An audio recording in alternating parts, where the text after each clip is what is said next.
Good evening, and welcome to the Quiet Nightmare. This is a space where silence speaks, and shadows tell stories. Every story you hear is completely uninterrupted, no ads, no distractions. If you enjoy this experience, you're always welcome to stay. Before we begin, tell me where you're listening from, and what time it is. Now, get comfortable. The quiet isn't as empty as it seems. It was the summer of 1991, and I was dating a woman named Carrie. We had graduated from the same high school, but life took us in different directions after graduation, and for a while we didn't really cross paths.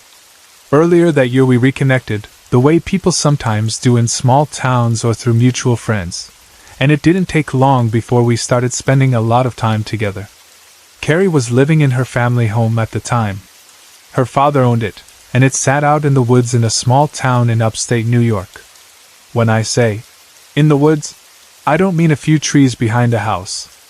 I mean the kind of woods where the road gets quiet, the houses are spread out, and at night the darkness feels deeper because there aren't streetlights, and there's no constant sound of traffic.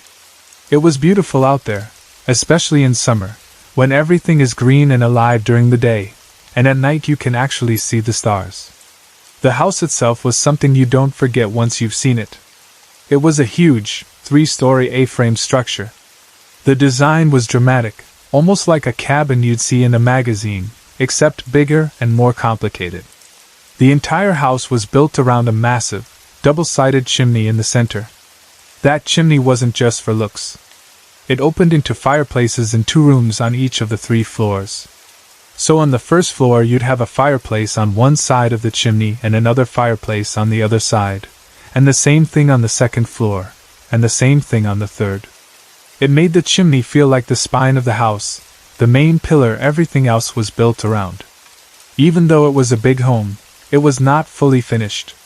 The first floor was finished and lived in, but the second and third floors still had plywood flooring and unpainted sheetrock. You could see that it had been a work in progress. It wasn't abandoned. It wasn't falling apart. It was clearly being built and improved over time, room by room, the way some families do when they're building something big and trying to manage costs and time. When you walked upstairs, you could feel the difference immediately. Downstairs felt like a real home. Upstairs felt like a construction project that had paused mid-sentence. Carrie's parents had started building the home years earlier. They had a vision for it, and from the way Carrie talked, you could tell the house was supposed to be something her family would grow old in. But about 1.5 years before the summer I was there, everything had changed. Her mother became sick, and the story of it was heartbreaking in a way that still makes me angry when I think about it. Her mother was misdiagnosed by their family doctor. For about 9 months, the doctor treated her for something other than what was actually happening. Meanwhile, an aggressive cancer was spreading through her body. There was a growth on her shoulder that was described as a cyst, and Carrie told me it was about the size of a volleyball by the time they finally realized what it truly was. By the time the doctor figured out that it wasn't some harmless cyst and that it was cancer, it was already too late. Once the truth came out, her mother was dead in about 3 months. I can't even imagine what that did to Carrie and her family. It's one thing when someone gets sick and you have time to understand and prepare, even if it's still painful. It's another thing when you spend almost a year being told the wrong thing, trusting someone who is supposed to know better, and then suddenly being told, actually, it's cancer and it's advanced. That kind of mistake steals time you never get back. It steals chances. It steals the feeling that the world is fair. Carrie and her mother had been extremely close. You could hear it in Carrie's voice whenever she talked about her. Even in casual conversation, there was a softness and a loyalty there, like her mother was still part of her daily thinking. After her mother died, Carrie did what she could to help her father and take care of things. She was young, but she carried herself like someone who had grown up quickly. There was a sense that she had stepped into a role she shouldn't have had to step into at that age. Before we became reacquainted that year, I hadn't seen Carrie since high school. Still, in a strange coincidence, I had actually been to her family's home a couple years before, even though Carrie wasn't really part of my life then. Her brother had been having a party, and I ended up there with friends. That was the first time I saw the A-frame, and even then it stood out. It felt like a place built with ambition, like someone had dreamed big and was trying to make that dream real. At that party, I met her parents. Her mother was alive then. She was friendly, welcoming in that warm way some mothers have, the kind of person who makes you feel comfortable even if you're just a young guy at a party. I remember sitting and talking with her for quite a while. We talked about small-town life, and at some point I mentioned that I had graduated with her daughter. Her face brightened in a way that told me Carrie mattered deeply to her. We talked about classmates, and she knew names, stories, who was related to who, the way parents in small towns often do. It wasn't a deep conversation, but it was a real one. She seemed genuinely interested, like she enjoyed connecting those dots. After that party, I never saw Carrie's mother alive again. So by the time I was dating Carrie that summer, the house already carried a kind of weight for me, even though I didn't fully understand it at first.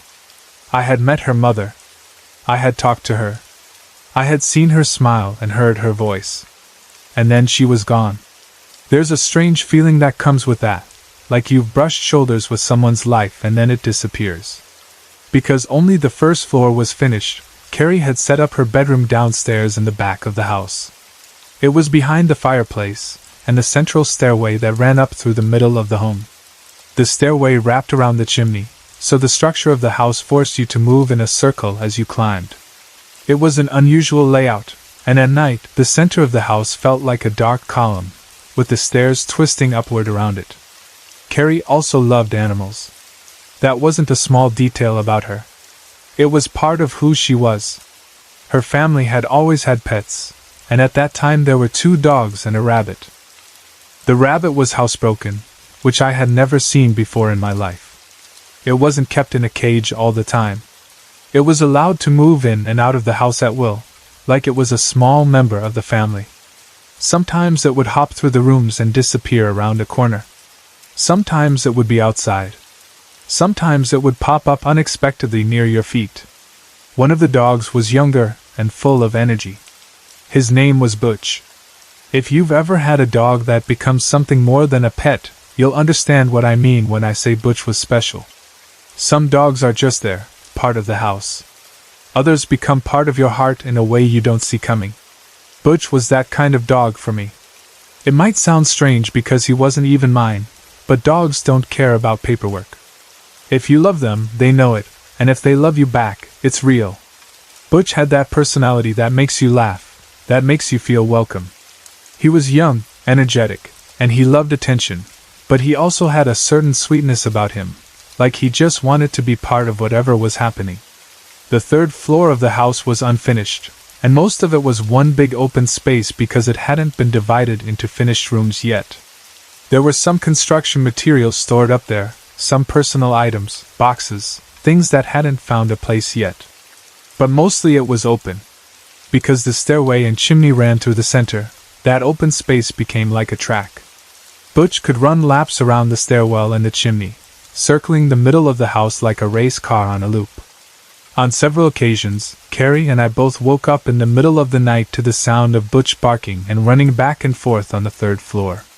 He would be up there playing with a ball like it was the best time of his life. You could hear the light thump of the ball bouncing or rolling, and you could hear his nails on the floor, and his happy barking that sounded like he was chasing something. At first, it seemed like normal dog behavior. Dogs get bursts of energy. Dogs play. Dogs chase toys. But there were 2 things that made it odd. The first was the timing. It usually happened between 2 and 3 in the morning. Not early evening. Not after dinner. Not when we had been playing with him, and then he got excited again. It happened in that deep night window when the house was quiet and everyone was asleep. The second was that Butch, despite being energetic, usually relaxed most of the time unless someone prompted him. He loved playing ball, but he didn't normally just decide to go upstairs alone and play hard like that in the middle of the night. It was almost like he was playing with someone, like he had a reason. Carrie and I never saw anyone up there. We never saw Butch bring the ball down to us. We would just wake up hearing him having the time of his life above our heads. Sometimes Carrie would sit up in bed and listen, and I could tell she was thinking about it too. Sometimes we'd both just lie there, half awake, listening to Butch run and bark. We didn't usually go upstairs. The upstairs was unfinished and dark, and at that hour it didn't feel worth it. We would just wait, and eventually the noise would stop and Butch would settle down again. Then one night something happened that changed the way I saw that house forever. I was staying over, like I often did, and I woke up to a noise in the attached garage. The garage was connected to the house, and the door between the house and the garage was near the base of the stairway. The garage was closed but far from secure. It wasn't a sealed, modern setup. It was the kind of garage where small animals could find their way in if they wanted to. When you live in the woods, you get used to that kind of thing. Raccoons, mice, squirrels, whatever. They find ways. The noise sounded like scratching and shuffling.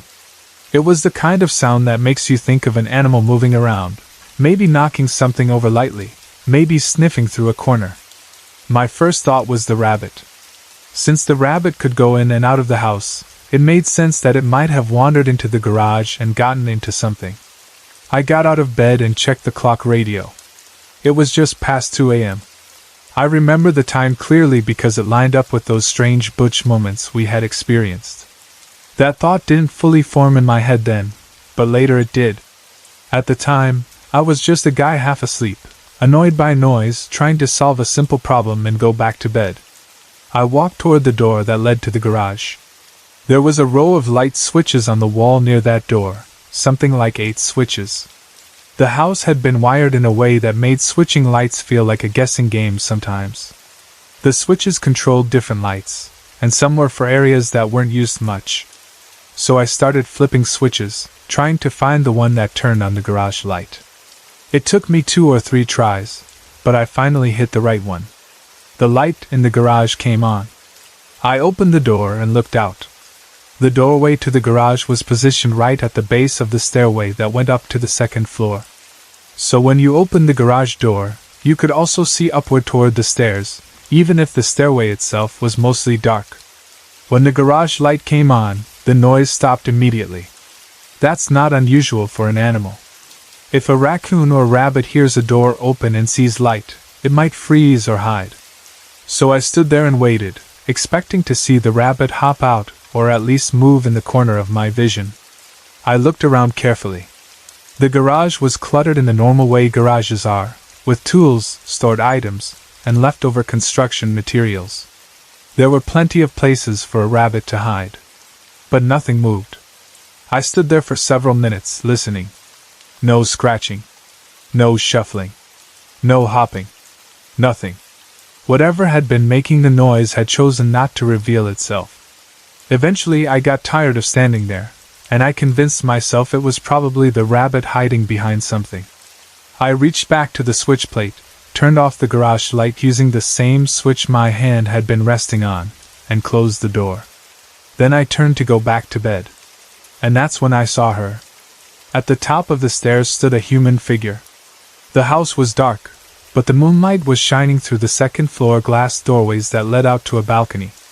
That moonlight created a perfect silhouette. The figure was solid and clear against the pale light behind it. It wasn't like a vague shadow or a trick of the eye. It had shape and detail.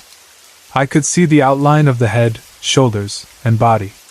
At first, my mind tried to process it like a normal situation. Someone is in the house, I thought. Maybe it was Carrie's father. Maybe it was Carrie herself. Maybe it was someone who had come in. But in the next second, I knew it wasn't Carrie's father. The figure was too small, too slender. And it didn't feel like Carrie either. I could tell from the profile that it was a young to middle-aged woman.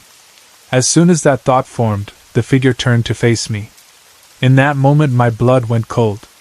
I didn't know who she was or why she was in the house, and the fear that hit me wasn't movie fear. It was the real fear that comes from not understanding what you're seeing but knowing it doesn't fit your reality. My heart started pounding and I felt heat rush into my face and hands at the same time, like my body was preparing for something. I did the only thing I could think to do, I tried to turn on the stairway light. I started fumbling through the row of switches, but I never took my eyes off the figure. I didn't want to look away because some part of my mind thought if I looked away, she would move, or disappear, or rush down the stairs, or do something I couldn't predict. I kept my gaze locked on her while my hands worked the switches blindly. Even though I wasn't looking at the switches, I knew the stairway light had worked before. I had been in that house for several weeks at that point. I had used that light. I knew it was one of those switches. So I systematically flipped each one. 1, 2, 3. Nothing. 4, 5, 6. Still nothing. 7, 8. Nothing. The stairway stayed dark. My panic grew. My hands started moving faster. I began flipping the switches again and again, not even sure which one I had already tried, because my focus was split between my hands and that woman standing at the top of the stairs. And the whole time, she appeared to stare back at me. The figure raised its arms slightly, as if to steady itself. Then it shifted forward, as if it was about to descend the stairs toward me. That small movement, that slight change in posture, sent a jolt of fear through me. It was like the moment in a nightmare when something finally moves.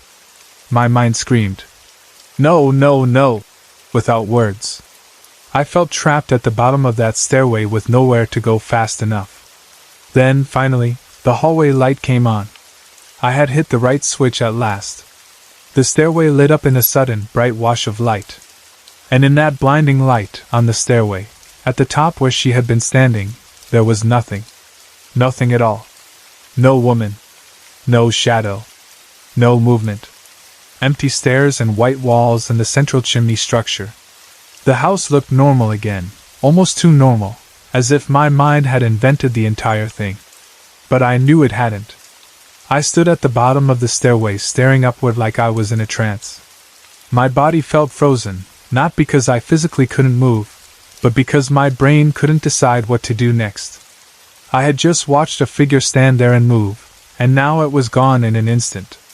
I stayed like that for what felt like a long time, just staring at the stairs, trying to make sense of the fact that the moment I got light, she vanished. Then I heard a whispered voice behind me say, "What are you doing?" It was Carrie. I didn't realize it immediately because I was so locked into what I had just experienced. But she had woken up. The lights had woken her up. Without thinking about it while I was flipping switches, I had turned on almost all the lights downstairs. The sudden brightness in the house pulled her out of sleep, and she came to see why everything was lit up.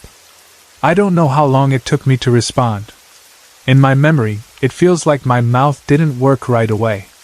My mind was still stuck on the empty stairway. Carrie asked again, softer, like she didn't want to startle me. Finally, I managed to speak. I told her I had heard something in the garage and had hit the wrong switch by accident. That was the only explanation I could form in the moment, and it wasn't even fully true. I didn't tell her about the woman right then because I wasn't sure my voice would stay steady enough to say it. Also, I didn't want to scare her awake at 2 a.m. without knowing what it meant. Part of me wanted to crawl back into bed and pretend it didn't happen, because acknowledging it felt like making it real. I turned off the lights.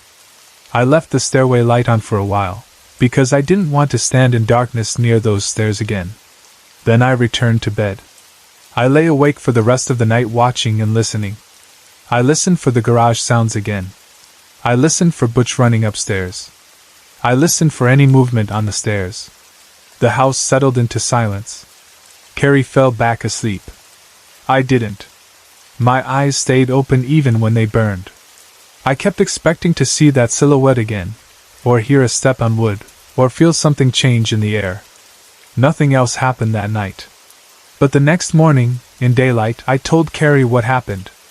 I told her about the garage noise, and then I told her about the figure at the top of the stairs. I described the silhouette, the profile, the way it turned toward me. I told her how the switches wouldn't work until they finally did, and how the moment the light came on, the figure was gone. Carrie listened quietly, and when I finished, she said, "It was probably my mother." She said it like she wanted it to be true, like she was trying to fit it into something that made emotional sense. But I don't think she fully believed it in the way she wanted to. I think she was torn between hope and disbelief. When you miss someone that much, the idea that they might still be near you can feel comforting, but it can also feel too big to accept without fear. But I believed it. I had met her mother. I had spoken with her. I remembered her face and posture, the way she carried herself. And at a distance of about 15 feet, even in the dark, that silhouette was unmistakable to me. The shape, the feeling, the recognition that landed in me the second I truly saw her, it was like memory and reality clicked together. I don't say that lightly. I'm not the kind of person who wants to pretend every shadow is a ghost. But that night, standing at the bottom of those stairs, I knew what I was looking at. Or at least I knew who it reminded me of with a certainty that has never left me. After that night, something else became stronger, almost like the house responded. For the next week, Butch played ball upstairs every night, usually between 2 and 3 o'clock. It wasn't random anymore. It was consistent.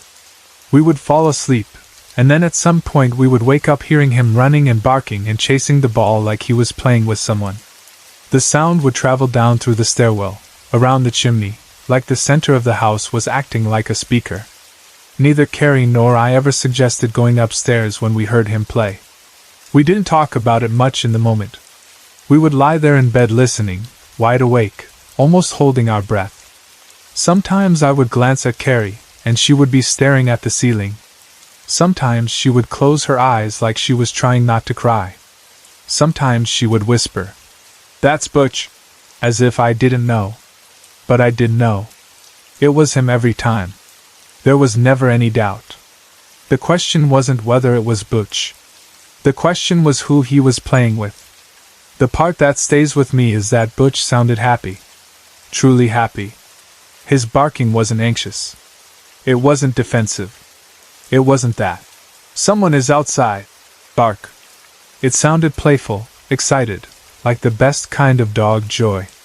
If something was happening, it didn't feel like it was hurting him. It felt like he was engaged, like he was in a game. Time went on. As often happens with young adult relationships, the excitement of the beginning settled into reality. Carrie and I cared about each other, but we started realizing we didn't have as much in common as we originally thought. There was no big dramatic betrayal. It was more like the slow understanding that sometimes two people can like each other and still not fit long term. After a few months, the relationship ended. Even after the breakup, that summer stayed with me. Not only because of Carrie and the grief she carried, but because of what I saw in that house. To this day, I don't know what Carrie's mother wanted to tell me, or what she wanted me to know. She never spoke. She never reached the bottom of the stairs. She never left me a message that I could translate into words. All I have is the memory of her presence, and the feeling that moment carried. The only thing I can say with confidence is this: I did my best to take care of Carrie during a time that was obviously extremely painful for her. I tried to be steady. I tried to be kind. I tried to be someone she could lean on without feeling like she had to perform strength all the time. If that is what her mother wanted from me, if her mother wanted someone to look out for her daughter, then I truly feel I did the best I could. Sometimes I wonder if that experience in the A-frame changed something in me. I don't know if Carrie's mother, in some way, made me receptive to spirits from that point on, or if seeing a spirit for myself simply made me open my eyes wider. Maybe I always had some sensitivity and never noticed it. Maybe I was always capable of experiencing things like that, and I just never had the moment that forced me to admit it. What I do know is that I have had multiple paranormal experiences since then. And it remains a mystery to me that if I had the ability all along, it took me 25 years to figure it out. I wasn't a child in that house. I wasn't a person raised in stories of ghosts. I was an adult, and I saw something that didn't fit the normal world. After that, it's like the door in my mind cracked open and never fully closed again. About a year later, I got a call from Carrie. By then, she had moved out of her parents' house. She was living in a small apartment in town. Her life had shifted the way young lives shift after loss, new routines, new places, trying to build something that feels stable again. When she called me, I could hear distress in her voice right away. It wasn't just sadness. It was anger and disbelief mixed with grief. An angry neighbor had taken exception to either her or her dog. She wasn't even sure which, and had poisoned Butch. When she told me, it felt like someone punched me in the chest. I know some people will say, "It's just a dog," but those people have never loved a dog like that. Butch was special. He was gentle and joyful and loyal. He was the kind of dog that makes a house feel warm. The thought of someone poisoning him out of spite made me sick. I went to help her. I helped her take him to the veterinarian. By then it was too late. We arranged for him to be cremated. That day is burned into my mind in a quiet, painful way. The sterile smell of the clinic, Carrie's face tight with grief, the heaviness in the room, the way you feel powerless when something innocent is taken. After that, Butch was gone too, and it felt like another piece of that summer had been cut out. Over time, as I continued living my life and having other experiences, my thinking about spirits changed. I can't claim I understand them completely. I can't claim their message is always clear. In fact, most of the time it isn't. They don't show up like they do in movies, delivering clean answers and obvious reasons. Most of the time, if they appear at all, it's through moments, small or shocking, where you're left holding questions. Still, through my experiences, I've come to understand more about myself and about the world than I would have without their impact. Even when the message is unclear, I believe they come to us for a reason. Sometimes the reason might be comfort. Sometimes it might be unfinished emotion. Sometimes it might be a kind of warning. Sometimes it might be something as simple as being seen, acknowledged, remembered. When I think about Carrie's mother, I think about a woman who loved her daughter fiercely, a woman who was taken too fast by a mistake that never should have happened. I think about the unfinished house, the unfinished years, the unfinished moments she should have had. I think about Carrie still living there, still trying to hold everything together. And I think about that figure at the top of the stairs, steadying itself and moving forward as if it wanted to come down and be part of the living world again, even just for a second. Maybe her mother wanted me to know she was still there. Maybe she wanted me to take Carrie seriously, to treat her gently, to protect her heart. Maybe she wanted someone, anyone, outside the immediate family, to witness her presence so that Carrie wouldn't feel alone in believing. Maybe she wanted her dog to have someone to play with upstairs in the quiet hours, because dogs don't grieve the way we do, but they feel absence all the same. I don't know. I will probably never know. What I do know is that I've come to believe that helping those who have passed can, in a way, help those who are still alive. If a person is being disturbed or frightened by something they don't understand, peace matters. Comfort matters. And if someone has lost a loved one and feels like the world went silent forever, sometimes even a small sign can keep them from breaking. So when I hear about hauntings or supernatural interference in someone's life, I don't automatically treat it like entertainment. I think about Carrie. I think about that house in the woods. I think about a woman who died too soon, a daughter carrying grief, and a dog running laps upstairs as if someone was throwing a ball in the dark. Some people want to get rid of every spiritual sign because it scares them. I understand that. Fear is real. But some people also need to feel that love continues, that those who mattered still matter. Sometimes the comfort of believing you are watched over can help a living person keep going. And in my own mind, in the version of heaven I hope is real, Butch is still running those laps around the fireplace. He's still barking with pure joy. And Carrie's mother never gets tired of throwing that ball, again and again, letting him chase it the way he loved to, in the same house that once held her life, but now holds something gentler too. It was the spring of 2001, and I was stuck in a job I truly hated at a local community college. I went to work every day with that tight feeling in my stomach, the kind you get when you already know you're not respected and you're being watched for mistakes. My direct supervisor was the worst part of it. He was always red-faced, always tense, and he had that bitter personality that seems to feed on control. He watched my every move, questioned harmless things, and made up stories about my behavior out of pure spite. If I arrived a minute early, he would act like I was trying to show off. If I arrived a minute late, he would act like I was irresponsible. If I stayed in my office to grade papers, he would imply I was avoiding work. If I spoke to students in the hallway, he would imply I was wasting time. There was no right way to exist around him.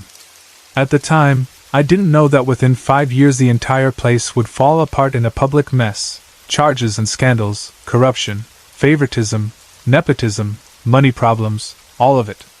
Looking back, it makes sense. A place doesn't rot overnight. It rots for a long time, quietly, while the wrong people protect each other. No wonder I didn't fit in. I was an honest teacher in a nest of vipers, and when you're honest in that kind of environment, you're either crushed or pushed out. That particular day started like any other workday. I drove in, went through my usual thoughts, and tried to keep my head down. As I pulled into the parking lot, I saw a murder of crows in the distance. There were a lot of them, gathered around a puddle like they were holding a meeting. Their black bodies stood out against the gray pavement, and the sound of their cawing carried in the air even from far away. It was a strange sight, but I didn't think much of it. Crows gather. Crows make noise. I noticed them and then ignored them, focused on getting inside. Still, I remember one small detail from that moment. I had this sudden feeling that I should avoid the main office and mailroom. It wasn't a logical thought. It was more like a quiet push inside my mind saying, "Don't go in there today. Go straight to your cubicle. Don't stop. Don't make yourself visible." I almost listened to that feeling too. I almost just walked right past. But I didn't. I told myself I was being silly and paranoid. I told myself I was letting my stress build into superstition. So I walked into the main area like I always did. That was my mistake. I was pink, as people used to say, like I had been stamped and dismissed. They called it a reduction in force. Budget cuts. Restructuring. The usual language institutions use when they want to remove you while pretending it's nobody's decision. They acted like it was simple math, like the money wasn't there, and they had no choice. But I knew better. I wasn't stupid. I had watched the politics. I had watched who got protected and who got targeted.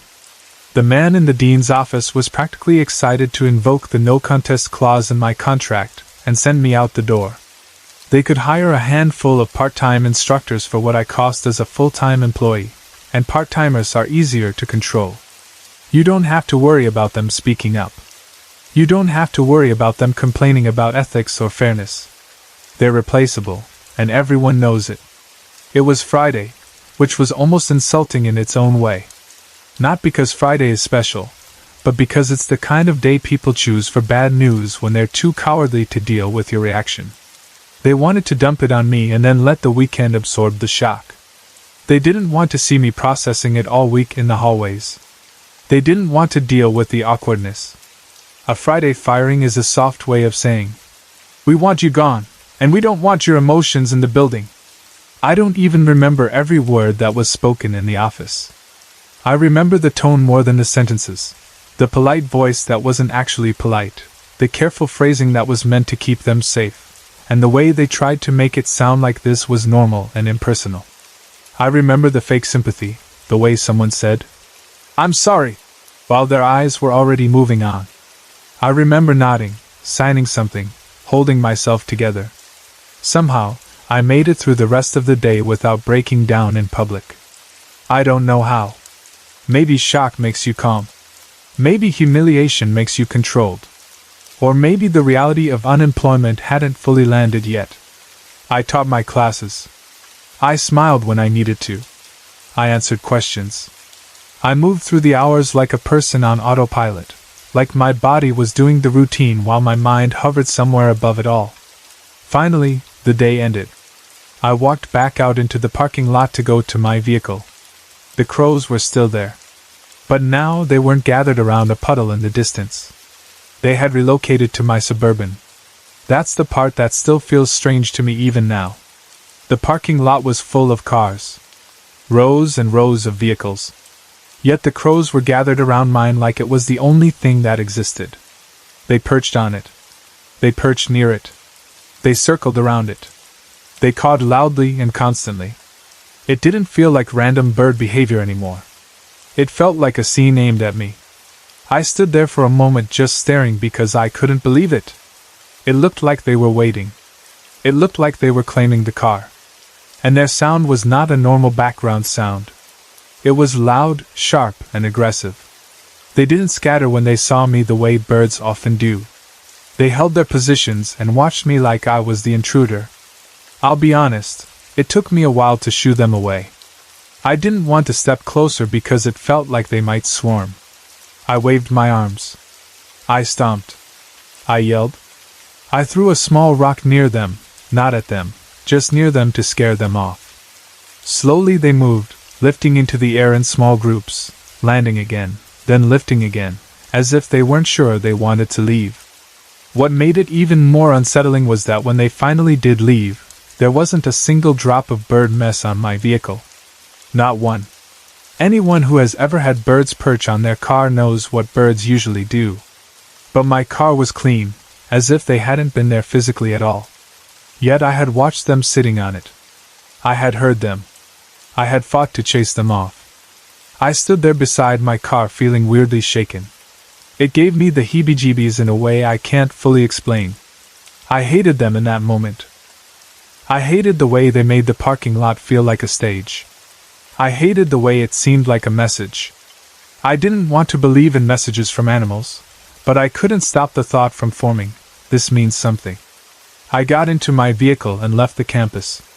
I drove home and went through the usual storm of emotions that comes with losing a job: anger, disbelief, humiliation, fear, then brief moments of numbness where you feel nothing at all, like your mind is protecting you by going blank. And underneath all of it, the image of the crows stayed in my head like a dark stain. That night, in my bedroom, I saw something that I tried very hard to explain away. I was exhausted, emotionally overwhelmed, and my mind kept replaying the day. At some point I looked toward the corner of my room and thought I saw the shadow of a man standing there. It wasn't like a solid person with clear features. It was more like a shape, a darker patch of darkness in a corner that was already dim, shaped like a person. I stared at it for a second and felt my skin tighten, that cold alertness spreading through my body. Then I blinked, looked again, and told myself it was nothing. I told myself my mind was playing tricks because I was stressed. I told myself grief and anger can make you see things that aren't there. I forced myself to ignore it. Weeks passed. My job didn't magically come back. My mood didn't bounce back quickly. I became depressed. I went through the motions of surviving the last part of the term until my employment officially ended. I showed up, did the work, and went home. It felt like dragging myself through mud. I didn't have energy for joy. I didn't have patience for people. Even small tasks felt heavy. Summer term came, and I was home more. I began planning for a new business because I didn't want to crawl back into another institution like that and become someone's target again. But planning a business while you're depressed and worried about money isn't the fun kind of planning. It's tense planning. It's survival planning. There were constant financial worries. I had migraines. I spent days lying in bed, not sleeping, just staring at the ceiling with my head pounding and my thoughts running in circles. Eventually I found an old storefront in a historic district and decided to make a full career change. It felt risky, but it also felt like a way to take control of my life again. The building was old, but it had a good vibe, a feeling that made me want to be there. Over the years it had been different things: a dance studio, an auto parts store, a diner. You could feel layers of use in it, but not in a dark way. It felt like a place that had hosted normal life. People had worked there, eaten there, danced there. It felt worn in an honest way. The building next door was a different story. It was older and more dilapidated, and it had a heavier feeling to it even from the outside. I later learned it had once been a speakeasy, then a furniture store, and at one point, a funeral home. That detail stuck in my head because once you hear funeral home, Your imagination starts painting pictures whether you want it to or not. Within a week of me moving into my storefront, the building next door was condemned. It happened fast. One day it was just an ugly old building. The next day it was a serious public issue. Local historians wanted to prevent its demolition, so they went into the basement looking for anything historically valuable. That's when they pulled out the caskets. I remember hearing about it, and then seeing pictures and feeling my stomach twist. The caskets were old, late 1800s, wooden, angular, and strange-looking compared to what we're used to now. Some had little window-like openings where a person's face would be, so mourners could look at the dead. Even thinking about it makes the air feel colder in my mind, because the idea is so intimate and unsettling. It's one thing to know people died. It's another thing to imagine faces on display like that, right next door to where you're trying to build a new life. In my storefront and the condemned building next door, I never felt one specific entity, like a clear ghost in a hat or a woman in a dress. It wasn't that kind of experience. But I did feel heaviness sometimes, like a pressure in the air that didn't match my mood. And occasionally objects would fall from the walls for no apparent reason. A framed piece that had been stable would suddenly drop as if someone had bumped it. A hook would shift. Something would slide. You would look around and there would be no explanation. I kept working anyway. I was working very hard. I was trying to keep my new business alive. I was battling headaches. My sleep got strange, not only from stress but from patterns that didn't feel normal. I would sleep at odd times. I would wake up at odd times. Sometimes I would wake up and feel like I had never rested at all, like sleep was not reaching the part of me that needed it. Somewhere during that period, I started seeing the shadow person again. At first it was small and quick. I would see what looked like a head and torso in a corner, and then it would be gone. Or I would see a shape in the hallway, and then it would hop down the hall toward my bedroom. That's the only word that fits, hop. It didn't glide. It didn't walk.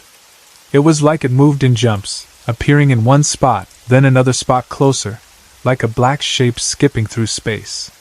The first few times, I blamed my migraine medication. I thought maybe I was over-medicated, or tired, or hallucinating from stress. I tried to be rational about it because I didn't want to turn my life into a ghost story. But then it happened in times that didn't match the medication theory. It would appear on hazy afternoons when I hadn't napped. It would appear in the middle of the night when I had been awake and clear-headed. It would appear in moments that felt too ordinary to be dreams. And every time I saw it, the same feeling came with it, the sense that it was watching me. Not attacking. Not speaking. Watching. That alone creates a certain kind of fear because it makes you feel like you're under observation in your own space, like you're a subject in someone else's quiet experiment. One night, after a shadow man did that hop down the hall, I made a decision. Instead of looking away and pretending it wasn't happening, I decided to concentrate on it. I decided to watch it closely, to study it, to see what it actually did when I didn't flinch. The moment I did that, it changed. It backed into a wall and broke apart into spider-like pieces. That sounds crazy, but it's the truth of what it looked like. It didn't dissolve like smoke. It didn't vanish. It split, like it shattered into parts that still had a purpose. Those pieces then began crawling around the perimeter of the room. The way it moved was not like a human crawling. It didn't crawl hand over hand. It didn't move like a person sneaking. It moved like one of those rubber toys you slap against the wall so it flips and rolls downward. Only this movement wasn't vertical. It was horizontal. It rolled and crawled around the edges of the room, clinging to the perimeter as if the walls and ceiling were its natural ground. Watching it made my body react in ways I didn't like. My chest tightened, like I couldn't fully inhale. It felt like my throat wanted to close. Often, when these beings appeared, I felt like I couldn't speak, like words would not come out even if I tried. It wasn't that I was choosing silence. It was like my body went into a freeze response. You know what you want to say, but your mouth won't cooperate. Most of the time they were silent. But occasionally there was a sound like air leaking from a tire, a faint hiss that didn't match anything in the room. It wasn't loud. It was subtle, and that made it worse, because subtle sounds make you question yourself. Still, I heard it enough times that I stopped dismissing it as imagination. I tried to find patterns. Were they connected to the storefront? Were they connected to the condemned building and the caskets? Did something attach to me during that time because I was exhausted and vulnerable? Or were they something in my mind, a psychological reaction to intense stress and grief and fear of failure? I couldn't be sure, and that uncertainty made it harder to feel safe. If it was psychological, then the threat was inside me and I couldn't simply leave it behind.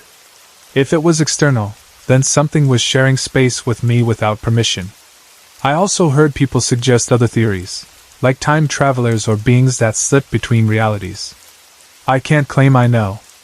I only know what I saw, shadows shaped like people, hopping through the hall, breaking into crawl-in pieces, and watching me like I was being measured.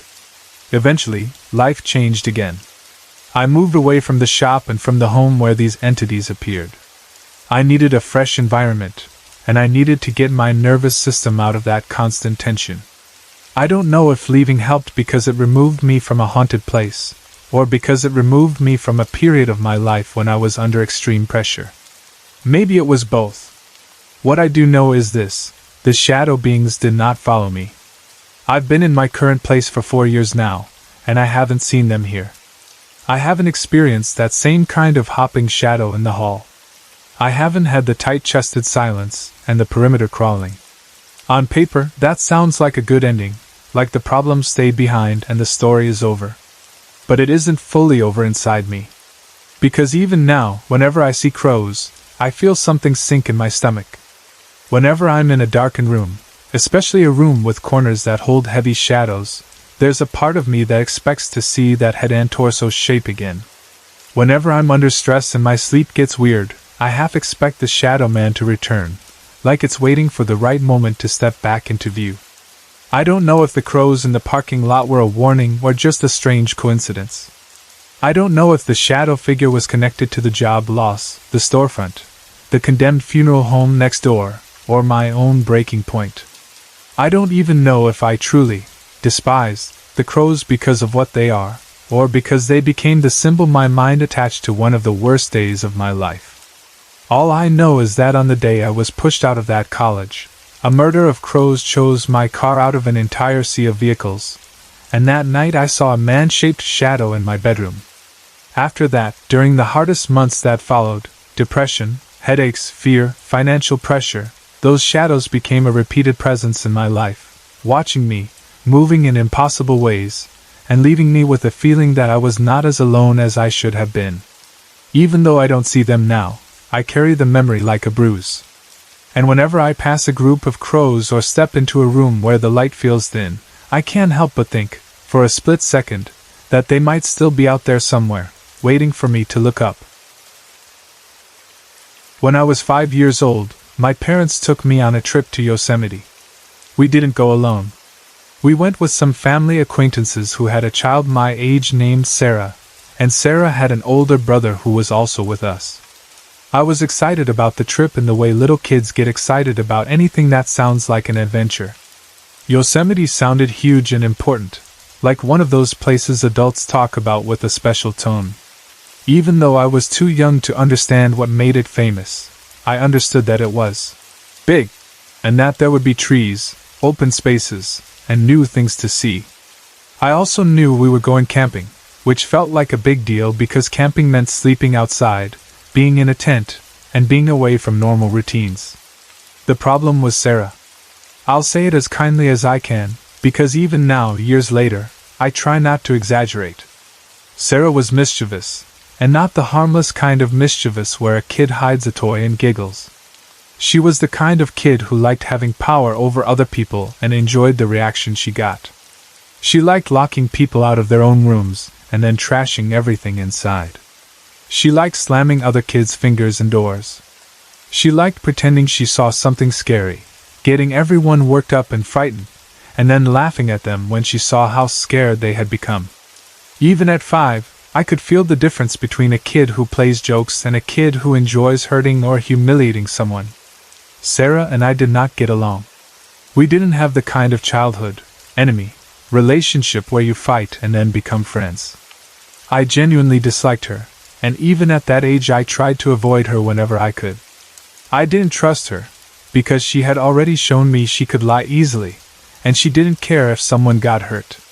If she smiled at you, it didn't mean she liked you. It meant she was planning something or measuring you, like she was testing how far she could go. But when you're 5, adults don't always take your dislikes seriously. At that time, my parents hadn't yet realized that when I said I didn't like Sarah, I truly meant it. They treated it like normal kid drama, like I would get over it, like it was just a phase. And because we were camping, and because people tried to simplify sleeping arrangements in tents, my parents decided that Sarah and I should stay in the same tent together, along with her older brother. I remember not liking that idea from the start. Even before the trip, I had a sinking feeling about it. I didn't have the words to explain why, but I knew I didn't want to be trapped in a small tent with her at night. Tents feel small even when they're big enough. When you're inside one, you can hear every movement. You can feel the air shift when someone turns over. You can hear a zipper. You can hear a whisper. It's not like a room where you can turn your back and ignore someone. In a tent, you're in each other's space whether you like it or not. Still, I was 5. And I didn't get to decide. Adults decide those things, and kids adjust. We arrived at Yosemite, and the trip started normally. There were tall trees, the kind that make you feel tiny. There were open areas where the sky felt bigger. There were rocks and trails and that clean outdoor smell that is half pine, half dirt, half cold air. I remember the daytime being fun, even with Sarah around. During the day, I could keep distance. I could be near my parents. I could focus on the scenery. I could do kid things like pick up sticks and pretend they were swords, or stare at bugs, or throw small rocks and listen to the sound. But at night, camping always changes the atmosphere. Darkness in a forest doesn't feel like darkness at home. At home, darkness is soft. You have streetlights. You have neighbors. You have familiar shapes in your room. At a campsite, darkness feels deeper and wider. The shadows look bigger. The sounds are different. You hear insects, rustling leaves, and distant noises that could be anything. Even if nothing dangerous is happening, your imagination can run wild because you're in a place that isn't fully under human control. That's why I wanted to sleep quickly each night, and why I hated being in the tent with Sarah. I didn't want her waking me up just to scare me, and I didn't want her messing with my things. I remember trying to settle into my sleeping bag and telling myself, just ignore her, go to sleep, tomorrow will be daytime again. Her brother was there too, and in my memory he was more neutral, older and less interested in childish games. But Sarah was Sarah, and she liked attention, especially at night when adults weren't watching. One night during the trip, we were all asleep in the tent. I don't remember exactly what time it was, but it was deep night, the kind of night where the air feels colder and the campsite feels completely quiet except for small natural sounds.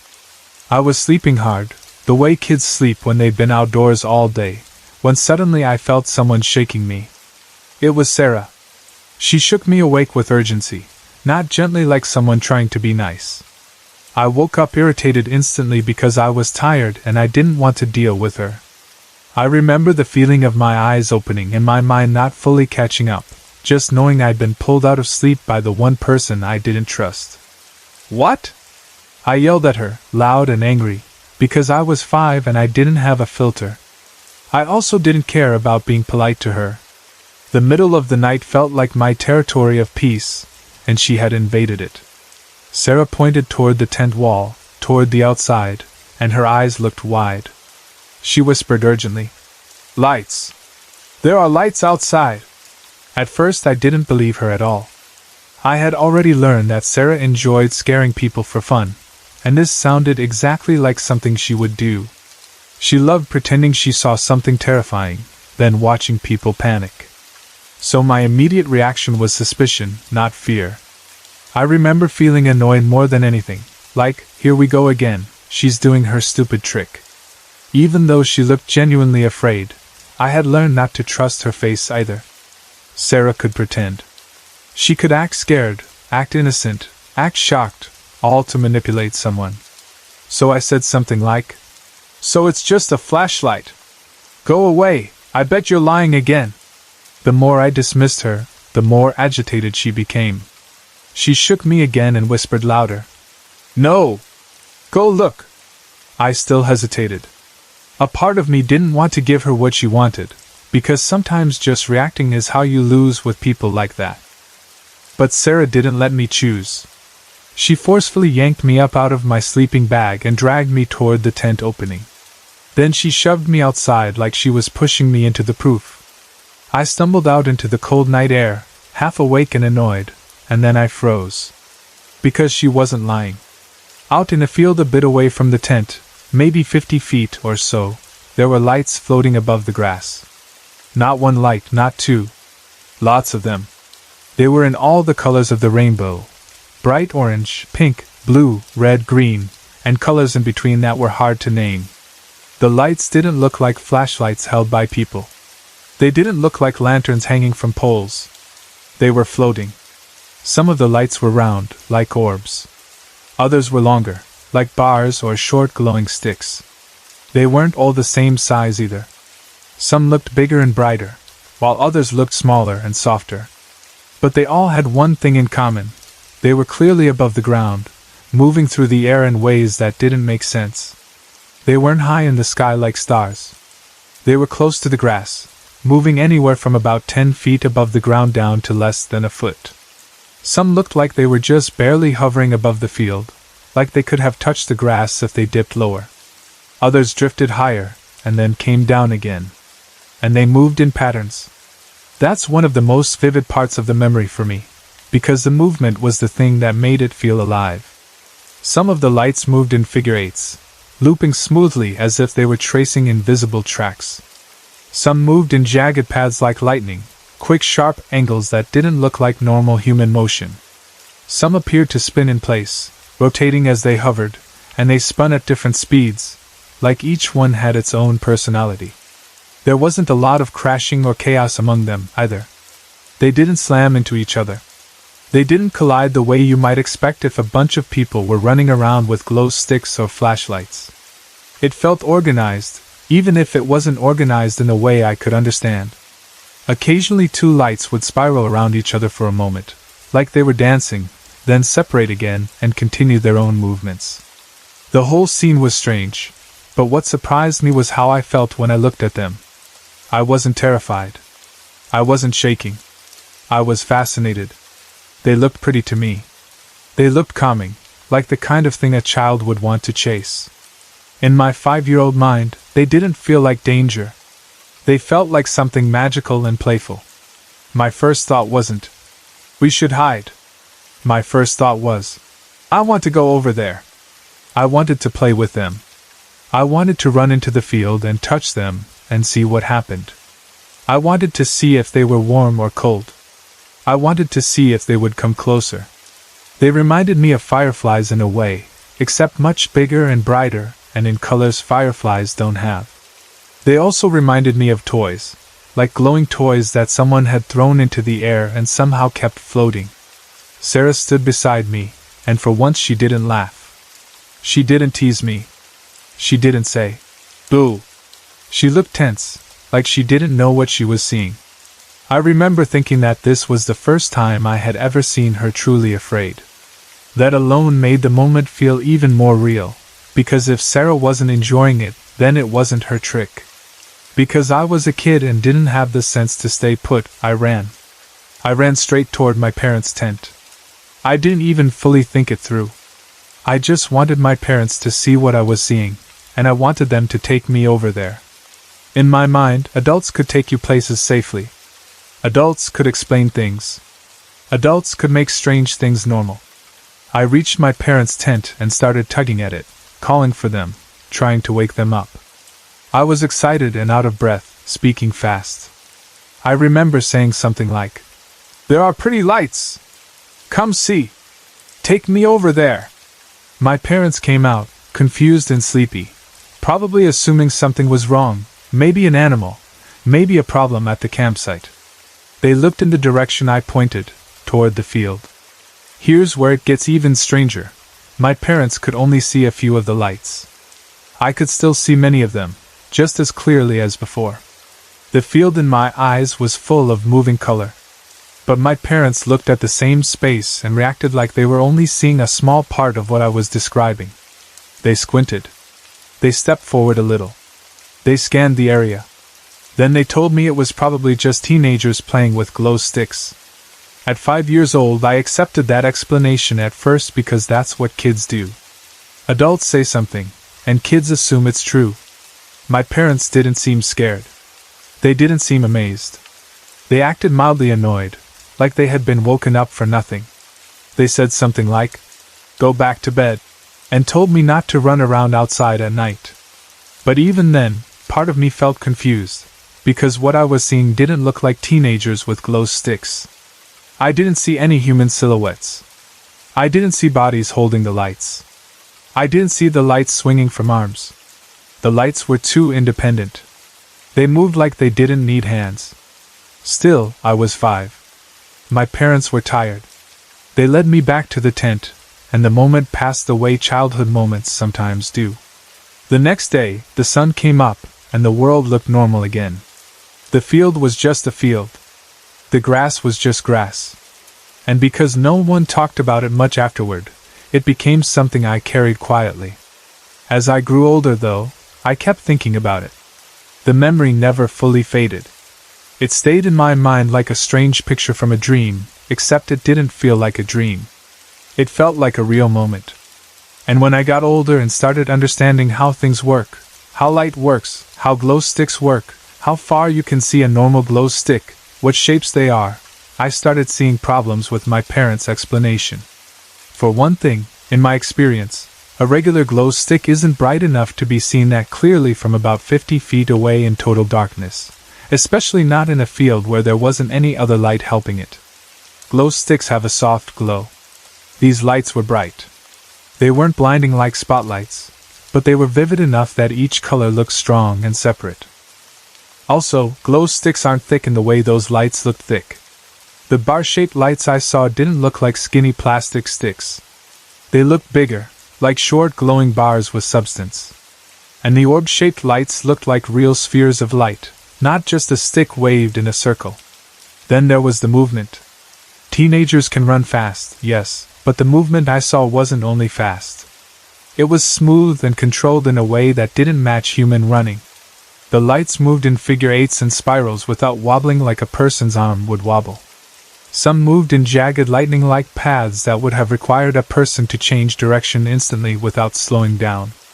And there were many lights moving at once. It would have taken a group of people, and I would have seen them, at least their shapes, if they were there. The lack of human figures in that field has always bothered me when I try to explain it. If it was teenagers, why couldn't I see even one body? Why didn't I hear laughter or talking? Why didn't I hear footsteps or rustling? All I remember is the quiet and the lights. I carried those questions for a long time without any way to answer them. It became one of those childhood mysteries you keep tucked away, not because it controls your life, but because it doesn't fit anywhere else. You can't file it under normal memory, but you also don't want to file it under ghost story, because it feels too odd and too unclear. Then, much later, I met Sarah again.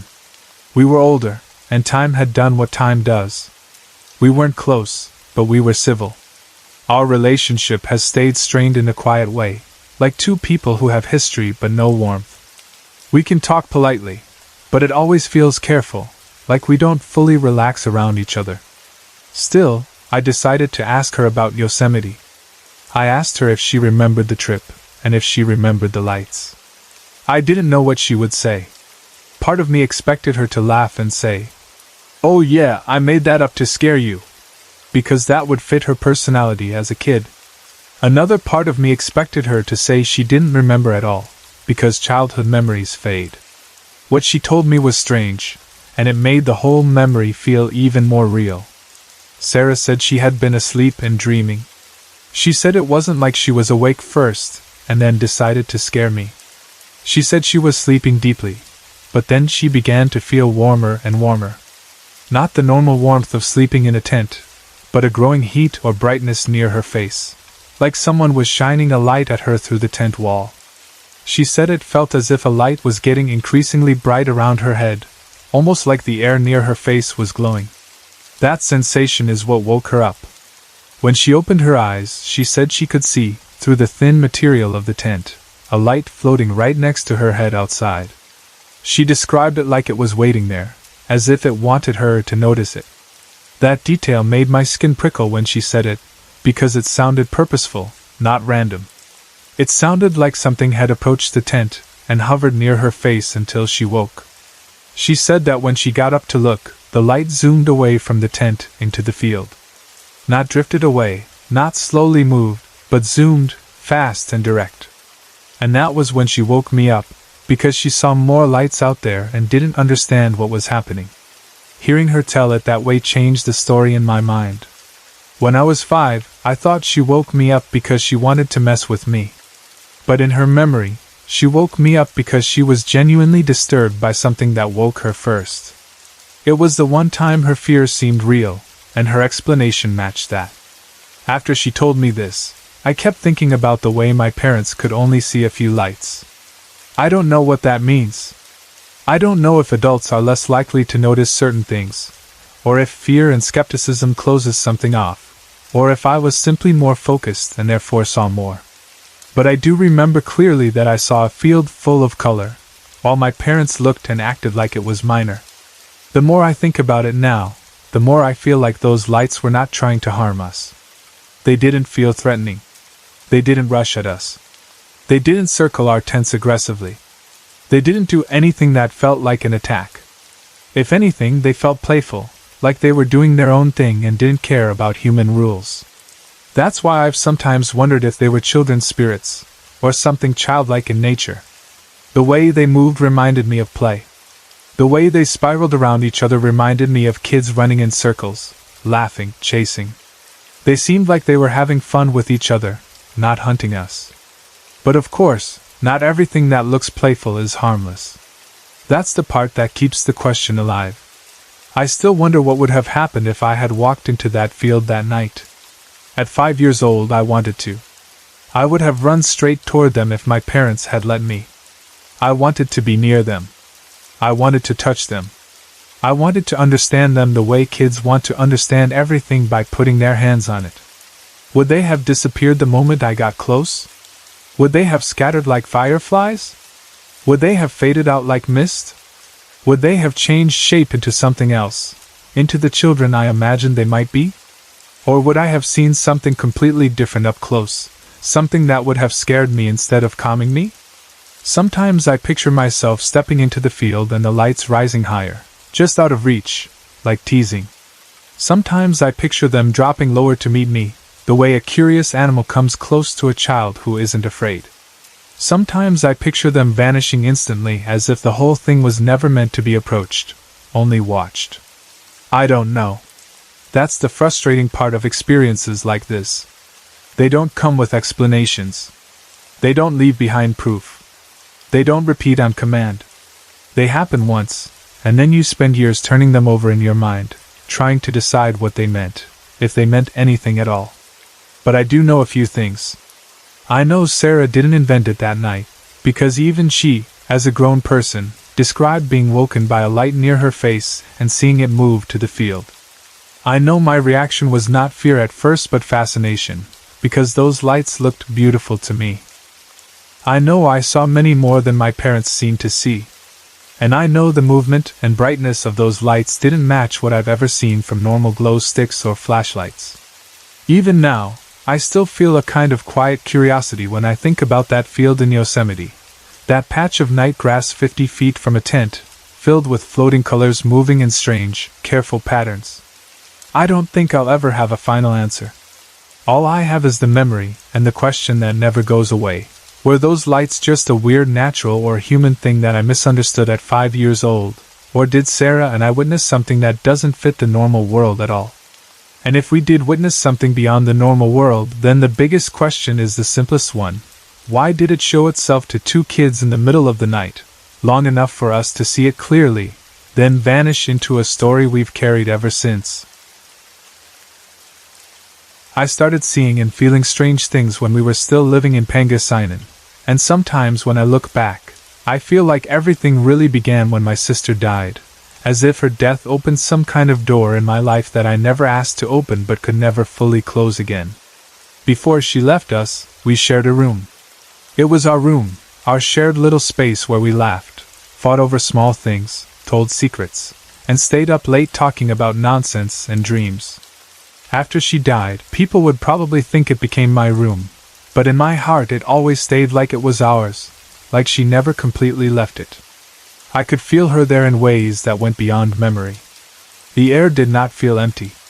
The room always had this strange weight, like someone else was still sharing the space with me, someone I could not see but could feel, especially at night, when the house had gone quiet and everyone else was already asleep.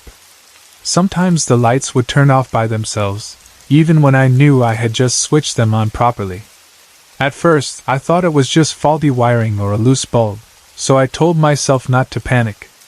But it kept happening, not just once or twice, but many times, always when I was alone or when I was already trying to fall asleep. There were moments when I was lying on my bed and suddenly felt the movement of the upper deck, as if someone had just climbed onto the top bunk and lay down quietly. The mattress would dip slightly, the wooden frame would creak softly the same way it did when my sister used to lie there. I would stare at the ceiling, my heart beating fast, thinking that if I just turned my head, I might see her legs hanging over the side or hear her breathing, but I never had the courage to look. There were nights when I could hear footsteps on the stairs, slow and familiar, like the sound of someone walking up to our room, and I would hold my breath because in my mind, it felt so much like her nightly routine. Part of me wanted to believe she was really visiting, that she was just there making sure I was not lonely, but another part of me was terrified because I knew that in the normal sense, she was gone. The morning after we got the news that she was dead, when the grief was still fresh and raw, my mother had her own experience that made the house feel even stranger. That day, while the rest of us were downstairs, trying to process what had happened and discussing what we needed to do for her burial, my mother was alone upstairs in her room. Her room was separate from ours, but the stairs and hallway connected the spaces, and from downstairs we knew that no one had gone up except her. After a short while, my mother came down, and I remember her face clearly because it had gone pale, the color drained from it like she had seen something that made her blood run cold. She asked us, "May galing ba sa inyo sa tas kanina?" Which means, "Did any of you come from upstairs earlier?" We answered honestly, telling her, "Wala. Kanina pa kami dito sa baba." Meaning, "No, we've been here downstairs the whole time." When she heard that, her expression changed even more. She looked shaken, and her eyes turned glassy. Then she told us what she had seen. She said that while she was in her room, she happened to look toward the direction of the television set. The TV was turned off, so the screen acted like a dark mirror. In that reflection, she saw a woman wearing white, standing by the stairs, facing away from her, as if slowly walking down the steps with her back turned. She described the dress, simple and white, and the long hair hanging down. She really thought at first that it was one of us or someone who had gone upstairs without her noticing, so she did not panic then. But when we told her no one had been up there, it hit her that maybe it was not any of us at all. That realization made her sit down, and all of us started crying again, because in our hearts we felt that maybe it was my sister making her presence known somehow. During the 9 days following her death, the traditional period when people usually hold awake and pray for the soul of the one who passed, the house felt even heavier and more filled with unexplainable things. One night, my brother, my uncle, our housemaid, and I were in the living room. The atmosphere in the house had been very quiet and sad, almost suffocating, so we decided to play some music to break the silence, to make it feel more normal and less like a place waiting for something terrible to happen. We turned the radio on. At first, everything was fine. The music played softly, filling the space, and we tried to distract ourselves with small talk. Then, without anyone touching it, the volume of the radio started to go down slowly, as if an invisible hand was turning the knob. All of us froze and looked at each other, silently asking if anyone had done it, but everyone's hands were visible. Before we could fully react, we heard the sound of a woman crying. The cry sounded like it was coming from outside the door, but at the same time it felt like it was echoing all over the house, seeping into the walls, filling the room and wrapping around our bodies. It was not a gentle cry. It was full of pain, the kind of sound someone makes when they cannot accept something terrible that has happened to them. We sat there stunned, not sure if we should move or stay still. Then the radio suddenly began to tune up again, the volume rising back and even shifting through stations as if someone was spinning the dial, and the woman's crying slowly faded away until it was gone. I was scared, but at the same time, I could not stop my own tears from falling. I thought about my sister and imagined that maybe it was her, crying because she could not accept that her life had ended so suddenly, crying because she did not want to leave us yet. After that, I tried to go on with life as normally as possible, but her presence did not stop there. One day, I was in the bathroom, doing something as simple and ordinary as cleaning up. After I was done, I went to the sink to wash my face. There was a mirror in front of the sink, and like always, I glanced at myself after splashing water on my face, wiping the excess away.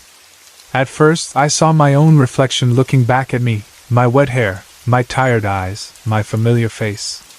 Then slowly, almost like something was sliding over my image layer by layer, my reflection began to change. The features in the mirror shifted gently until I no longer saw myself but saw my sister's face instead.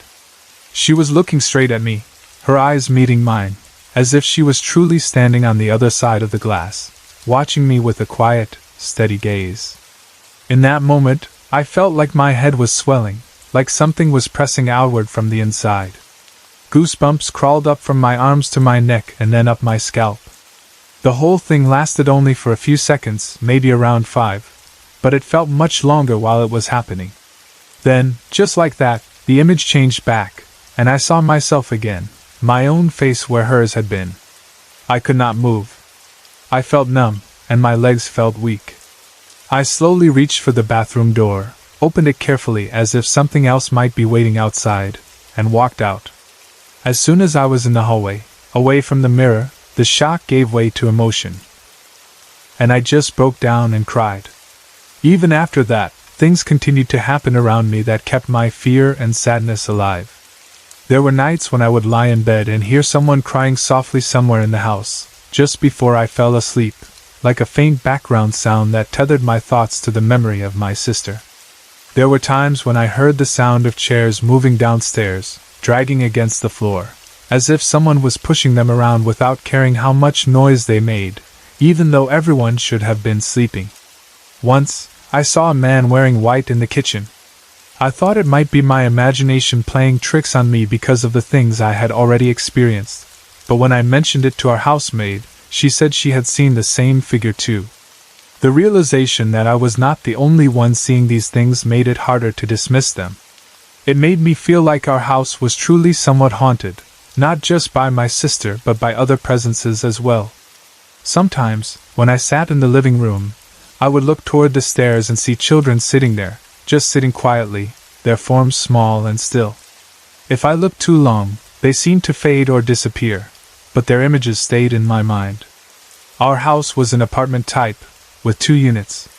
We were occupying the last door at the far end, and the first door, the one closer to the front, had been empty ever since my uncle moved out, and no one else decided to rent it.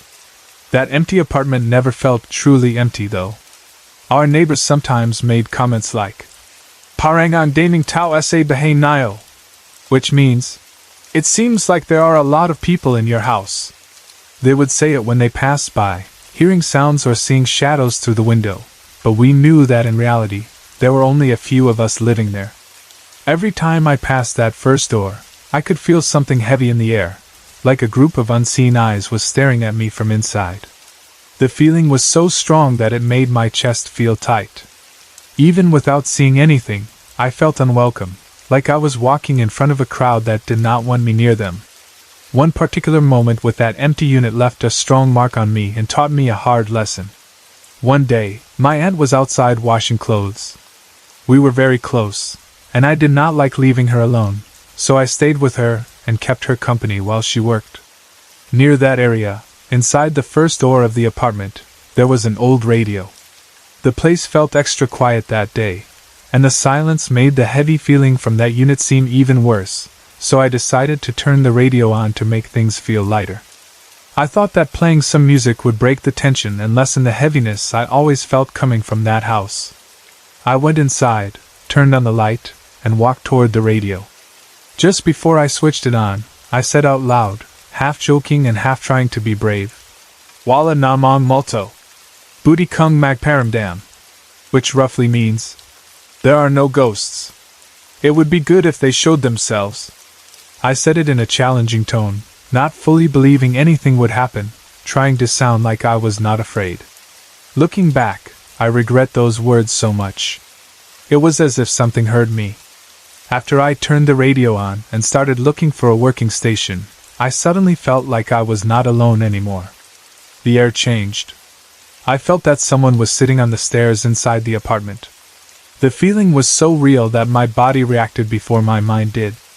When I looked toward the stairs, I did not see a full figure, but I saw a pair of feet quickly running up the steps, as if some invisible person had been sitting there, and had decided to flee higher up when I looked.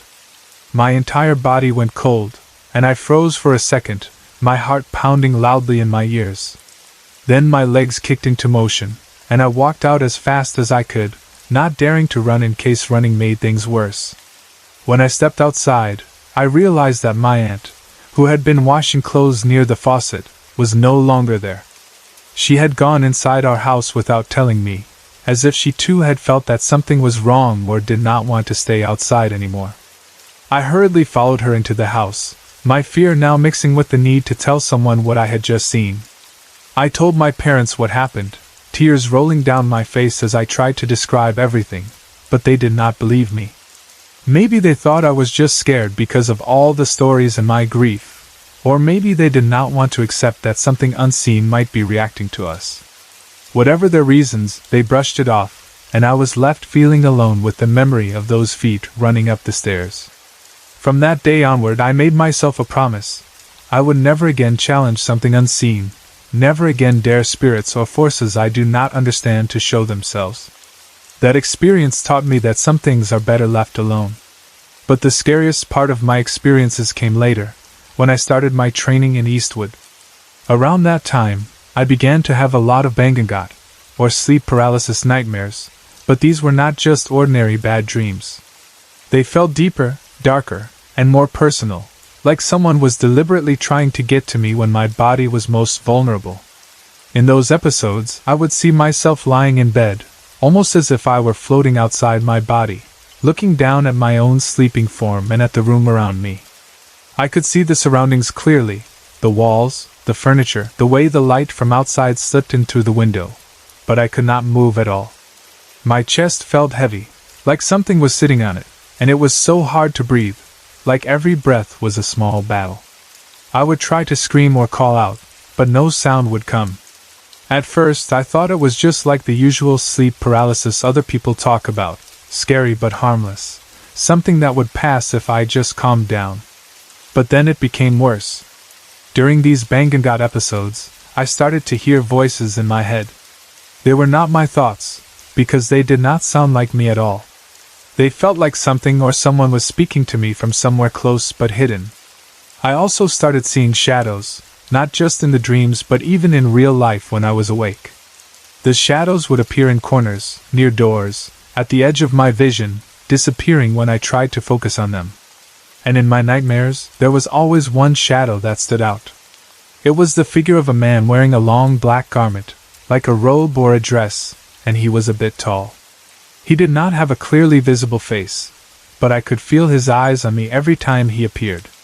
He was always there in my dreams, standing a short distance away, watching me, and telling me, without moving his mouth, that he would get me.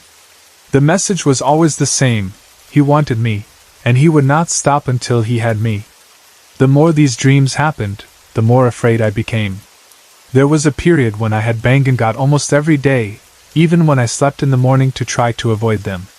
It did not matter what time I slept, the nightmares still came. I would go to bed already afraid, tears in my eyes, because I did not know what would happen once I closed them. Every time I felt my body relax and sleep come, a part of me would panic, thinking, what if I do not wake up this time? What if he finally gets me and pulls me somewhere I cannot return from? I told my father about it because I could not bear carrying the fear alone. My father has something like a gift. He has had his own experiences with spiritual things, and my mother has also gone through strange events. They understood that some things cannot be easily explained and are not just dreams or imagination. One time, I was sleeping in their bed because they wanted to watch over me. My father sat beside me and started to pray. He prayed the Apostles' Creed over me, saying the words out loud, asking for protection, for deliverance, for peace. But he later told me that while he was praying, he felt like something was trying to stop him. He kept losing his focus, as if the prayer was breaking apart in his mouth. He had to repeat it again and again because it kept getting interrupted in ways he could not explain. My husband and I also tried to pray it together, hoping that praying as a pair would make it stronger, but we felt the same resistance. It was as if something did not want us to finish the prayer. Because of that, I decided to write the prayer down so I could read it slowly and carefully, making sure I did not forget any words. When I prayed that way, reading each line deliberately, I would feel a sense of relief once I reached the end. It was not a complete solution, but it gave me a little bit of strength to fight the fear. Then, one early morning, around 4:30 a.m., something happened that made everything even more unsettling. I woke up because I heard my husband talking in his sleep. At first, I thought he was just murmuring or dreaming, so I ignored it for a few seconds. But then I realized that what he was saying was not in a language I understood. It was not Zambal, which he speaks, and it was not English either. It sounded like completely different words, a strange language I had never heard him use before. It scared me, because it was too clear to be random mumbling. It sounded like structured speech. I tried to wake him up. It was hard at first. He seemed deep in whatever he was experiencing, but eventually, he stirred and opened his eyes. I asked him what his dream had been about. He told me that, in his dream, the thing that had been bothering me, the one that gave me nightmares, had come again. He said, Yung gamugilo sayo. Binabangungat ka da yulit kaya nag pray akoing our father. Which means, the one that's disturbing you. You were having a nightmare again, so I prayed the Our Father. When he said that, something inside me sank. It felt like confirmation that whatever had been haunting my sleep was not just a shadow in my own mind. It was something real enough that even in his dream, my husband knew it was there and tried to pray for me. What really bothered me, though, was the fact that he had been praying the Our Father in a language he does not know. He only knows Zambal and English, nothing else, so how could he have been praying in a different language while asleep? The thought that something might be speaking through him or guiding his words was frightening. At the same time, it made me grateful that he was trying to help me, even in his sleep. I am not really surprised anymore that this thing, this presence, this man in black from my dreams, still tries to bother me. I know, deep down, that he is still out there somewhere, watching, waiting for moments of weakness, looking for chances to slip into my sleep again. But I also know something else just as strongly, that God is with us. I might feel fear. I might sometimes feel like I am losing the battle when the nightmares return or when I sense something in the room. But I cling to the belief that I am not really alone, that there is a stronger presence beside me that he can never defeat. And as long as I keep praying, even if I have to struggle to form the words, even if I have to write them down and read them when my mouth and mind feel blocked, I know that I am fighting back, and I trust that in the end, God will not let him take me. When I think back to that time in my life, I always see it like a small picture inside my head, a quiet old town in Cameron's Norte where the streets were still simple and the nights did not feel dangerous, at least not in the way big cities feel dangerous now. I was 7 years old then, almost turning 8, still small, still innocent, and the biggest change in our family was that my mother was pregnant with my only brother. It was an exciting thing for everyone. People in town would always ask my mother how far along she was and whether the baby was moving already. Neighbors would smile at her belly and make jokes about how my father must be proud to finally have a son. Inside our house, whenever the adults talked about the baby, I would listen quietly. I liked the idea of having a brother, someone younger than me, someone I could maybe protect and tease at the same time. Life in that small town moved slowly. We had the same streets, the same sari stores, the same faces that you could recognize even from afar. People knew each other, and even if they did not know your name, they probably knew whose child you were or which house you came from. In a place like that, there was a feeling that nothing truly terrible could happen in the open, because someone would always see, someone would always recognize you and help you. Maybe that is one of the reasons my mother felt safe enough to start her strange little habit when she was pregnant. During that particular pregnancy, she developed this odd routine of walking around at night. It was not just a one-time thing. She did it often. After dinner, when some families were already turning off their lights or sitting in front of their televisions, my mother would suddenly say she wanted to walk. She said the fresh air felt good, that walking helped her relax and made her feel better. Looking back now, I think it might have been a way for her to handle the weight of being pregnant again, to clear her thoughts and calm herself. At that time, as a child, I did not care much about her reasons. I only knew that whenever she walked at night, she always dragged me along with her, and I did not mind at all. For me, those walks were like mini adventures. The air at night was cooler than during the day, and the town felt somehow softer and more mysterious. Sometimes the streetlights flickered, and shadows stretched across the road. And there was one more important thing. Those walks almost always included a stop at a little restaurant we liked. That restaurant was modest, not fancy at all, with simple tables and chairs and a bright light over the counter. But to my young mind, it was like a treasure spot because of what they served. They had tapsilog and French fries, and I absolutely loved both. The smell of garlic rice, fried egg, and tapa mixed with the salty scent of the fries felt like heaven to me. So whenever my mother would say we were going out for a walk, I already knew that somewhere in that walk, there would probably be tapsilog and fries waiting for us, and that thought alone made me happy to go, even if sometimes my legs felt a little tired after a long day. On one particular night, everything started out just like any other walk. The air was cool, and there was a gentle breeze. The sky was clear, and the moon was shining bright, casting soft light over the town. It was one of those nights when the moon looks so big that it almost seems like it is watching everything. My mother and I walked side by side along the street. I can still remember the sound of our slippers hitting the concrete, the soft murmur of other people talking in the distance, the occasional passing tricycle rattling by, and the faint smell of dust, leaves, and distant cooking. We were only a few stores away from the small restaurant where we always ate. I could already imagine the plate of tapsilog in front of me and the paper container of fries on the side, hot and crispy. I was not thinking of anything else, just food and the nice feeling of being outside with my mother. But then something happened that changed the way I remember that night forever. As we passed those last few stores before the restaurant, my eyes wandered, as children's eyes often do. I was not just looking forward. I was looking around, taking in everything without really trying. Across from the restaurant, a little to the left, there was the town's public clinic. It was a simple building used for checkups and basic treatments. People went there for minor illnesses or vaccinations. The clinic was surrounded by big trees, the kind that had been there for many years, their branches thick and wide, their leaves forming a kind of roof above the ground. In the daytime, those trees simply looked like shade. At night, they turned the area around the clinic darker than the rest of the street. The streetlights did not fully reach them, and the shadows gathered under the branches, making the ground what people call malinamlam, dim and unclear. But on that night, because the moon was especially bright, there was enough light to outline the shapes of the trees and the clinic yard.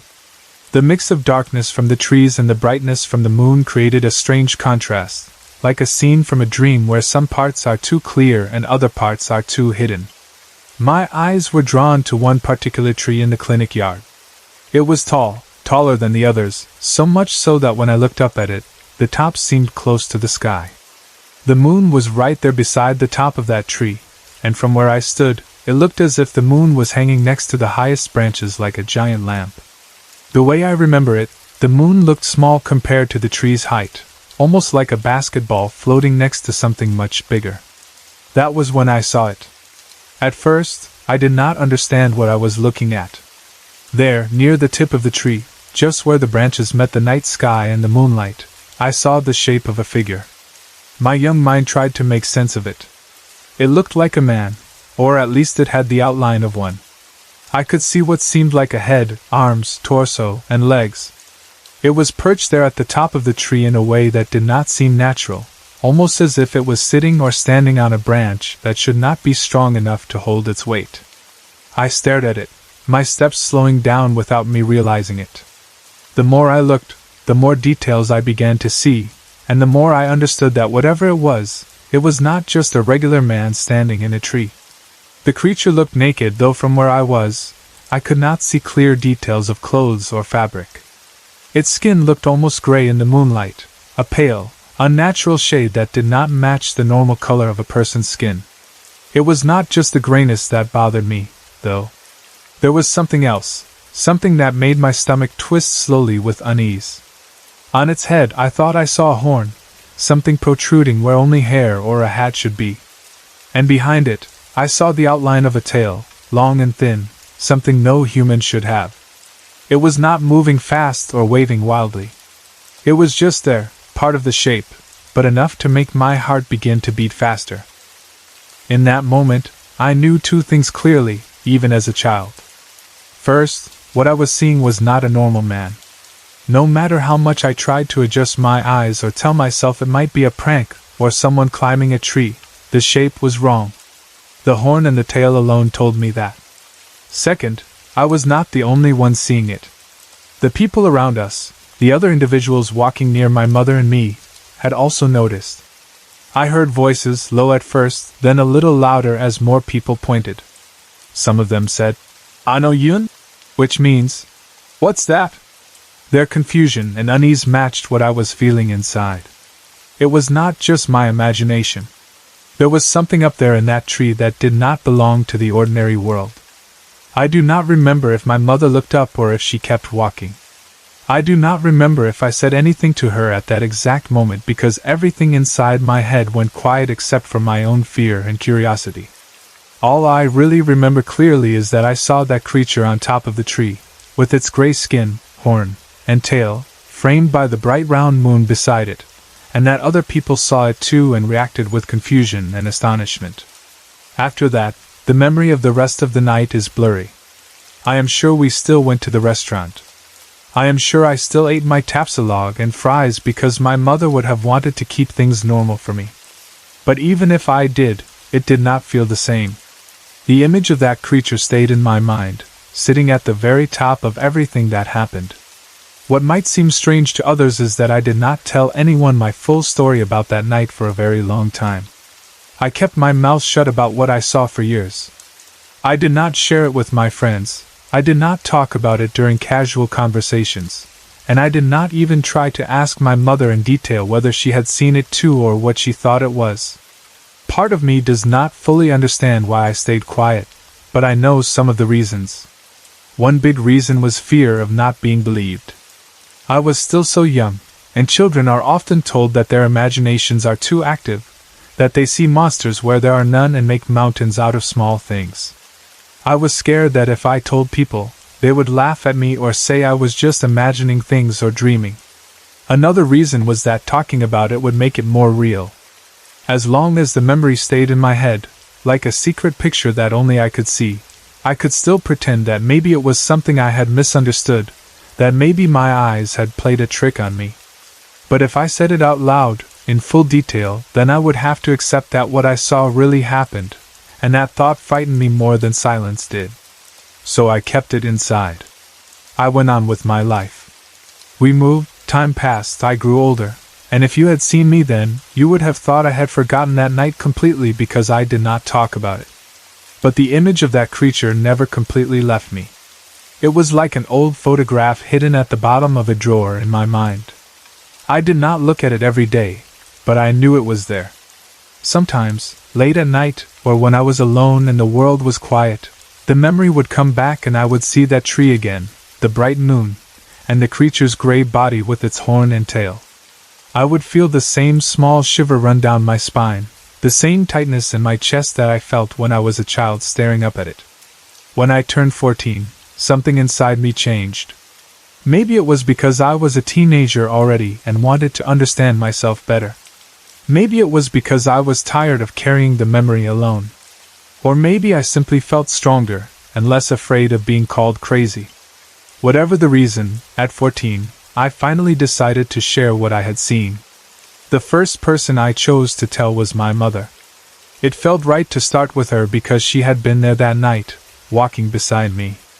She had been the one who loved those walks, and who was pregnant with my brother at the time.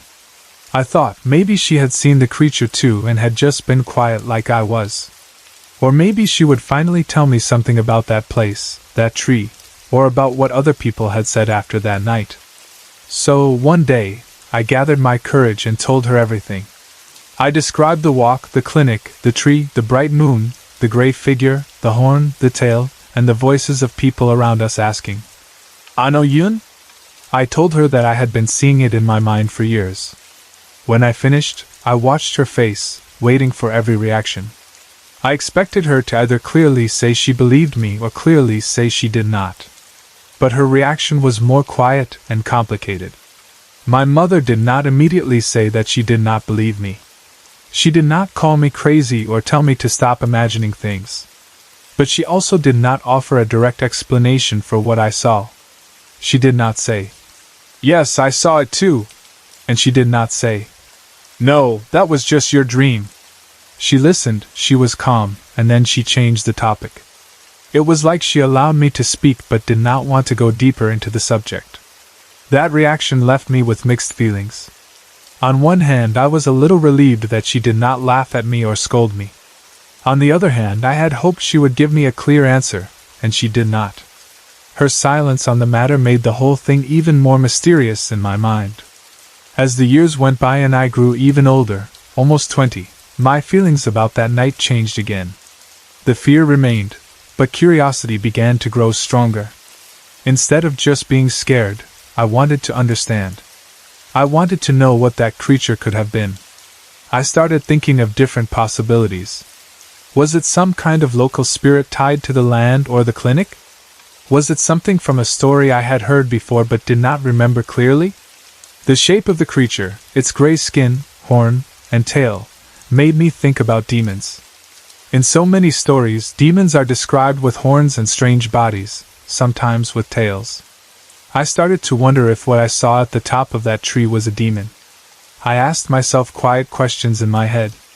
Can a demon show itself like that, almost solid, perched on a tree like a person, looking as real as any other human being?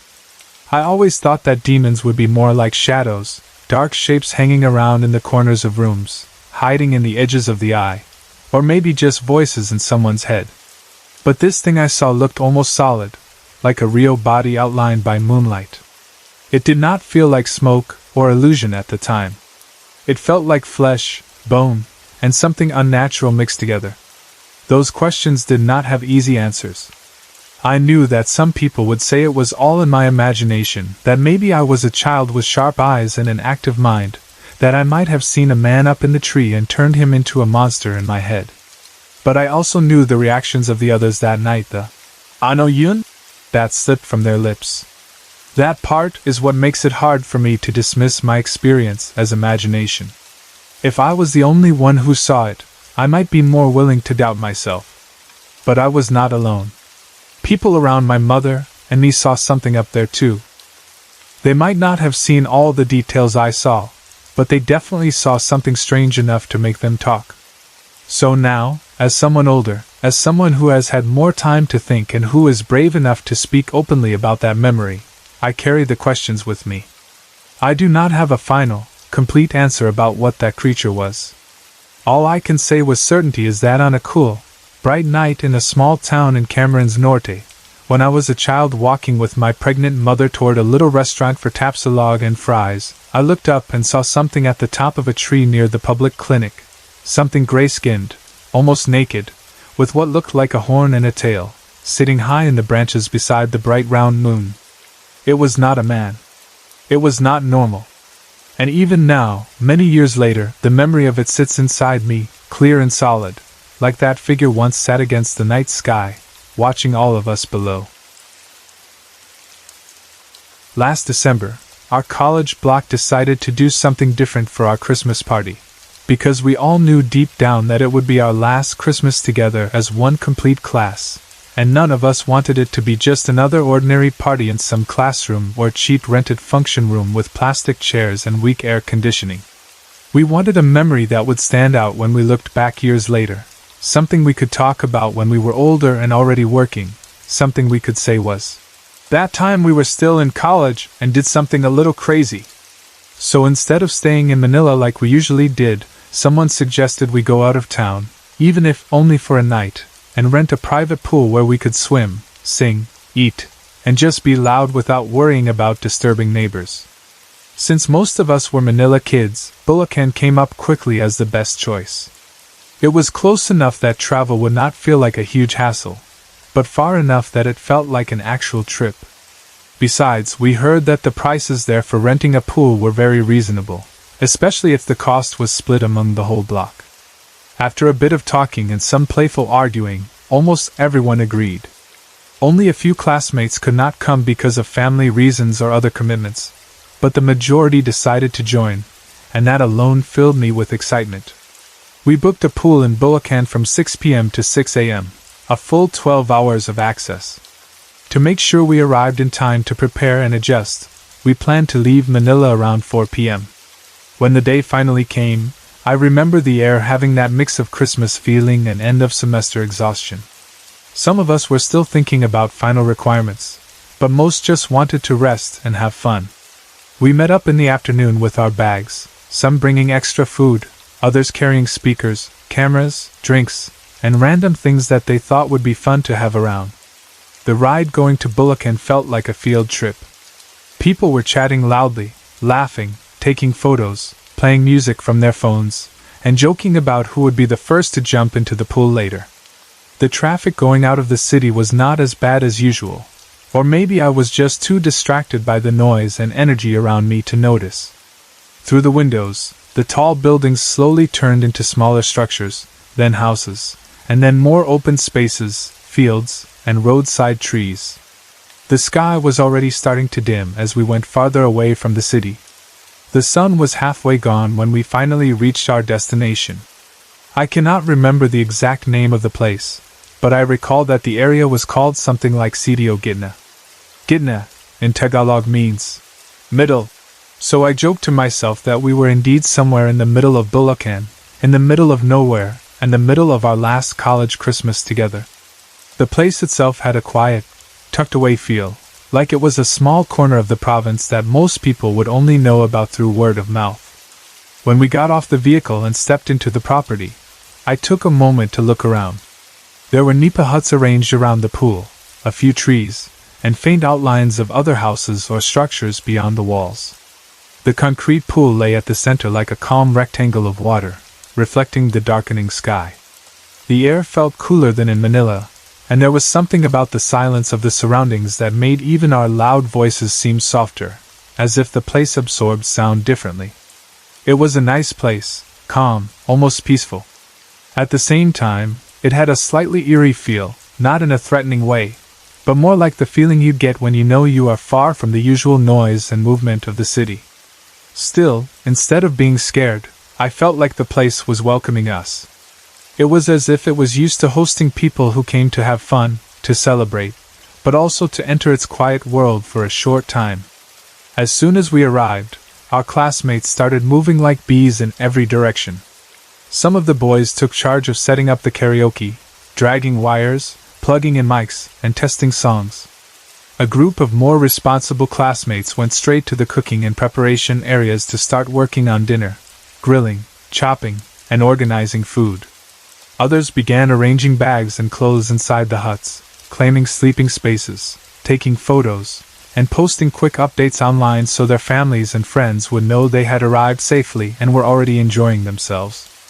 I found myself wandering into one of the nipa huts and sitting there for a while, letting the wooden floor support my tired legs and watching everyone from that slightly elevated point. From that position, I could see the pool, the open space, and the sky above us that was now turning from orange to deep blue, with a few early stars starting to appear. As the evening went on, the sounds grew livelier. The karaoke began blasting songs, some out of tune but full of heart. Plates and utensils clinked as dinner was prepared and served.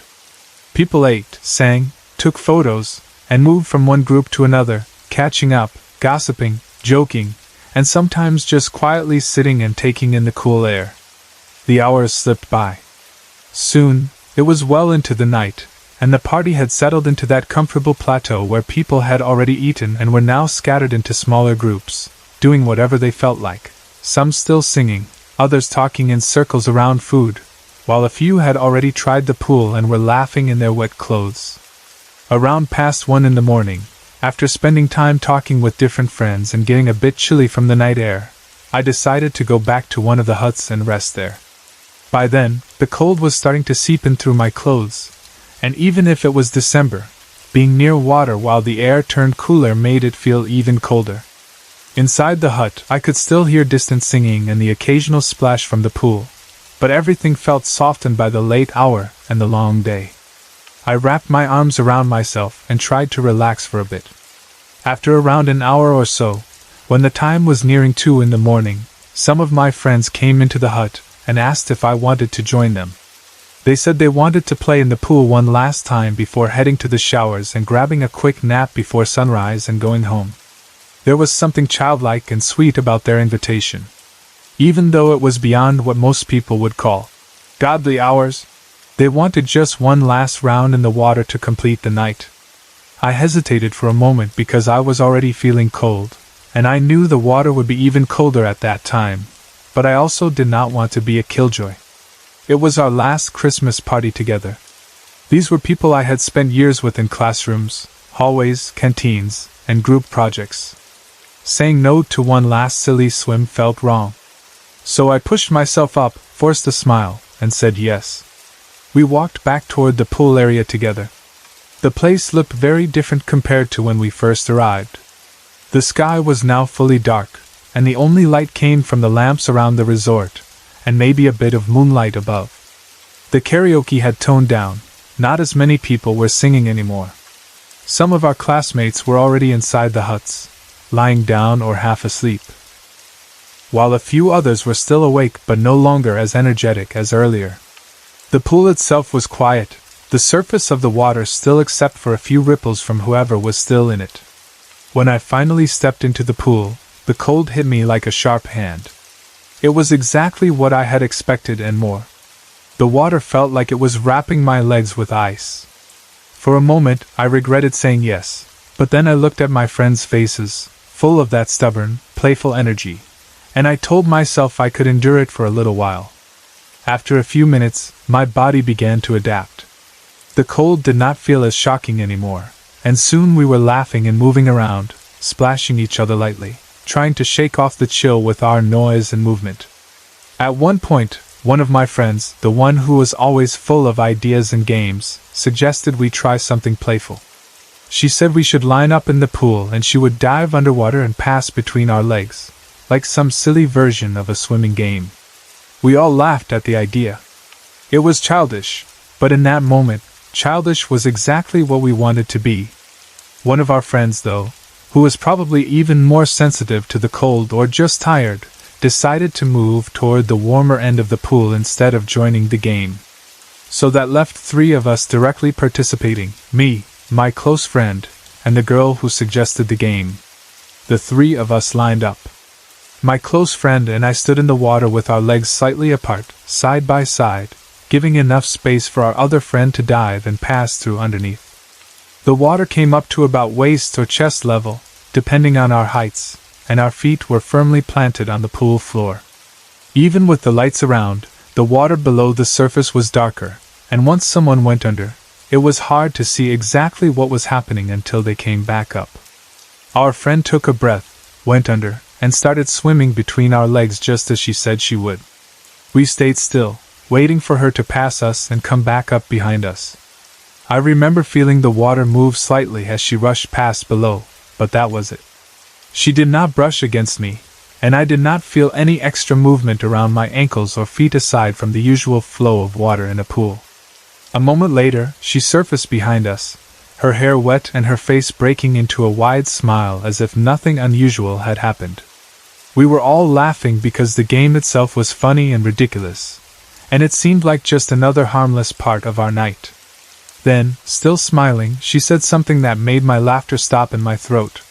She wiped water from her face and, with a playful tone at first, asked, "Okay, who decided to troll me? I didn't expect that. I had to hold my breath longer so I could get past the third pair of feet." The words hit me like a cold wave that felt even stronger than the water I was standing in. Third pair of feet. The way she said it made my mind immediately start counting. There were 4 of us in that part of the pool earlier, but one had moved away to the warmer end and had been standing at a distance from us, clearly out of the way and not part of the game. That should have left only 2 pairs of legs for her to swim through, mine and my close friends. Nothing more. I did not say anything at first. I simply stopped laughing and looked around the pool, scanning the water and the nearby area, as if someone would suddenly appear and say, "Gotcha!" But there were only 3 of us within arm's reach in that part of the pool, me, my close friend, and the girl who had just dived between our legs. The other friend, the one who had withdrawn to the warm end, was still where she had moved earlier, away from us, her distance clear enough that she could not have secretly joined the line above our diving friend. She had stayed in her place, and we had seen her there the whole time. When the girl who dove from under the water realized that no one was reacting to her statement, her smile slowly faded. Her expression shifted from playful to confused. She repeated herself, but this time with a more serious tone. "Guys, there were 3 pairs of feet in there. I know because I touched the last one." Her words hung in the air, heavy and strange. I felt my skin break into goosebumps despite the cold already making me shiver. I tried to replay everything in my head. She was sure she had passed by 3 sets of legs, and she insisted that she had touched the last pair. Her sensitivity to the supernatural was something we already knew about. This was not the kind of girl who would joke about sensing things. She was very careful whenever we talked about spirits, ghosts, or anything unexplained. She saw her gift, if we can call it that, as something serious, not a toy or a party trick. She did not use it to scare people for fun. Because of that, I knew immediately that she was not lying or teasing us. I also knew my own experience. I did not feel her touch me when she swam under, and our other friend beside me did not say anything about being touched either. Logically, there should have been only 2 pairs of feet, and I should have felt something if she brushed against me. The fact that she insisted she felt a 3rd pair of feet, solid enough to require her to hold her breath longer and make an effort to pass, told us one thing none of us wanted to say out loud. There had been something else in the water with us, something standing near us, invisible but solid enough for her to feel. We all exchanged looks, our faces drained of the laughter from just a few seconds earlier. No one wanted to be the first to say the word ghost. No one wanted to start speculating in detail about what might have joined our little game. We knew it was already well past the time when most people say the boundary between our world and other things becomes thinner. It was beyond midnight, and in many stories, bodies of water are said to be places where spirits sometimes linger or appear. Those thoughts floated through my mind without me fully wanting them. Without saying much, we came to the same conclusion. We did not argue with her, and we did not try to laugh it off or tell her she was imagining things, because deep down, none of us believed that. At the same time, we knew staying in the water any longer after what she had just told us would make all of us even more uncomfortable, maybe even invite something we did not want. So we made an unspoken, unanimous decision. We would not say another word about it while we were still in the pool. We just quietly headed toward the edge, climbed out, and left the water behind us. The cold air outside the pool suddenly felt less important than the thought of what, or who, had been standing next to us under the water. We dried ourselves in silence, each lost in our own thoughts. Later, some people went to shower, some went back inside the huts, and a few tried to sleep before sunrise. I could not fully relax. My mind kept returning to that sentence. I had to hold my breath longer so I could get past the third pair of feet. Even now, I have never found out more about what happened in that pool. I did not ask the owner if strange things had occurred there before. I did not go online searching for stories about that resort or that area in Bulacan. Maybe part of me did not want to know, because knowing might confirm that something really was there with us, playing quietly in the cold water long before we ever arrived.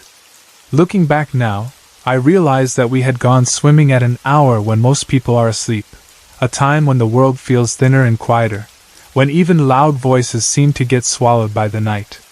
Some might say that those were not godly hours to be playing in a pool. We thought we were just having fun, trying to squeeze out the last drops of joy from a special night, unaware that the place might not have been completely empty of other, unseen company. And sometimes, when I think about that memory now, I cannot help but wonder, during those few minutes of our game, who really disturbed whom? Were we the ones disturbing something or someone who had been there first, quietly existing in the water and the night? Or did that unseen third pair of feet decide to disturb our playtime, just to remind us that we were not alone? When I think back to my childhood, the house in BF Resort, Las Piñas in Manila always comes to mind first, not because it was the most beautiful place I ever lived in, but because it was the strangest, the heaviest, and the one filled with the most unexplainable things that still cling to my memory even now. My family used to own that house, and while I was growing up there as a little boy, I heard so many stories and lived through so many moments that I still cannot fully explain. These things did not only happen to me but also to my mother, our relatives, our housemaids, some carpenters, and even friends who stepped inside the property. It was like the house had its own life, its own doorway where different spirits and energies came and went as they pleased, and we were simply stuck there sharing space with things we could not see. According to what I was told, long before I started remembering anything, there was already something strange about the house. When my grandfather first bought it from my mom and dad, there was a huge crack that ran right across the living room floor, cutting through it like some old scar that no one really understood. It was not a small crack that comes naturally with time. It was big and noticeable, as if something heavy had happened there. My dad said that they bought the house from a lady who used to live there with her Japanese live-in partner. There was a rumor that this woman had killed the Japanese man so she could inherit his money, a story that may or may not be true, but the fact that the story was repeated so casually by the neighbors made it feel like the house already had a dark history even before we moved in. I do not know if that rumor was real, if it happened in that living room, or if that big crack had anything to do with any of it, but as I grew older and experienced more, I could not help but connect the two in my mind, like the house had absorbed whatever violence or pain had taken place and carried it with it for years. When I was still a baby, my parents had to hire a maid to take care of me because my mother worked and could not always be at home. Sometimes I stayed with my grandparents, but on days when I stayed at the house, the maid looked after me. One day, my mother came home and walked into what turned into one of our early strange experiences in that house.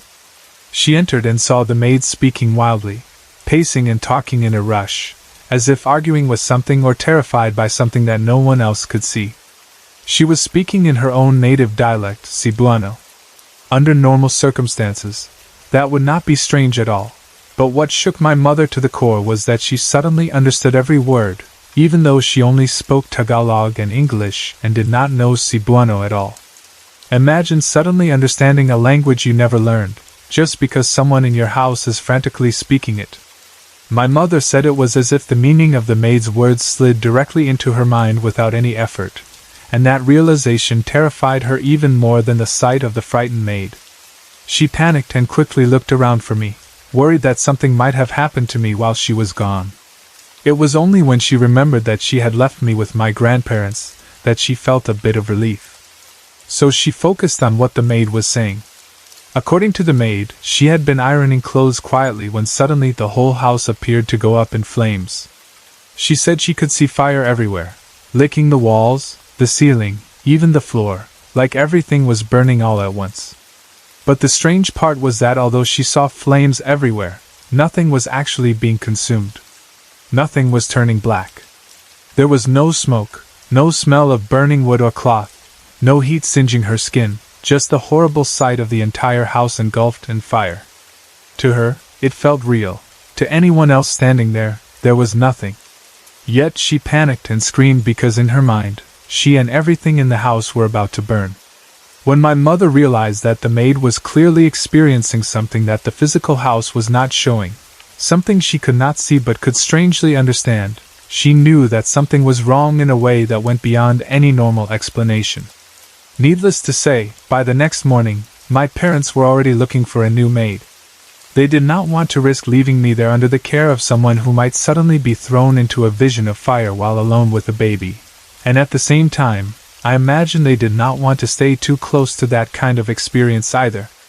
It was as if the house had already given them a small preview of the kind of things it could show to people. As the years passed, I grew older, and the house continued to be our home. When I was around 6 years old, my mother finally decided to have the house blessed. I think she had already gathered enough strange experiences and stories by then to feel that normal cleaning and repairs were not enough, that she needed some spiritual help as well. I can still remember that day vividly, even though I was only a small boy. I was inside the master's bedroom, very casually watching a horror movie, which now seems a bit ironic considering what was happening in the rest of the house. At that age, I did not fully understand why adults did the things they did when it came to religion and rituals. It was just another day to me until my mom called out to me, telling me to come out because a priest had arrived and was going to bless the house. I went out and saw the priest walking around our living room, sprinkling holy water, murmuring prayers, and doing everything priests usually do when they bless a house. At first, it looked like a normal scene, but then strange things started to happen again. While the priest was blessing the living room, our dog, Saki, kept biting and gnawing at the priest's clothes, specifically the bottom part of his vestments. Saki was not an aggressive dog by nature. She was playful and friendly, the kind of dog that greeted you with a wagging tail. But at that moment, she was restless and would not stop tugging at what the priest was wearing, as if she wanted to pull him away from that spot or was reacting to something around him that we could not see. The priest tried to stay calm and continue his blessing, but it was obvious that the dog's behavior was not normal. Then, as he moved on to bless the kitchen, another strange thing happened. In the kitchen, we had an aquarium near the area where the priest threw holy water. As soon as he blessed that part of the house, the fish inside the aquarium suddenly went wild. They started jumping out of the water, one after another, as if something had startled or attacked them. Some managed to fall back into the tank, but some landed outside, flopping desperately on the surface until they ran out of strength and died from lack of water. It was a shocking sight for a child, to see small, harmless fish suddenly jump to their deaths for no visible reason. The timing of it all, happening right as the house was being blessed, was impossible to ignore. For a child, it felt like the house was reacting to the blessing, like something inside it was being disturbed and was trying to resist or show its presence through the animals that could sense what we could not. After the blessing, you would think things would calm down or improve, but the house remained the same strange place. A few days after that, my mother and I were watching The Exorcist together, which in hindsight was probably not the best choice of movie given everything going on around us. Still, it was playing, and we watched it. Right after the film ended, we turned off the television and started to settle down. I lay down with my pillow, expecting to rest, when suddenly I felt my pillow start to press down on its own. It was as if an invisible hand was pushing into it right beside my head, slowly and firmly. The pressure was very clear, and I knew it was not just me shifting or moving my head around because I was still. It was as if someone or something else was sharing that pillow with me, pushing it down without caring how I felt about it. I looked at my mother, who was nearby, and told her what I was feeling. She looked back at me, and I noticed that her face did not show shock the way you would expect. She just stared for a moment, and calmly told me to ignore it, to not pay attention to it, and to try to sleep. So that was what I tried to do. At that age, I trusted her completely, so if she said to ignore it, I did. It was only years later when she told me the truth, that she had been absolutely terrified at that moment. She had seen the fear in my eyes and knew that the last thing I needed was to see panic in hers, so she forced herself to stay calm, to act like it was nothing, even though she was deeply unsettled inside. She said that she did not want to give whatever was causing it more power by reacting. It took a lot of strength for her to pretend everything was fine while she too was wondering what kind of house we were really living in. For a while after that, nothing very dramatic or obvious happened. Life continued. I grew older. I went to school, made friends, and slowly spent more and more time at my grandparents' place. There were periods when the house was quiet, but even in those quiet times, there were still small, strange details that felt off. One of our nannies at one time, for example, would keep telling me not to pray. She would say that God did not exist, that there was no point in praying to anyone. It is not normal for a nanny to tell a child that, especially in a country where most people grow up surrounded by religious ideas. I do not know what her beliefs were or what she had experienced that made her say such things, but in the context of that house, with everything I know now, it just adds to the heaviness of its story, like one more layer of something that did not quite belong. When I was around 9 years old, my parents decided to have the house renovated and extend my room. They wanted to expand it, which meant they needed to break the front wall of my room, the one facing outside. Just beyond that wall stood a huge mango tree, old and thick, with strong branches reaching out as if trying to touch the house. During the renovation, the front part of my room became exposed, and the only thing separating the inside of the room from the outside mango tree area was a clear plastic cover. It was thin enough that if you stood in my room and looked straight ahead, you could clearly see the tree and the space around it as if you were looking through a window. We hired a head carpenter to oversee the renovation work. Over time, as is often the case when people live and work in close quarters, he and one of our maids became close and eventually became a couple. Since work ran late, and it was convenient, they ended up sleeping in my room while it was still under construction, right near that plastic-covered opening that showed the mango tree. One night, the carpenter later told my mother, he woke up suddenly for no apparent reason. It was dark, but the faint light from outside allowed him to see the outline of the tree beyond the plastic. As his eyes adjusted, he noticed that there was a girl in white walking in front of the mango tree. At first, he assumed it was our maid, Sally. Maybe she had gotten up to go outside or just walk around to get some air. So he called out her name in a normal tone, expecting her to look at him and ask what he wanted. The girl in white, however, did not respond. She just stood there, facing away or sideways, not reacting to his voice at all. He grew a little annoyed and called her again, more loudly this time. "Sally!" Still, the girl did not move or answer. Feeling uneasy now, he turned to his side, perhaps to shake her shoulder or ask why she was ignoring him. But when he looked, he saw that Sally was lying beside him, still asleep, her breathing steady and her body relaxed, clearly unaware of anything happening. That was when it sank in that whoever he had been calling was not Sally at all. The girl outside in white was someone or something else, and the realization that they had been sharing that room and that night with another presence shook him deeply. This was just one more story in a growing pile of strange events tied to that house. As I got older, I started spending more and more time with my grandparents, who eventually played a big role in raising me. The connection with the house and BF resort slowly weakened, and my visits there became less frequent. But still, there were a few more moments before that chapter of my life ended.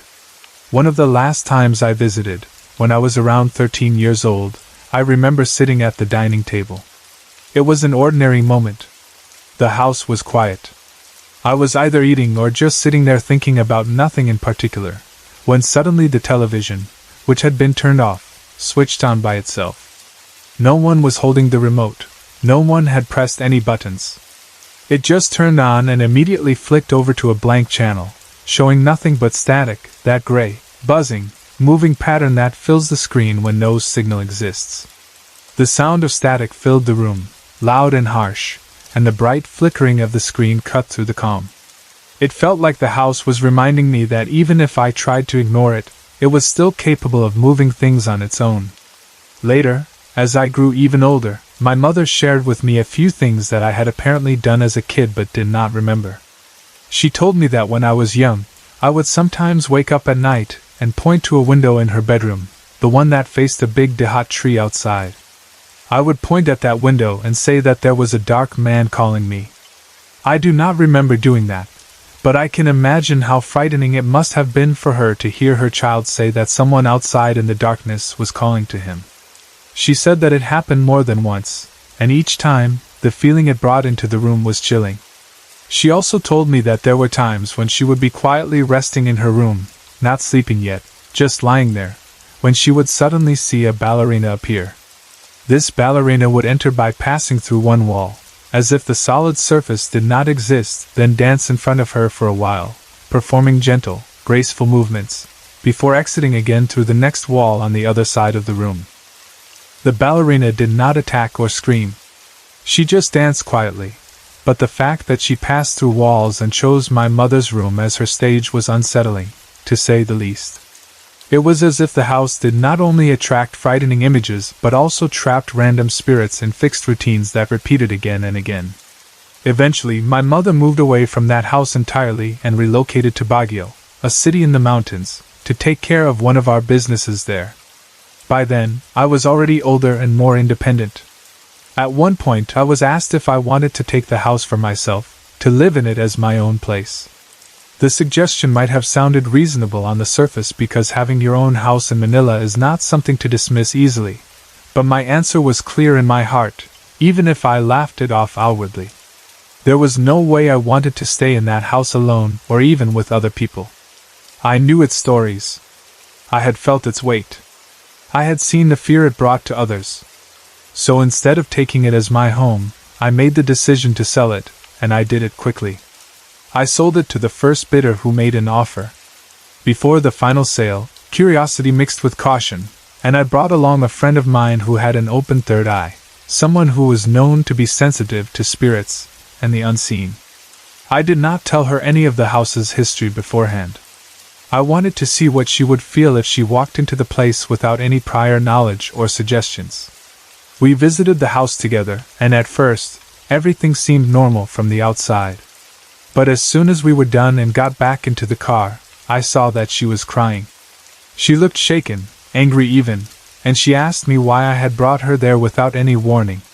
She said that inside the house, especially near my old room, she had seen an old man floating and waving to her from above, as if he was trying to get her attention, maybe even greet her or acknowledge her presence. She was disturbed by what she had seen because she had not expected it, and had not been emotionally prepared to encounter that kind of spirit in such a strong way. Hearing that from her, someone whose sensitivity I trusted, was like the final confirmation of everything I already felt about the house. I remembered my mother telling me that the priest once said our house was like a portal, a place where random spirits passed through, coming and going as they liked, using our space as some sort of crossing point. That idea alone is enough to make anyone's skin crawl. She had also told me stories of ballerinas in her room, dark men at windows, cracks on the floor, Japanese partners rumored to have been murdered, dogs biting priests' vestments, fish jumping to their deaths, maids seeing fire that did not burn, nannies denying God's existence, girls in white under mango trees, televisions switching to static. And now my friend with an open third eye crying because an old man was waving at her from my former room. Put together, it all painted a picture of a house that was never really just a house. It was a crossroads, a place where the living tried to build a normal life while the dead or lost or wandering spirits continued to travel through, leaving traces of themselves behind in the form of visions, sounds, and movements. In the end, there was truly no way I was ever going to live there. Selling it to the first bidder and walking away was not just a financial decision. It was a choice for my own peace of mind, a way for me to finally close a chapter filled with things I could never fully understand but had no desire to keep experiencing ever again. I grew up in a Catholic family, the kind where prayers before meals were automatic, Sundays meant Mass whether you liked it or not, and religious images watched you from the walls like quiet guardians. As I got older, though, something in my mind started to change. I didn't turn into a hardcore atheist who hated religion, but I slowly moved away from the idea of following any specific church. My thoughts about God turned softer and less defined. I found myself somewhere between belief and doubt, like standing on a bridge between two lands. I still believed there had to be something more, guiding or watching humanity, or at least something beyond what we can see, but I could no longer say with full confidence what that something was. You could say my views became almost agnostic, with a touch of deism. I still think about spiritual things at least once or twice a day. It's like a quiet habit that never went away, even when I stopped going to church regularly. Sometimes I'd look at the sky and wonder, sometimes I'd think about the soul, sometimes I'd question life after death. And although I don't claim to have any sixth sense or special gift, there have been moments in my life that felt too strange, too precise, or too gentle to simply call them coincidences. Those moments didn't turn me back into a religious person, but they did nudge me away from complete skepticism. One of those moments happened a few years ago, in 2012, during a trip to the Philippines. I still carry it quietly in my mind, like a small glowing stone. It was in the latter half of April 2012 when my parents and I went to the Philippines for a short stay. Part of our trip included spending some time in Angeles City, Pampanga, where my maternal grandmother lived. She didn't live alone, she shared the house with my uncle and aunt. They hadn't always been in that house. Before, they lived in a place just across the street. My other uncle, the one working abroad and earning better money, had helped fund the new house and had it fixed up and revamped before the three of them moved in. By the time we arrived, they had already been living there for around 4 years, so the house had settled into them and they had settled into the house. The house itself was a single-story structure with a quiet, lived-in feeling. It wasn't one of those huge mansions you see in rich subdivisions, but it was nicer than many houses in the area. There was a small but pretty garden in front, with plants that my grandmother liked to care for. She had always been fond of plants.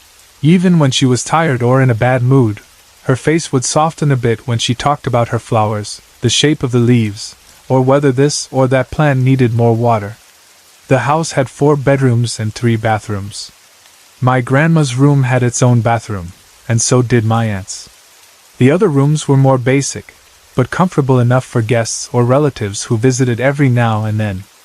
During our stay, it was decided that my aunt would temporarily share her bedroom with my grandmother, and my parents and I would use my grandmother's room. That way, we weren't scattered across different rooms and we could all be near each other. My grandma's room was spacious, more so than a typical bedroom. When you walked in, it didn't feel cramped at all. There were 4 windows, each with drapes hanging neatly, giving the room a soft, homey look. These windows were placed in such a way that, during the day, the room could be lit by natural light if you pulled the curtains aside. At night, you could close them to create a sense of privacy and safety. On one side of the room stood a large cabinet or wardrobe where my grandma kept her clothes, some special dresses, and old things she probably couldn't throw away because of the memories attached to them. Near the door, mounted on the wall, was a big mirror. It reflected not just faces, but parts of the room, making it look even bigger. There was also a dresser with items neatly arranged on top, combs, perfume bottles, creams, maybe a small rosary, and other everyday things that showed a life of routine and habit. Against one wall was a modern touch, a flat-screen TV that my uncle had bought for my grandma, wanting her to enjoy her shows in comfort. In different corners of the room, there were 2 sets of chairs with little end tables between them, forming small sitting areas. One set was placed near a window. I imagined my grandma sitting there in the morning, sipping coffee or salabat, looking outside and thinking about the past, or about what to cook for lunch. Since all three of us, my mother, my father, and I, were going to sleep in that room, we had to arrange things carefully. The main bed belonged to my grandmother, but during our stay, my parents used it. There was enough space on the floor near the windows to place a mattress, and that spot became my bed. They laid a mattress on the floor close to the windows, and that's where I slept. It wasn't uncomfortable, and I didn't mind lying close to the floor. There was something reassuring about being near the windows, too, even though the glass separated us from the outside world. At night, the room was never fully dark. My grandmother had a glow-in-the-dark clock on the wall, its soft green numbers faint but clear enough to catch your eye if you woke up and needed to know the time. There was also a small night light kept on, just enough to keep the darkness from swallowing the whole room. The combination of those two light sources gave the room a quiet, dim glow at night, enough that you could see the outlines of furniture, the bed, the windows, and the people sleeping. By the time we had been there 3 or 4 nights, I had grown used to the rhythm of the house. Days were filled with relatives talking, the television in the living room playing shows in Tagalog, the sound of tricycles passing outside, and the smell of food being cooked. Nights were calmer. The air cooled a little, but because it was April in the Philippines, it was still warm enough that air conditioning was considered a blessing. On that particular night, the one that never really left my memory, I woke up sometime between midnight and 3 in the morning. I don't remember the exact time, but I know it was that quiet window when most people in the house were deep in sleep and the world seemed thinner and softer, as if everything was holding its breath. The air conditioning in my grandma's room was on high. The thermostat dial was at around 8, and it went only up to 10. At that setting, the cold air blew steadily and strongly into the room, making it feel almost like a refrigerator. It was the kind of cold that slowly seeped through your blanket, then into your skin and bones. I remember lying on my right side, my body curled up a bit, with my back facing the windows behind me. In front of me, across a small distance of floor, was the air conditioner. The airflow seemed to be pushing directly toward my side of the room, so I got the full force of the chill. My blanket was thin, more suitable for a slightly cool night, not for the way the AC was humming and blowing like it wanted to freeze the whole room. I pulled my knees closer to my chest instinctively, trying to make myself smaller, trying to keep as much warmth inside my body as possible. As I lay there half awake, resisting the urge to fully get up and turn the thermostat down, I became aware of a different kind of feeling. It was very subtle, but very clear at the same time. The feeling of being watched. It was not a loud noise or a sudden movement that woke me. I was already awake. It was more like the sudden awareness that someone's eyes were on me, studying me quietly. The hairs at the back of my neck seemed to rise without any wind. My mind sharpened in an instant, even though my body still felt heavy with sleep. I did not want to move too much, but I could not ignore it either. My eyes, half opened, caught something in the corner of my vision, someone standing by the window behind me. I did not want to turn my head too quickly, as if moving fast would make whatever it was react. So I let my eyes shift first, slowly. Then I carefully glanced over my right shoulder, just enough to see what was there. By the window, in the soft dim light of the room, stood a lady in white. She was not a blur of white. She had a shape, the figure of a woman. She had long dark hair that fell down smoothly, framing her face and shoulders. Her body, her clothes, and her face looked a bit misty, not as sharp or solid as a living person would appear, but there was no doubt that she was there. The strange thing was that even though her features were not perfectly defined in that half-light, I somehow knew she was beautiful. It's hard to explain. I did not study her face in detail, but something about her presence carried a softness and a calm beauty. It was like my mind understood her as beautiful, even if my eyes could not fully focus on all the details. She was standing still, looking down at me. That was what made me most aware of her. She didn't seem angry or threatening. She was not making any move to come closer or reach out, at least not at that moment. She was just there, watching. Her white clothing was simple, not fancy or sparkling, just plain white, which in the dim glow of the room looked like both light and shadow at the same time. For a second or two, our awareness overlapped. Me partially turned, seeing her there, and her gaze already fixed on me. Then instinct took over. Maybe it was fear, maybe it was shyness, maybe it was just the human reaction to something your brain cannot fully process. I quickly turned my head back toward the direction of the air conditioner, away from the window. I shut my eyes tightly and pretended to be asleep, as if closing my eyes could erase what I had just seen. My heart was beating a little faster now. I did not dare move my body, even though part of me wanted to pull the blanket over my head. But another part of me didn't want to show that I was frightened or awake. It sounded childish inside my head, but I thought, if I pretend to be sleeping, maybe she'll go away or leave me alone. I don't know how long I lay there like that, with my eyes closed and my back still facing her. In that silence, I began to feel something else. I felt the cold of the air conditioning more sharply now that I was aware of everything, and I pulled my thin blanket closer. Then, gently, I felt motion near my shoulders and neck. Soft hands, or at least something that felt like hands, took hold of the edge of my blanket and pulled it up higher, tucking it around my neck and part of my face, as if someone was making sure I was fully covered and warm. The movement was slow, careful, not rough or hurried. It reminded me of how a mother or grandmother might tuck in a child at night when they think the child might be cold. There was no weight pressing down on my body, no sudden push, just the quiet, precise motion of someone fixing a blanket. In that moment, all my fears softened a little. The feeling of being watched changed into something else, the feeling of being cared for. I didn't open my eyes. I just let it happen, let the blanket be adjusted. My body started to relax almost immediately afterward. It was as if the act of being tucked in triggered a deep wave of comfort and sleepiness.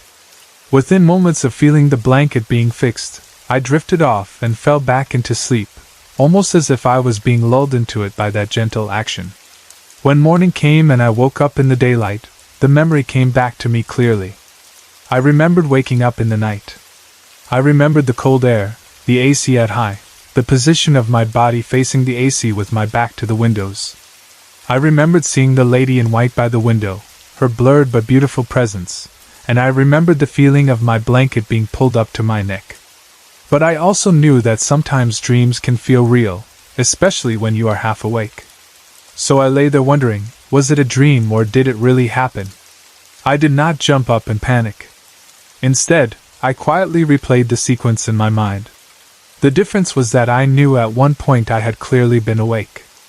I remembered the heaviness of my body, the awareness of my surroundings, and the conscious decision to pretend to be asleep. It did not feel like the random nonsense of dreams. Later that morning, when things were calm and normal, my grandma moving around the house, my aunt doing her tasks, my father busy with something, I asked my mother a simple question. "Did you stand next to me when I was sleeping last night? Were you the one who fixed my blanket?" She answered no. She had not gotten out of bed in the middle of the night to stand by the mattress. Even if she had, I knew something didn't match. The lady I had seen had long dark hair and wore white. My mother's hair at that time was shoulder length, not long enough to match what I saw. She had also not been wearing white to sleep that night. I remembered the color of her clothes. The presence I saw standing there did not match my mother's shape or style. It was most definitely not my grandmother or my aunt either. Both of them slept differently, and neither had the long hair, white outfit look of the figure I saw. My grandmother would not have quietly tiptoed into the room and stood by the window like that without making more noise. My aunt's movements are also more obvious and noticeable. The figure I saw was either of them. Once I realized it could not have been any of the living women in the house that night, the questions started rising in my mind. Who was the lady in white? Why did she appear, if she really did? Was she someone connected to the house? Was she just passing through? Or was she something else entirely, something from a different plane or level of reality that my mind could barely grasp? I did not bring it up to the whole family in a dramatic way. I didn't gather them in the living room and say, Guess what I saw? Instead, I quietly held the memory and lightly mentioned it only in small pieces. My mother did not tell me I was crazy. She didn't give any firm explanation either. The house was old, that much I knew, although it had been renovated.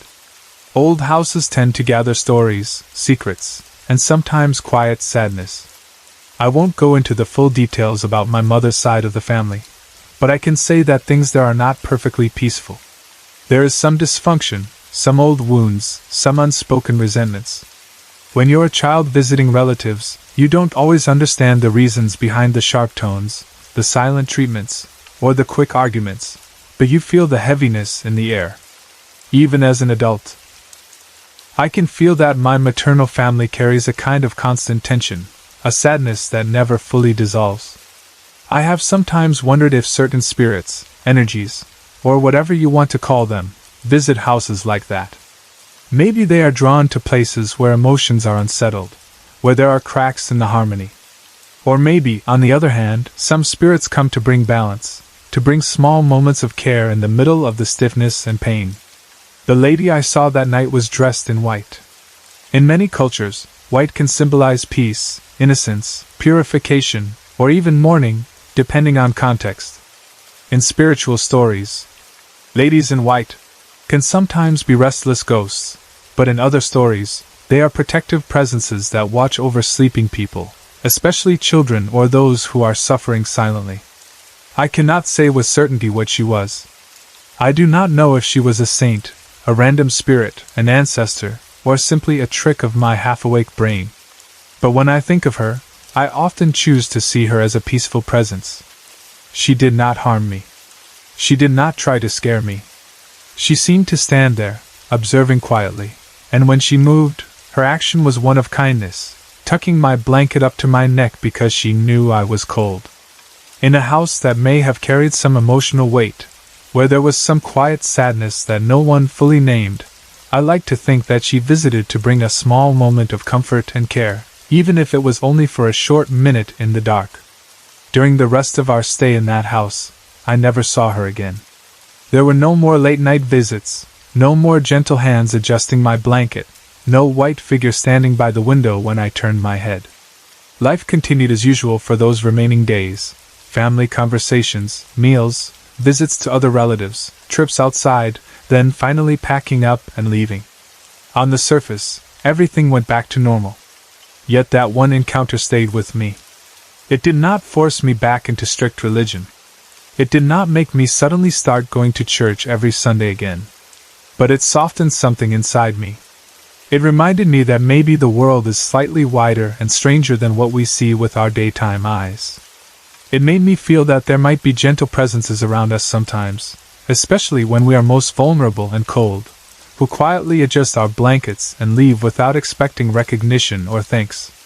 Whether she was a dream or a real spirit, that memory became one of the small reasons why, even as I stand in a more questioning, in-between space with my beliefs, I still hold on to the idea that there is something more working in the background of our lives.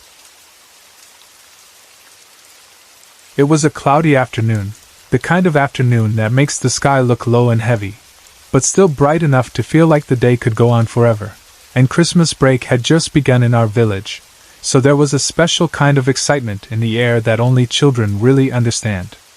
The streets were more alive than usual, with kids running in different directions, shouting, laughing, and playing all sorts of games, from tag-a-tagwin to tumbang presso to simple games of chasing each other with no clear rules at all. I was one of those kids, sweaty and out of breath, not even thinking about time or tiredness while I ran up and down the street with my friends. We did not care that the clouds were thick or that the wind sometimes felt a little cooler. For us, it was enough that there was no school, no homework, and the promise of noche buena and gifts hanging in the air everywhere like an invisible decoration.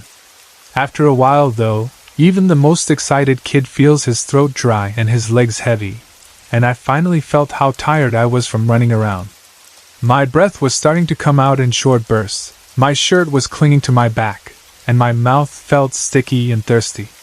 That was when I decided to stop and go back home to get a drink of water before going out to play again. As I walked back toward our house, The noise of the kids outside slowly faded behind me, replaced by the quieter sounds inside our home, the muffled hum of indoor life, and the faint jingles of Christmas songs coming from somewhere in the neighborhood. The moment I stepped inside, the air felt a little cooler, and the smell of something familiar and homely greeted me, like the scent of the curtains, the wooden furniture, and a bit of food that had been cooked earlier. Just as I was heading to the kitchen to get my drink, I heard my brother's voice from the living room. He was calling out to my sister, asking her to take a photo of him using the camera on her new Nokia phone. At that time, having a phone with a camera felt like a big thing, especially for kids like us who were still excited about seeing ourselves in pictures without needing a big, separate camera. My sister sounded amused and slightly annoyed, but she agreed, because she was still proud of her new phone and liked using it. As I poured water into a glass and brought it to my lips, the coldness of it felt like heaven in my dry throat. While I was drinking, my brother moved to stand beside the Christmas tree, which my family had set up in the corner of the living room. The tree was decorated with colorful balls, shiny ribbons, and blinking lights that made it look magical, especially for kids like us who always associated it with gifts and Christmas Eve. My brother posed beside it, trying to look cool or maybe funny, while my sister stood a few steps back with her phone raised, getting the right angle. I walked over and positioned myself just behind my sister's shoulders so I could see the screen and watch how the photo would turn out. I remember leaning a bit closer, the glass of water still in my hand, curious and relaxed, thinking only about the simple fun of seeing my brother's picture with the tree. But just before my sister pressed the button to take the shot, something happened that made my calm, ordinary afternoon twist into something I would never forget. Out of nowhere, I saw a woman pass behind my brother. At first, my mind did not fully catch up with what my eyes were seeing. She was moving smoothly, not in a rush, just crossing behind him as if she also wanted to be in the picture. She was wearing a white veil that covered part of her head and flowed down over a white dress, giving her a soft but eerie appearance, like someone from an old wedding or maybe a figure from a funeral or a procession. The white of her clothes stood out sharply against the colors of the Christmas tree and the shadows of the room. But it was her face that truly froze me. Her eyes were all white, not in the natural way of someone with light-colored eyes, but completely white, with no pupils, no dark center, nothing that made them look human. It was like someone had erased the middle of her eyes and left them empty and pale. That sight shocked me so much that I felt my own eyes widen without control, my body stiffening as a cold feeling crawled up my spine even though the house itself was not cold at all. For a moment, time felt slowed. I did not scream, but my mind was racing, trying to understand what I had just seen. I stared at my brother, then at the space behind him, but the woman had already passed. My heart was pounding, but I remembered enough to react, and I turned to my sister, who still held the phone in her hands. With my voice a bit shaky, I asked her if I could see the photo she had just taken. I wanted proof, something to tell me that I was not imagining it. But when I asked, she quickly refused, her face tense. She did not joke or tease me, she just said that she had deleted the picture. Her eyes looked scared, not confused. The expression on her face told me that she had seen something herself, something she did not want to keep in her phone or show to anyone. The way she looked at me made my stomach sink. She did not even have to say what she had seen, because her reaction already answered the question I had not yet formed out loud. Whatever it was that I had seen with my own eyes, she had seen it too, caught in that short moment before she rushed to delete it. But we did not talk about it in detail then. Maybe we were both too scared, or maybe we did not know how to put it into words. All I knew was that there had been a woman in white, passing behind my brother, with empty white eyes, and whatever she was not just some visitor casually walking in our living room.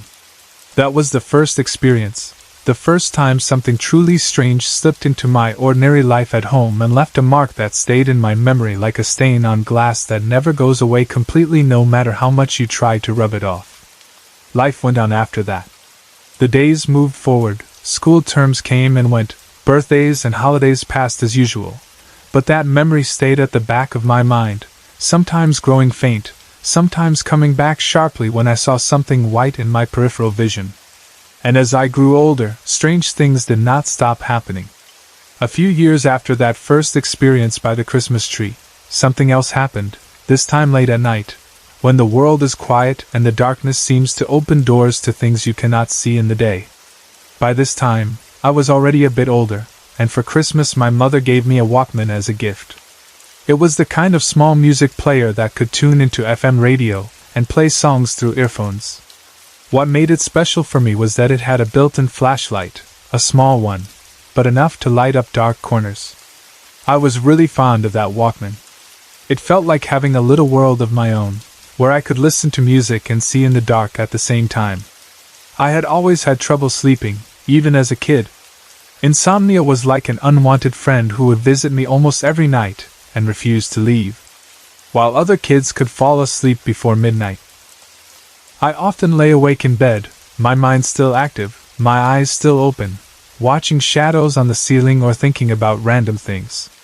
Sometimes I would not fall asleep until 2, 3, or even 4 in the morning. That habit naturally made me wake up late most days, and it became part of who I was, the one who was still awake when everyone else was asleep. It was about 3 days after Christmas when something happened that proved to me that the strange didn't care whether you were tired, bored, or trying to distract yourself. That night, as usual, I could not sleep. It was past midnight, maybe closer to 1 or 2 in the morning. The whole house was completely dark and quiet, with my family already in deep sleep. I was lying on my bed with my Walkman pressed to my ears, listening to the FM radio, trying to let the music or voices lull me into sleep. But as the night grew deeper, the radio stations started to shift into their late-night mode. One by one, they began playing old songs, tunes from decades ago that did not mean much to me at that age. The voices of the DJs became slower and more relaxed, and the songs felt distant, like they belonged to a different generation. After a while I grew bored. The music could not distract me anymore, and I felt restless. Then I remembered that my Walkman had a flashlight. Out of simple curiosity and boredom, I decided to play with it. I turned the light on and off, watching the way the small beam cut through the darkness.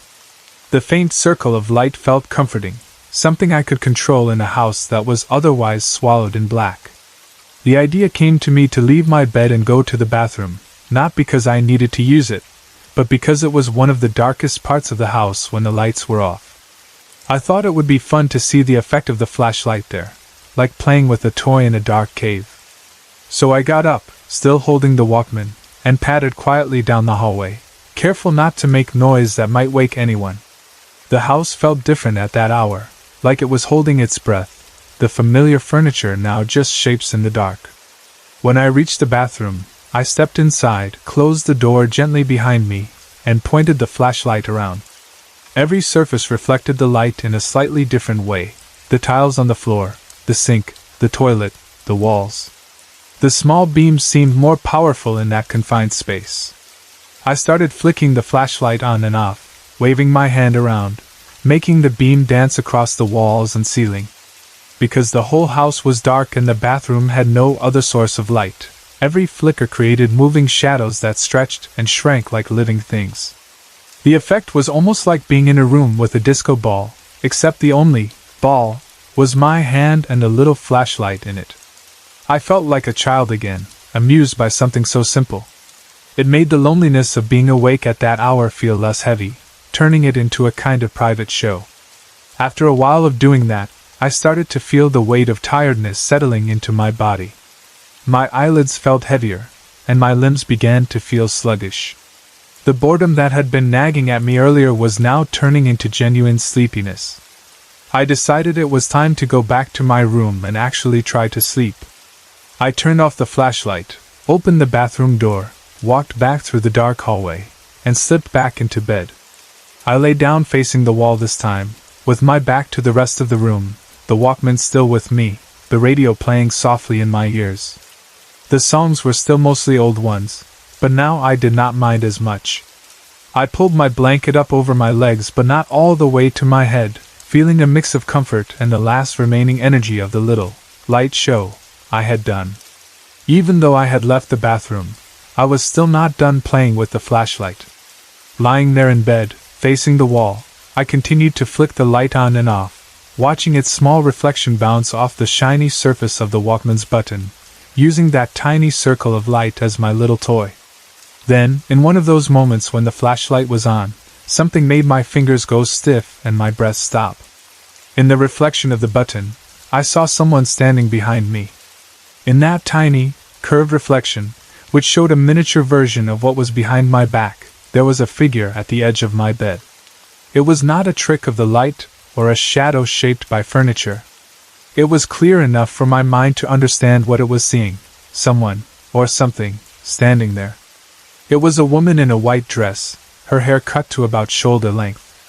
Unlike the woman by the Christmas tree with the white eyes that I saw years earlier, this one was even more unsettling in a different way. Her face was completely blank. There were no eyes, no nose, no mouth, no features at all. Just a smooth, empty surface where a face should have been, like someone had wiped away all the details that made her human. She was not moving, just standing there at the edge of my bed, very close, almost within reach if I had reached out a hand behind me. In that tiny reflection, I could see her image clearly enough to know that she was real in that moment, that she was not just my imagination. My whole body froze. It was as if my muscles had turned to stone. I could not even twitch my fingers. My mind screamed at me to move, to jump, to run out of the room, but my body refused to obey. The blanket was covering my feet, but not my whole body, and I wanted nothing more than to pull it all the way up, to hide under it like a child hiding from a monster. But I could not even bring myself to grab the edge of the blanket at first. Fear pinned me to the bed harder than any physical weight could. I do not know how long I stared at that reflection. Moments in fear always feel much longer than they actually are. It might have been just seconds, but to me it felt like minutes stretched out, like time itself was being forced to move slowly to make me suffer every second of knowing she was there. My hand was still holding the Walkman, the flashlight still on. Finally, with all the courage I could gather, I turned the flashlight off. Darkness rushed in, heavier than before. I forced my hand to move, inch by inch, until I could grip the blanket. Then I pulled it quickly over my body, covering myself as much as I could, as if that thin piece of fabric could protect me from whatever was standing there. Under the blanket, I started to pray. All the prayers I had learned as a child came rushing back to my lips, whispered in a shaking voice. I prayed and prayed, begging for protection, asking for whatever was there to leave me alone. Eventually, after what felt like a long, exhausting battle with my own fear, I fell asleep, still under the blanket, still clutching the Walkman. For a long time, I tried to convince myself that maybe I had imagined it because I was tired, because I had insomnia, because it was dark, because I had been playing with light and shadows. My mother used to tell me that sometimes my imagination was too active, that I was scaring myself with the things I wanted to see. But deep inside, I always knew that what I saw did not feel like something my mind made up from boredom. It felt like something separate from me, something that invaded my room and used that quiet, late hour to show itself. Years went by. I grew older. Life took on new routines, new worries, new joys. But the memory of that faceless woman stayed inside my head, like a book I could open any time I wanted, even if I did not want to. Then, one day, another piece was added to the puzzle in a way that made everything even more disturbing. My cousin joined the choir in our church within the village. It was a small church, with simple walls and familiar faces, a place where people sang and prayed and tried to feel close to God. She spent a lot of time with her co-choir members and made friends with them. One day, we were talking and sharing stories, the way cousins do when they are comfortable and relaxed. The conversation moved from normal topics to small secrets, and then to the supernatural, as it often does when people are half joking, half serious. That was when she mentioned that 2 of her choir mates were gifted, meaning they had a stronger sensitivity to the spirit world. She called them Kuya Jeff and Kuya Miggy, not their real names, but enough for me to picture them as older brothers in the church group. My cousin told me that during one of their practices, They had held some sessions in our house, probably because it was available and convenient. At some point, Kuyamigi, one of the gifted ones, told her something that made her skin crawl. He said that she was not alone in our house, that there was someone else there with us. Naturally, my cousin freaked out a bit and asked him who he meant. Was he talking about a living person or something else? He then described one of the presences he could see, a faceless woman with shoulder-length hair, wearing a white dress, who liked to stay around the kitchen area. When my cousin told me that, I felt something inside me drop. My heart seemed to skip a beat. I could almost hear the sound of a key turning in a lock that had been stuck for years. Because that description was exactly like the one I had seen in the reflection of my Walkman button. The woman who had stood at the edge of my bed. The woman I had tried to convince myself I had only imagined. The faceless woman in white with shoulder-length hair. That was not all. My cousin said that when she told this to another gifted choir member, Kuya Jeff, he confirmed it. He said he always saw the same woman whenever they held their practices in our house. She was always there, somewhere in the background, hanging around the kitchen area, watching. At that moment, all the years of doubt and self-questioning collapsed. It was no longer just my word against my imagination. I was not the only one who had seen her.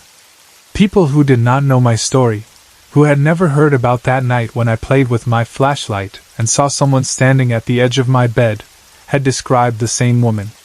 They saw her, too, in the same house. They placed her in the same world as me. The girl was real, or at least as real as any spirit or presence could be. She was not just a fragment of my imagination, not just a shadow created by boredom and late nights.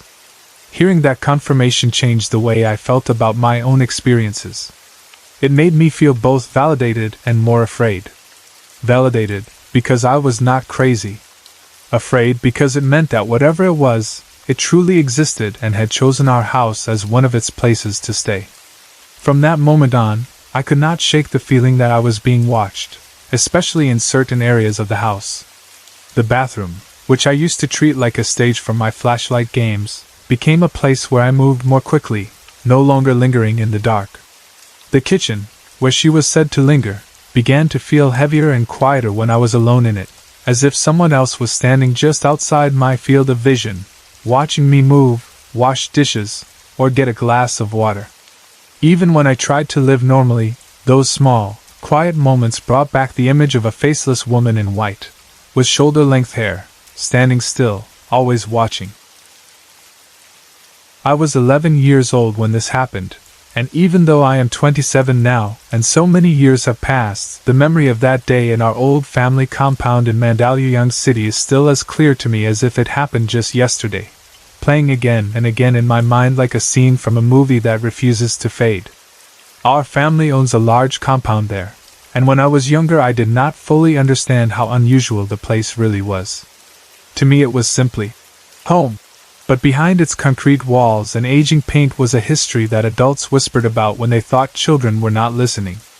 The compound used to be a hospital during the Japanese occupation, a place where soldiers, prisoners, and civilians were brought in for treatment, or for things people did not always want to talk about.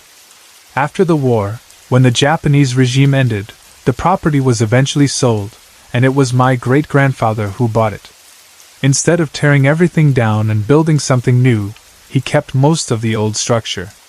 Time did its work, and slowly the hospital changed its purpose, but the bones of the building remained the same. The long wards where patients once lay side by side and beds were divided into smaller spaces and turned into rooms that we rented out, like apartments. The high ceilings, the narrow hallways, the old tiles, and the layout all hinted at what the building had once been. Only later would I realize how much of that past seemed to linger there, stuck in corners and shadows, refusing to move on. The building had 3 main floors and a strange underground space that was not quite like a normal basement. It was more like a huge, low-ceilinged area beneath everything, dim and damp, that my family once used as a piggery. Even when I was a kid, the piggery was no longer in use, but the memory of its smell still seemed to hang in the air there, mixed with the earthy scent of old concrete and water from the well that stood nearby. The well itself was like something out of an old story, round and dark and deep, with moss and dampness around its edges, as if it was quietly watching everyone who passed. In front of the old piggery area were 5 small rooms, lined up side by side like little boxes, each with a door that looked like it could hide 100 secrets. I always felt uneasy around that part of the compound, even if I could not explain why. The first floor of the building had a small hallway when you entered, nothing fancy, just plain old walls and a floor that had seen thousands of footsteps over the decades. In the middle of that hallway was a concrete desk or counter, heavy and unmoving, like it had been there from the time the building was born. To its left was the entrance that led down to the basement, the old piggery area and the well, through a dark stairway that always smelled slightly muddy and metallic, like wet iron and earth. On the right side of the hallway, there were about 4 rooms, their doors closed most of the time, each one once part of some hospital function, maybe an office or a ward, now turned into living spaces for the tenants. Behind the concrete desk was the staircase leading up to the 2nd floor. That 2nd floor was one of the parts of the building that left a strong impression on anyone who walked through it. It had a long hallway that stretched out ahead of you, making it feel like it went on forever. There were 4 rooms on one side and 4 on the other, their doors facing each other across the narrow path. The walls were old, and the hallway always seemed a bit darker than the rest of the house, even on bright sunny days. At the far end of that hallway was a large window. During the daytime, sunlight would stream in, casting long rectangles of light on the floor and making the dust motes dance lazily in the air. At night, though, that window turned into an empty, black rectangle, like a painting of nothingness, and it made the whole length of the hallway feel more ominous, as if someone, or something, could be standing at the other end, watching. On the right side near the end of the hallway was an old bathroom, the one that later became very important to my story. Opposite to it on the left was the staircase that led up to the 3rd floor. The 3rd floor was where my immediate family lived. It felt more like our home, compared to the lower floors. There were only 2 rooms there, one for us, and the other for my uncle. The atmosphere felt slightly lighter up there, maybe because that was where we shared meals, slept, and spent most of our time together. In the middle of the 3rd floor was our dining table, simple but familiar, placed in the open area between the rooms. At the end of the short hallway behind it was another bathroom, the one we normally used. Even with all the normal daily life that happened there, eating meals, watching TV, doing homework, talking, laughing, nobody in the family could completely ignore the fact that the building had once been a hospital, and an old one at that. Stories floated around like invisible cobwebs. Since childhood, I had heard about ghost stories connected to the place. Some of our relatives and even a few of the tenants would talk about strange sounds at night, sudden footsteps in the hallway when nobody was there, doors that seemed to open or close on their own, or feelings of being watched while walking through certain parts of the building. Sometimes they talked about shadows in the corners of their eyes, white figures at the end of the hallway, or someone tapping on the wall at odd hours. Adults would sometimes try to laugh these stories off, but there was always something in their faces that made me think they believed at least some of them. Even as a kid, I learned that the 2nd floor bathroom was rarely used. People preferred going up or down rather than using that particular one. I did not really understand why then. People just said it felt different, or not comfortable, in there. I heard comments like, "Nakakatakat done," or "I wag dian, sa tas na lang." And even if no one explained it clearly, the message was enough. That bathroom was not their first choice. For the most part of my childhood, though, nothing directly supernatural ever happened to me. The stories were just background noise, the kind of scary things you talk about for fun at night but then forget when the sun rises. That changed when I was 11. One particular day stands out. It was an ordinary day at first, one of those slow afternoons when the light outside is fading and the house feels quiet. I was on the 3rd floor, comfortably sitting and watching TV. I still remember that I was watching Dragon Ball, fully absorbed in the show, following the characters and their fights and transformations with the kind of focus only a child can give. The familiar sound of the TV filled the room, and for a while I forgot about anything else. My attention was completely on the screen, my body relaxed and my mind detached from the actual world around me. After some time, though, my body suddenly reminded me that I was still human. I felt a sudden, strong urge in my stomach, and I realized that I had diarrhea coming. The kind that doesn't give you a lot of time to think or walk slowly. I felt that warm, twisting feeling in my belly and knew I had to get to a bathroom immediately. My first thought was, of course, to use the third-floor bathroom at the end of the hallway, the one I was most familiar with and comfortable in. I rushed toward it, already imagining the relief I would feel once I was inside. But just as I reached the door, I realized it was locked. My father was inside using it. I could hear the faint sound of running water and movement. I tried to knock, hoping he would finish quickly, but when I heard his voice answer that he was still in there, I knew I could not wait. The pressure in my stomach was building, and it would have been too embarrassing to have an accident at that age, especially so close to the bathroom. So I had only one choice. I had to go down to the second floor and use the old, rarely used bathroom at the end of that long hallway. I did not want to. Even then, I knew people did not like going there, but my body gave me no time to hesitate. With hurried steps, I turned away from the third-floor bathroom and headed toward the staircase. As I went down, I could feel the air change slightly, becoming a little cooler and heavier, as if the third floor, where we lived, carried more of our warmth and laughter, and the second floor existed in a space where the past felt closer. When I stepped onto the second floor, the long hallway stretched ahead of me, the window at the end giving off a faint light. The rooms on both sides were quiet, their doors closed. I could hear the faint echoes of my own footsteps against the floor as I walked toward the bathroom on the right side, near the end of the hall. The urgency in my stomach pushed me forward, but at the same time there was a prickling feeling at the back of my neck, like someone might be watching me from one of the closed doors or from the shadowy corners.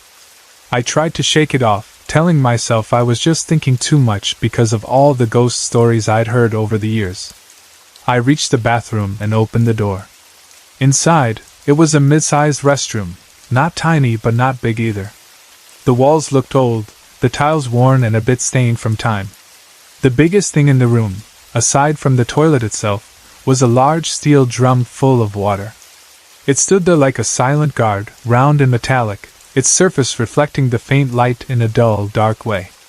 The drum was the source of water we used there because that bathroom did not have a proper shower. Instead we used a tabo, a plastic dipper, to scoop water from the drum for bathing or flushing. I went in, closed the door behind me, and immediately took care of what had driven me there in the first place. The relief of sitting down and letting my body calm itself made me temporarily forget about any bad feeling I had in the hallway. For a short moment, I was just a kid in a bathroom, focusing on my stomach and nothing else. Then I heard it. A soft sound came from the direction of the steel drum. It was like a bubble popping in the water. Blop! It wasn't loud, but in the quiet of that rarely used bathroom, it sounded distinct. It caught my attention. I turned my head slightly toward the drum, but from where I sat, I couldn't see inside it. I frowned for a second, thinking maybe it was just the water settling, some trapped air escaping or something like that. Houses make weird sounds sometimes, water drums especially, and I didn't want to jump to any scary conclusions. So I told myself it was nothing, just a normal occurrence, and tried to ignore it. When I was finally done, I stood up, cleaned myself, and reached for the tabo. I scooped water from the drum to flush down the toilet, and to make sure everything was clean. The cold water splashed softly, and I tried to focus on that, and not on any stray sounds. When I was finished, I pulled my clothes back on, turning slightly so that my back was facing the drum as I adjusted my shorts.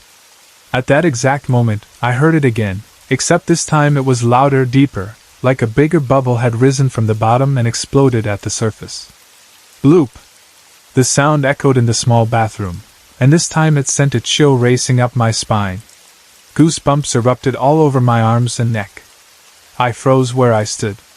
The hair on my arms and at the back of my neck stood up, and my chest suddenly felt tight. Every part of my body started screaming that something was wrong, that I should not be there, that I should run out of that bathroom and never look back.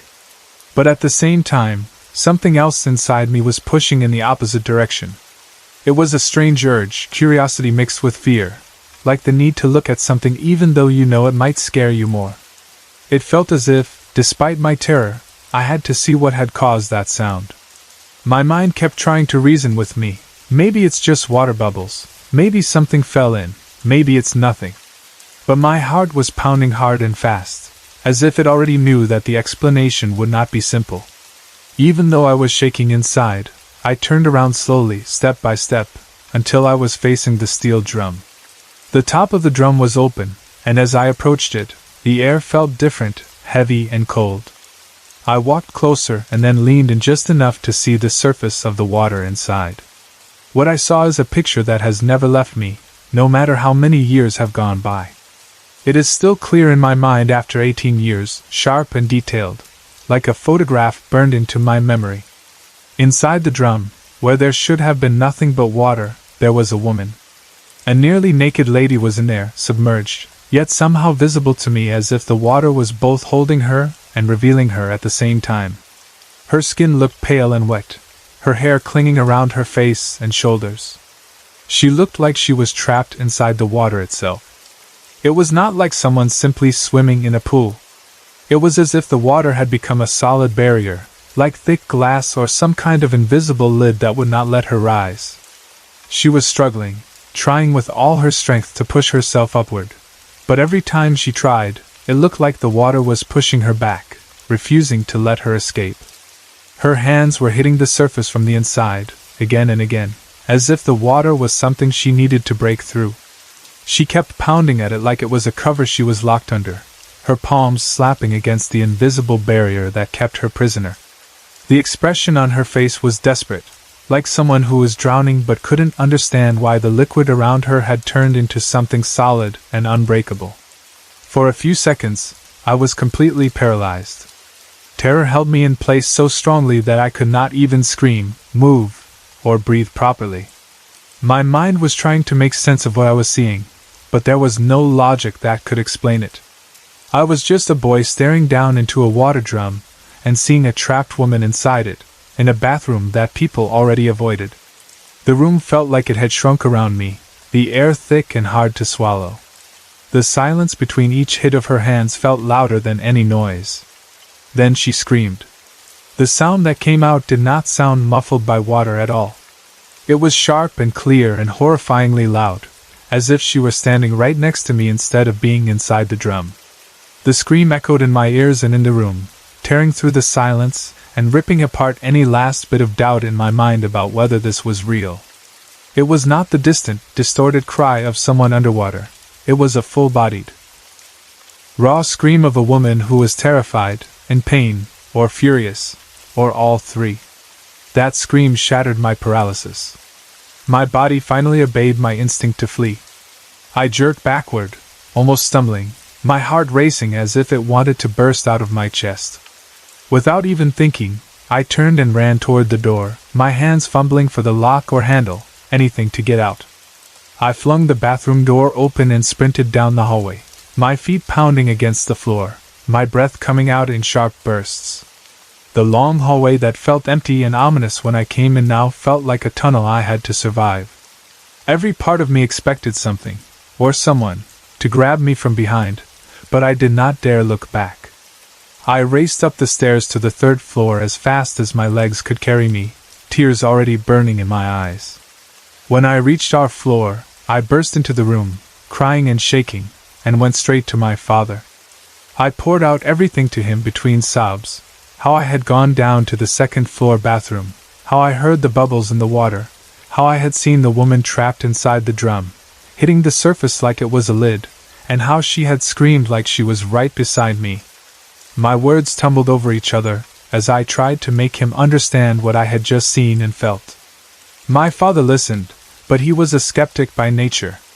He had always been the type to look for logical explanations, to dismiss stories of ghosts and spirits as imagination, nerves, or exaggerated tales meant to scare children.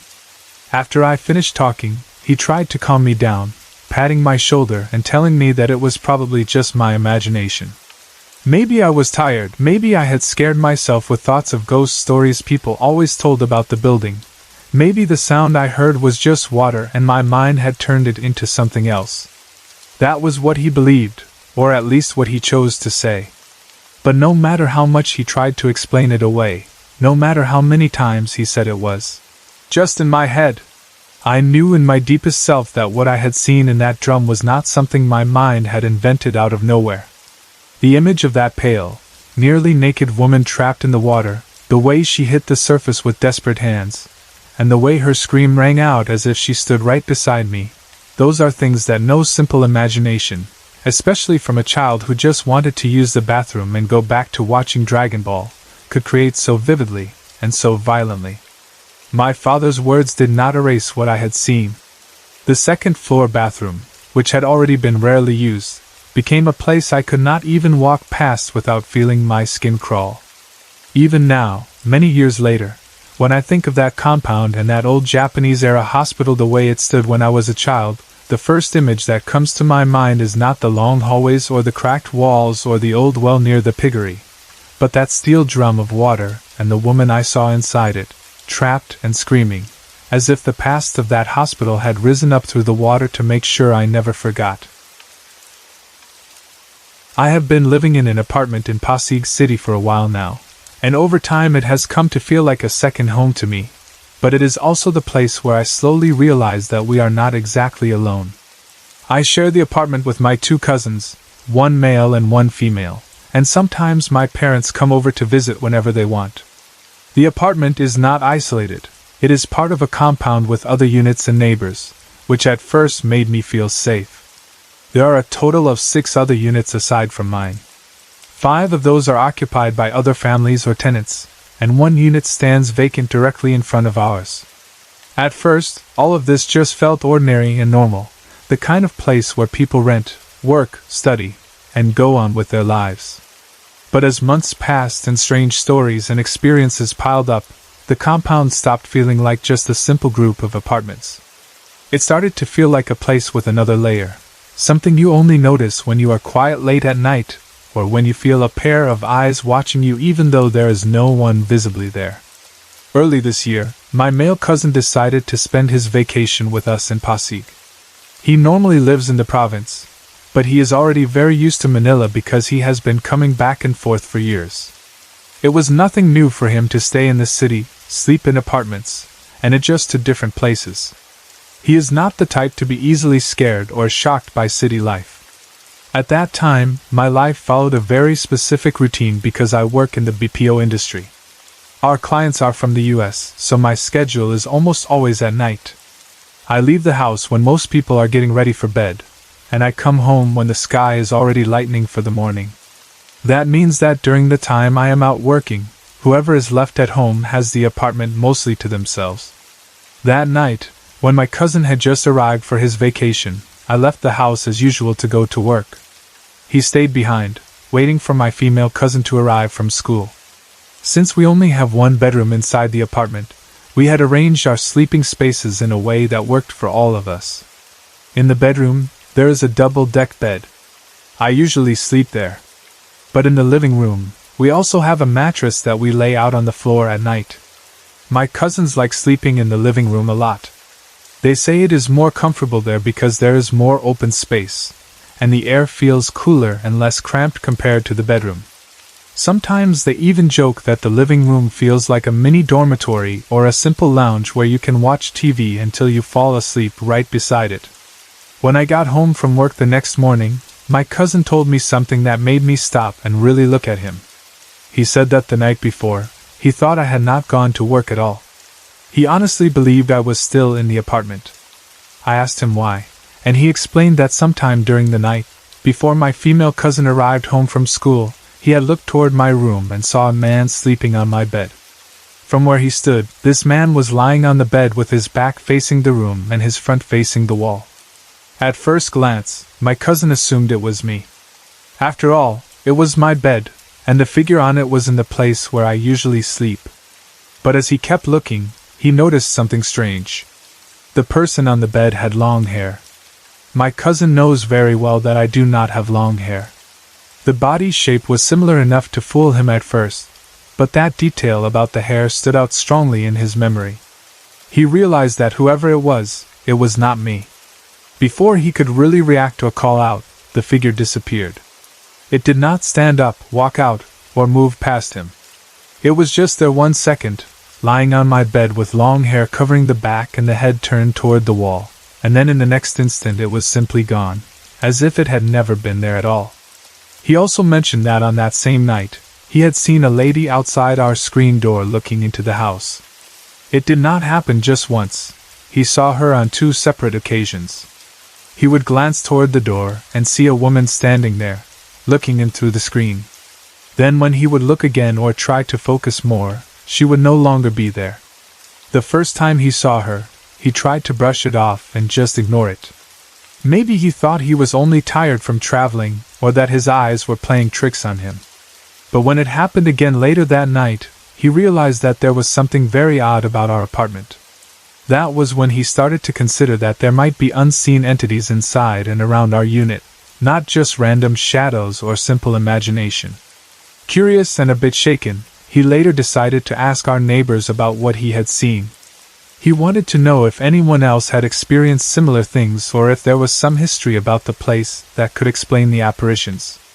Our neighbors did not seem completely surprised by his story.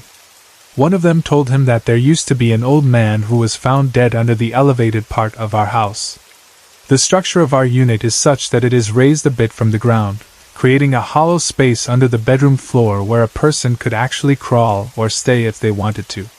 It is not completely closed off, and people in the past could apparently go under there, maybe to rest or hide or avoid the rain. According to the neighbor, this old man had gone home late one night and was not allowed to enter the house by his family. Maybe they were angry at him for coming home late, or maybe they had issues that we will never fully know. Feeling rejected and tired, he decided to just stay under the bedroom in that elevated space, probably thinking he would just rest there for a while. That very spot, the one our neighbors pointed out, was where his body was later found. He had died from a heart attack. It was a sad story already by itself, but knowing that his death happened so close to where we sleep every night added a different layer of uneasiness to the apartment. The neighbors also told my cousin a bit about the history of the area where our compound was built. They said that long before there were apartments and tenants and people like us renting units, the place used to be full of trees and tall grasses. It was a more natural, almost wild-looking space, not yet turned into a business site. Old trees stood where now we have walls and roofs, and the land had its own quiet life. But like many places in the city, the owner of the lot eventually decided to make money out of it, which is how the compound came to be. They cut down the trees, cleared the grasses, and built multiple apartments, the kind of bungalow-style single-floor units that are common in many parts of the Philippines. Hearing that, I could not help but think about how often people say that spirits or elementals sometimes dislike being disturbed when their trees and natural homes are destroyed. Whether you fully believe it or not, the thought creeps into your mind when strange things start happening around you. As we were all talking about this, my female cousin suddenly shared some of her own experiences in the apartment. She had not told us everything before. Maybe because she did not want to scare us, or maybe she thought no one would believe her. But once we opened the topic, her stories began to come out one by one. She told us about one particular time when she arrived home late from school. It was already dark, and the compound was quieter than usual, with most people already inside their units. As she approached our apartment, she saw an old man sitting on the couch just outside our front door. We do have a small couch placed there, like a bench where you can sit for a while, talk to neighbors, or take a break before entering the house. The old man was right there, sitting on it as if he belonged there. He was coughing, the kind of cough that sounds real and physical, not like something distant or imagined. It was not just my cousin who saw him. One of our neighbors happened to be nearby at the same time, and she also noticed him. The neighbor even turned to my cousin and asked her, "Did you see that?" My cousin answered, "Yes, I can see him too." The neighbor then asked her if she knew him, if he was some relative or someone allowed to be there. My cousin replied that she did not know him at all. For a few moments, they both stared at the old man sitting on the couch. Then, all of a sudden, he was gone. There was no moment of him standing up, no walking away, no sound of footsteps.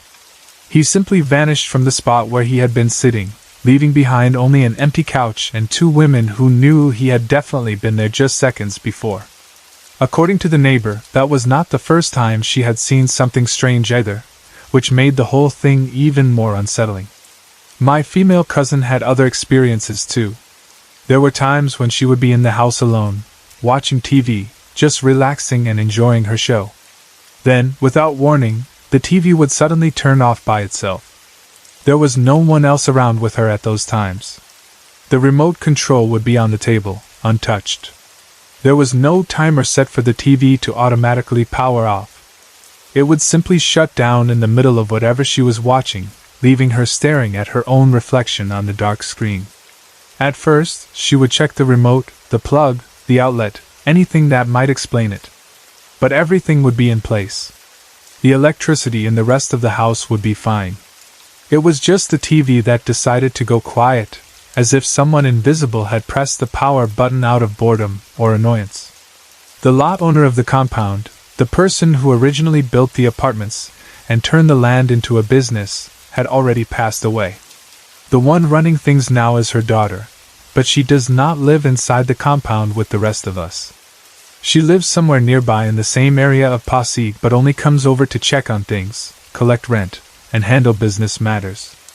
In a way, that makes the compound feel even more detached, like the people in charge are physically and emotionally removed from the daily life and nightly atmosphere of the place. We who live inside experience everything firsthand, while they only see it from the outside. 2 weeks ago, I had another encounter that added to the list of strange events.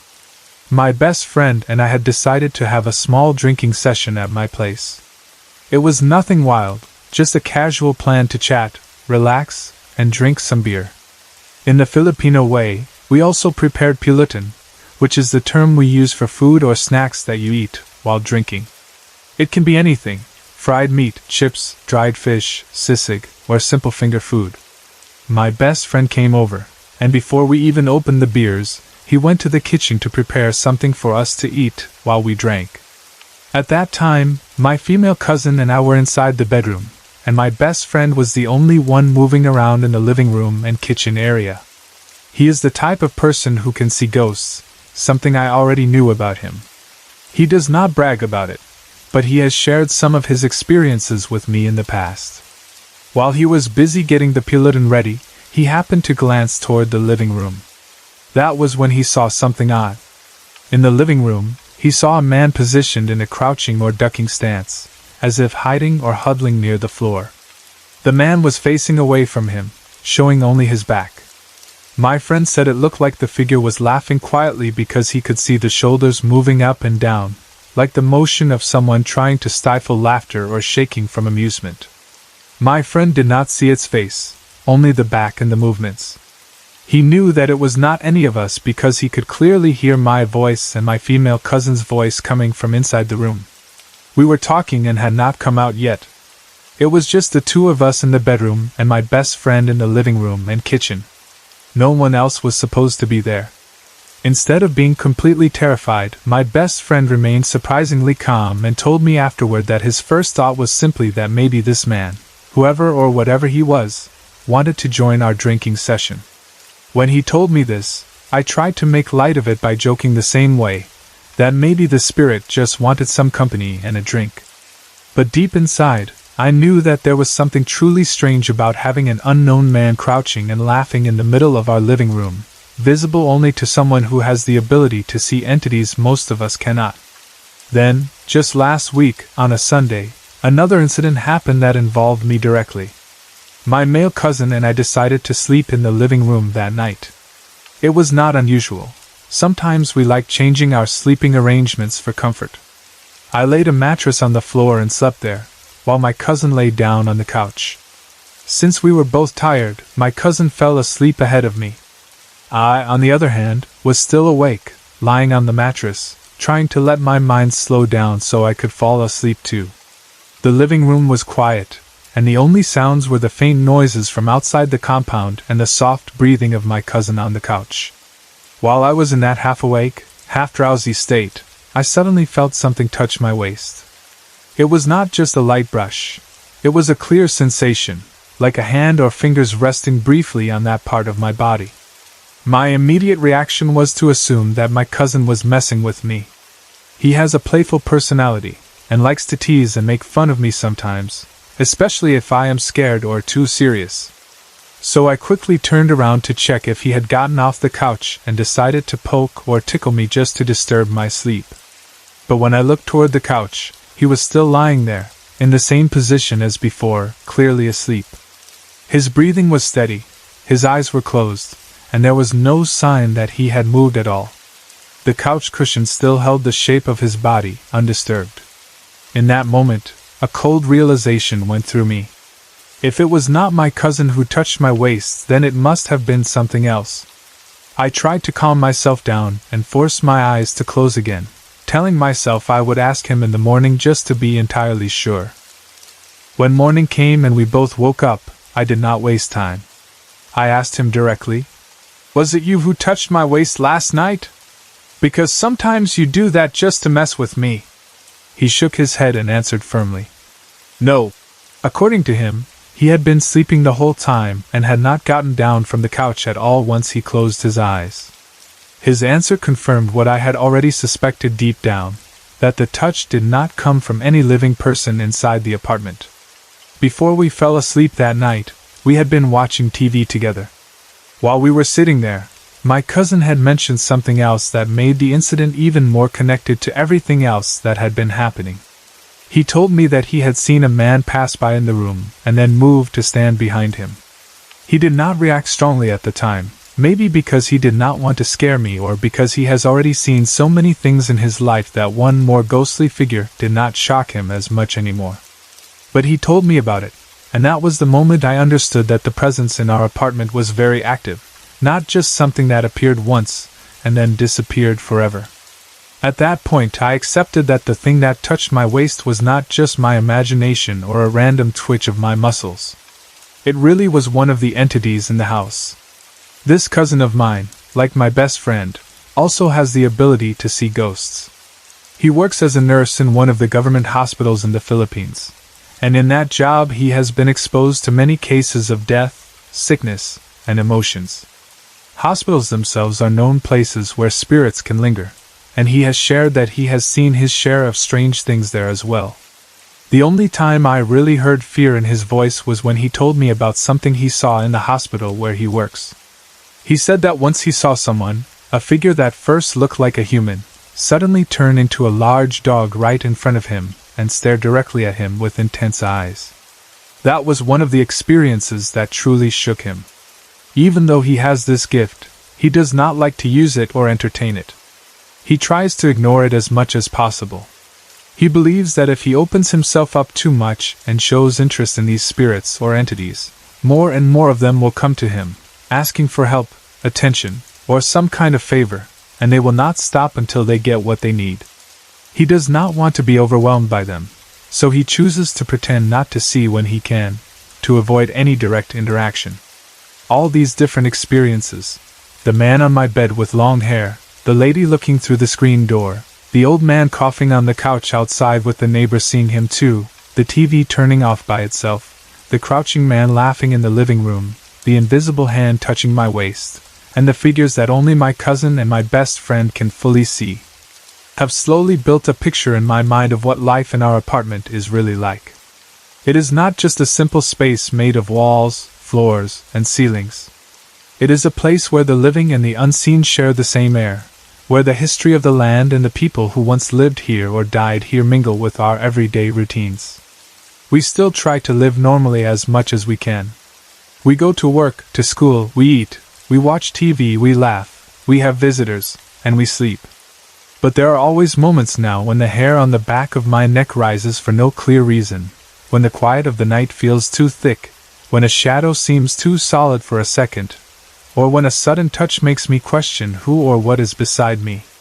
In those moments, I remember all the stories my cousins, my neighbors, and my friend have told me, and I understand that our apartment is not just ours. We share it with others, ones we cannot always see, but who sometimes let us know very clearly that they are there. The old Metropolitan Theater in Manila, the Met as we like to call it, had always felt like a living creature to me. It was not just a building, it was a huge, breathing shell filled with memories, voices, and echoes from so many lives and so many eras. People knew it for its Art Deco design, its elegant curves and intricate details, and for a long time it stood proudly as one of the brightest centers of culture in the city. In its early years in the 1900s, it was the home of grand opera, local productions of Broadway shows, and lively vaudeville performances. Imagine Manila still young and hopeful, cars fewer, the streets quieter, and the Met shining like a jewel, full of music, drama, laughter, and applause. It was said that even some American performers from Broadway flew in during the 1950s to join local productions there, sharing the stage with Filipino artists and giving the audience a taste of international theater. Over time, though, the glamour started to fade. After the Second World War, like many other grand places, the Met entered a slow decline. The city changed, people changed, and the theater that had once been filled with well-dressed audiences and powerful voices turned into something very different. In the daytime, it was turned into a makeshift boxing arena. The same stage that had hosted opera divas and classical actors now saw boxers swinging fists at each other while the audience shouted and cheered in a different way. At night, the building took on another life. It became a high-class gay bar, and some of its smaller rooms were turned into instant motel rooms for regular bar patrons. A prominent historian once described this sad period of the Met's story as a desecration of sacred temple ground by rustic barbarians who didn't know any better. It was harsh wording, but in his own way he was trying to say how painful it was to see such a beautiful and important cultural space lowered like that. Then came the early years of Ferdinand Marcos's presidency, and with it, the era of his wife, Imelda Romualdez Marcos, who loved to call herself a patron of the arts and culture. She had a taste for the grand and the impressive, and she took a personal interest in restoring beautiful buildings. The Met became one of her projects. She took charge of its restoration and, with her charm and influence, managed to get funding from the wealthy families and the newly rich aristocrats, who liked being associated with culture and prestige. For a while, there was a sense of rebirth. The Met looked as if it might truly shine again. But that second life did not last long either. Soon, the Met was overshadowed by another of Imelda's projects, the huge, modern cultural center of the Philippines, the CCP. Compared to the old Met, the CCP was newer, bigger, more modern, and more suited to the image of a grand national cultural institution that Imelda wanted to build. It rose by the bay like a massive monument, and people's attention naturally shifted over to it. The Met, once the star, found itself slowly slipping back into the background, its glory taken over by the CCP's cold white lines and wide open spaces. It was in this slow decline, with the Met already worn and tired, that another tragic story unfolded, one tied to the life and death of a man whose work was visual poetry on stage. This is the story of that man, of his theater company, and of one strange night that many of us still remember. The year was 1992, and the CCP was hosting the very first week-long National Theater Festival. The event was called Aneng Tagpo, or Act 1, as if declaring that it was the beginning of something new for Philippine theater. The festival gathered together different professional and semi-professional theater groups from all over the country, including campus-based companies that had built strong reputations in their own communities. For people who loved theater, it was an exciting time. At that time, I was working for the CCP's Coordinating Center for the Dramatic Arts. Our office acted as the secretariat for the festival.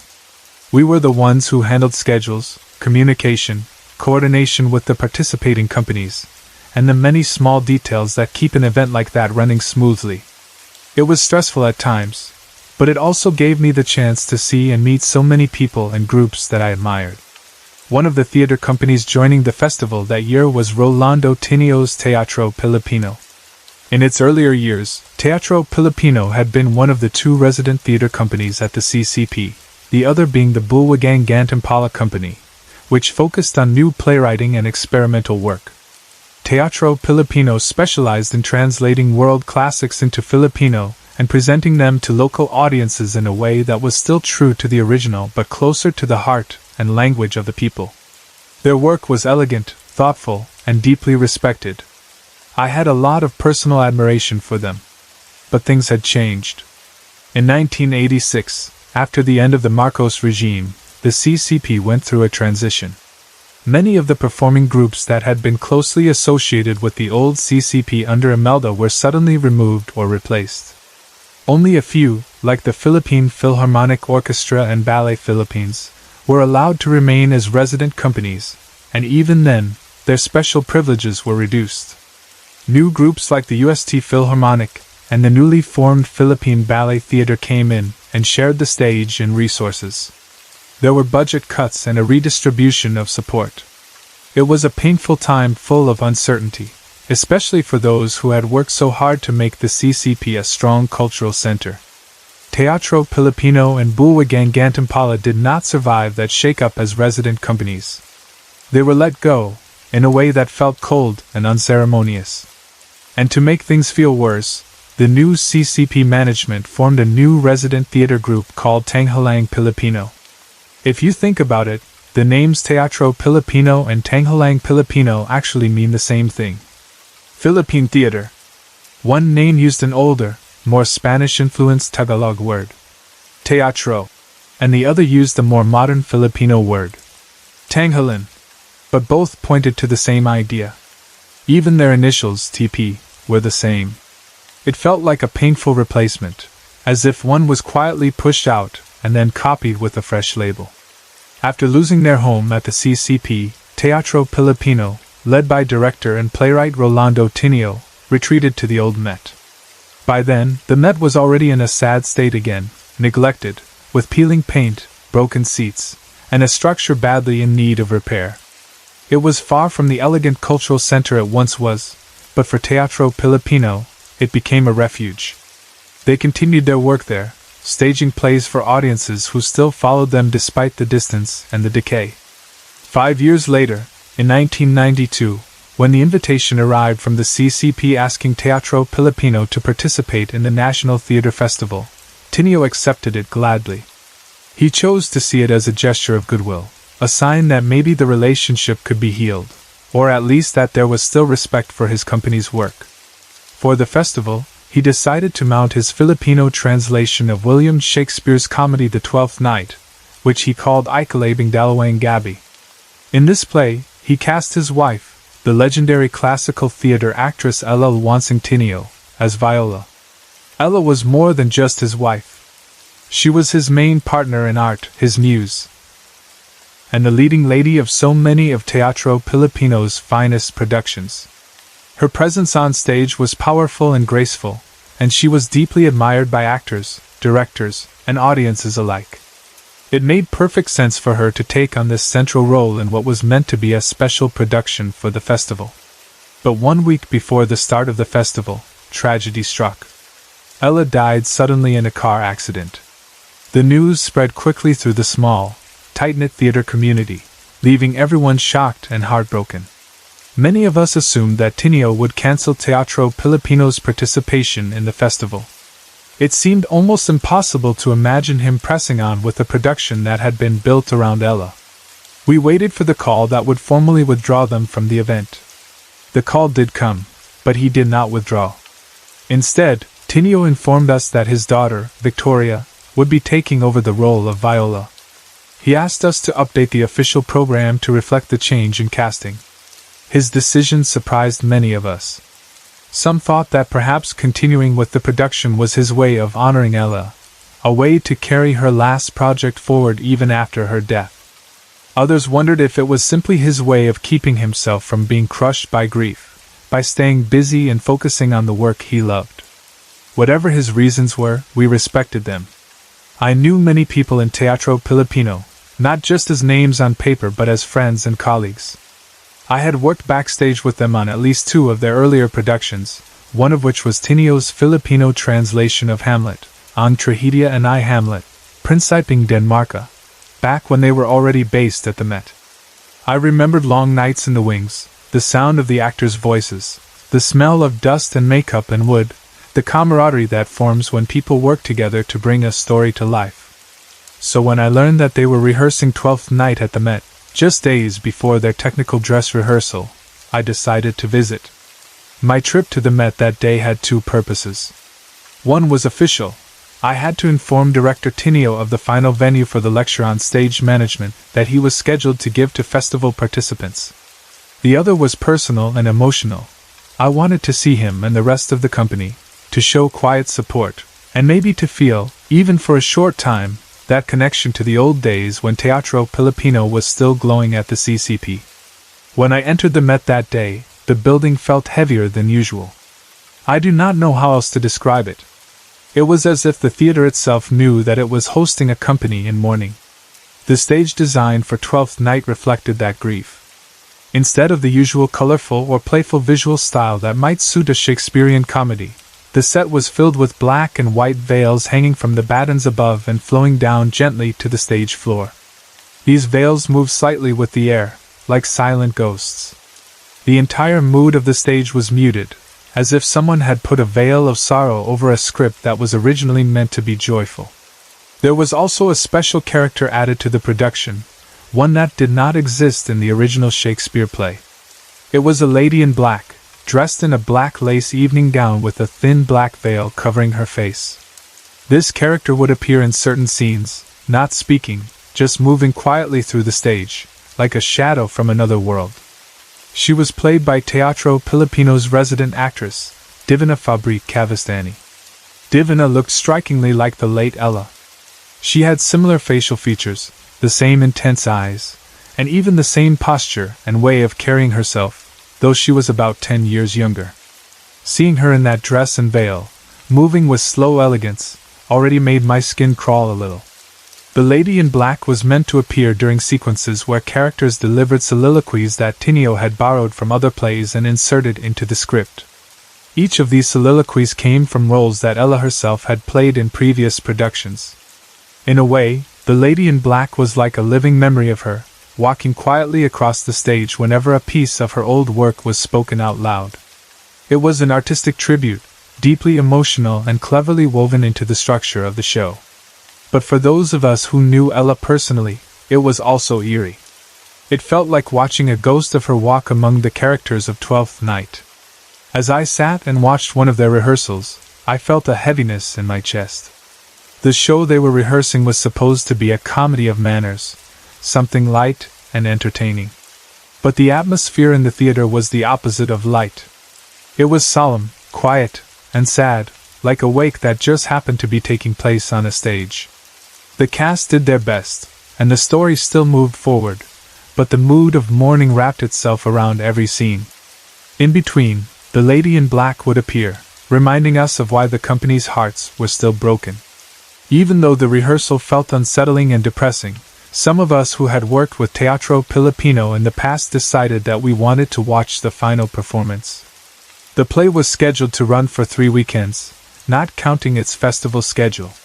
The closing night performance would be special, not just because it was the last show of Twelfth Night, but because it would also be Teatro Filipino's last performance as a company.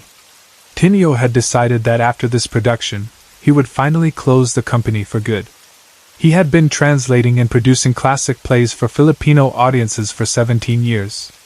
With Ella gone, he seemed to feel that there was no longer any reason to continue the work the same way.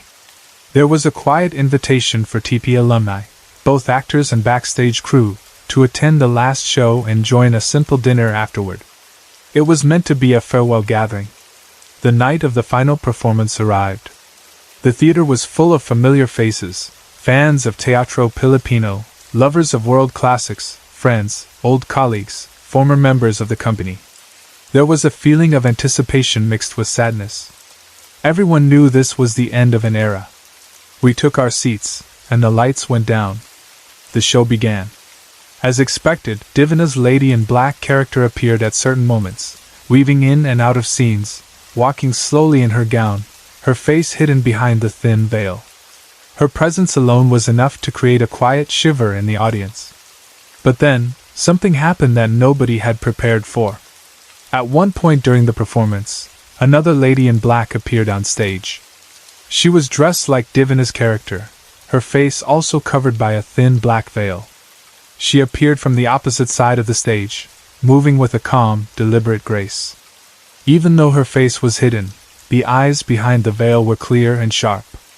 They were the kind of eyes you could recognize, even in half-darkness.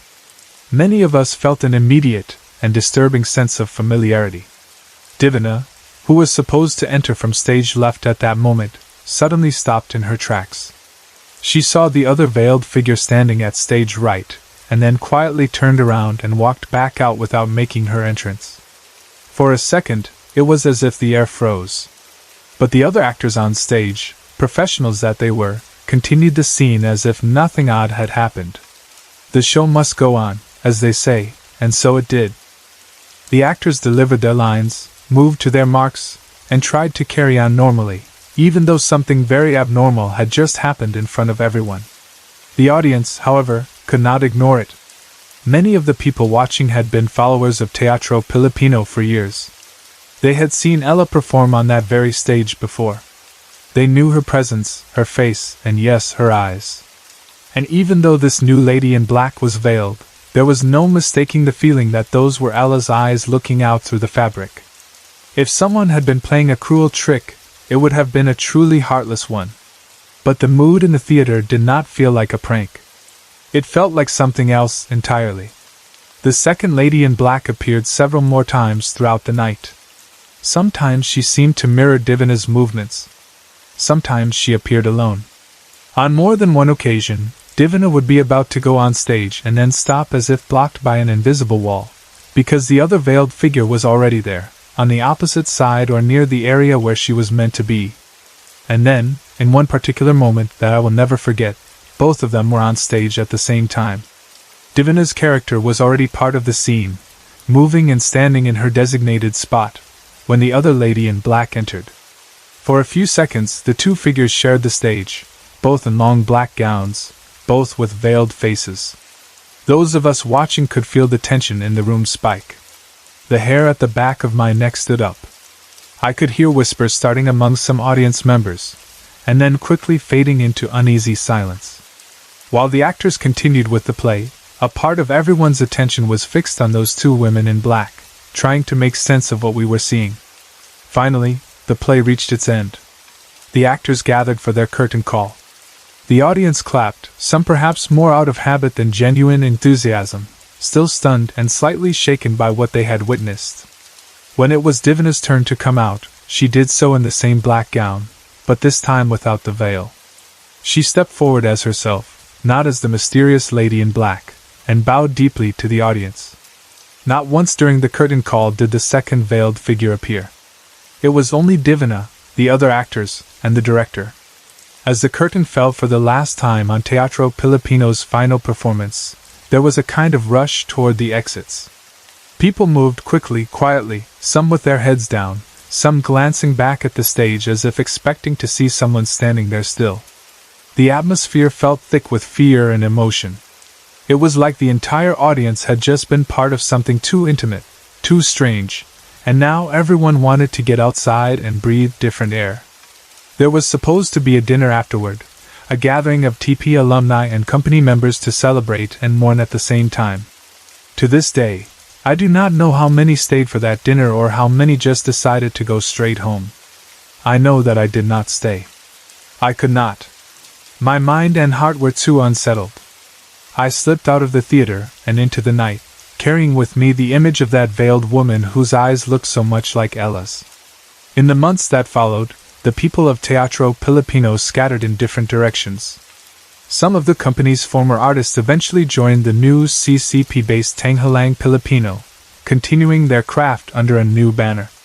Others, especially those who had been loyal to Tinio and perhaps could not imagine working for the institution that had once turned them away, chose different paths. They became teachers at various universities, leading campus theater groups and passing on what they had learned to younger generations. A few moved into the world of commercials, television dramas, and films, appearing as character actors and bit players. Life went on, as it always does, even after something as heavy and final as that closing night. The Met itself moved on in its own sad way. Its decline continued. Without Teatro Pilipino's regular productions and without strong, consistent support from any big institution, the building slipped deeper into disrepair. Eventually, it closed down completely. Locked doors, broken windows, dust-covered seats, and a stage left empty. It felt as if the building had been cursed to repeat its pattern of rise and fall over and over, like a beautiful woman constantly betrayed and abandoned by the people who once claimed to love her. A woman scorned by her many lovers.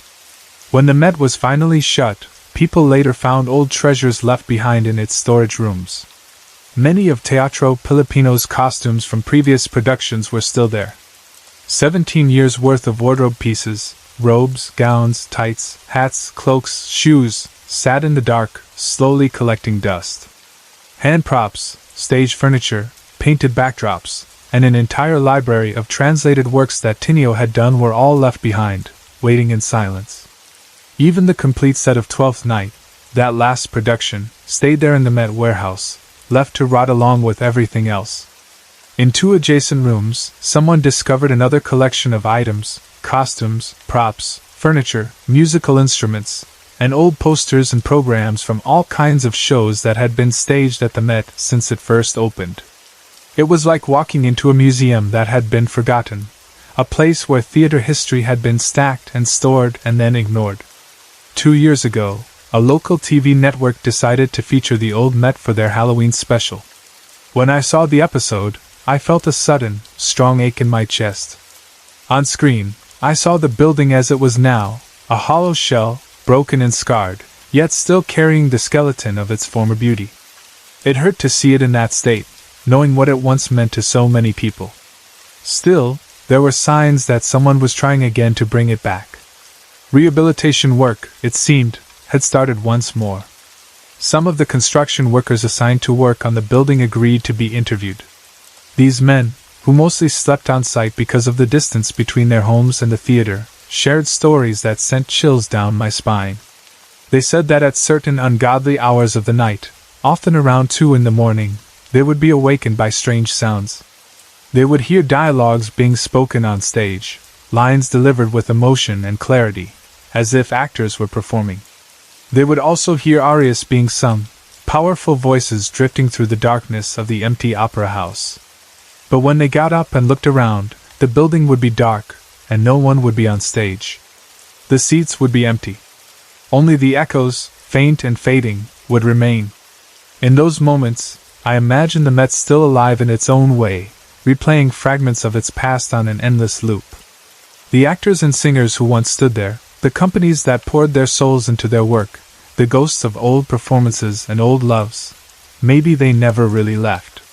Maybe they still come back every now and then, filling the space with the same words, the same songs, reminding anyone who happens to listen that the theater, like the stories it holds, never truly dies. It was one of those days that started out completely normal, the kind of day where nothing feels special and you don't expect anything to change. I was sitting on the couch with my stepdad, just watching TV and letting time pass. The apartment felt quiet in a comfortable way. It wasn't perfectly silent, because the TV was on, but it was that ordinary background noise that makes a home feel lived in. I wasn't thinking about anything scary. I wasn't in a bad mood. I wasn't even anxious. I was just there, existing, waiting for the day to move forward. Then the phone rang and everything shifted in one moment. We got a call that my mom had been sent to the lockup. I remember the exact feeling of hearing those words, because it was like the room suddenly got colder. It didn't make sense in my head at first. 1 second I was watching TV, and the next second I was hearing that my mom was in trouble and wasn't coming home soon. I didn't know all the details. I didn't even fully understand what had happened. I just knew the situation had changed, and now there was this stress hanging over us. My stepdad reacted immediately. He said he was going to go place bail. He didn't waste time sitting around talking about it. He grabbed what he needed and headed out the door, moving with that serious energy adults get when something is urgent and they're trying to fix it quickly. And just like that, I was left alone in the apartment. Normally being alone didn't bother me. In fact, I liked it sometimes.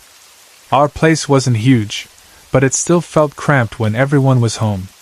When my family was all there, there was always movement, always noise, always someone asking questions or complaining or needing something. Being alone meant I could breathe. I could watch what I wanted. I could sit in silence if I wanted. It felt like a break. My younger sister wasn't even home at the time.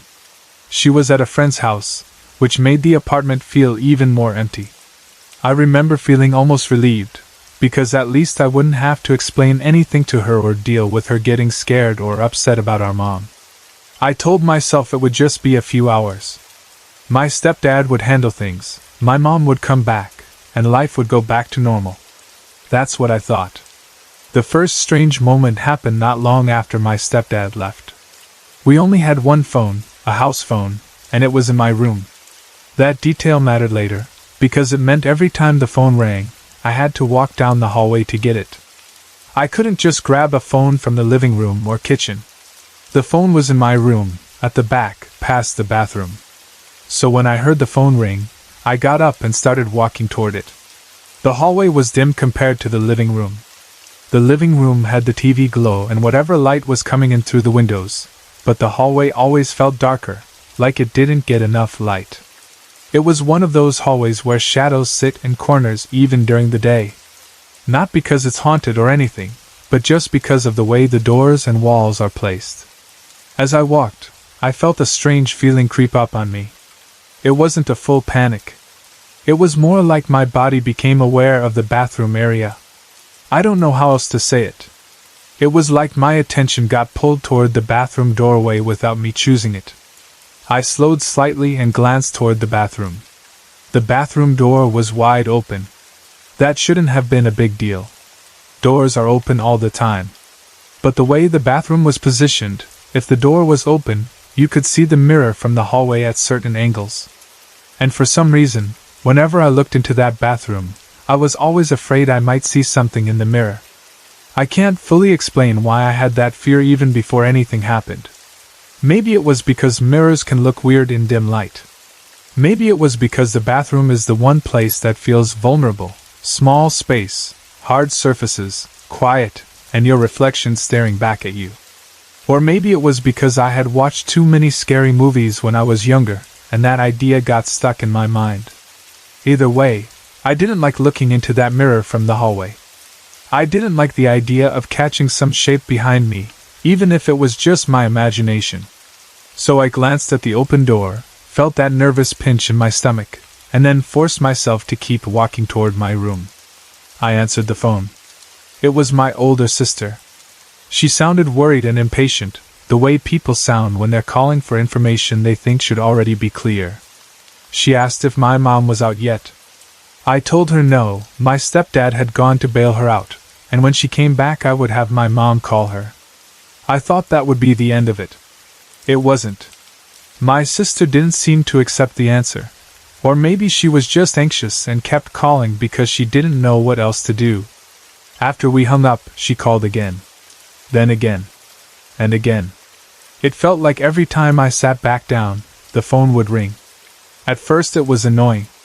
Then it started feeling like pressure, like I couldn't relax because I was constantly getting pulled up and dragged back down the hallway. Each time the phone rang, I had to make that walk again. Living room to hallway. Hallway past the bathroom. Bathroom mirror in my peripheral vision. Each time, I told myself I was being silly for feeling uncomfortable. Nothing was happening. It was just a phone call. It was just my sister being worried. It was just an open bathroom door. Still, the feeling didn't go away. The more I walked back and forth, the more my nerves felt stretched. It's like the apartment felt too quiet for what was going on, and I could feel myself becoming more alert with every trip through the hall. At one point the phone rang again, and I went to answer it for what felt like the millionth time. By then I was irritated. I didn't even think about looking into the bathroom that time. I just wanted to get to the phone and tell my sister to stop calling. I picked up the receiver. It was my sister again, of course. I didn't even get a chance to say much, because right then I heard a loud bang. It sounded like someone had slammed through the front door. Not a gentle knock. Not a light tap. A bang that made my chest jump, the kind of sound that would make you assume someone forced their way into the apartment, or kicked the door. The sound was strong enough that it felt like it came with vibration, like the impact traveled through the walls. I froze with the phone still in my hand. My heart started pounding. My first thought was that my stepdad had come back, but why would he bang like that? The second thought was worse. Someone else came in. A stranger. Someone angry. Someone breaking in. I hung up without even explaining to my sister, because the sound scared me enough that I didn't care about the conversation anymore. I dropped the phone back onto its base and moved fast toward the front door. I walked into the living room and toward the entry area, half expecting to see the door swinging or someone standing there. I looked straight at the front door. Nobody was there. The door was closed. The lock looked normal. There was no movement. No shadows on the floor. No sound of footsteps. No voice calling out. Nothing. I stood there staring at it, confused and tense. I listened hard, waiting for another noise that would confirm I wasn't imagining it. But the apartment stayed quiet except for the TV. The TV was still playing like nothing had happened, which felt weird, because my body was in full alert mode while the room looked normal. I checked the lock. I checked the door handle. I even looked through the peephole, just in case someone was standing out there, but there was nothing. The hallway outside the apartment looked empty. That's when I tried to force myself to calm down. I told myself the sound could have been something else. Maybe someone slammed a door in another apartment. Maybe something fell. Maybe the building made a noise. Old buildings do that. Pipes bang. Walls shift. People upstairs drop heavy things. Sound travels strangely in apartments. I wanted to believe that explanation because the alternative was too scary. So I went back to the couch, sat down, and tried to focus on the TV again like a normal person. But my attention kept drifting toward the hallway. It didn't help that the phone rang again. I sighed, got up, and started walking toward my room again to answer it. I was halfway annoyed, halfway nervous now. It's strange how quickly a normal day can turn into a day where every small thing feels like a threat. As I approached the bathroom area, something made me stop. I looked toward the bathroom mirror. I don't know why I did it. A part of me didn't want to, but another part of me felt pulled to check it, like my body was saying, "Look now." I turned my head and looked. The bathroom door was closed. That immediately made me uneasy, because earlier the door had been wide open. I didn't remember closing it. My stepdad had left in a hurry and hadn't gone near the bathroom as far as I knew. My younger sister wasn't home. I had been walking past it constantly. I would have noticed if I had closed it, because I hadn't been trying to. So seeing it closed felt wrong, like the apartment had changed something without me. Still, I tried to be logical. Doors can close on their own if there's a draft. Maybe the air pressure shifted when I walked past it so many times. Maybe the building's ventilation made it move. Maybe a window was open and I didn't realize it. I told myself that, but my nerves didn't accept it fully. I walked up to the bathroom door and reached for the handle. I turned it and tried to open it. It wouldn't budge. At first I thought I was doing it wrong, like maybe I hadn't fully turned the handle. I turned it again harder. I pulled. Nothing. It felt locked. But nobody was inside. That thought hit me like a punch. Because if it was locked, that meant someone had locked it. And there was no one else in the apartment except me. I stood there staring at the door, gripping the handle, feeling the fear rise up fast. My stomach felt cold. My throat tightened. I could hear my own breathing suddenly, loud in the quiet hallway. I tried again. I pushed. I pulled. I jiggled the handle. It stayed stuck. I started to freak out. Not in a screaming way yet, but in that internal way where your mind starts racing and your body gets hot and shaky. I kept thinking, how is this locked? How? I haven't even been in there. There's no one here. Then I tried to calm myself down again, because that's what you do when you're scared. You grab for explanations. Maybe the door swelled in the frame. Maybe the humidity made it stick. Maybe the latch got caught. Old doors do weird things. Maybe it was a simple mechanical issue and my fear was blowing it up. So I stepped back, took a breath, and tried one more time. I reached for the handle again. This time, before I could even pull, the door flew open. It didn't open slowly like it had just been stuck and now loosened.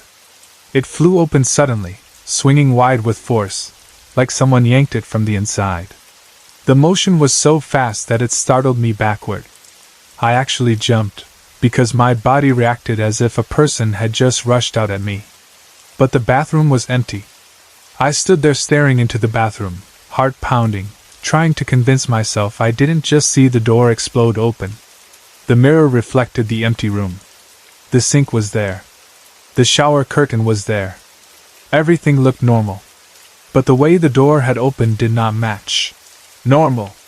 My hands were shaking slightly at that point. I felt like I was standing on the edge of something I didn't understand. I wanted to leave the hallway, leave the bathroom, leave the apartment. I wanted to go outside and not be trapped inside with locked doors and banging noises. But before I ran, my mind latched onto one last, reasonable, thing to check. I went into the bathroom and walked straight to the shower. I checked the window. If the window was open, that could explain the draft. That could explain the door moving. That could explain the door slamming shut or flying open. That explanation would calm me down. I needed it to be true. The window was closed. Not cracked open. Not loose. Closed shut.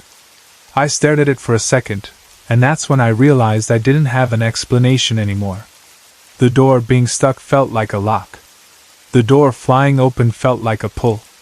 The window being closed meant there wasn't a simple draft. I felt really freaked out now. Not just uneasy, but afraid in a way that made my legs feel weak. I wanted to get out of that bathroom immediately. I wanted to shut the door and run to the living room and keep the TV loud so I wouldn't hear anything else. But then a stupid hunch came over me. I know now how dumb it sounds, but in that moment I felt compelled to look into the mirror one last time. It's like something in me needed to confirm my fear. It was that same feeling I had earlier. Every time I passed the open bathroom door, I was afraid I'd see something in the mirror. Now the fear was so strong that my brain almost wanted the answer, even if the answer was terrible. So I turned toward the mirror. And I saw one of the most frightening things I have ever seen. In the mirror, behind me, was a dark hooded figure hovering. It wasn't a person standing in the bathroom like someone who broke in. It didn't look like a normal human body. It looked like a shape made of darkness, with a hooded outline like a robe or cloak. It hovered behind me in the reflection, close enough that I felt like I should have felt breath on my neck if it were a real person. The hood hid the face. It wasn't like I could see clear eyes or a mouth. It was like a shadow presence wearing a hood. My blood ran cold instantly. My first reaction was to spin around. I turned fast, expecting to see someone in the bathroom behind me. I expected to see the dark figure in real space, not just the reflection. I expected to fight, scream, or run. There was nothing behind me. The bathroom was empty. I turned back to the mirror. The hooded figure was still there. That was the moment my brain broke into full panic. Because if it was in the mirror but not behind me, then it wasn't a normal intruder. It wasn't a person in a costume. It wasn't something I could grab or confront. It felt like something attached to the reflection itself, like it lived in that mirror space. This time when I looked at it again, it seemed farther back than it had been. Not by a huge distance, but enough that I noticed the change. It was like it had shifted away, like it was moving backward into the bathroom space behind me in the mirror, even though the bathroom behind me was empty. That shift made the fear worse, because it meant it wasn't a still image. It was changing. It was reacting. It was present. And that was when my survival instinct finally won. I thought, this is the moment to get the hell out. I didn't try to be brave. I didn't try to investigate. I didn't stand there asking questions. I bolted. I ran out of the bathroom, down the hallway, through the living room, and straight out the front door. I didn't even stop to grab a jacket or shoes properly. I just ran like the apartment was on fire. I needed distance. I needed air. I needed the outside world where there are streetlights and open space, and you're not trapped inside a small hallway with a mirror. Once outside, I stood on the porch area, shaking and trying to breathe. My heart was pounding so hard it felt like it was trying to escape. I kept looking back at the apartment door as if I expected something to come out after me. Part of me expected to hear banging again. Part of me expected the door to swing open. But nothing happened. The building looked normal from the outside, which somehow made it feel even more insane. I didn't go back inside. I stayed outside until my parents came back, which was about 7 hours later. That's how long I stayed out there, in the night air, waiting. At some point the temperature changed. At some point the street grew quieter. At some point I started feeling exhausted from fear. But I still didn't go back in. During those hours, my mind kept replaying everything like a broken video. The open bathroom door. The fear of the mirror. The phone calls. The loud bang at the front door. The bathroom door being closed. The door being stuck like it was locked. The door flying open. The window being closed. And then the hooded figure in the mirror that stayed when I turned around. I kept trying to tell myself I imagined it. I kept trying to tell myself it was stress because my mom was in trouble. I kept trying to tell myself it was because I was alone and my brain was overreacting. But none of those explanations matched the clarity of what I saw. I can accept that people get scared. I can accept that the mind plays tricks. But I couldn't accept that I made up a hooded figure that stayed visible in the mirror even after I turned around. When my stepdad and mom finally came back, I felt a wave of relief so strong it almost made me dizzy. It was like my body finally understood I wasn't alone anymore. I didn't even care about the details of what happened with the lockup at first. I was just grateful to see them walking like real people, like life was returning to normal. I didn't immediately explain everything. I think part of me was embarrassed, and part of me was afraid that talking about it would make it feel more real. But I did tell them I got scared. I told them something strange happened with the bathroom door. I told them I didn't want to be alone. I don't know if they fully believed me or not, but they could see how shaken I was. Later, around 4 or 5 in the morning, I went back inside the apartment. I didn't want to. But I also couldn't stay outside forever. I needed to sleep somewhere. My body was exhausted. My head hurt. My legs felt weak from stress. I walked in slowly, like someone walking into a place after a break-in. The first thing I noticed was the bathroom door. It was closed. Seeing it closed again made me feel sick, because it reminded me of that moment when it had been closed and stuck, and then flew open. I stood there staring at it for a long time. I didn't touch it. I didn't go in. I just stared. After that incident, I became obsessed with making sure the bathroom door was always closed before anyone left the area. I made everyone shut it. If someone walked out and left it open, I would go close it. It wasn't a normal, tidy habit. It was a fear habit. I didn't want to walk down the hallway and catch the mirror again. I didn't want to feel that pull. I didn't want to give myself a chance to see something behind me in the reflection. Closing the door felt like controlling the one thing I could control. Because the worst part of that day wasn't only what I saw. It was how helpless I felt. The idea that the door could lock itself, fly open, and show me something that didn't exist in the real space behind me. Those things made me feel like I didn't control my own environment. I know some people will say it was just fear, or stress, or exhaustion, or imagination. I understand why they'd say that. But I know what happened in the sequence it happened. I know the bang sounded like a person slamming through the front door, and nobody was there. I know the bathroom door wouldn't open like it was locked, even though I was alone. I know the door flew open hard. I know the window was closed. And I know I saw a hooded figure in the mirror, and when I turned around there was nothing, and when I looked back it was still there, and then it was farther away like it had moved. That's what happened. And after that, I couldn't walk past an open bathroom door the same way again. I couldn't look at mirrors the same way again, especially when I was alone. Even now, when I think about it, I don't remember it like a blurry, scary memory. I remember it like a clear moment where my body went into pure survival mode. So yes, after that, I made everyone close that bathroom door before leaving. It might sound small, like a weird rule, but to me it was the line between normal and not normal. I didn't want that mirror watching me again. I didn't want to give that hallway another chance to feel like it belonged to something else. Over the past few months, I've had what I can only describe as encounters with demons. I know that word makes some people roll their eyes, but I'm not using it for attention or drama. I'm using it because it matches how the experiences feel: dark, intelligent, hateful, and focused. Still, even with everything that had happened before, nothing scared me the way last night did. Last night was the most confusing, most intense, and most impossible to explain experience I've ever had in my own bedroom, while I was fully awake. The night started off normal, which is part of what made it so unsettling. I did my usual routine before bed. I let my cat in, because she sleeps in my room with me. I've always been a little more comfortable when she's in there. She's not just a pet to me, she's a presence, a living creature who reacts to things, who makes noises, who moves around.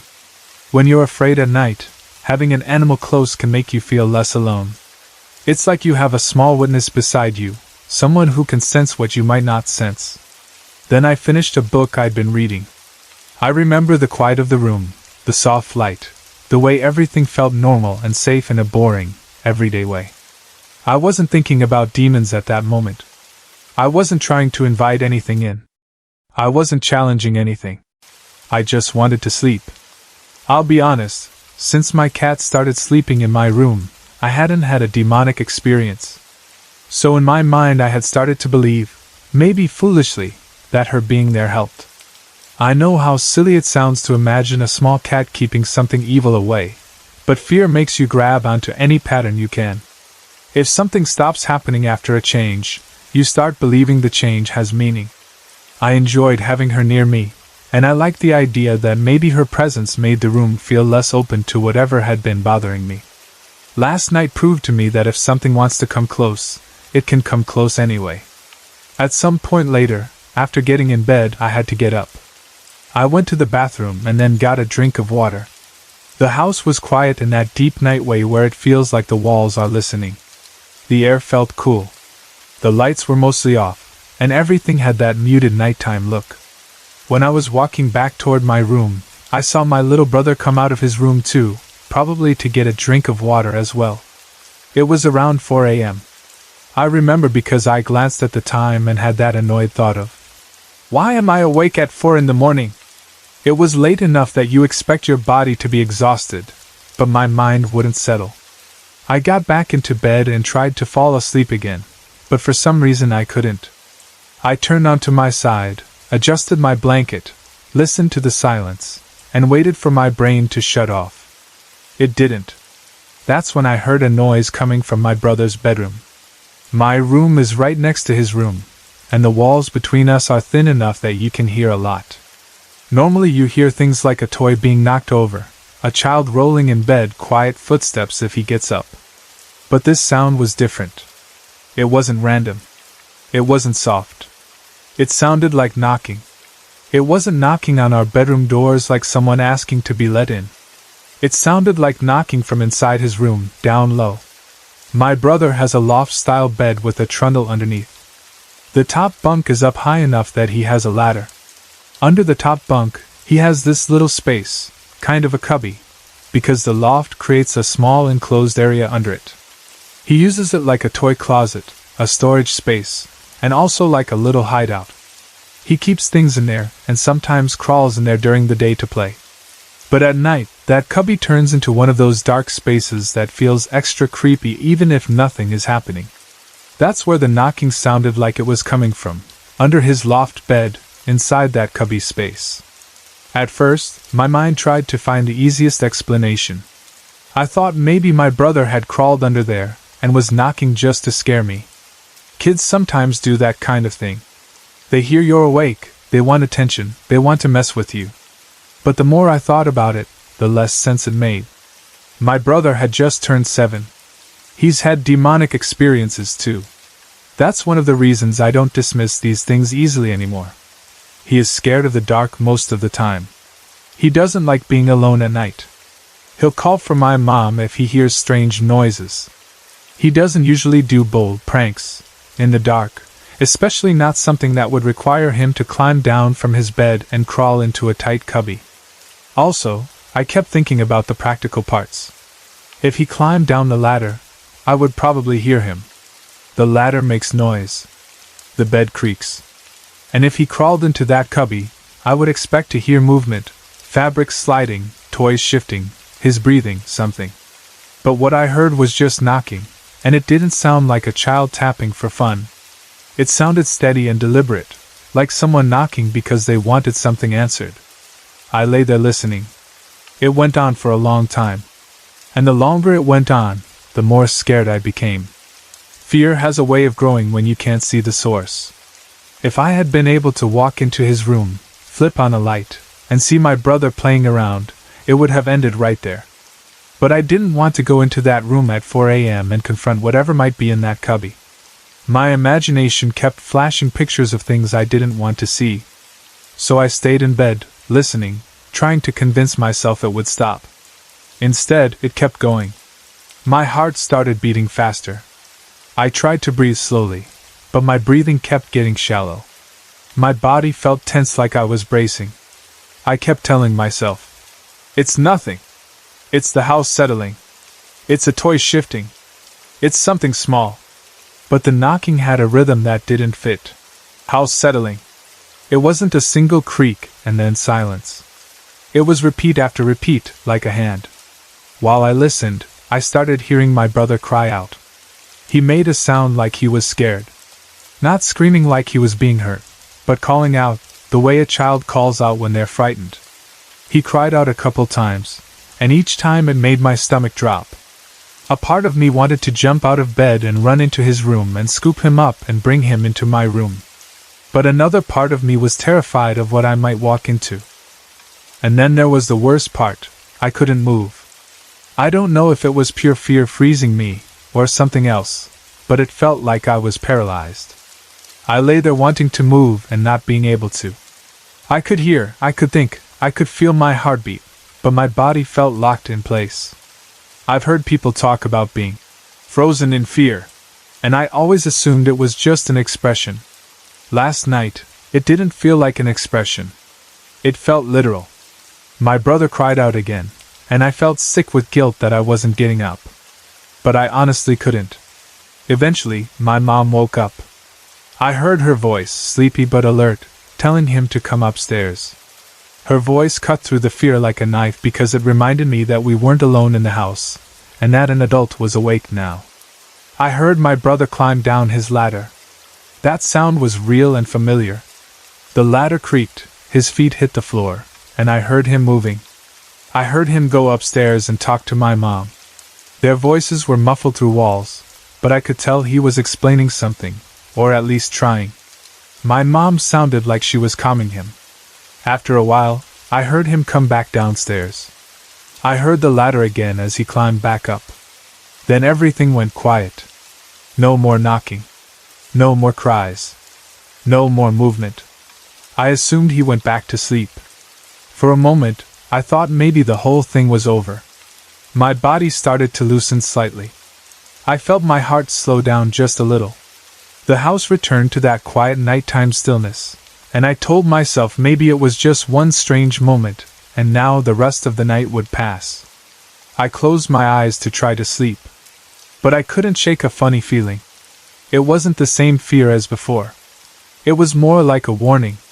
Like the air had shifted and my body knew something was still wrong. I opened my eyes and looked at my cat. She was sleeping quietly by my side, curled up like nothing in the world could bother her. Seeing her calm helped me a little. If something truly dangerous was in the room, wouldn't she react? Wouldn't she wake up, lift her head, stare at something? Wouldn't she at least twitch her ears? She didn't. She was peaceful. She was purring softly, the way cats do when they're half asleep and content. I reached down and petted her gently.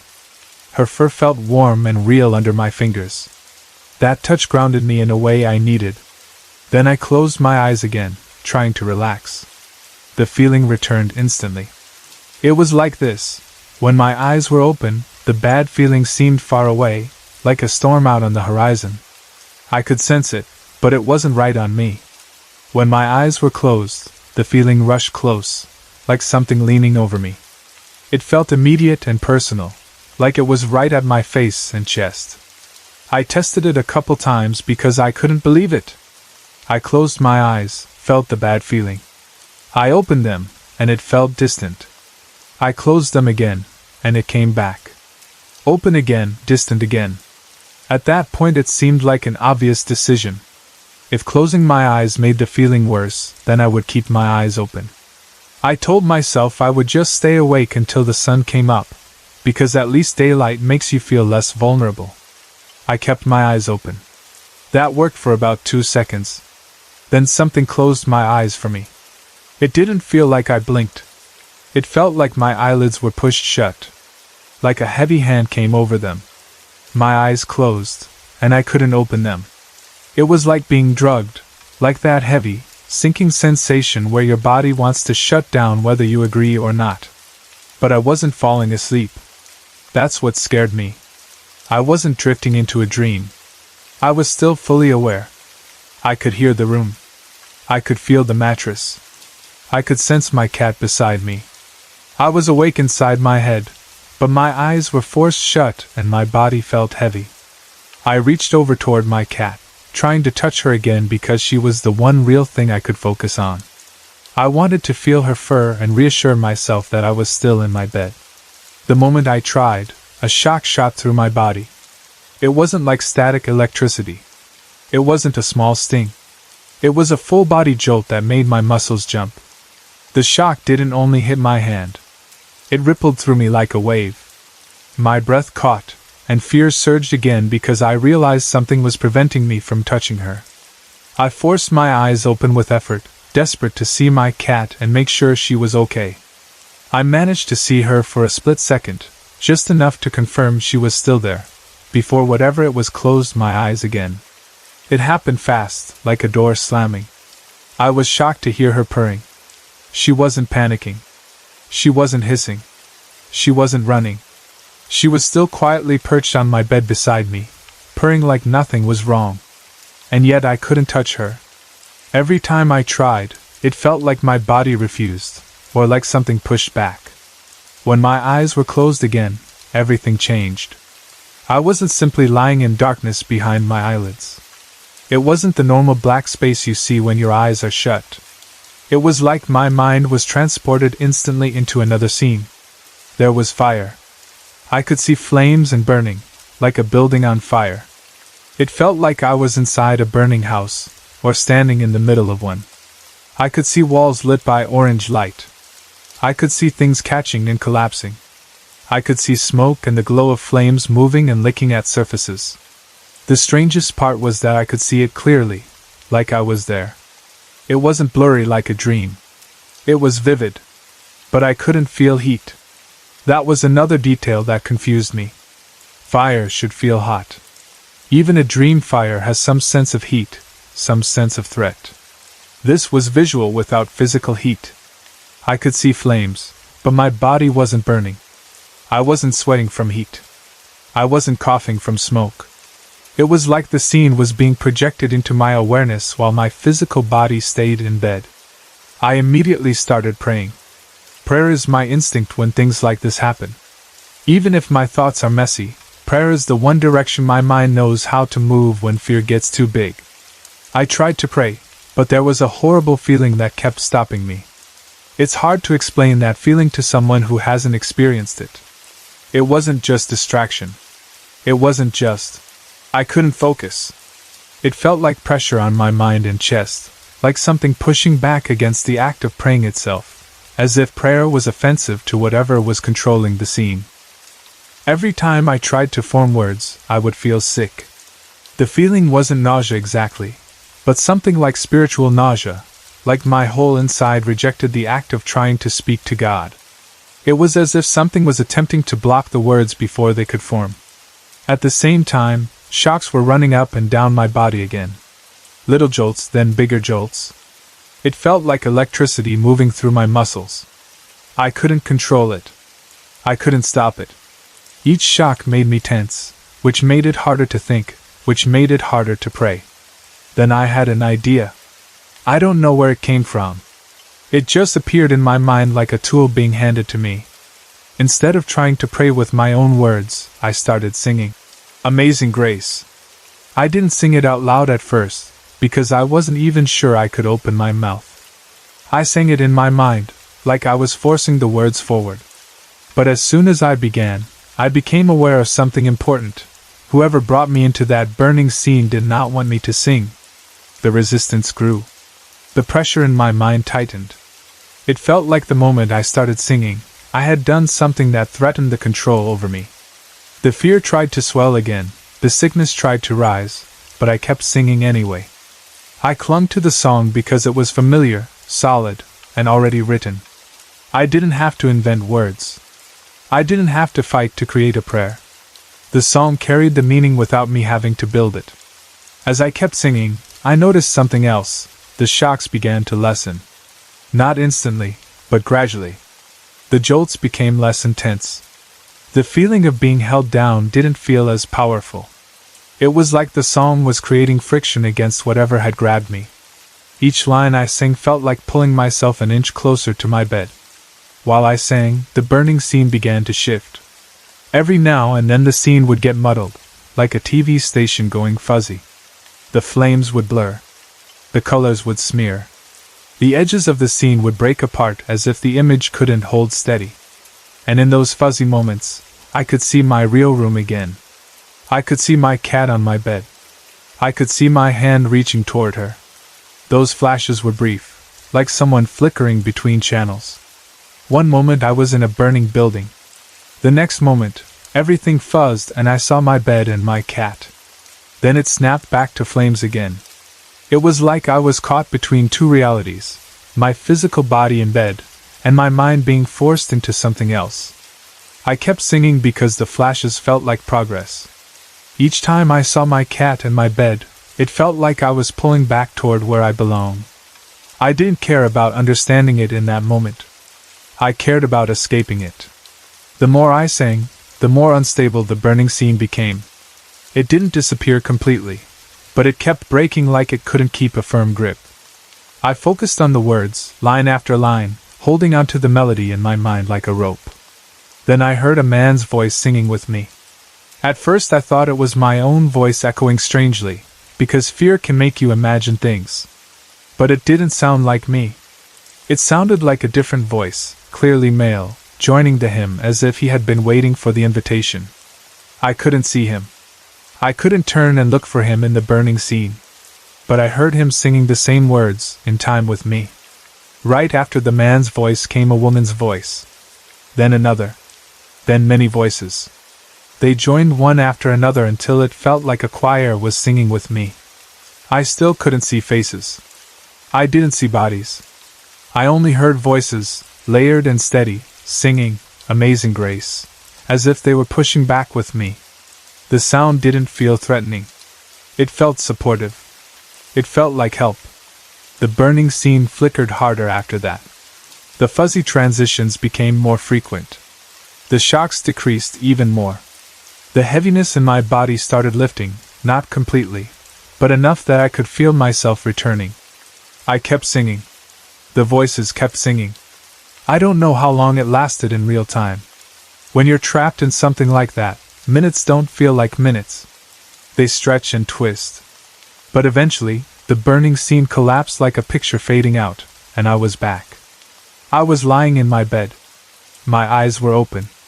My cat was purring beside me as if nothing had happened. The room looked normal, dark, quiet, still. The air felt ordinary again. The walls weren't burning. There was no smoke. There were no voices in the hallway. Everything was exactly the way it had been before, except my heart was pounding and my body felt drained, like I had been through something physical. I lay there for a long time just listening to my cat purr. I didn't move right away. I didn't want to test the air. I didn't want to close my eyes. I didn't want to invite the feeling back. I just lay there, breathing, letting the purr ground me. It was almost worse in a way that my cat acted completely normal. Part of me expected her to be freaked out too, expected her to be staring at a corner or puffed up or ready to run. But she was calm. She stayed close. She kept purring.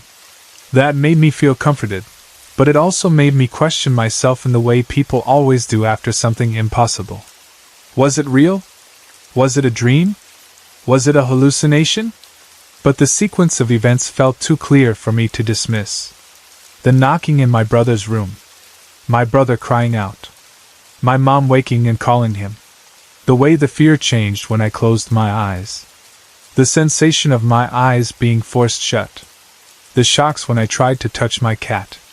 The burning scene that was vivid without heat. The resistance to praying. The way the shocks lessened when I sang. The fuzzy flashes of my bed and my cat. The voices joining in the hymn until it felt like I wasn't alone fighting anymore. And then the sudden return, like nothing happened. That's what makes it so hard to live with. It doesn't leave evidence you can show someone. It doesn't leave scratches or bruises. It leaves memory and fear and confusion. It leaves you lying in a quiet room wondering what just reached into your life while you were awake, and why it chose that moment. I don't know what those voices were that sang with me. I don't know if they were angels, spirits, something good pushing back against something evil, or if it was my mind using the only tool it had to survive. I only know what it felt like. The moment I started singing, something began losing its grip, and the moment other voices joined, it weakened even more. By the time everything stopped, my cat was still beside me, purring, a calm living heartbeat next to my own. And even though her presence didn't prevent the experience from happening, I can't shake the feeling that she was still part of why I made it through it without completely breaking. That purr was the one normal sound in the middle of something that did not feel normal at all. A few minutes later, maybe longer, I finally moved, slowly, and sat up. I looked toward the door. I listened. No knocking. No footsteps. No whispers. I didn't go into my brother's room. I didn't want to. I didn't wake anyone up either because I didn't know how to explain it without sounding insane, and I didn't know what good it would do except spread fear through the house. So I stayed where I was, awake, holding on to the only thing I felt sure about. I was back in my bed, and whatever had tried to pull me somewhere else was gone, at least for the moment. When I was a child, I lived in a very small house with my parents and my older brother. It wasn't one of those big houses where you can get lost in the hallways or where every room feels separate. It was small enough that you always knew where everyone was, and small enough that you could hear most things happening inside it. That should have made it feel safe, because a small home usually feels cozy and familiar, like nothing can hide. But there was one part of that house that always made me uncomfortable, even when I was too young to explain why. Whenever you walked into the dining room, it felt wrong. The dining room was close to the garage, and the floor under it felt like it was hollow underneath. I don't mean it sounded a little different like older floors sometimes do. I mean it felt like when you step on it, your body notices something that doesn't match the rest of the house. It had that empty, echo-like feeling, like there was space underneath that shouldn't be there, or like the floor was covering up a pocket of nothing. Some floors creak, some floors bounce a little, but this felt like the floor was a lid over something. Even as a kid, I avoided standing there too long. I would walk through the dining room quickly, especially at night, because the longer I stayed there, the more that hollow feeling got under my skin. At night, I used to lie in bed and hear people talking.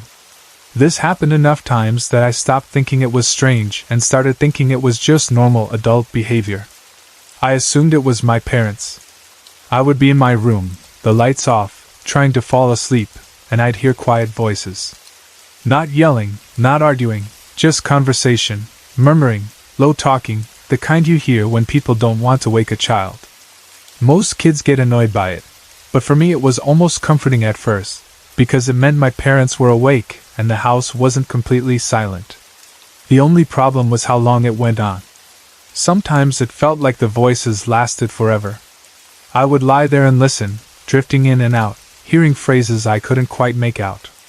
I remember being a little kid thinking, how are they still talking? It didn't happen only once or twice. It happened over and over through the years, enough that it became part of what I thought nighttime sounded like. Eventually, after years of it, I finally brought it up to my parents. I don't remember the exact day, but I remember the feeling of deciding to ask. I asked them something simple like, why do you guys stay up so late talking? I wasn't trying to accuse them of anything. I was genuinely curious, because in my mind they were having these long late-night conversations all the time. They looked at me like they didn't understand what I meant.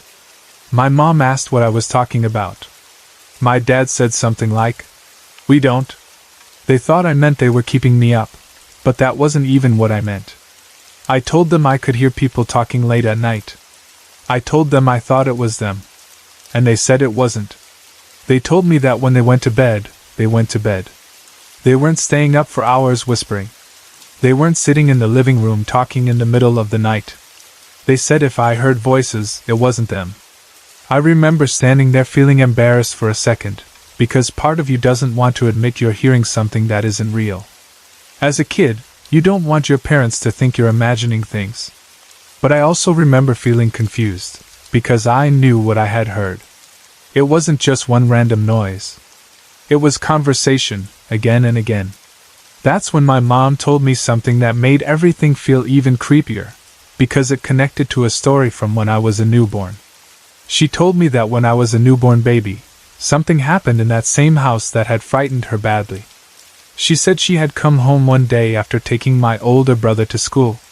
She was alone with me. She laid me down in my baby bed, the way any mom does when she needs to put the baby down for a minute and take a breath. She said it was only minutes later that she heard an evil hiss coming from the room. Not a normal noise. Not a cat hiss. Not pipes. Not a squeaky door. She described it as an evil hiss, like something angry and close, like something making a sound on purpose. She went into the room immediately and grabbed me out of the bed. She said she didn't stop to look around calmly. She picked me up fast, because her instincts screamed that something was wrong. And she said there was one spot, right by my bed, that was so cold it didn't make sense. The rest of the room felt normal, but that spot felt like a cold pocket, like someone opened a freezer right there. She said it was the kind of cold that makes your skin tighten and makes you feel like you shouldn't stay in that area. Hearing my mom tell that story as I got older changed the way I remembered my childhood nights. The voices I heard at night didn't feel like something harmless anymore. They felt connected to something in the house that had been there since I was a baby. Later, when my younger brother was a baby, something else happened that made the whole thing feel like a pattern. I remember one day my dad and I were sitting in the living room, just the two of us, while my younger brother was asleep. The house was calm. There wasn't chaos. There wasn't yelling. It was a normal quiet moment, the kind families have all the time. Then we heard it. The most horrible noise came from my baby brother's bed. It wasn't normal baby noise. It wasn't crying. It wasn't cooing. It wasn't a cough. It was a sound that made both of us go still, because it sounded wrong. Even now, I have trouble describing it clearly because it wasn't a sound I had any normal label for. It was just horrible, like something you shouldn't hear coming from a baby's room. My dad's face changed instantly. He looked toward the room like his body was preparing to move. I remember feeling that cold fear rise in my stomach, because when an adult reacts like that, you know you're not overreacting. And the strangest part was that it seemed to come from the same area, near the bed, that same cold spot my mom had described from when I was a newborn. It felt like the house had one particular place where something gathered, something that could make sounds, something that could make the air cold in a way that didn't match the rest of the room. We didn't know what it was. My dad tried to brush it off later, but he couldn't pretend he hadn't heard it. And as I got older, I couldn't stop thinking about it. If you have one weird incident, you can try to forget it. But when you have voices at night for years, an evil hiss near a baby bed, a horrible sound near another baby bed, and a dining room floor that feels hollow like it's covering something, it becomes harder to pretend it's all nothing. Those were the early experiences that shaped how I see things now. Even as I grew up, I carried that awareness that something can exist in a home that you can't easily explain. Some people call it haunting. Some call it energy. Some call it imagination. But I know what it felt like to be a kid lying in bed hearing conversations that weren't my parents. Later in my life, another set of strange experiences came through my relationship with my ex-fiancé. His mom had suffered a miscarriage before he was born, and that loss stayed in the family like a quiet shadow. People don't always talk openly about miscarriages, but the grief still sits there. According to his mom, when my ex was a child, he would sometimes be in his room talking to himself. Not like he was pretending to be a superhero or playing with action figures. He was talking like he was interacting with someone. She told me she would walk in and asked him who he was talking to. He would look at her like she was the one who didn't understand and say he wasn't talking to himself. He said he was playing with his kid sister. That hit his mom hard because he didn't have a little sister. Not one that was alive, anyway. He was describing a sister as if she were real and present, as if she was in the room with him. His mom said the way he spoke wasn't silly. It wasn't a made-up friend story. It was like he was stating a fact. When she told me that, I didn't know what to do with it. Part of me wanted to comfort her and say kids imagine things. Another part of me remembered my own childhood experiences and how the adults didn't believe me at first. I also knew my ex was sensitive in a way he didn't talk about much. He didn't advertise it, but he had moments where his reactions to things seemed deeper than normal. About 2 years ago, this was after prom, and we were on our way home late. We experienced something on the back roads that still doesn't sit right with me. It was late enough that everything felt empty. The streets were dark. The kind of dark where your headlights feel like the only light in the world, cutting through trees and fields. We were driving along the back roads in that quiet post-prom mood, tired, still buzzing from the night, talking softly. Then suddenly my ex swerved so hard it felt like we were about to go into the ditch. I panicked and yelled, "What are you doing?" He was breathing hard, gripping the steering wheel, eyes wide. He said, "I just almost hit a little girl. She was playing in the road." The way he said it wasn't casual. He sounded shaken. I looked back through the rear window, trying to see what he saw. In that moment I expected to see a child's silhouette in the road behind us, or at least movement on the shoulder. But I didn't see anything. We turned around. We drove back slowly, scanning both sides of the road, watching the pavement carefully, expecting to see a child running off into the trees or standing frozen near the ditch. Nothing was there. No child. No footprints. No sign of anyone at all. Just empty road, dark trees, and the hum of our car. We sat in silence for a moment after we realized there was truly nothing. My heart was still pounding, because almost hitting a child is the kind of thing that shakes you. But the confusion was almost as strong as the fear. If there was no child, then what did he swerve for? Was it a shadow? Was it an animal that looked like a child for a second? Was it his mind playing tricks? Or did he actually see something that wasn't physically there? That incident would have been creepy enough on its own. But it wasn't the only thing that happened around him. One night, we were lying in bed together, and everything was quiet. No arguments. No scary stories. Nothing dramatic. Then suddenly he grabbed me and held me as close as he possibly could. It wasn't a romantic hug. It was a protective grip, like he was trying to shield me with his body. I looked at his face, and I saw tears in his eyes. I asked him what was wrong, but at first he didn't answer. He just held me tighter. His whole body was tense. He looked like he was listening to something I couldn't hear, seeing something I couldn't see. Later that night, once he finally calmed down enough to speak, he told me something that made my blood go cold. He told me there was a man who had been killed in that house. He said the man was a construction worker. And he said that man had been standing over our bed. Not in a vague way, but close enough that he could see details. He described the man as wearing construction clothes and a hard hat. He said the man's eyes had the most evil look in them. And the part that shook me the most was what he said next. The man wasn't looking at him. He was looking at me. My ex told me he didn't know what the man was going to do. He said he wasn't sure the man wasn't going to harm me. That's why he grabbed me so tightly. That's why he looked like he was about to break down. He felt like something was right there, and he didn't know how to stop it except by holding on to me like he could physically keep it away. I didn't see the construction worker that night. I only saw my ex's reaction. But his fear felt real. His tears felt real. And after everything I had experienced growing up, I couldn't just laugh it off and say he was imagining it. You can tell the difference between someone telling a spooky story and someone who is genuinely terrified in their own bed. The last incident I'll talk about is one that happened with my ex's dogs, and it was the moment where I personally saw something I still can't explain. His name was Rick. Rick had 2 dogs, a Rottweiler and a little weenie dog. Both dogs were used to that house.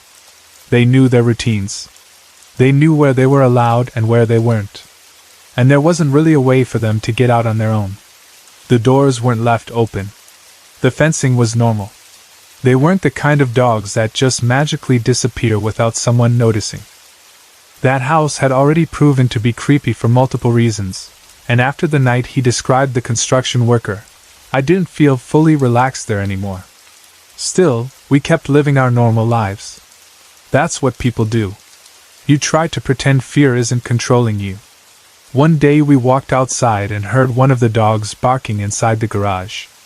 The barking sounded urgent, not like a dog barking because it hears a squirrel.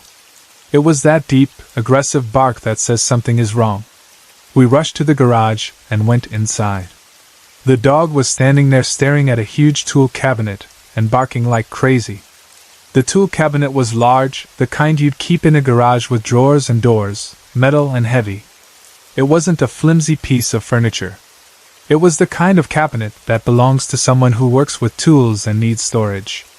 The dog was fixed on it as if it could see something inside, or as if something had moved there.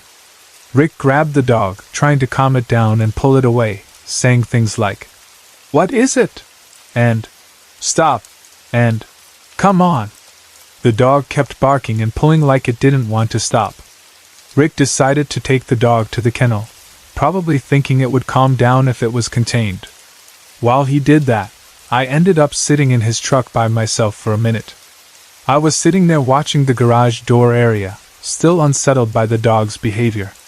The garage looked dim compared to outside light, and the tool cabinet stood out like a dark block. Then I saw something that made my whole body go cold. I saw a figure in black walk out of the tool cabinet, and then walk right back in. It happened fast, but it wasn't like a shadow flicker. It looked like a shape moving with purpose. A black figure, like someone wearing dark clothing, stepping out and then retreating back inside. The movement was so clear that for a split second my brain tried to react like it was a real person. I wanted to jump out of the truck and scream, "Who's there?" I wanted to run into the garage and check behind the cabinet. But fear held me down in the seat. I stared at that cabinet, heart pounding, trying to convince myself I had imagined it. But I know what I saw. After that moment, the dog barking made more sense in the worst way. It felt like the dog had been reacting to something real, something present, something the rest of us were ignoring. It also made me think about the construction worker story again, about a man in a hard hat with evil eyes, and wonder if whatever was in that house wasn't only a leftover spirit.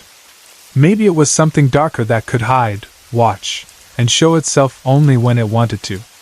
When you put all these experiences together, my childhood home with the hollow feeling in the dining room, the night voices that weren't my parents, the cold spot by the baby bed and the evil hiss, the horrible sound near my younger brother's bed, my ex as a child talking about his kid sister, the invisible girl in the road after prom, the construction worker hovering over the bed, and then the black figure stepping out of a tool cabinet. None of it feels like a neat, simple story. It feels like different moments from different places that all carry the same message. There are things we don't fully understand, and sometimes they don't announce themselves loudly. Sometimes they whisper. Sometimes they copy voices. Sometimes they show themselves for 1 second, then vanish. And sometimes the people around you, kids, dogs, sensitive adults, react first, because they feel something that the rest of the world pretends isn't there. I still don't know what any of it was for sure. I don't know why some houses feel like they have cold spots that don't belong, or why voices sound like family members when family members aren't speaking. I don't know what my ex saw that night over our bed, or what I saw at the tool cabinet, and how something could appear and disappear like that. But I know this: those moments change the way I look at normal life. Because after you've heard late-night conversations that aren't your parents', after you've been told about a hiss near a baby bed and felt the cold spots stories repeat, and after you've seen a black figure step out of a cabinet in a garage while a dog barks at it like it's fighting for your attention, normal doesn't feel as solid as it used to. It started in the summer of 2009. I had just turned 15, and I was still recovering from surgery after an accident.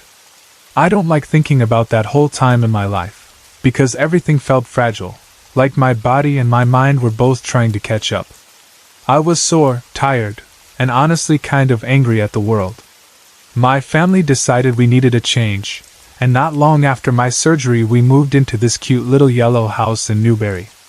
It looked cheerful from the outside, like the kind of house you'd see in a postcard. It wasn't huge, but it had a warm feel to it, and at first I thought it might be the kind of place where I could start over. We only stayed in that house for a year, and I want to say that clearly because people always assume we ran away because of ghosts. We didn't. My family moved for normal reasons. The strange part is that during that whole year, I was the only one who seemed to be dealing with anything paranormal. Nobody else in my family had the same experiences. If anything, they just thought I was being a dramatic teenager, recovering from surgery, stuck in my feelings, and making mountains out of nothing. The embarrassing truth is that before this house, I always loved hearing other people's paranormal stories. I would listen to friends talk about shadows, voices, and weird dreams and feel jealous. I used to sit there thinking, I wish something like that would happen to me. I wished I could have a real experience of my own. I even daydreamed about being psychic or having some kind of gift. I wanted it so badly that I'm sure it made everything harder later, because when something finally started happening, part of me didn't know if I was creating it or if I was actually experiencing it. For the first few months in the yellow house, I mostly told myself I was fine. The move was stressful, the surgery recovery was stressful, and being 15 is stressful even when life is easy. I tried to settle in. I unpacked my room. I got used to the new sounds of a different neighborhood. I learned where the light switches were, where the bathroom was, where the squeaky spot in the floor was. I tried to make it normal. But after a few months, I started feeling like there was a presence in that house, and that it was following me. At first it wasn't a clear, I saw a ghost thing. It was a feeling. It was that sensation of being watched when you're doing something simple, like walking down the hallway or standing in front of the sink. Sometimes I would be alone in a room and suddenly feel like I wasn't alone anymore. It didn't always scare me. It was more like an awareness that the air had changed, like the room had gained an extra layer. Then the dreams started. They weren't random dreams, like a normal teenager's dreams where things are messy and weird and don't make sense. These dreams had a story to them. They had a pattern, like episodes of the same nightmare that kept returning. The dreams were about a girl, and something bad had happened to her. There was a serial killer, and the strange part was that it wasn't just a killer in a mask like a horror movie. It felt personal, like the girl knew him. In my dreams, the man was in his early 30s and the girl was in her early teens, and the way the dream played out made it feel like he had gotten close to her family. In the dream, He was her mother's boyfriend, or at least someone tied closely to her mother, someone who had access to their home and their lives. He wasn't a stranger jumping out of the woods. He was someone who could smile at people at the dinner table while hiding something sick inside him. The dreams were disgusting and frightening, and they made me feel sick when I woke up. But at the same time, I was drawn to them in a way I can't explain. I didn't want them, but I needed them. It was like my brain wanted to keep watching the story even though the story hurt. It felt familiar, like I was remembering something instead of inventing it. I would wake up with my heart racing and my stomach tight, and still I would spend the entire next day thinking about what the dream meant and what the next part would be. After the dream started, other things started too. I began hearing weird noises, like people walking around when nobody was walking around. Sometimes it sounded like footsteps in another room. Sometimes it sounded like someone moving quietly in the hallway. Sometimes it sounded like there were people just outside my bedroom door. I would get up and check, and there would be nothing. Sometimes I would sit very still and listen, trying to catch the sound again, and the house would go silent like it was holding its breath. A few times I thought I saw someone standing outside my bedroom window. It wasn't a clear face. It was more like a shape, a figure that shouldn't be there. But when I would blink or look again, nothing was there. And since it was my bedroom window, it made me feel trapped, because your bedroom is supposed to be the one place you can shut the world out. At night, I started sleeping with the blankets pulled over my head. At first, that wasn't even because of fear. I shared a room with my older sister, and she kept the bedroom freezing. She liked it cold, and she could sleep like that, but I couldn't. I could only sleep when I was buried under blankets. So I got in the habit of pulling the blankets over my head just to stay warm and block out the cold air. About a week after I started sleeping like that, something changed. It started feeling like someone was standing over my bed. It wasn't a dream feeling, like someone in a nightmare. It was that real, heavy sensation you get when you know someone is close to you. At first it happened once, and I thought I was being ridiculous. Then it happened again. Soon it became regular. Then I was sure I could hear breathing. It was quiet, close breathing, as if someone was leaning over the bed with their face near the blankets. I would lie there under the covers, heart beating, listening, telling myself it was my imagination. Then, because I couldn't stand it, I would pull the covers off my head and look. No one was there. The air would feel normal again. The room would look the same as it always looked. My sister would be asleep, breathing normally. Nothing in the room would be moved. And yet the feeling would have been so strong when my eyes were covered that I couldn't pretend it was nothing. The strangest thing about all of these experiences is that I never felt truly scared. That's the part that makes people not believe me when I explain it. But it's true. I felt fascinated more than afraid. I felt like I was watching something, like I was being allowed to experience something that most people don't. I also felt oddly comfortable with it, like the presence didn't feel like a threat. It felt like something familiar. It felt like something that belonged with me, even if it made no sense. And it wasn't happening to anyone else. That made it even more confusing. My parents didn't hear footsteps. My sister didn't see shapes in the window. Nobody else talked about weird dreams. It was only me. Then the blankouts started. At first, it was small things around the house. Items would go missing and then show up in my room. Something like a remote, a hairbrush, a small object my sister swore she left somewhere would suddenly be in my space. Electronic things would turn on by themselves, like a toy making noise or a device lighting up. Nobody thought much of it. People blame electronics all the time. People blame kids all the time too. If something was moved, someone would say, "You probably picked it up and forgot." If something turned on, someone would say, "It's glitching." Life goes on. By that point, even I had started convincing myself that everything was in my imagination. I didn't want to believe I was being haunted because I didn't want to sound crazy. I also didn't want to believe it because admitting it felt like opening a door. So I told myself the dreams were just dreams, and the noises were just old house noises, and the presence was just my mind being weird after surgery and stress. But the dreams didn't stop. They got stronger. And they stopped being only dreams. They became an obsession. I started writing about them. At first it was just notes, like trying to capture what I remembered before it faded. Then it became more. I started typing it up as a story, like a book that was mine. I didn't treat it like fanfiction or some silly diary. I treated it like something serious, like a real story I had to finish. I became protective of it in a way that even surprised me. I didn't want anyone reading it. I didn't want anyone touching my computer. I didn't want anyone asking questions. The craziest part was how easy it was to write. Normally writing takes effort. You have to think of plot and character and details. But when I wrote this, it felt like the story was already there. I wasn't creating it. I was pulling it out.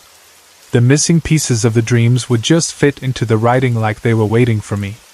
I would sit down and type, and the words would come fast, like I was remembering events I had lived, not imagining scenes.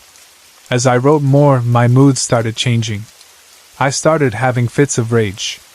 Sometimes I would scream at someone for no real reason. Sometimes I would curse in a way that didn't even feel like me. Sometimes I would feel my anger rise up so fast it was like fire in my veins. A lot of the time, the rage felt out of proportion to what was happening. Someone would ask a simple question, and my body would react like I was being attacked.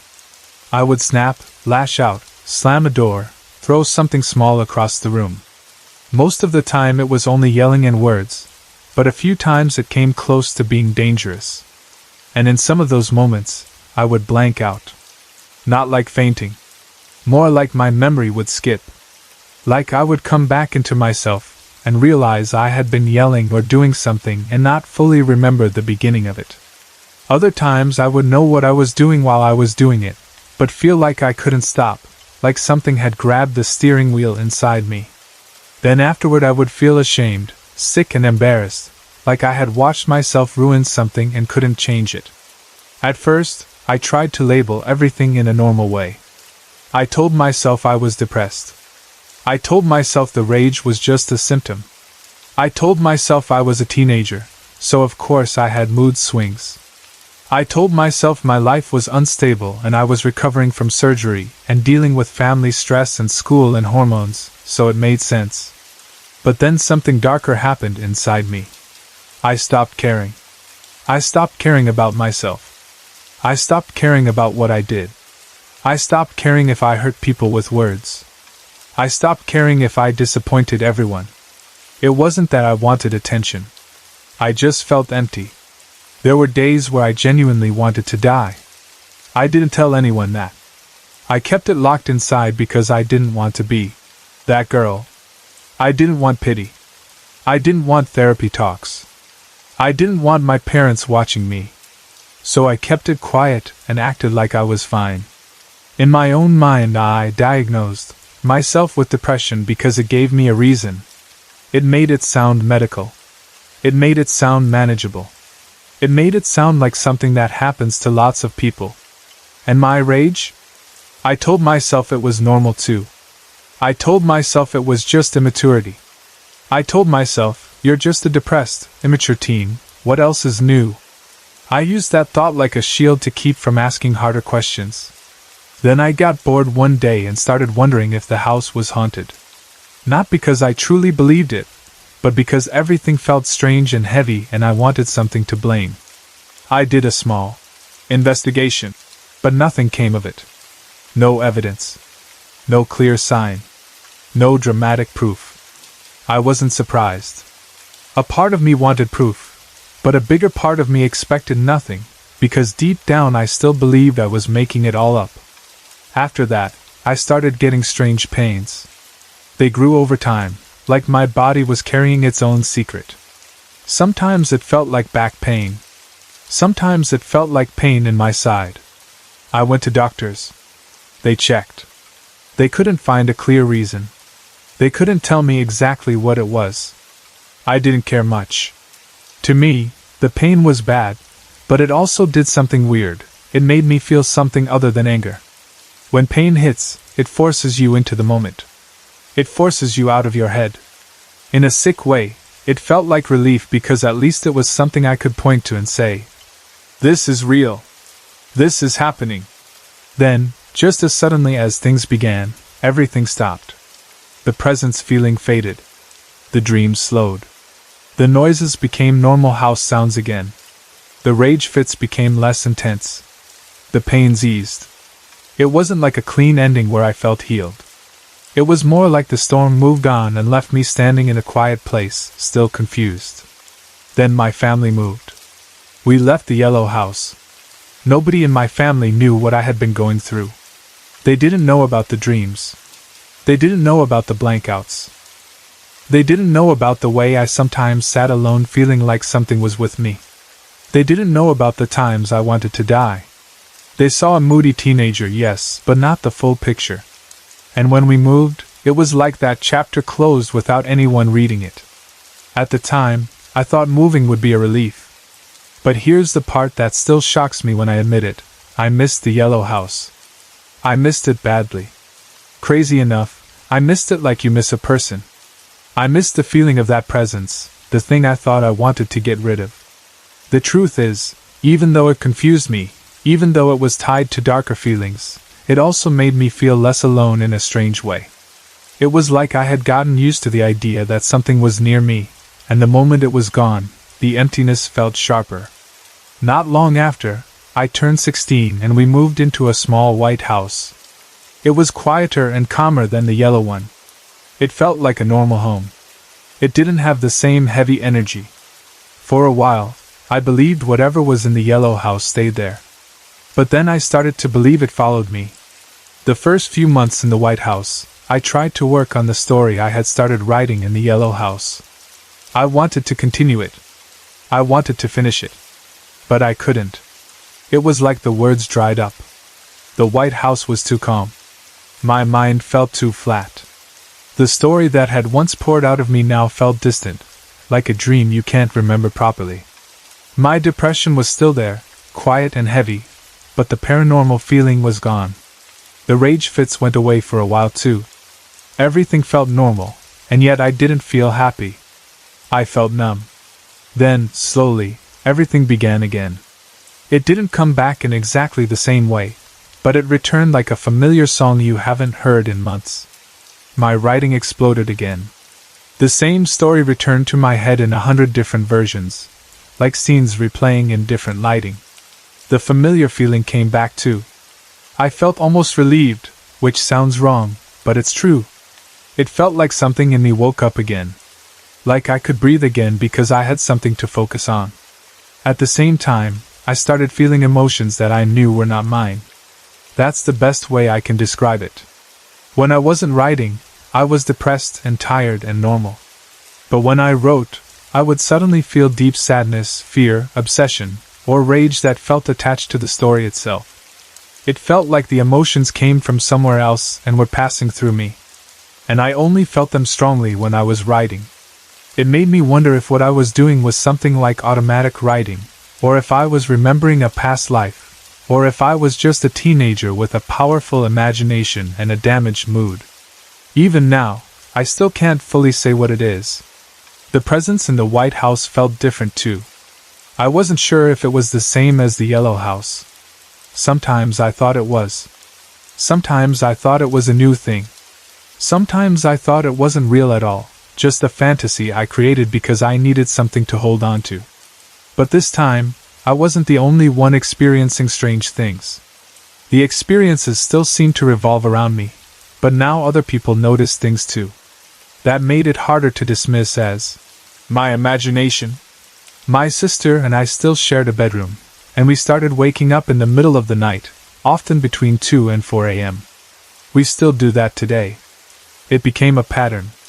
Sometimes I'd open my eyes and see her sitting up too, and we would look at each other like, "You too?" As if we were synced without meaning to be. The first night we both woke like that, we heard something in the bathroom. It sounded like walking, or like something tapping the walls in a gentle, rhythmic way.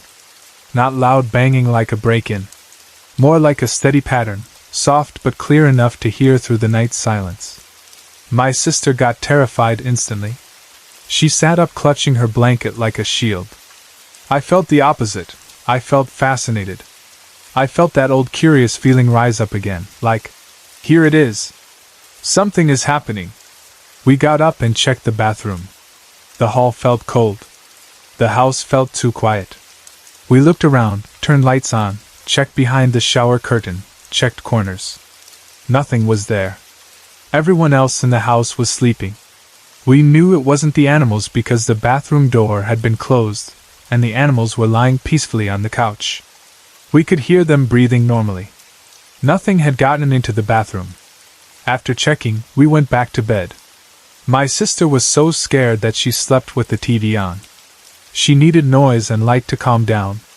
I, strangely, went back to sleep almost immediately. It didn't feel threatening to me in that moment. It felt like something familiar was returning, and that familiarity made it easier for me to relax.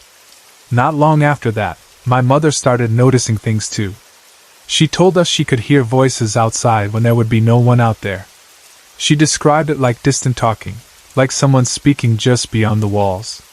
She would go into the living room to check if maybe the TV was on or if someone was awake. But we weren't. Everyone was sound asleep. Then one night, something happened that caused real arguments in the family. My mom discovered the back door open and the lights on. The back door had been locked and closed. That was her point. She knew it was locked. Yet she found it open anyway, with lights on as if someone had gone out and forgotten. The blame went to us kids immediately. Adults always blamed the kids first. My mom accused us of leaving the door open. We denied it. She didn't believe us. It became one of those tense family moments where you're telling the truth and still being punished as if you're lying. I remember feeling angry and helpless, because I knew we didn't open that door. A few weeks later, something happened to me in a way that was physical and direct. I was in the living room, listening to music. It was daytime, not night. The room was normal. The house wasn't quiet and creepy. I looked toward my bookshelf, and there was nothing there that should have moved. Still, I felt that presence feeling again, like the air thickened near the shelf. I took one step toward it, and a book flew off. It didn't slide gently. It didn't tip slowly. It flew off the shelf and landed right in front of my feet. The timing was so perfect that it felt like a response to my movement, like something reacted the moment I stepped forward. I stood there staring at the book, amazed more than anything. Then my brain did what it always does when something impossible happens. It tried to recreate it. I tried to debug it, like I was testing a glitch. I checked if the shelf was uneven. I checked if the book was balanced on the edge. I tried pushing the shelf slightly. I tried tapping nearby. I tried making the book fall in a normal way so I could convince myself it was an accident. I still can't recreate it to this day. It wasn't a loose shelf. It wasn't a sliding book. It felt like force. Later, one of my friends came over. She was like me in the sense that she loved ghost stories and claimed her own house was haunted. She also believed she and her younger brother were psychic. They talked about energy and sensitivity and seeing things sometimes. They told me they thought I was gifted too. I didn't know how to take that. Part of me liked hearing it, because it made me feel less crazy. Another part of me hated it, because I didn't want to believe I was attracting something dark. Around that time, I started wondering if I could see or feel auras. I'm still not sure. Sometimes I would look at a person and feel like I could sense something about their mood before they spoke. Sometimes I would look at the air around someone and see a faint color shift that I wasn't sure was real. I didn't want to convince myself of something that wasn't true, but I also couldn't ignore that my senses felt sharper sometimes, especially when I was tired or stressed. One night that friend and her younger brother stayed over at my place. We did what teenagers who love paranormal stuff do. We played with a Ouija board. I know people have strong opinions about those. Some people treat them like toys, some treat them like doors you should never open. At the time, we were curious and bored. We didn't think we were doing something dangerous. We were careful in the ways we understood to be careful. We asked basic questions, waited for movement, tried not to force it. Nothing happened in my bedroom. No planchette movement. No clear answers. No voices. No cold gust. Nothing. We got disappointed and decided maybe the room wasn't active enough. So we moved to the garage because it felt spookier. The garage had that classic creepy feel at night, concrete, shadows, old stored stuff, the smell of tools and dust. Still, even in the garage, nothing happened at first. We tried again. We asked questions. We waited. Nothing. Eventually I got bored and went inside to get a drink. When I came back, my friends looked shaken. They told me that as soon as I left, they heard something like a man growling. They couldn't fully describe it, but they said it sounded like a deep, angry voice, like a madman sound, and it came from somewhere in the garage that didn't make sense. They got frightened fast, and then the garage door made a banging sound like something hit it. Then, the key that sat on a nearby box flew off for no apparent reason. Not slid. Flew. That was the moment they panicked. They ran out of the garage terrified, like they were escaping something. They were both breathing hard, eyes wide, and they kept talking at once, trying to explain what they heard and saw. They were sure it wasn't a prank. They were sure it wasn't one of us bumping the box because I wasn't there, and they both claimed they weren't near it. To this day, they believe something is following me. Sometimes they call it a spirit, sometimes a demon. They believe it wants me for some reason. They also believe my depression symptoms and rage and blankouts might not be only depression. They think it could be possession symptoms, or at least something attaching itself to my emotions and using my weakness. I don't know what I believe. I've considered it. I've rejected it. I've accepted it for a day and then doubted it the next day. The only thing I know is that they were afraid, and they still talk about it like it was one of the most disturbing things they've experienced. They come back whenever they can, hoping we can catch evidence. They'll bring cameras, voice recorders, anything they can. Most of the time, nothing dramatic happens when we try. It's like whatever is there doesn't perform on command. It happens when it wants to. About a week after the garage incident, something happened to me that finally made me feel real fear again. My sister spent the night at a friend's house, which meant I was alone in our bedroom. I slept on her bed because it felt less lonely than sleeping on mine. Her bed was closer to the wall, and it somehow felt safer, like I could press my back to something solid. In the middle of the night, I felt as if someone walked into my room. I didn't only feel it. I heard footsteps. Very audible footsteps. They weren't vague. They weren't creaks. They sounded like someone taking steps in the room. The rhythm was steady, like a person walking, not like an animal. For a split second I felt annoyed because my mind assumed it was my mom, and I didn't want to be disturbed. I was also half angry because my dreams had become addicting since the yellow house, and I hated being pulled out of them. So I opened my eyes angrily, ready to glare and say something. Nothing was there. The room was empty. The door looked the same. The shadows were normal. The air was still. But I still heard the footsteps. And that's what made the fear hit me. Because if the room was empty, what was walking? Then the footsteps shifted, like they moved outside. I heard them as if they were outside my window. That didn't make sense either. I looked out the window, expecting to see a person on the lawn or a shadow moving past. Nothing. No one was there. No movement. No flashlight. No car lights. Nothing in the yard. That was when my fascination snapped into fear. My body went cold and hot at the same time. I sat up, breathing fast. My mind kept saying, "Get up. Do something." I didn't want to lie in bed pretending I didn't hear footsteps when my instincts were screaming. I got up and went to the kitchen. I pulled out a knife. I know how that sounds. I know it sounds dramatic and stupid. But in that moment, fear makes you want something real in your hand. It makes you want weight and metal and control. I wasn't thinking about being tough. I was thinking about feeling less helpless. I went back to the bedroom and slept with the knife under my pillow. I didn't sleep well. I don't even know if I fully slept at all. I remember closing my eyes and opening them again and again. Listening for footsteps, waiting for another sound. Every small creak in the house sounded like a threat. Every shift of the wind sounded like movement. The night felt too long. After that, things calmed down again, at least in the obvious ways. There weren't more flying books. There weren't more growls that everyone heard. There weren't more loud bangs. But one thing continued, me and my sister being woken up at the same exact time for no apparent reason. It happens even now. Sometimes we'll wake, look at each other, and just know we both woke for nothing. No sound. No nightmare. No alarm. Just awake. That ongoing pattern is part of why I can't fully dismiss everything as fantasy. Still, I'm not completely sure what's real.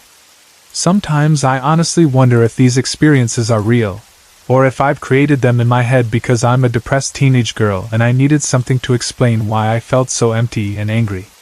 Sometimes I wonder if my obsession with paranormal stories made my brain build a paranormal life. Sometimes I wonder if my writing is just my way of coping, like my mind's escape from reality. Sometimes I wonder if the dreams and the story are just a powerful imagination mixed with depression and stress. But then I remember moments like the book flying off the shelf in front of my feet, or the back door being found open when it was locked, or my friends running out of the garage terrified and describing the same thing without me feeding them details, or my sister waking at the same time as me over and over, or my brother's fear on nights when he's too young to create these things on purpose. And I'm tired of keeping it inside. That's the honest truth. Whether it's real haunting or not, I've been carrying it alone in my head for too long. I'm tired of acting like I'm fine when I'm not. I'm tired of not knowing if what I'm feeling belongs to me or belongs to something else. I'm tired of questioning myself every time I hear a sound or wake up at night. I'm tired of wondering if I'm gifted or just broken. I don't even know what answer I'm hoping for anymore. I just know I needed to say it somewhere, to someone, because I can't keep swallowing it and pretending it doesn't exist. I need to know what other people think, because right now I'm stuck between believing everything and believing nothing, and either way, it's exhausting. When I was a teenager, I used to spend several weeks every summer visiting my grandma at her home on the Navajo reservation. Those trips were some of the best parts of my year. I loved being out there with her, away from everything busy and loud. Life on the res felt slower in a good way. The air smelled different, the sky looked bigger, and the nights were darker than anywhere I'd lived. My grandma's house always felt like a safe place to me. She spoiled us in the way grandmas do, feeding us until we were full and then trying to feed us again. Her fried bread was the kind of food you remember forever, hot, soft, and comforting, and somehow it always tasted better when you ate it at her table. I also loved listening to her talk. My grandma was a storyteller, not in an exaggerated, I'm making things up way, but in the way elders are when they've lived through a lot and know a lot. She told us stories about family, about the land, about people she knew, and sometimes about things that most people outside the reservation don't talk about comfortably. Those stories had weight. Even when I didn't fully understand them at the time, I could feel that she was speaking from experience, not just repeating rumors. Every so often, my grandma would hire someone to help her with odd jobs around her house and property. Things like fixing a fence, hauling something heavy, cleaning up brush, or doing small repairs. She didn't always have family members around to do those jobs, and she liked to keep her place maintained. The person she hired most often was a man from town who, in the kindest terms, was the harmless town drunk. He wasn't violent. He wasn't cruel. He was just a man who drank too much and drifted through life doing small jobs for a few dollars here and there. My grandma treated him like a human being, which I always respected about her. She didn't look down on him the way some people did. She just gave him work, paid him, and expected him to do what he said he would do. One evening, right before the sun started to go down, my grandma asked me to take him home. His place was about 4 miles out of the valley where she lived. That might not sound far if you're thinking in city terms, but out there, 4 miles feels like its own little journey, especially on dirt roads. Still, I didn't hesitate. I was excited. I was only 14 years old, and my grandma was asking me to drive a truck. To most people off the reservation, that sounds insane. But on the res, nobody cared that I was 14. People learn to drive young out there. You need to. Everything is spread out. You can't just walk down the street to a store.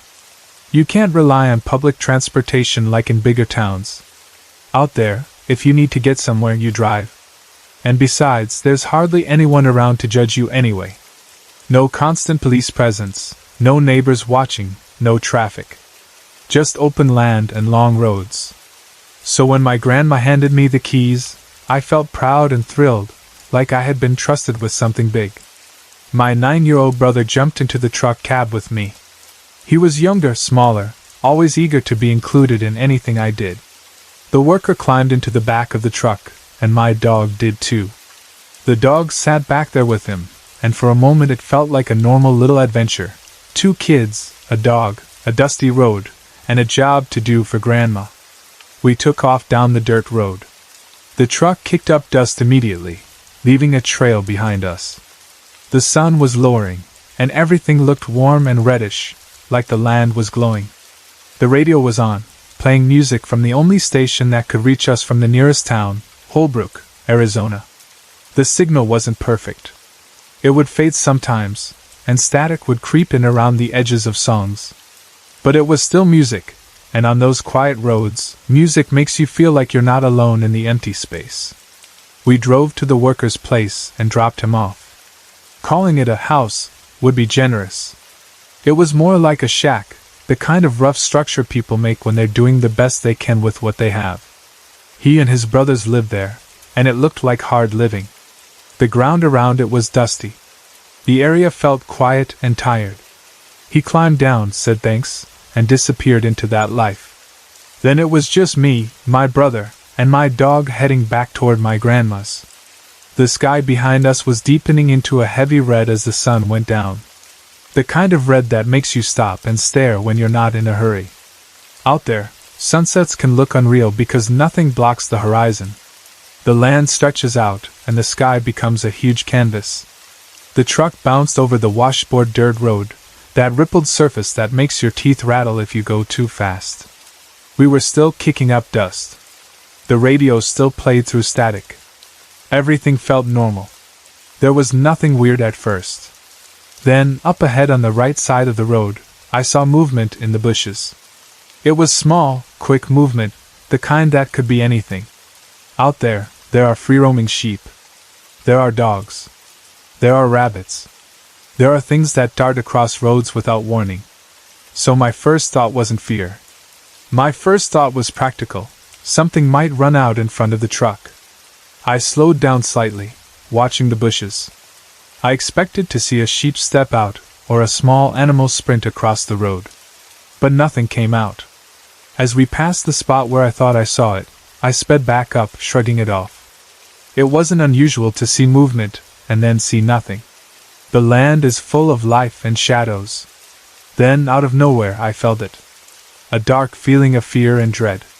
It hit me suddenly, like someone dropped a weight into my stomach. It made no sense because nothing had happened. We were just driving home. The road was familiar. The sky was red. The music was playing. My brother was beside me. My dog was behind us. There was no reason for terror to suddenly flood my body. But it did. That kind of fear is different from normal fear. Normal fear comes with a thought. There's a snake. Or, that car is swerving. Or, I heard something. This fear didn't come from a thought. It came first, and then my mind scrambled to find a reason to match it. My hands tightened on the steering wheel without me deciding to do it. My shoulders tensed. My heart started beating faster. As I replay that night in my mind now, there are only a few moments that are crystal clear, like bright snapshots. Everything else around them feels blurry, like memory can't hold the full story. But those snapshots never fade. One of the clearest things I remember is looking into the rearview mirror and seeing something behind us. In the mirror, I saw the dark silhouette of something very tall and very skinny running behind the truck. It wasn't a normal human shape. It wasn't an animal shape either. It looked like a tall, thin figure covered in hair or fur, like the darkness itself had texture. It moved fast, and it moved with purpose, like it was chasing us.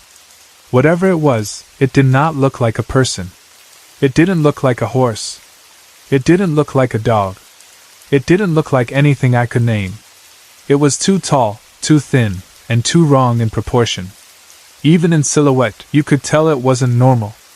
The second clear memory is hearing my brother crying. He was 9 years old, and he wasn't the kind of kid who cried for no reason. His crying wasn't a whiny sound. It was panic. It was the kind of crying that happens when a child believes they are about to die. That sound alone made the fear more real because it meant he saw something too.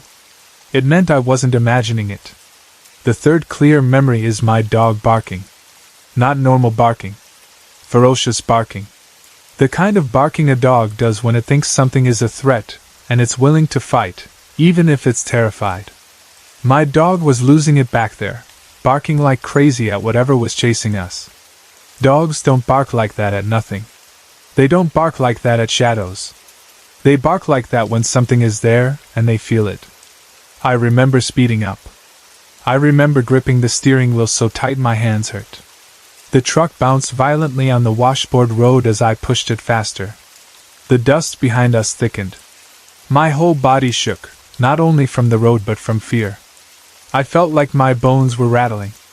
And the worst part is that in the mirror, that thing was getting closer. I expected that if I drove faster, it would fall behind. Most things can't keep up with the truck on a rough road. A person would get tired. An animal would drop back unless it was a horse or something built for speed. But this thing didn't drop back. It closed the distance as if speed didn't matter to it. I remember my brother crying out, "It's coming up on your side!" Hearing him say that made my blood run cold. It meant it wasn't just behind us anymore. It meant it was shifting position, coming closer to the truck itself, like it was trying to reach us. My mind flashed images of it grabbing the truck, climbing onto it, forcing the door open, or something worse.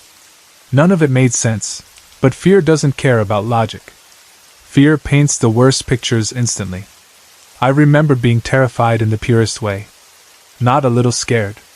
Not nervous.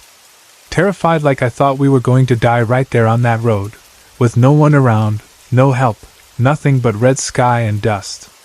I remember thinking, very clearly, I don't want to die. That thought wasn't dramatic. It was simple and raw. It was the thought of a kid who suddenly realized life could end in a place where nobody would find you quickly. Then, at what felt like the moment we were about to lose, at the moment I truly believed something was going to happen to us, I sped around a bend in the road and saw headlights coming toward us. A car. Coming from the opposite direction. The second I saw that car, relief hit me so hard it almost made me cry. Not because a car is magical protection, but because it meant we weren't alone anymore. It meant there was a witness. It meant there was another human presence on the road. It meant we were back in the normal world for at least a moment. And in that same instant, I felt the thing behind us was gone. It wasn't like I watched it fall and disappear. I didn't see it collapse or run off. I just felt it leave, the way you feel pressure lift when something has been pushing on you. 1 second the air was full of dread and chase, and the next second it felt empty behind us. I looked in the rearview mirror again, and there was nothing there. Just dust. Just road.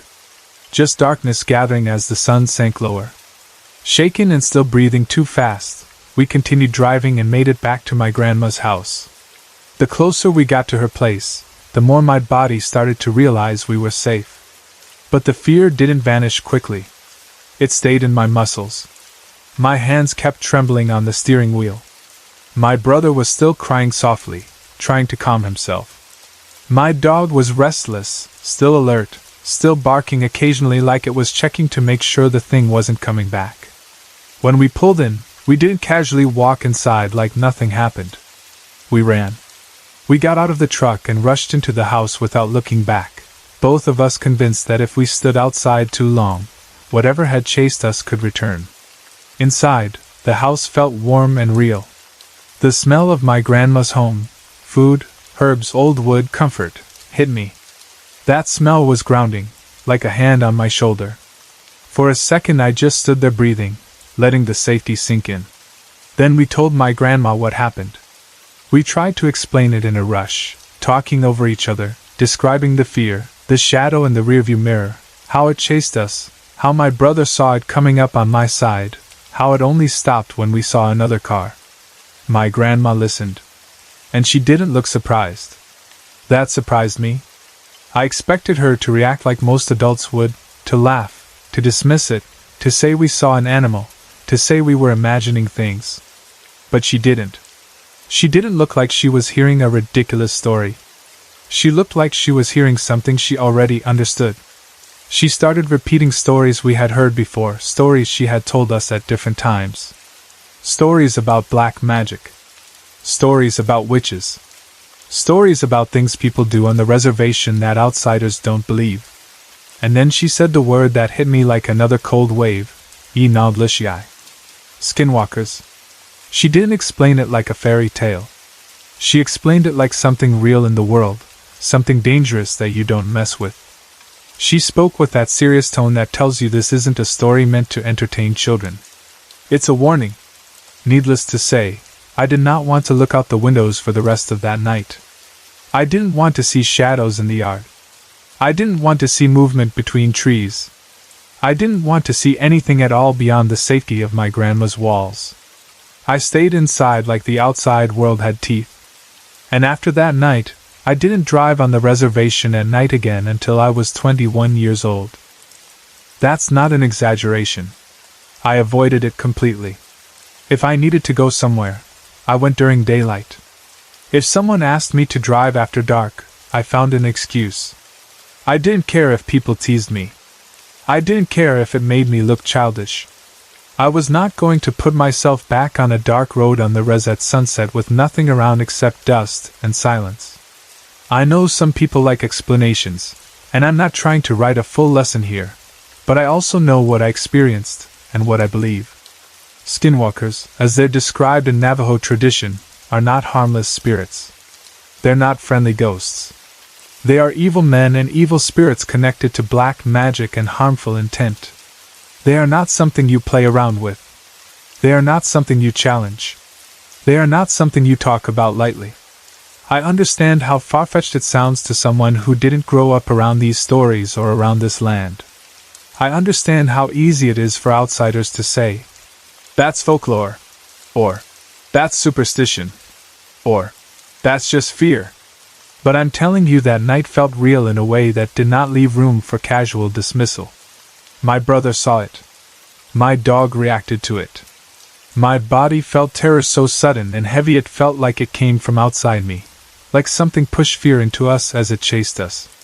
And I believe that if God and His greatness are real, then the devil is real too, and he has ways of showing himself. That night on that road, I felt like something evil showed itself to us, not in a dramatic movie scene, but in the simple, brutal form of being chased by something tall, thin, and wrong that moved through the dust behind our truck and only vanished when another set of headlights appeared.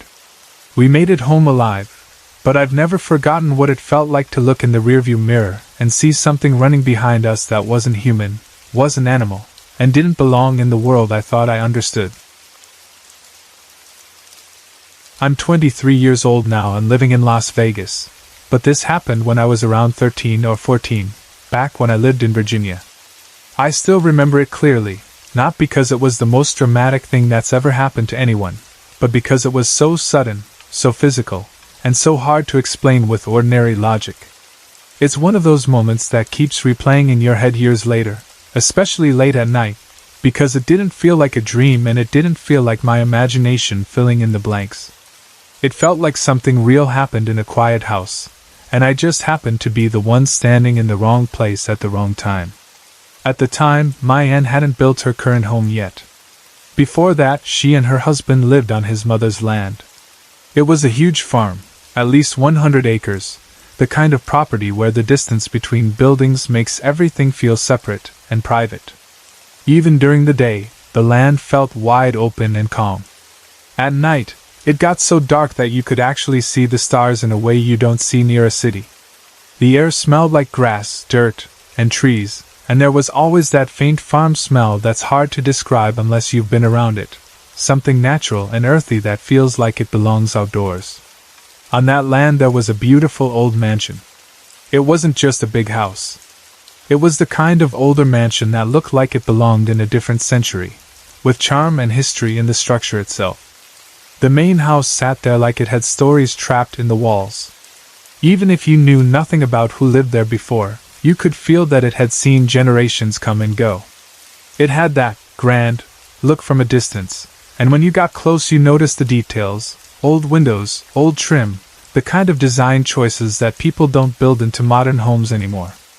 My aunt and uncle didn't live inside the mansion itself. They lived in a cottage near the main house.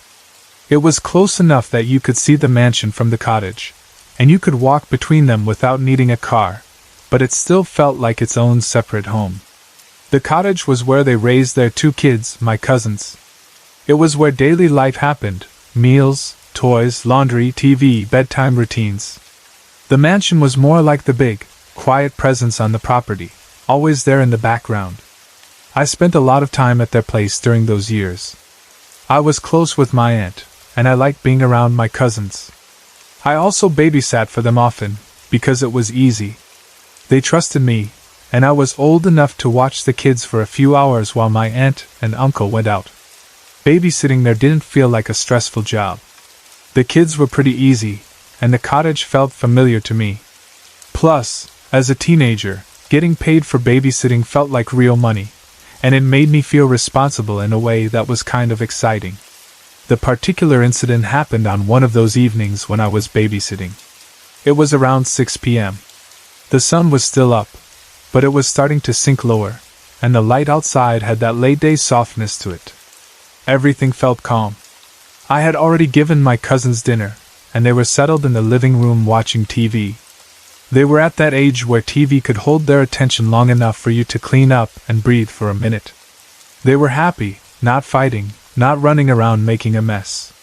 It felt like an easy night. The cottage itself was a 1-story house with a small basement. It wasn't huge, but it was laid out in a way that made it feel longer than it actually was, like the hall pulled you through the house. When you walked in through the entrance, you stepped into a hallway. The bathroom was at the end of that hallway, and the living room and their bedroom were off to the left and right. The kitchen was at the end of the hall too, just to the left of the bathroom. So if you were in the kitchen, you were basically at the far end of the house, away from the front entrance. I remember being in the kitchen cleaning up dinner. I was doing normal things, throwing away trash, wiping the counter, rinsing dishes, maybe loading the dishwasher or stacking things in the sink. I could hear the TV in the background from the living room, but it was still pretty quiet overall. The kids were watching something, so the TV wasn't blasting loud. It was just enough noise to fill the air lightly. The house felt peaceful. No weird vibes, no strange feelings, no sense that something was off. If you had asked me at that moment whether I felt scared, I would have laughed. It was daytime. The kids were fine. I was in a familiar place. Nothing about the evening felt spooky. That's one of the reasons the next part shook me so much. It didn't build up slowly. It didn't come with warning. While I was in the kitchen, I heard a sound from the bathroom at the end of the hall. It sounded like magazines falling. It wasn't a crash like someone slammed something heavy. It was that lighter, paper and plastic sound you hear when a stack shifts and slides off a rack. The cottage bathroom had a magazine rack next to the toilet, and the magazines were the kind people leave in bathrooms and never throw away until there are way too many. When I heard that sound, my first thought wasn't ghost. My first thought was simple: the magazines shifted and fell. That kind of thing happens all the time. A door closes somewhere, and the vibration knocks something loose. A rack tilts. A stack gets top heavy. I didn't think it was paranormal at all. It sounded like an ordinary accident. so I walked down the hallway toward the bathroom to pick them up. I didn't rush. I didn't feel nervous. I just went to take care of it because I didn't want the magazines scattered on the floor, and I didn't want one of the kids wandering in later and stepping on them or tearing them up. The bathroom was small, the kind of small bathroom that feels like everything is packed into it. When you walked in, the toilet was directly in front of you. The sink was on one side and the shower was on the other. There was a small window, but it was one of those windows that was basically never used. I don't even remember seeing it open at any time, and I wasn't sure it would open easily if you tried. It was more like a feature that existed because bathrooms usually have windows, not because anyone actually used it for airflow. The magazine rack was next to the toilet, and sure enough, the magazines had fallen. They were on the floor just where you'd expect them to be, like they slid off the rack and landed in a little messy pile. Everything about it looked normal. I stepped into the bathroom, and I leaned down to gather the magazines. I remember the position clearly because it matters. I was bent over with my back to the door. My head was lowered, my hands reaching for the magazines, and I was focused on getting them stacked again so I could put them back neatly. It was a normal moment, the kind you never think could become scary. Then it happened. I suddenly felt a strong breeze blow across my back. Not a faint draft. Not a tiny change in air. A strong breeze, like a sudden gust that pressed against my shirt and my skin. It was so noticeable that my body reacted immediately. I felt my shoulders tighten, and my breath caught. It was like the air behind me moved with purpose. At the exact same time as that breeze, the bathroom door slammed shut. The slam was loud and sharp, like someone had thrown their weight into the door. It wasn't a gentle swing.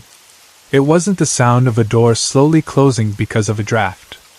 It was a slam that made my heart jump. The part that made it feel impossible was the direction of it. The bathroom door opened inward into the bathroom.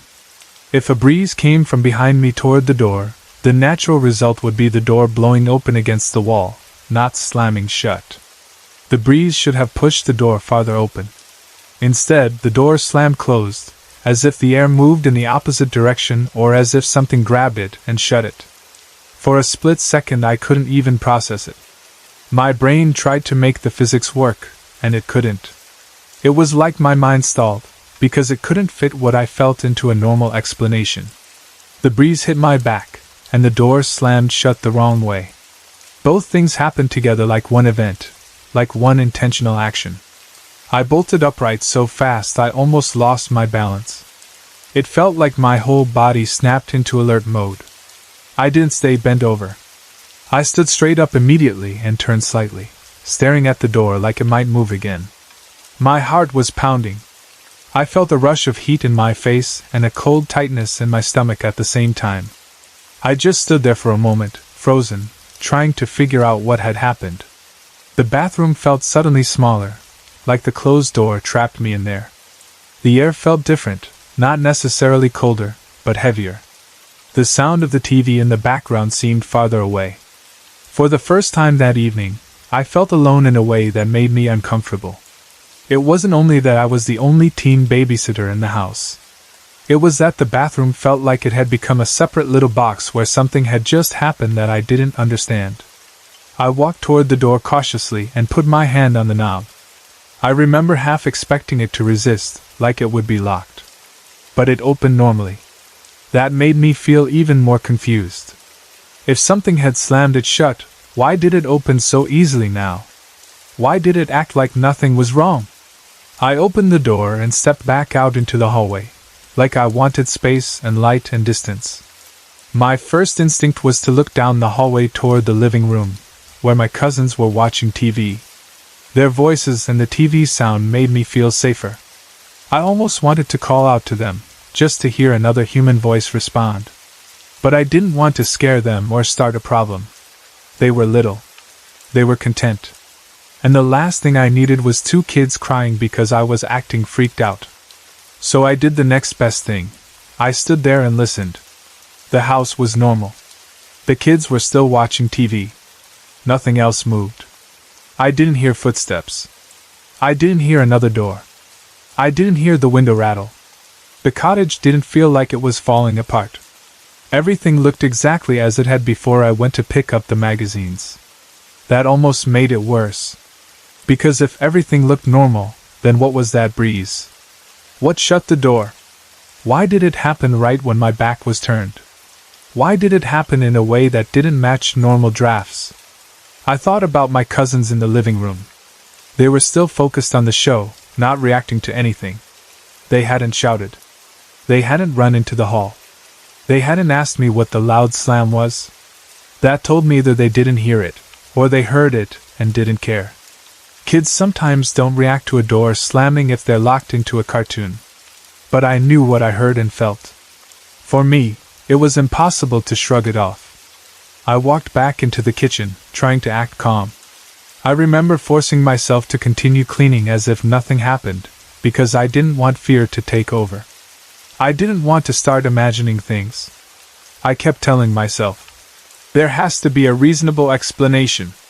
Maybe there was a draft from somewhere else. Maybe the HVAC kicked on.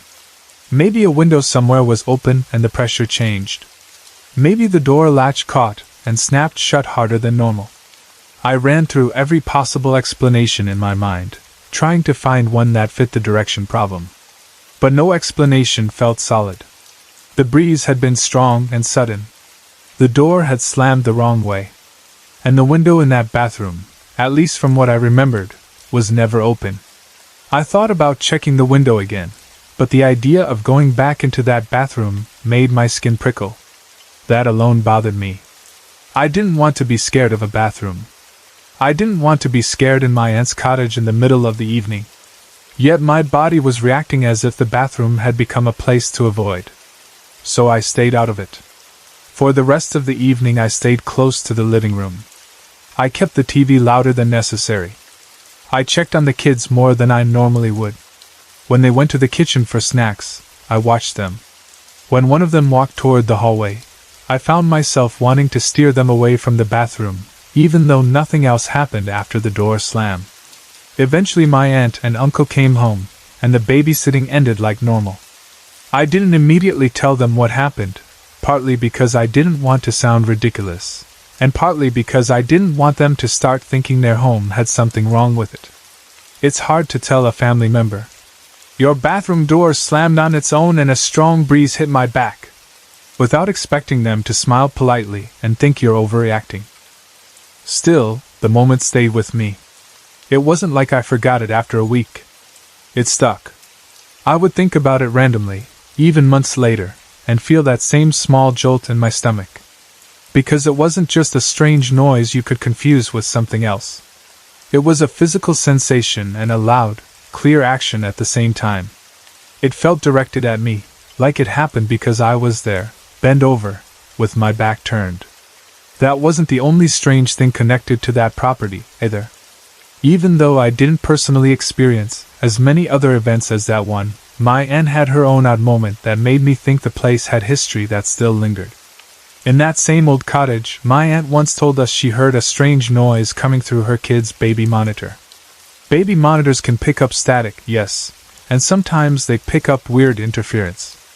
But she described the sound in a very specific way. She said it sounded like an old milking machine. She wasn't saying it like a joke. She said it was rhythmic and mechanical, a repeated sound like something pumping and pulling, the kind of sound you'd hear on an old dairy farm. She found it so unsettling that she went into her son's bedroom to see what could possibly be making that noise. She expected to find a toy going off, or some appliance humming, or maybe the monitor itself acting up. But when she went in there, she couldn't hear anything at all. The room was quiet. The child was asleep. There was nothing in the room that could explain a milking machine sound. Yet she had heard it clearly through the monitor. That detail is what made it even stranger. The farm used to be a dairy farm. That land had a history of cattle, milk production, and the kind of daily work that becomes a routine for generations. Hearing a sound like a milking machine in a place that once depended on those machines felt like the past leaking into the present, like an echo that didn't know it was supposed to stop. Even now, when I think about that evening, I can still feel the breeze on my back. I can still hear the slam of the door. I can still remember the instant confusion when my mind tried to make it make sense and couldn't. And I can still remember how alone I felt standing in that bathroom, not because there weren't people in the house, but because in that moment it felt like something in that old building had acknowledged me. Maybe there is a normal explanation. Maybe there's some strange air pressure phenomenon in older houses with tight hallways and closed windows. Maybe a door can slam in a way that doesn't match the direction of a breeze if there's a shift in pressure from another room. I've tried to tell myself all of that over the years. But no matter how many practical explanations I think of, the feeling of it still stays the same. It didn't feel accidental. And when I connect that with what my aunt heard through the baby monitor, and with the fact that the whole property had deep history and old routines tied to it, I can't help wondering if the land and the buildings held on to more than just old furniture and old stories. I can't help wondering if sometimes, in places like that, the past still moves around in small, uninvited ways, like a gust of air in a bathroom, or a sound on a baby monitor, or a door that decides to slam shut when it shouldn't. At the time these incidents happened, I was about 45 years old. By then, I had lived in a lot of different places, houses in the United States and houses in other countries too. I was used to the normal quirks of older buildings, pipes knocking, floors creaking, wind rattling windows, and all the other harmless things that come with time and weather. But what my family and I experienced in an old, crooked green farmhouse in Indiana was unlike anything we had ever dealt with before. Before I get into the story, I want to explain something about me, because it matters for how I processed all of this. I'm an atheist, and I've been one since I was very young. I don't believe in God, I don't believe in heaven or hell, and I don't build my life around religion. My husband felt the same way. We didn't raise our children in church, but we also didn't ban church. We didn't mock religion in front of them. We simply treated it as a personal choice and figured that when they got older, they could decide for themselves what they believed. Up until the farmhouse, there was nothing in our lives that ever made me seriously question that approach. In 2003, we needed to move out of the house we were living in. I don't even remember it as a dramatic crisis, more like one of those life situations where a lease ends or a landlord changes plans and you have to act quickly. The problem was that our boys loved their school, and we didn't want to move far away. They had friends, routines, and teachers they liked. I didn't want to pull them out of that if I didn't have to. So we started looking nearby for something we could afford. For years I had driven past an old green farmhouse just around the corner. It was the kind of house you notice even if you're not trying to. It wasn't neat and modern like the other homes in the area. It looked crooked, tired, and a little strange, like it had been standing too long without being properly cared for. The paint was faded and uneven. Parts of the house didn't line up perfectly, like it had settled over time and never quite straightened itself out again. The yard was dominated by a huge weeping willow tree, and that tree alone made the front of the place look dramatic. I had always wondered who lived there, and whether it could be rented. Once we realized we needed a new place but didn't want to leave the area, I remembered that farmhouse and decided to try. I contacted the owner and asked if he'd consider renting it. He agreed to show me around, and when I walked through it for the first time, I was shocked by how bad the condition was. Abysmal is the only word that fits. The house didn't feel like a cozy old farmhouse. It felt like a structure that had been barely hanging on. Plaster was cracked. The kitchen and bathroom plumbing needed serious work. Floors were uneven. Some areas looked like they had been patched in a hurry years ago, and then ignored. It needed a complete overhaul to be truly livable. A normal person might have walked out and said, "No way." But I saw a different kind of opportunity. We needed a place, the rent was going to be reasonable if the owner could get someone in there, and I had enough practical skills, and enough stubbornness, to take on a renovation if it meant we could keep the boys in their school. I told the owner that I was willing to do the work to fix it up, and he agreed to apply whatever money we spent on materials and repairs as rent. It was a simple arrangement. I would improve his property, and we would live there without paying cash rent the way most renters do. My husband was working long hours at the time, and the boys were in school. That meant I became the main person doing the renovation work during the weekdays. I drove to that house almost every day and worked alone. I tore out old plaster. I redid plumbing in the kitchen and bathroom.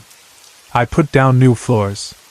I took walls down where they needed to come down. I cleaned up decades of mess and dust. It wasn't pretty work. It was exhausting, gritty work, the kind where you end the day with aching shoulders, dirty hair, and hands that smell like old wood and drywall no matter how much soap you use. Every weekend, my husband and sons helped.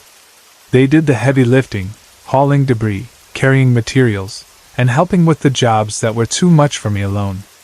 The house slowly changed from barely livable into something we could actually move into. It took about 4 months. And during that entire renovation period, nothing strange happened. That's important to me, because people often assume that if a house is haunted, you feel it the moment you step inside. But for 4 months I spent most weekdays alone in that house, sometimes from morning until late afternoon, and it never felt creepy. I never heard voices. I never saw shadows. I never felt watched. I was too busy measuring, cutting, hammering, and cleaning to daydream about ghosts anyway. If anything, the house felt like a project, not a presence. Then the day came when we could finally move in. We spent most of the day moving boxes, furniture, and the 1,000 smaller items that make up a family's life. By the time we finished, we were exhausted. We didn't have everything perfectly arranged, but we were in. We were home. We were proud of what we had accomplished, and I remember feeling relief that the renovation phase was over. That evening, I left my husband and my youngest son, who I'll call H, at the farmhouse while I drove to the school to pick up my 13-year-old, who I'll call J, from an after-school activity. We were still in that transition period where schedules were a little messy, and we were adjusting to the new place. By the time J and I were driving back toward home, it was fully dark outside. We were talking in the van the way parents and teenagers sometimes do when the day is winding down. He was telling me about school and whatever happened after school. I was talking about the house and his new room and the things we still needed to do, like curtains and organizing. When we turned onto the road near our house, I remember feeling a small moment of satisfaction, like yes, we did it, we're here. As we drove past the house toward the driveway, I looked up at Jay's bedroom window. We hadn't had time to put up curtains yet, so the window was uncovered. I could see into the room easily because someone had left the bedroom light on. And in that window, I saw the outline of a person. The silhouette looked like someone standing near the window, close enough that their shape was clear against the light behind them. It didn't look like a trick of shadows. It looked like a child-sized figure standing right there, facing outward. Without even thinking too hard, I said, "Oh, your brother is in your room." Jay looked up too. He saw it as well. We both assumed H had wandered into his brother's room, like kids do, and was standing at the window for whatever reason. Nothing about it felt spooky in that moment. It felt like normal family life. I didn't check my watch, but from the time we pulled into the driveway, parked, and walked to the front door, it couldn't have been more than a couple of minutes. We weren't taking our time. We were tired. We wanted to get inside. We walked in the front door, and I immediately saw my husband and H sitting in the living room watching television. That stopped me in place. I remember staring for a second, trying to make my brain fit what I was seeing into the timeline I had just lived. H was sitting there like he had been there the entire time, relaxed, comfortable, not out of breath, not acting like he had just raced from upstairs to beat us into the living room. I asked H how he got downstairs so quickly. My husband looked at me like I was being strange and said that he and H had both been sitting right there the whole time since I left to pick up J. I knew instantly that something didn't add up. There was no way for H to have been upstairs in Jay's room at the window, then cross the room, go down the hallway, go down the stairs, move through the dining room, and end up sitting calmly on the couch in the time it took Jay and me to park the van and walk the short distance to the front door. Even if he ran, I would have heard him. Even if he moved fast, he wouldn't have been sitting there so casually. And Jay and I had been talking as we walked in. We didn't hear anyone running around inside. Jay and I told my husband what we had seen in the window. My husband, who is naturally more skeptical than me, suggested it was probably a branch of the huge weeping willow tree in the front yard lining up with the window in a way that looked like a figure. That explanation didn't feel possible to me, because what I saw didn't look like a branch. It looked like a person. Still, we didn't want to jump into fear. So we all went outside to check. We walked into the street to the spot where the van had been when we saw the silhouette. We stood there and looked up at the window again, trying to recreate the angle. We tried lining up the willow branches with the window. We walked up and down the street, stopping at different points, squinting, pointing, debating. We tried and tried to find a branch that could have created that exact shape. We couldn't do it. No matter where we stood, no branch matched what we had seen. And of course, the silhouette itself was gone. The window was just a window again. The bedroom light was still on, but the figure wasn't there. Eventually we went back inside, shaking our heads. I was unsettled, but not terrified. It was more like a question mark had appeared in the middle of our ordinary life. I remember telling myself that maybe the mind can misinterpret things at night, especially when you're tired and looking through a van windshield. I didn't want to turn it into a huge deal. So I tried to move on. A few months later, something else happened, something quieter but somehow more personal. One afternoon I wasn't feeling well. I was tired and a little run down, and I decided to go upstairs to my bedroom and take a nap.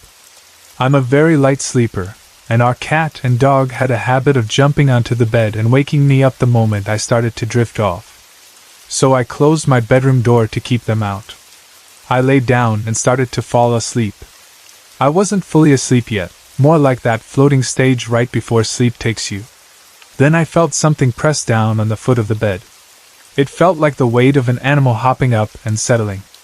A distinct pressure. Not the bed settling from my own movement, but a fresh weight added at the end. I opened my eyes and sat up quickly, thinking my cat must have already been in the room when I closed the door. It would have made sense. Cats slip in quietly. But she wasn't on the bed. I looked at the foot of the bed. Nothing. I looked around the room. Nothing. I got up and checked under the bed and in the closet. Still nothing. Then I went downstairs and asked my husband if he had seen the cat. He told me she had been sitting in the windowsill watching birds in the yard for at least half an hour, and there was no way she had been upstairs. He was sure of it, because the cat had been in his view and hadn't moved. I asked about the dog, and he said the dog had been downstairs too. I didn't have a good answer. So I told myself I must have been dreaming. That's what I wanted to believe. I told myself that when you're drifting off, your body can misinterpret sensations. Maybe my muscles twitched. Maybe the mattress shifted. Maybe my mind filled in a feeling. But I remember how clear it was, and I remember how it felt like something real sitting down. Not long after, I noticed something odd with Jay and his social life. Jay had a good friend who used to spend the night at our house fairly often. He seemed like a nice kid, polite and normal. Then, without me paying attention, he stopped coming around. One day I realized it had been a while and asked Jay if they'd had a fight. Jay said no, they hadn't fought. His friend just wouldn't come to our house anymore. I asked why, expecting some teenage reason like, "Your mom is strict," or "Your brother is annoying," or "Your house is too far." What Jay told me made my stomach turn cold. He said the last time his friend slept over, the friend had been alone in Jay's room watching TV on the bed while Jay went to the restroom. While he was sitting there, he felt someone sit on the foot of the bed. He assumed it was Jay coming back into the room. But when he looked, there was no one there. Jay said it scared his friend so badly that he refused to come back to our house ever again. That hit me hard because I had not told Jay about what happened to me in my bedroom. I hadn't told him about the pressure on the bed because I didn't want to freak out my kids. I didn't want them feeling unsafe in their own home. Yet here was his friend describing the same type of experience, something sitting on the bed when no one was there. Very shortly after that, Jay began begging us to let him go to church with one of his friends. This was not something we expected. We weren't a church family. We didn't attend. We didn't preach. We didn't talk about demons or spirits or anything like that. We had always told our kids they could explore religion if they wanted, but we didn't push it. Seeing Jay suddenly asked to go to church felt like a signal that he was scared, even if he didn't say it directly. It felt like he wanted protection or answers or comfort, something that made him feel safer. More time went by, and the house began producing little moments that didn't feel dramatic but did feel wrong. We would hear footsteps on the stairs when no one was on the stairs. We would hear footsteps upstairs when we were all downstairs. Sometimes we'd call out, thinking someone was walking around. There would be no response. We'd check and find nothing. It wasn't like we were constantly terrified. It was more like the house kept offering these small strange moments that made us pause and say, "Huh!" Like it wanted us to notice that something wasn't normal. Then, about a month before we moved out, something happened that was more physical and harder to dismiss. I was walking across the kitchen when a bottle of my son's cologne literally flew across the room in front of me. I don't mean it fell off a counter and landed nearby. I mean it moved across the air in a straight line, right in front of my body, like it had been thrown. My husband was in the living room and saw it too. That detail mattered because it meant I wasn't alone in the moment. It wasn't just my eyes. It wasn't just my stress. He witnessed it. That did scare me a little, because once objects start moving like that, you lose the comfort of believing it's just imagination. Still, we tried to reason it out. The kitchen floors in that old farmhouse were bouncy in places.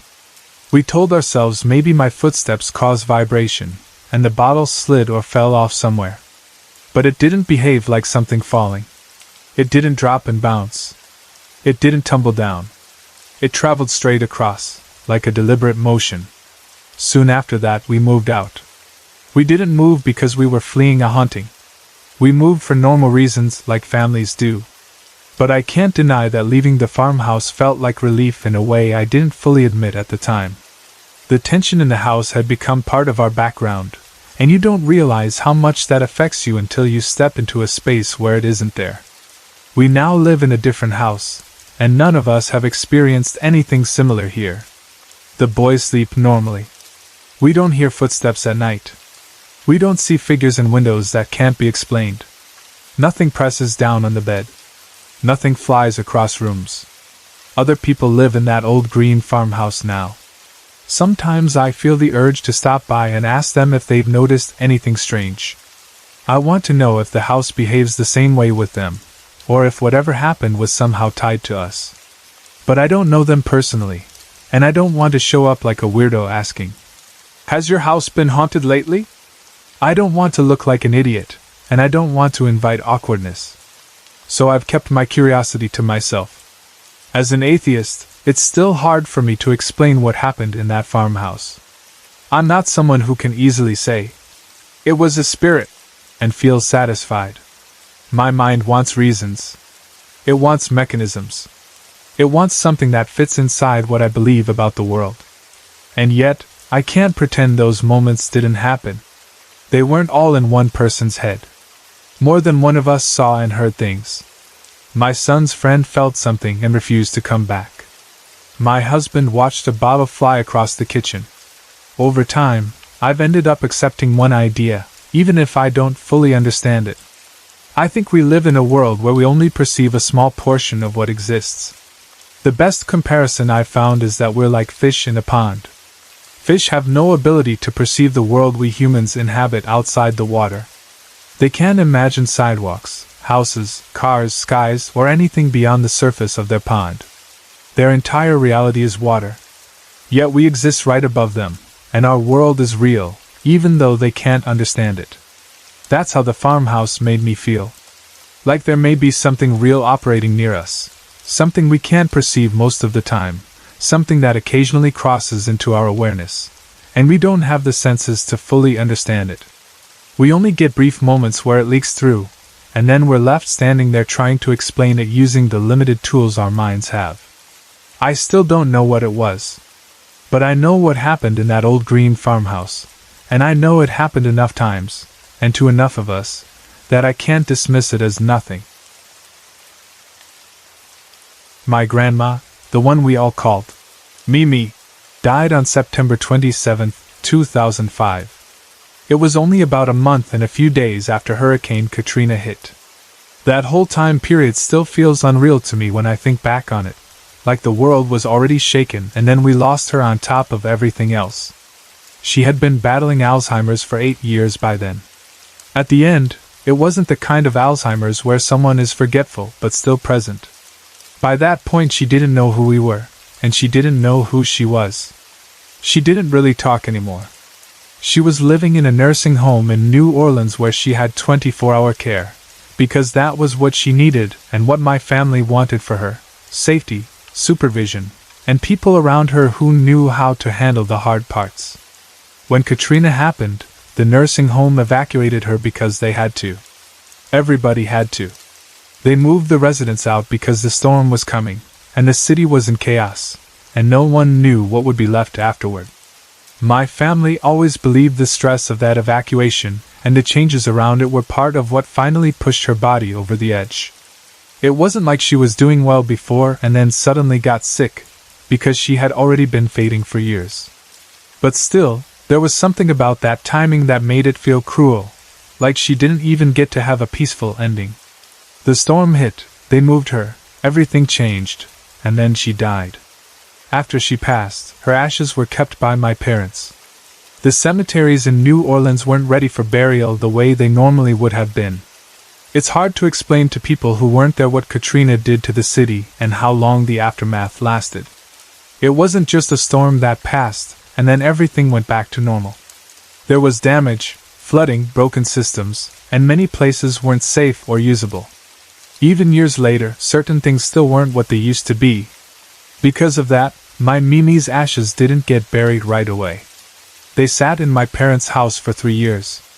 And I'll be honest, for some reason, that always felt a little creepy to me. Not in a horror movie way, but in a quiet, uncomfortable way.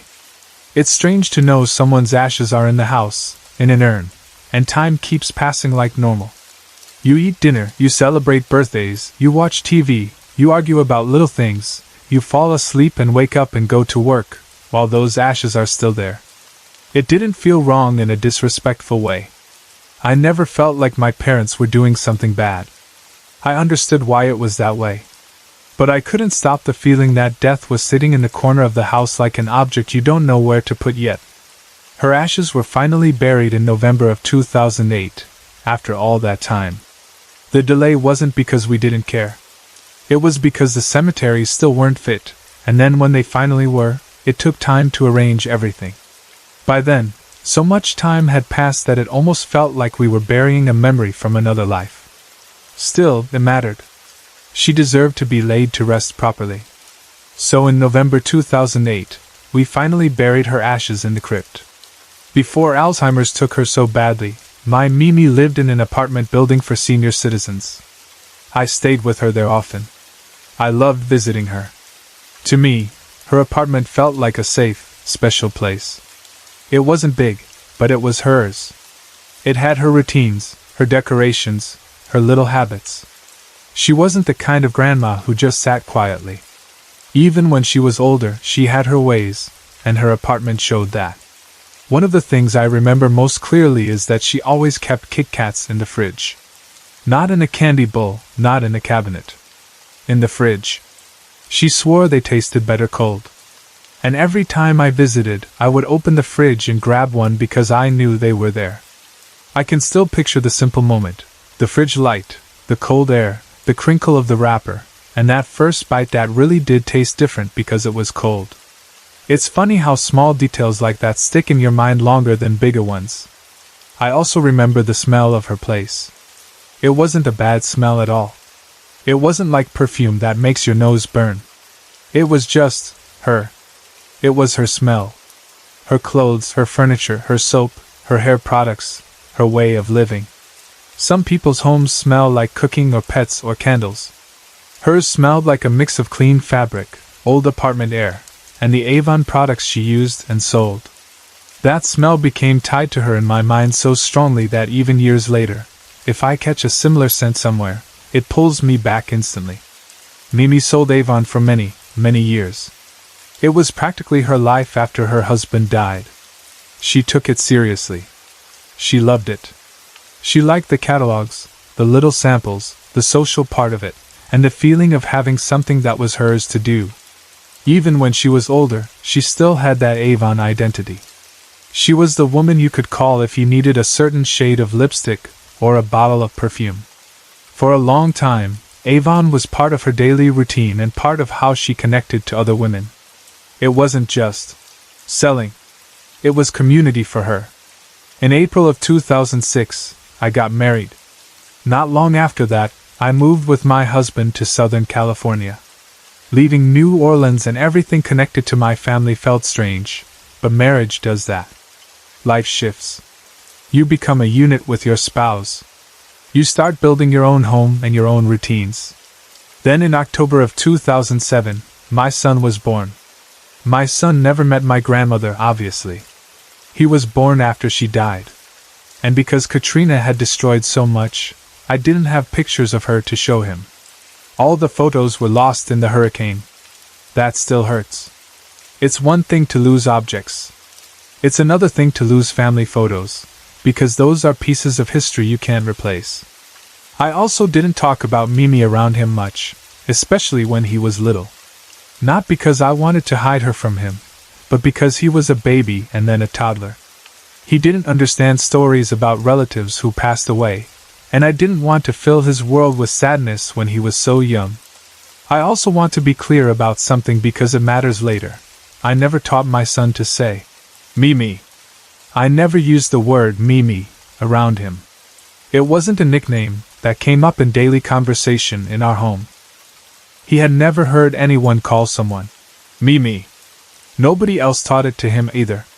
It wasn't like I had family living with us who said it all the time. And since we didn't have photos, it wasn't like he stared at her picture on a wall and heard her name repeated.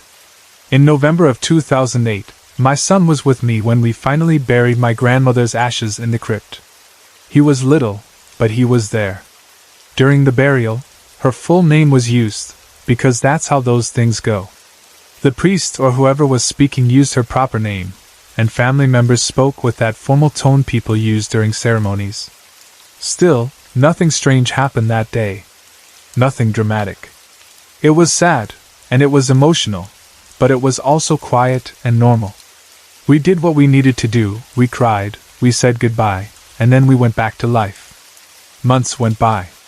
Then March of 2009 happened, and this is where my story really begins. One day in March 2009, I was in the living room cleaning up. My son was down for a nap in his room, and the door was closed. I was trying to get things organized because I had recently started selling Avon.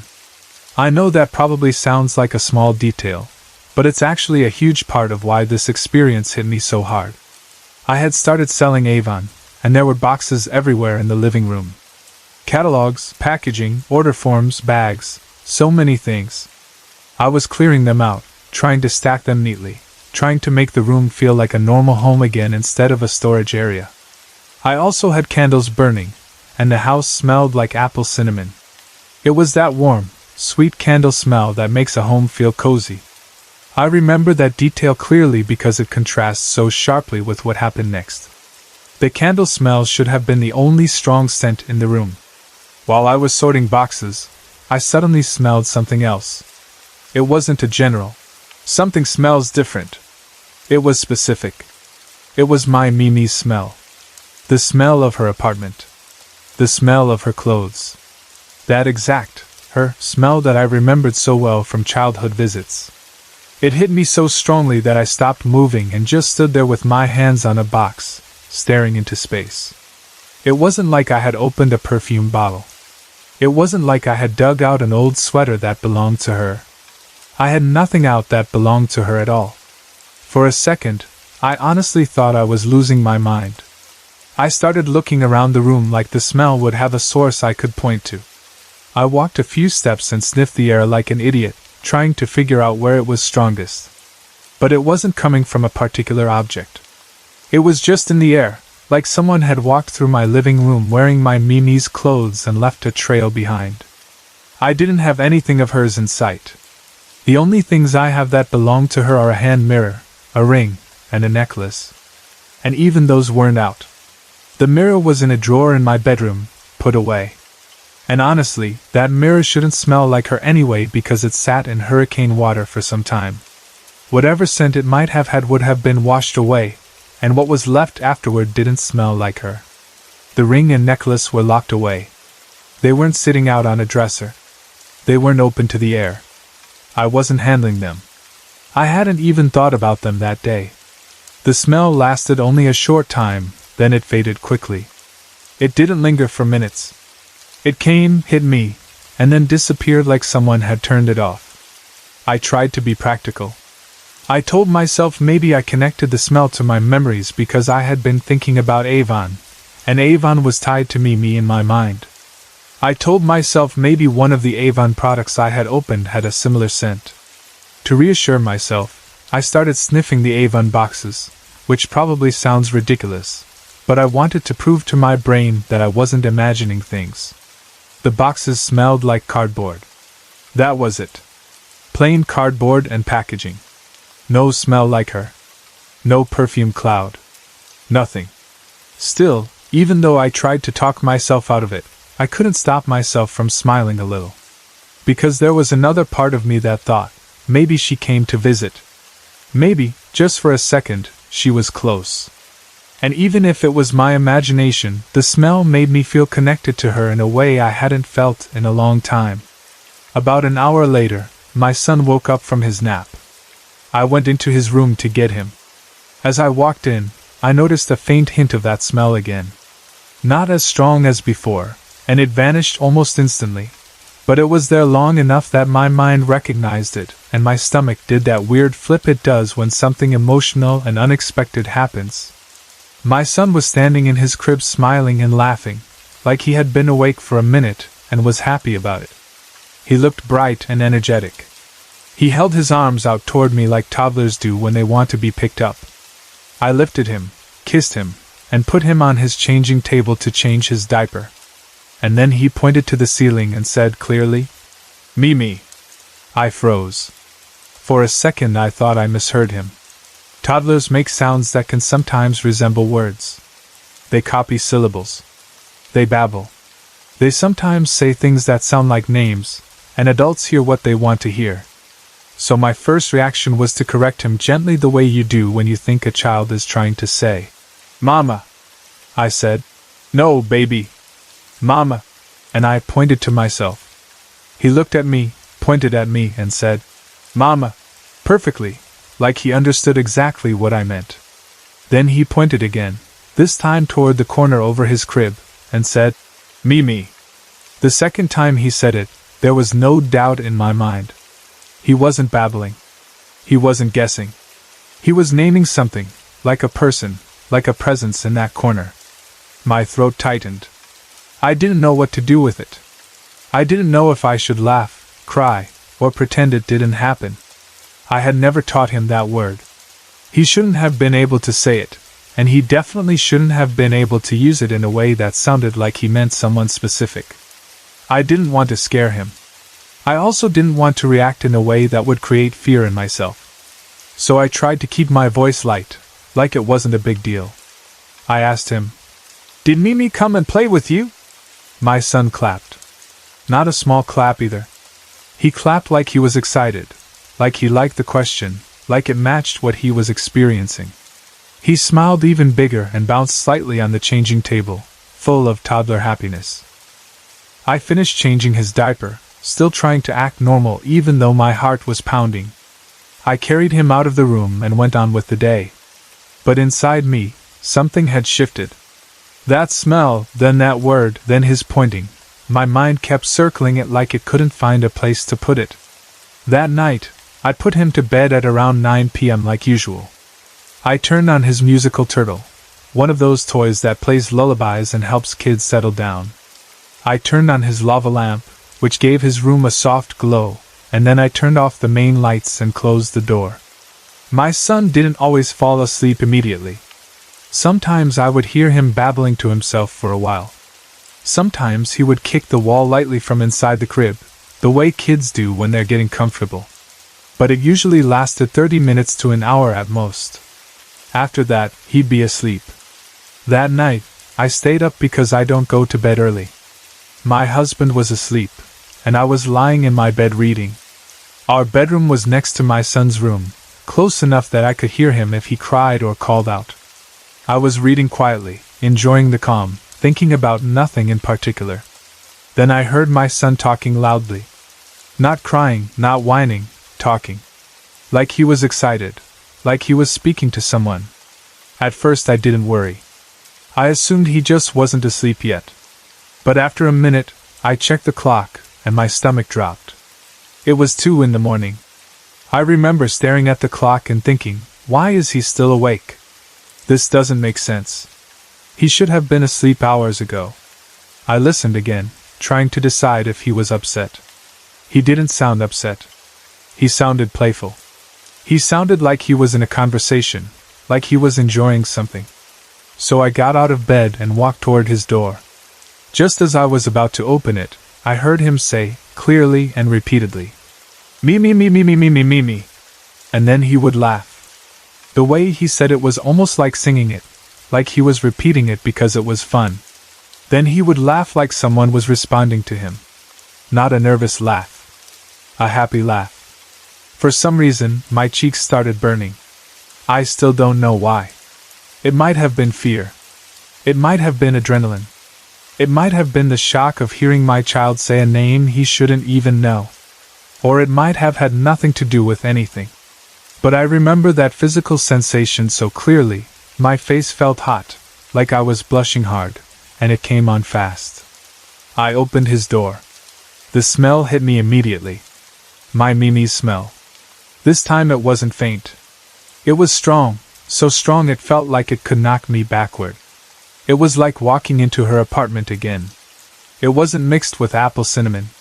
It wasn't subtle. It filled the room as if it belonged there. I stood there for half a second shocked by it, because it was so real that it made my eyes sting. And there was my son, standing up in his crib, laughing and bouncing like it was the happiest moment of his life. He looked energized, like he wasn't tired at all.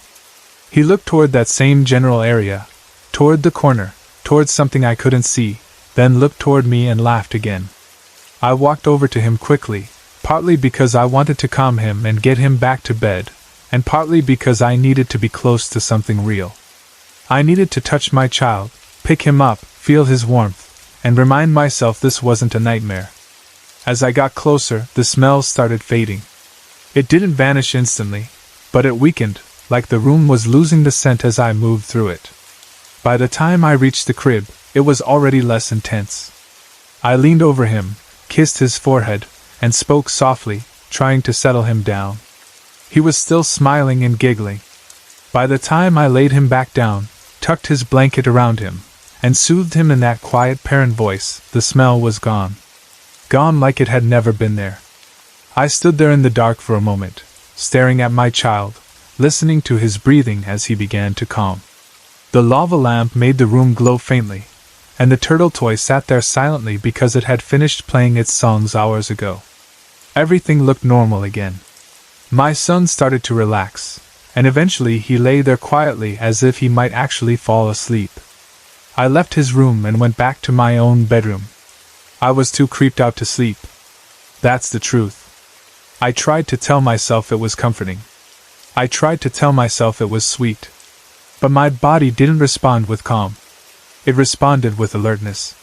Something in me felt unsettled, not because I thought my grandmother was evil, but because I couldn't understand how any of it was happening.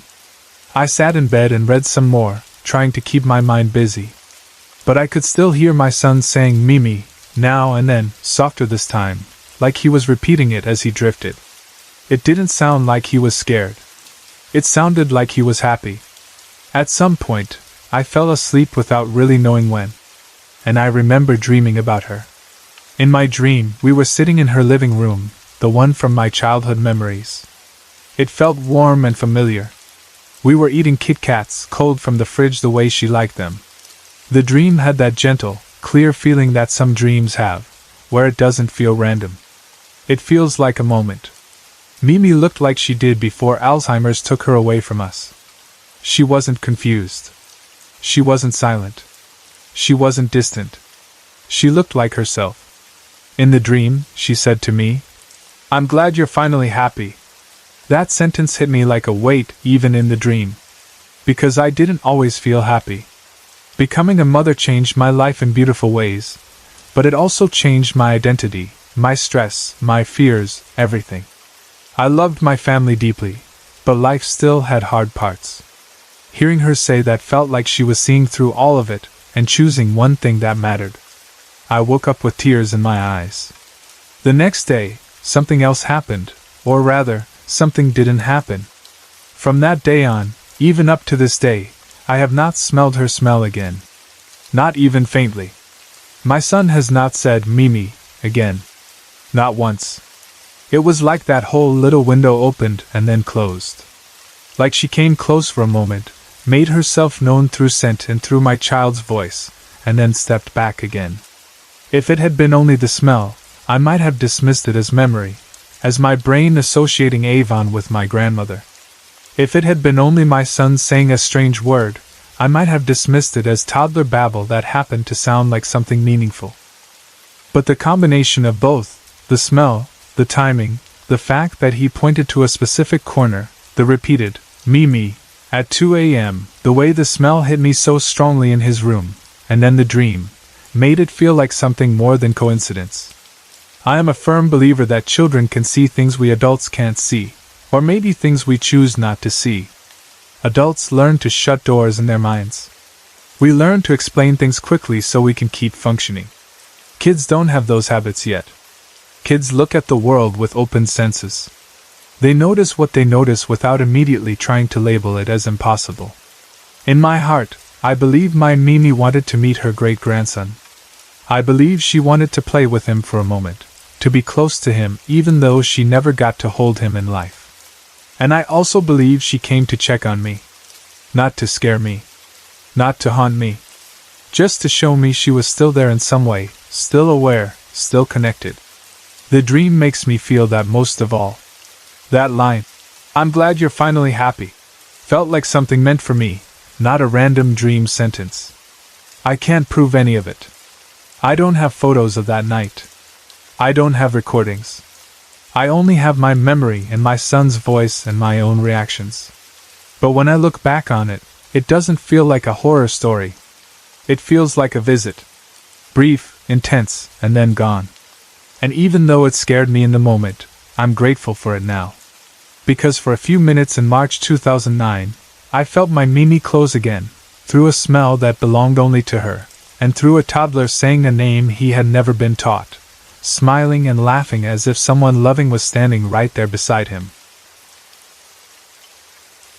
One night I was getting ready for bed like I always do, changing clothes, brushing my teeth, going back and forth to the bathroom, doing all those little things you do without thinking when you're preparing for the next day.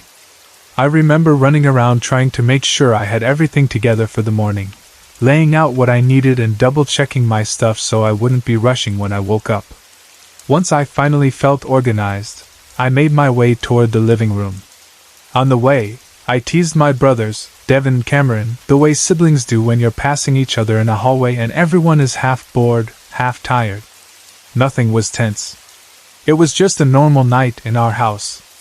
We had recently gotten a toy poodle named Precious about 5 months earlier. She was small, fluffy, and usually acted like she owned the house even though she was tiny. She had a routine at night. Precious always slept with my mom in my parents' bedroom, curled up at the foot of the bed like it was her assigned post. She did it every night. It was so normal that it became background, like you'd expect to see her there the same way you'd expect to see a pillow on the bed. That night my dad was away on a business trip, so the house felt a little different. When your dad is gone, even if nothing changes on the surface, the house feels less full. There's one less adult presence. The doors sound different. The nighttime quiet feels a bit bigger. Still, it wasn't scary. It was just me, my brothers, and my mom at home. My mom had gone to bed about 30 minutes earlier, and my brothers and I were in the living room watching TV. The TV was on, the lights were dim, and the mood was calm. I remember thinking I would probably watch for a few minutes and then go to bed too. Then I heard Precious barking. Not her normal little yappy bark when she hears a car door outside. Not her "someone is at the door" bark. This was furious, like she was in fight mode. Precious was the type of dog who could be dramatic, but this didn't sound dramatic. It sounded serious. It was continuous and sharp, like she was warning something away. A second later, I heard my mother yell from her bedroom. There was fear in her voice, real fear, and that made my stomach drop immediately. "Megan! Get this dog out of here!" she shouted. She didn't call my name calmly. She didn't say, "Can you take Precious?" She yelled it like she was panicking, like she needed help right then. I froze for half a second because it was so unlike her. Then I ran. I rushed down the hallway toward my parents' bedroom. The lights in their room were off, so when I pushed the door open, the only light was the dim glow coming from the hallway behind me. That hallway light didn't reach far into the room, so everything inside looked shadowy and unclear. But I could hear Precious perfectly. She was still barking like she was about to attack someone. It sounded like she was throwing her whole body into it. I was confused and instantly alert, because my first thought was that something had gotten into the room. Maybe an animal. Maybe something in the corner. Maybe even a person if the worst-case scenario jumped into my head. I could also feel my mother's fear, even before I could see her face clearly. When someone you know well is truly scared, the whole atmosphere changes. The air in the room feels tighter. It's like fear makes the space smaller. I reached for the master bathroom light and flipped it on. The light flooded part of the room, enough that I could finally see what was happening. Precious had her fur sticking straight up. She looked bigger than she actually was because she was puffed up in that defensive way dogs do when they're terrified or angry. She was barking and leaping toward the corner of the room closest to my mom's side of the bed. It wasn't random barking in different directions. It was focused. She was locked onto that corner like something was there. Then she did something that made my skin crawl. She would dodge suddenly, like she was avoiding something coming at her. She would jump back, then lunge forward again, barking harder. It looked like she was reacting to movement that I couldn't see. Like something was pushing toward her, and she was fighting it off. The way she moved wasn't playful at all. It was defensive, like she felt threatened. I stood there for a second trying to see what she was seeing. I stared at the corner. I looked at the walls, the floor, behind furniture, anything. But there was nothing obvious there. No shadow person I could point to. No animal. No object falling. Nothing that made sense. I didn't wait long because Precious was so worked up that I was worried she was going to hurt herself or start biting out of panic. I scooped her up into my arms. The moment I lifted her, she abruptly stopped barking. That was another detail that stuck with me. It wasn't like she slowly calmed down. It was instant, like someone had hit a mute button.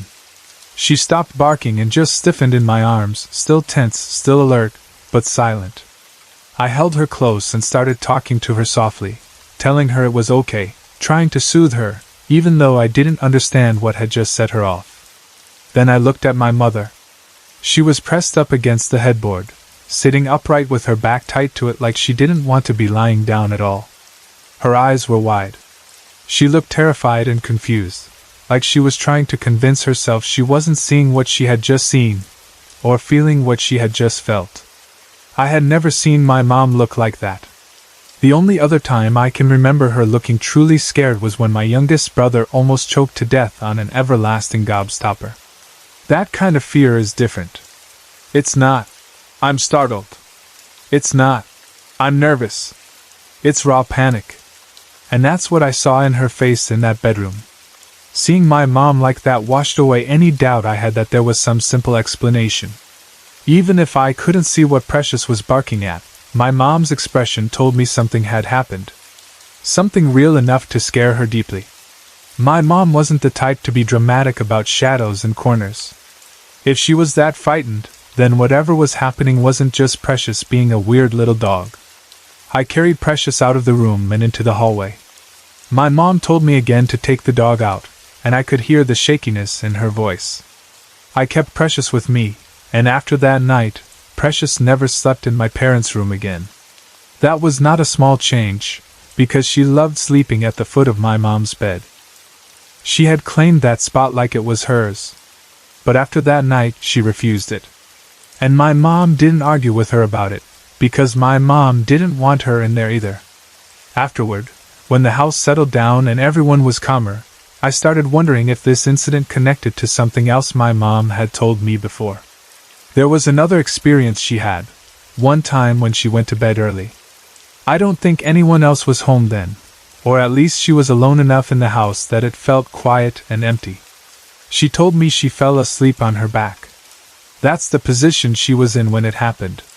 At first she thought she was dreaming. In the dream, she saw a blue outline of a man come up beside her bed.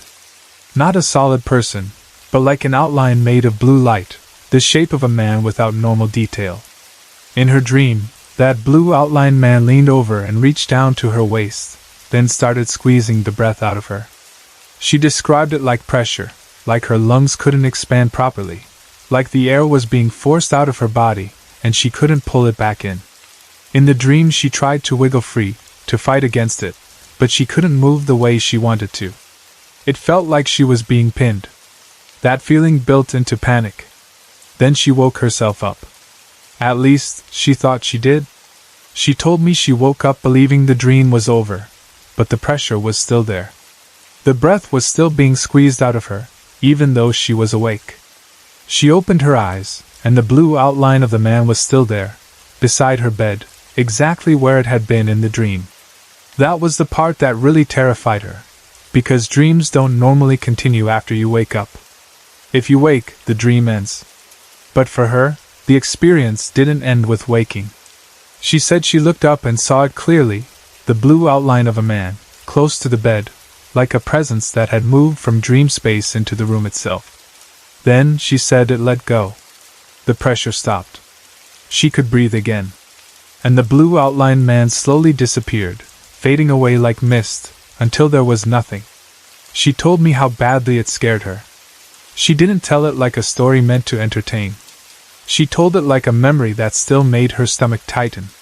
Even years later, she could remember the helplessness of trying to breathe and realizing something was pressing the air out of her chest. After the night with Precious barking at the corner, I couldn't stop thinking about that blue outline story. I couldn't stop thinking that maybe the dog had sensed something in that room, the same kind of thing my mom had encountered before. Maybe whatever that presence was, it didn't always show itself clearly. Maybe it didn't always touch. Maybe it moved around the house in different ways. Maybe sometimes it came close enough that a dog would react, and sometimes it came close enough that my mom would feel pinned. I don't know what the truth is. I only know what I saw, Precious barking like she was fighting something I couldn't see, dodging and lunging toward a corner, and my mom looking terrified in a way I had never seen from her. And I know what my mom told me she experienced. A blue outline of a man squeezing the breath out of her, continuing even after she woke up. Both experiences had the same feeling around them, something unseen coming close, something that felt wrong, and a sense of helplessness. And after the dog incident, it became harder for me to tell myself it was nothing. Because even if I didn't see a figure in the corner, Precious acted like she did. And my mom's face said she felt something too. That's why I keep those two events connected in my mind. Not because I want to build a scary story, but because when two separate things have the same kind of fear attached to them, you start wondering if they're part of the same problem. When I think back to my old house in the rural Philippines, the first feeling that comes to me is that quiet sense of always being watched. It was not always a scary feeling, not always heavy or dark, but it was there, like a pair of eyes just beyond the corner of my vision. The house itself was simple, made of wood and concrete, standing in the middle of wide open land. There were fields, trees, and a huge sky that turned gold in the late afternoons. Chickens would walk around the yard, dogs would bark now and then, and the air always smelled a little of soil, smoke from cooking, and sometimes fresh cut grass. Life there was slow and ordinary in many ways, but under that simple light there was always this strange layer, something I could not name when I was younger. I was told that when I was a small child I used to see things that other people could not see.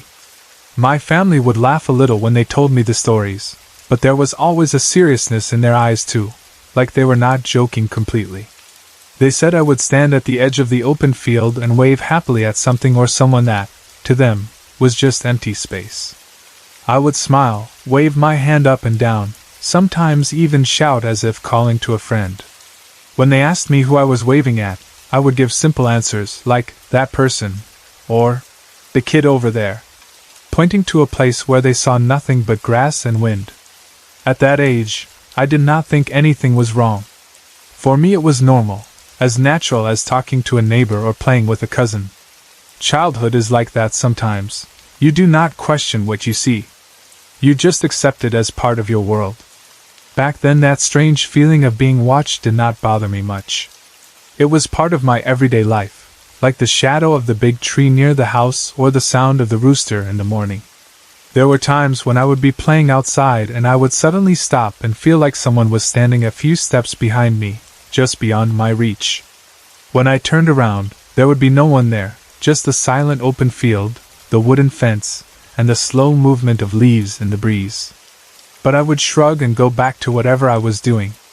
I think children get used to almost anything if they live with it long enough. Only much later, after I left that house and moved away, did I realize how strange that constant presence really was.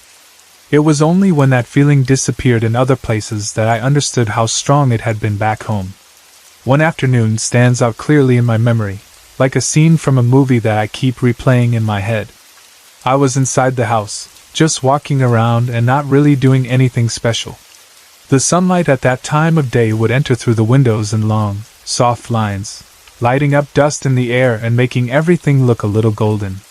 The house was quiet, no one was shouting, no radio was playing, and no one was cooking yet. I walked over to one of the windows and looked outside. From there I could see a good part of the yard and a little of the space beside the house. That was when I saw my grandmother. She was outside, in the open space, cleaning. She moved slowly and calmly, as she always did, sweeping or picking up something from the ground. Her clothes looked like the usual ones she wore around the house, and her posture was familiar, that slightly bent shape of an older woman who has worked hard all her life. For a moment, everything felt very normal. Seeing my grandmother cleaning outside was nothing new. She liked to keep things in order, and she always had something to do. But as I watched her, something started to feel off. I realized that while I was staring right at her, she never once turned her head toward my direction. Usually, if she was outside and I was looking from the window, she would wave or call my name, or at least glance at me. My grandmother was the kind of person who always noticed who was around. This time, she just continued what she was doing, eyes looking down or toward the ground in front of her, but never once in my direction. I stood there for a while, watching. An idea crossed my mind to shout, "Grandma!" or "Hi!" But something deep inside me stopped me. It was not shyness, and it was not anger. It was more like a quiet, cold instinct that whispered, "Don't call her. Don't say anything." It felt like my body understood something that my mind could not explain. It looked like her, it moved like her, but there was this heavy feeling that it was her and yet not her at the same time, like seeing a reflection that was almost perfect but not quite right. The longer I watched, the stronger that feeling became, that she knew I was there behind the window, that she knew I was looking at her, but that she did not want to look back. It was like she was aware of me in some distant way but refused to acknowledge it. The air around me felt a little colder, and I noticed my heart beating faster. I did not see anything dramatic like her turning slowly with empty eyes or her body floating or disappearing. She just continued cleaning, and then after a while I turned away from the window. I walked to another part of the house, trying to push that strange scene out of my mind. I tried to tell myself that I was just imagining things, that maybe she was tired, or maybe she just did not notice me. Later that day, when the house was busier and my grandmother was inside, I casually asked her about it. I said something like, "Grandma, were you cleaning outside this afternoon?" I remember asking as if it did not really matter, but deep down I was waiting for her answer. She looked at me, surprised, and said, "No, I was sleeping all day." She said it in such a simple, normal way that at first I did not know how to react. She was sure. She did not pause or think or try to remember. She just said she had been asleep. That was when the quiet, uneasy feeling inside me grew bigger. I felt a strange chill run down my spine as the image of her cleaning outside replayed in my mind. If she was sleeping, then who was the woman I saw in the yard moving like her, wearing clothes like hers, giving me that strange sense of presence without ever looking at me? I did not tell her right away what I had seen. I just nodded and pretended that it was nothing important. Part of me did not want to scare her, and another part of me did not want to say the words out loud because somehow that would make it more real. Instead, I carried that incident quietly inside my memory. It became one of those stories that you keep tucked away in your mind, something you think about when you are alone, something that visits you in the late hours of the night. Only later, when I was older, did I slowly begin to talk about it with my family. As I grew up, I moved away from that house. Life took me to other places, and it was only after leaving that I realized how heavy the atmosphere had been sometimes. Whenever I came back to visit, little memories would rise, like bubbles in water, the feeling of being watched, the strange moments that I had brushed aside as a child. At some point, my grandmother herself began to talk more openly about the house. One day, she quietly mentioned to me that there was a ghost in the house. She did not say it in a dramatic way. She was just speaking softly, as if stating a fact, like saying there was a leak in the roof or a crack in the wall. She did not always explain what she had seen or felt, and I could not tell if she knew exactly who or what it was. It felt like she knew something but was not sure of all the details. Or maybe she simply did not want to say too much. I also asked my mother about the strange things that happened there, especially after I started connecting my own experiences with the stories I had been told as a child. My mother told me that she believed there was a child ghost in the house. She said it in a serious tone, not like she was telling a fairy tale, but as someone who had accepted that some things in this world cannot always be explained by simple logic. Hearing her say that made something click inside me. Suddenly, those memories of me waving into the empty field made more sense. Maybe I had not been waving into emptiness. Maybe someone had really been there, just not someone alive in the way we usually understand. Thinking that there might have been a child spirit around us made the whole atmosphere of my memories shift. It was still creepy, but in a strange way it also felt sad. A child is someone who should be laughing and playing, not wandering around unseen in an old house and open fields. It made me wonder who that child might have been, what had happened, and why it stayed there near us. The idea that a third sense, or some kind of sensitivity runs in my family does not seem so strange when I start putting together the stories I have heard from my parents and grandparents. Both my mom and dad's sides have their own tales of strange encounters. My father's story about the haystack is one that still makes me imagine the scene clearly in my mind, even though I was not there.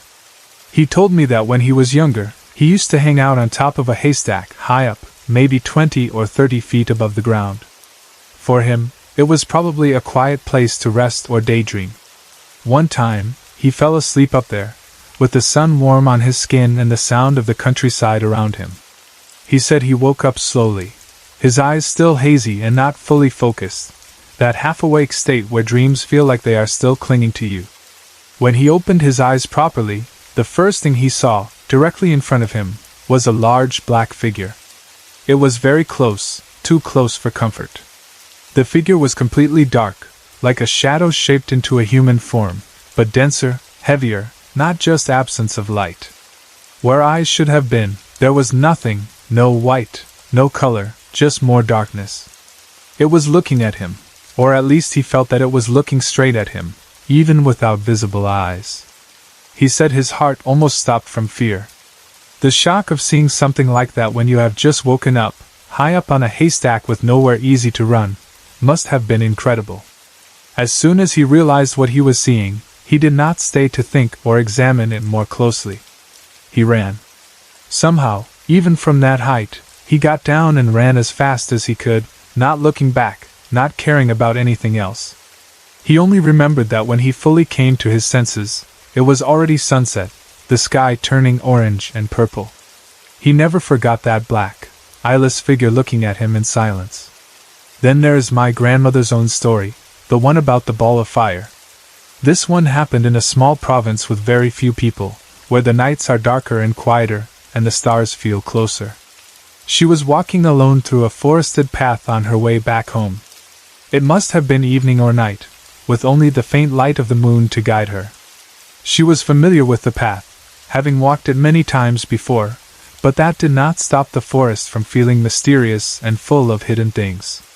As she walked, she noticed a light in the distance. At first, she might have thought it was someone carrying a lamp or a torch, but then she realized it was not like any normal light. It was a ball of fire, bright and burning, moving toward her through the darkness. It was not flickering like a candle in the wind, and it was not attached to anything. It was simply a glowing, fiery orb, drifting in her direction. The more it came closer, the more she understood that this was not something natural. Fear rose inside her quickly, strong and sharp. She did not wait to see what would happen if it reached her. She turned and ran, her feet pounding on the path, her breath quick and loud in her ears.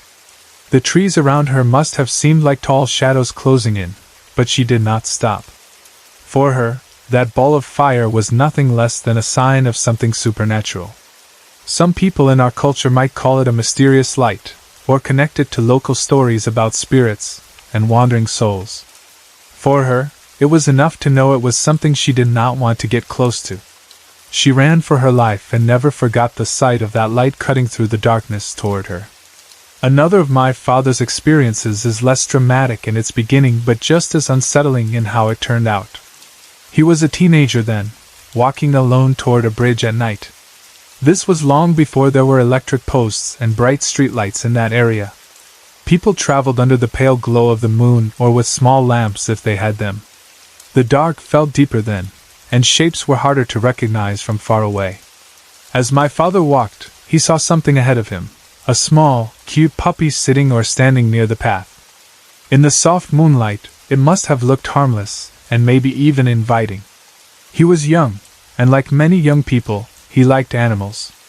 So of course he felt the urge to approach that little dog and maybe pet it or pick it up. There is something about a small, fluffy animal that makes people drop their guard. He started walking toward the puppy, his steps calm and maybe even a little excited.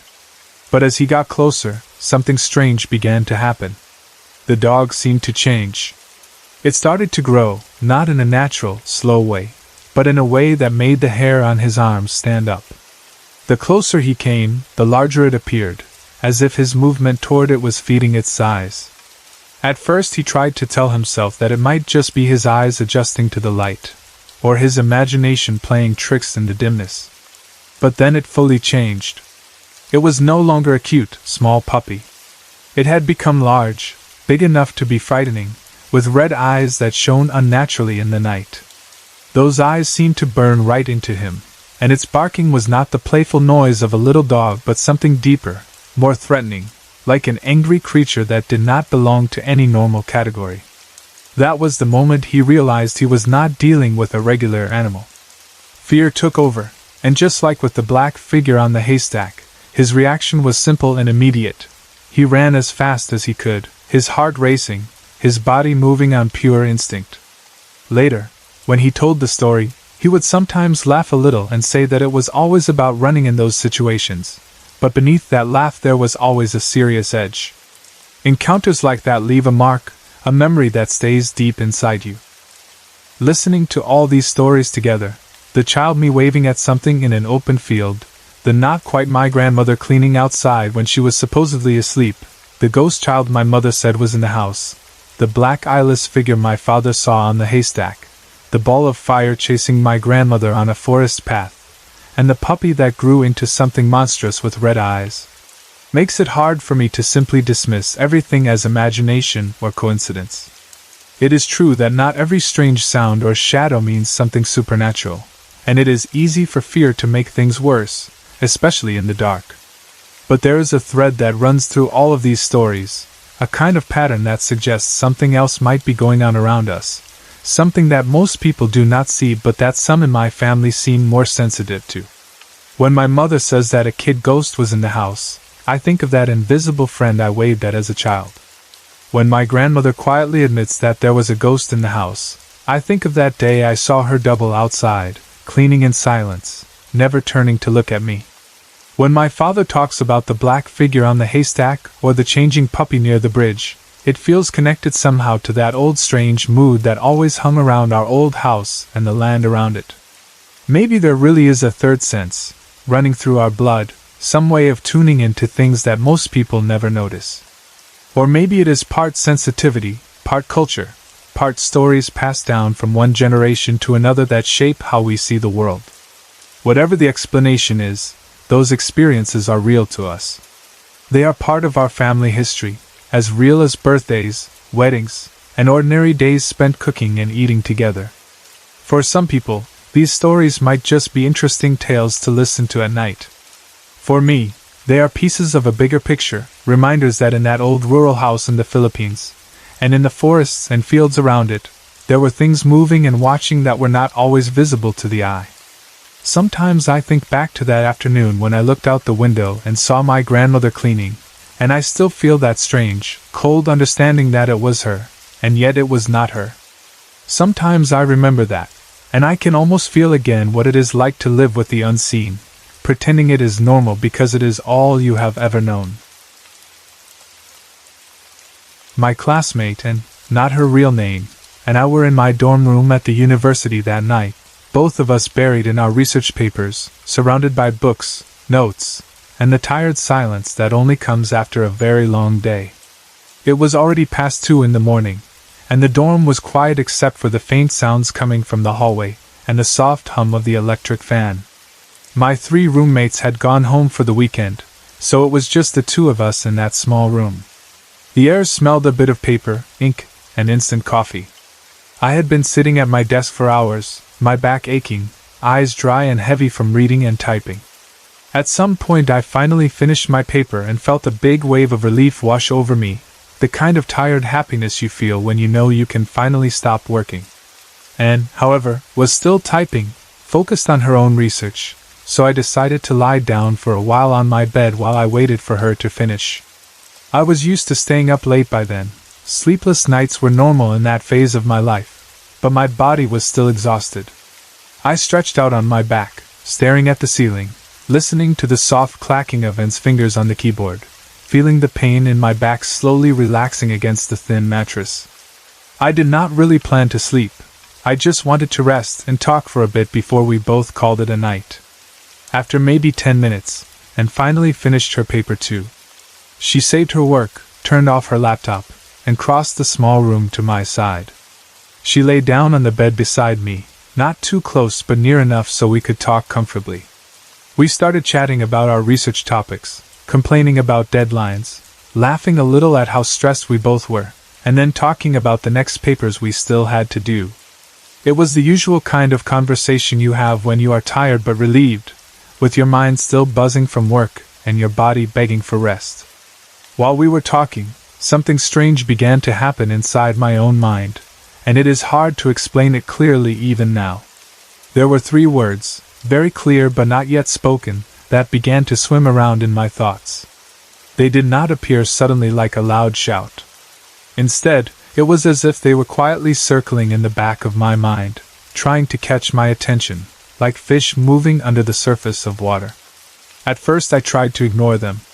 I could feel our conversation, feel the bed under my back, hear Anne's voice as we talked about our papers, but at the same time, in the background of all that, those 3 words kept floating around, as if they were waiting for me to notice them fully and accept them. It was not like remembering something from a lesson or a book. It felt different, like the words came from somewhere else and slipped into my mind without my permission. Even though I do not remember the words now, I know they had a strong presence, as if they carried weight and meaning on their own. Whenever I try to remember them now, it feels like there is a wall in my memory that I cannot pass through. It is like my mind pulls back, as if some silent part of me is afraid to bring them back completely. The closest thing I can say is that at that moment, as those words started to form in my thoughts, I somehow knew they were not normal words from my usual language. As I lay there looking at the ceiling, my eyes seeing the plain white surface but my inner sight, if I can call it that, watching the three words move inside my mind, I had a strange awareness about them. I recognized them as Latin, even though I never studied Latin in my life. It did not feel like a guess. It felt like my mind just accepted it as fact, as if I had always known what Latin sounds like and looks like, even if I had never taken any classes in it. It might sound strange, but it was like the part of me that still carried my Catholic background, from being baptized and raised in that religion, understood the shape of Latin without needing to think about it. I was no longer practicing Catholicism at that time, and I did not consider myself religious anymore, but the connection was still there in some deep place inside me. I did not try to say the words out loud. They just floated in my mind, and then, almost without thinking, I allowed myself to focus on them, to accept them, and in a way, to speak them silently within my head. The exact moment I did that, everything changed. The air around me suddenly felt different. It was as if I was being pulled into something, like being sucked or drawn down a narrow tunnel that I could not see with my physical eyes but could feel with my body and mind. The room did not move, but it felt like I did. The space around me grew tight and heavy, like the air itself had become thick and pressed close to my skin. It reminded me of being stuck inside a small, closed space where there is not enough air to breathe. The temperature rose quickly. It became very warm and humid, as if all the air in the room had turned into heavy steam pressing down on me, and I had no space to stretch or move. I tried to shift my body, to turn my head or lift a hand, but it felt like something invisible was holding me in place. It was not exactly like sleep paralysis, at least not how people usually describe it, but it had a similar sense of being trapped and unable to move freely. As all these strange sensations were happening, I was still trying to make sense of them. I wondered if I was just extremely tired, if I was half dreaming while still awake, or if I was experiencing something else that I did not have a name for. Then, in the middle of all that confusion, and suddenly spoke. Her voice came from beside me, close enough to hear clearly, but what she said did not match the situation. She said in Filipino, "Anong kailangan mo? Di mo ba alam na nagpapanga ako?" Which means, "What do you want? Don't you know I'm resting?" The moment she said that, my confusion deepened. She was talking to someone, but there was no one else in the room with us. Her tone was not playful or joking. It was firm, direct, as if she was answering a person who had disturbed her. I was still trying to process the heavy, suffocating feeling in the air when she spoke again. This time she said, "Nay te oki lang ako," which means, "Mom, Dad, I'm okay." And that was when I noticed something that still sends a chill through me when I remember it. Her voice sounded like two voices at the same time. I could hear her normal voice, the one I was used to, but layered under or over it, there was another voice, a male voice. They did not take turns speaking, they spoke together, as one. The sound was like hearing two people talking in perfect sync, overlapping in such a way that the sound merged into a single third kind of voice that was both of them and yet neither. It was not echo or distortion. It felt intentional, like two beings sharing one mouth. At the time, while it was happening, my mind was slow to catch up. I noticed it, but I did not react as quickly as you might imagine. I just lay there, listening, feeling the thick air, trying to understand what was going on. Only afterward, when I replayed the scene in my head, did I fully grasp how strange and frightening it really was. Right after she said those words to her parents, something else appeared, but this time it did not appear in the room. It appeared in my mind, as clearly as if I was looking at an actual photograph in front of me. It was as if my inner sight shifted from the edges of awareness to a sharp focus, like a camera lens turning. Suddenly, there was a picture filling my thoughts, detailed and bright. In that mental image, I saw three people, standing close together, all of them smiling at the camera. They looked like they were taking some kind of group or family picture. I remember that there was a woman on the left and a man in the middle. The person on the right is harder for me to describe. I know that there was someone there, but when I try to remember their face or even their gender, my memory becomes fuzzy. It is like my mind took a clear snapshot of the center part of the picture and let the third person fade into the background. I have a vague feeling that the third person might have been younger, but I cannot say for sure. What I do remember more clearly is that they were all wearing light yellow clothes, like uniforms.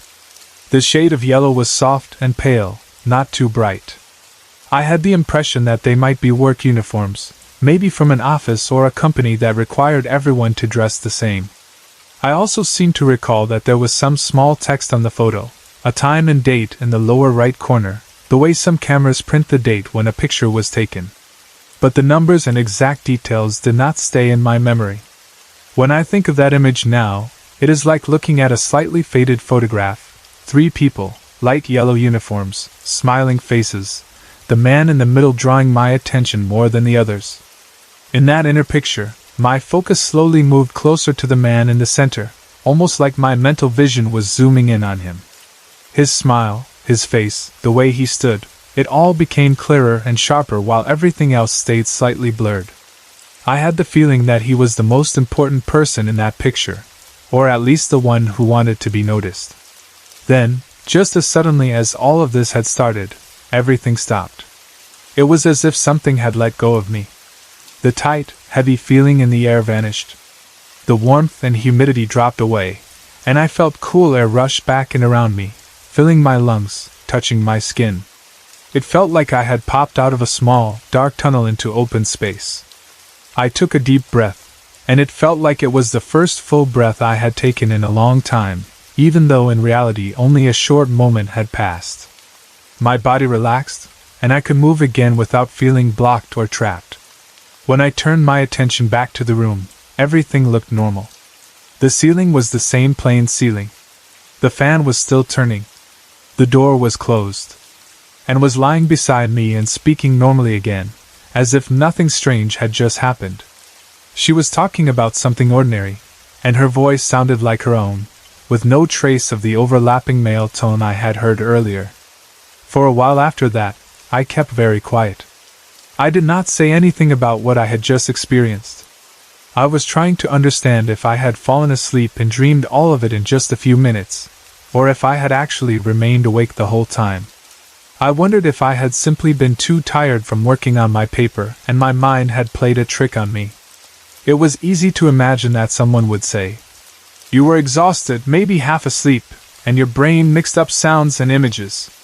That is a simple explanation, and I understand why people would think that. But deep inside, I felt that what happened was more than just a dream or a tired hallucination. The feeling of being pulled into that warm, tight space, the overlapping voices, the clear, specific picture of 3 people in yellow uniforms, all of that felt too organized and meaningful, too sharp, to be just random images from a sleepy mind. I am not saying I have proof. I am only sharing how it felt to me, from inside my own body and thoughts. Time passed, but the memory stayed with me. I studied a discipline in the social sciences and had a minor in psychology. Because of that background, I know the many ways the mind can trick us and the different explanations that can be given to strange experiences. I know about stress, about dissociation, about how the brain sometimes constructs images and voices when we are overwhelmed or half asleep. I have even done personal research on the paranormal and metaphysics, reading theories, listening to testimonies, and trying to look at them with a careful mind. If I wanted to, I could sit down and examine my own experience like a case study and list all the possible psychological explanations. I could say I was overtired, that my brain created a symbolic image of a stranger, and imposed a voice answer inside my head that came from my own subconscious. I could say that and might have been talking in her sleep and I misheard her words in my half-awake state. But no matter how many rational labels I try to stick on it, the emotional weight of that moment remains. The details, the sequence, and the strong feeling of presence all insist on being remembered as something more. One thing that has always bothered me is the sense of guilt that lingers whenever I think of that man in the photograph and the words that were spoken through Anne. The message I heard was simple. He told his parents that he was okay. At the time, it did not seem like a clear request for help, just a statement, as if he wanted to reassure them. But whenever I think about it now, I feel like I was supposed to do something more.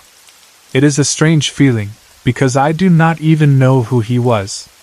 He did not tell me his name, where he worked, or how he died. He did not show me any landmarks in the picture that could easily identify a place. All I had was the image of 3 people in yellow uniforms, smiling in a group photo, and a voice telling his mother and father that he was all right. I often find myself thinking that if it was real, if it was indeed some kind of spirit using that moment to pass a message, then he did not give me enough information to actually find his parents. I feel like someone handed me a letter with no address on it and told me to deliver it. It is an impossible task, and yet I still sometimes feel bad for not being able to do it. There were times when I imagined going from house to house, asking people if they had a son who died, showing them a drawing of the man from the picture, or asking if they had a photo of 3 people in yellow uniforms taken together, smiling. Of course, in reality I never did that, because it would have been strange and people would probably think I had lost my mind. Still, that image stayed with me. Sometimes I would think of families in the Philippines who lost their son and never got a clear sign or closing message. I imagine parents sitting with their photo albums, looking at old pictures with dates printed in the corner. Every time that scene played in my mind, the guilt would come back. I would argue with myself. Maybe it was all in your head, so there is nothing to feel guilty about. Then another part of me would answer, but what if it was real? What if those 3 Latin words opened something? What if his parents are still waiting? It has been almost a decade since that night, and I still remember it clearly. I decided to share the story not because I want people to think I have some special gift or that I want attention, but because keeping it inside has made the guilt and confusion heavier over time. I thought that maybe by telling it, by letting the story exist outside my own mind, I might feel a little lighter. I am not here to force anyone to believe in ghosts or possessions or spiritual messages. I understand completely if someone reads this and decides it was just stress, lack of sleep, or a confused dream. I also know that some people will read it and recognize something familiar in it, perhaps from their own experiences. For me, this is simply what I lived through that night in my dorm room. If the man in the picture was indeed a real person, and if he really did use that brief moment to say something to his parents, then at least his words are out in the open now, repeated in another voice. If by some very small chance there is a family out there who has a photo like the one I described, a woman, a man in the center, and another person, all wearing light yellow clothes, smiling at the camera, and if that family has lost the man in the middle, then maybe hearing that simple message, "Mom, Dad, I'm okay," might bring them a little comfort. As for the 3 Latin words that started everything, I have tried to remember them many times. I even asked a few people in the past if they had any idea what kind of Latin phrases could open a connection like that, but nothing solid ever came from those attempts. These days, I no longer try. When I push myself to remember, it feels like something inside me pulls back in fear, like my own mind saying, "Stop. You do not need to know this again." And honestly, I respect that feeling now. I feel safer not remembering them. I have done enough research on strange things to know that curiosity has its limits, especially for someone like me who admits to being a big scaredy cat when it comes to direct experiences with the unknown. Even though I keep an open mind and still think about spiritual matters often, I do not actively look for more encounters like that night. Once was enough to last me a long time. That Friday night had started out so ordinary that if anyone told me it would end up being the kind of memory that still makes my chest tighten years later, I would have laughed it off and called them dramatic, because to me it was just the end of a long school week, the kind of night when you just want to relax, forget about assignments, and enjoy being young and free for a few hours. Me and this girl I was seeing at the time, my girlfriend, decided to go out in the city, just wandering around Metro Manila like we usually did, walking under the yellow streetlights, talking about classes, jokes, plans, and all the usual little things couples talk about when they are tired but happy. We ate, we talked, we shared that simple feeling of relief that the week was over. Everything felt normal, almost boring in a comfortable way. Then her phone rang. I remember the way she looked down at the screen and how her face changed slightly when she saw who it was. It was her parents. She answered, and I watched her expression as she listened. In just a few seconds, the casual mood disappeared from her eyes. Her voice got serious, a bit shaky, and even though I could only hear one side of the conversation, I could tell something was wrong. Her parents told her there was a family emergency, and she needed to get home immediately. They didn't go into details in front of me, but I could hear the urgency in the tone of whoever was on the other end of the line. Without really thinking about it, I told her I would drive her there myself. It felt like the obvious thing to do. She needed to get home fast, and I had the car. At that moment I wasn't thinking about what time it was or how far her place really was. I just knew I had to get her there. Once we were already on the way, doing quick mental calculations in my head as I glanced at the clock on the dashboard and thought about the distance, I realized it was about an hour and a half drive from Metro Manila to her home, and that if everything went smoothly, if the traffic wasn't bad and I drove at a steady speed, I'd be back home well after 1 in the morning, maybe even later. Still, it didn't feel like a big deal at the time. I was younger, and driving late at night did not scare me. In fact, a part of me liked the idea of a long, quiet drive at night, with fewer cars on the road and nothing but the dark highway ahead. We finally reached her house around midnight. The trip to her place felt long, but it was uneventful. It passed in small conversations, moments of silence, and that tension in the air that comes when someone is worried about what is happening at home. When we pulled up outside, the house lights were on, and her father came out. We talked for a short while, just a bit of polite small talk. I asked if everything was all right. He gave a vague answer, not really explaining in detail, but making it clear that they had to deal with something personal as a family. They both, my girlfriend and her father, kind of gently suggested that I should probably make my way back home since it was late, and there was nothing more I could really do to help at that moment. I did not feel offended or anything like that. It made sense. It was a family matter, and I was just the guy who made sure she got home safe. So I nodded, said my goodbyes, wished them well, and headed back to my car. As I got behind the wheel again and started the engine, I remember feeling a little tired but awake enough, with that special alertness that comes when you know you have to drive alone at night through mostly empty roads. I pulled out, followed the route back, and soon enough I was on the Northern Luzon Expressway, heading south, trying to retrace my way back to the city. The sky above was dark, that kind of deep black that swallows most of the stars, with only a few distant lights on the horizon from scattered houses or small buildings far away from the expressway. It was the kind of night where the world feels narrower, where your universe shrinks down to what your headlights can reach and what your mirrors reflect behind you. I was going about 60 to 70 miles per hour, just cruising along at a steady speed, not too fast, not too slow, keeping my hands firmly on the steering wheel and my eyes on the road. The thing about driving on a highway at that hour is that you become very aware of every sound. The hum of the engine, the steady rolling of the tires on the asphalt, the occasional rattle inside the car, the low whoosh of the wind outside, all of it blends into a strange kind of quiet music that your brain starts to tune into. At the same time, my senses felt sharper than usual. I noticed every flicker of light in the distance, every faint glimmer of a reflector on the side of the road, every tiny movement in the edge of my vision. There were long stretches where I felt like I was the only person left on that entire road. No cars ahead of me, no cars behind me, not even the glow of red taillights in the far distance. I was literally the only headlights cutting through the darkness.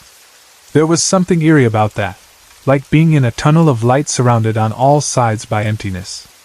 That lonely, slightly uneasy feeling slowly crawled into my chest. I wouldn't say I was terrified, but I was definitely on edge, my awareness raised, my body tense in a quiet way, like it was waiting for something unexpected to happen. And then it did. I can still see it if I close my eyes and allow myself to go back to that moment.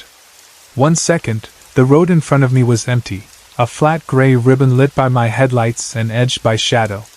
The next second, I saw a pair of legs run from the right to the left directly in front of my car. Not a whole person, not a full body, just legs. Skinny legs.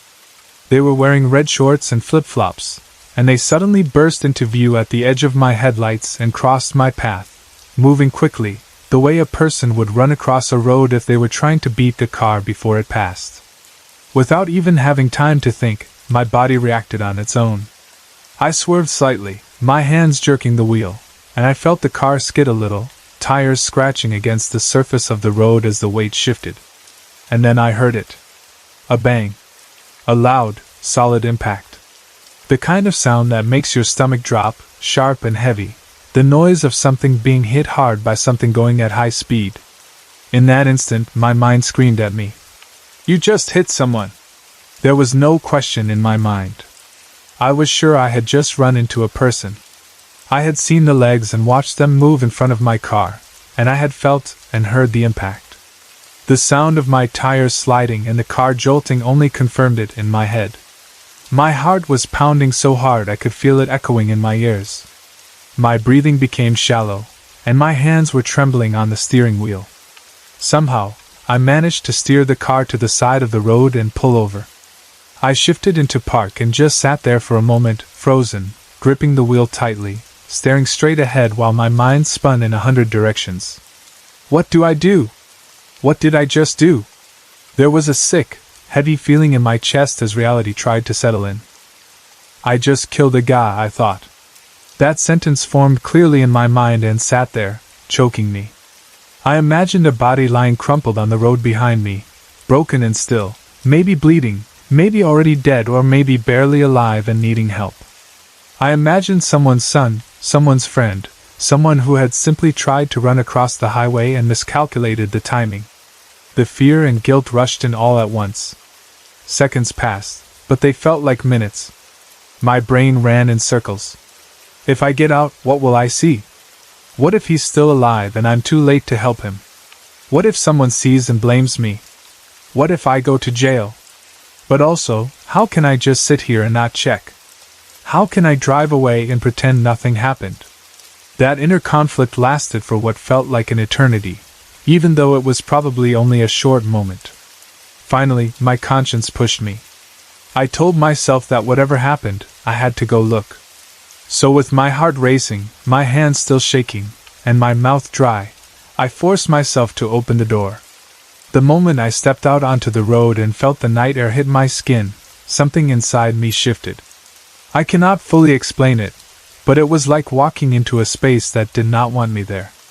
I got this very strong, very clear feeling that I did not belong outside of the car at that moment, that I was exposed, vulnerable, and in danger. The hairs on my arms and neck stood up. It was not just fear of what I might see lying on the road. It was a deeper kind of fear, a silent warning that seemed to come from somewhere beyond logic, like my instincts were screaming at me that there was something else out there in the dark that I should not be near.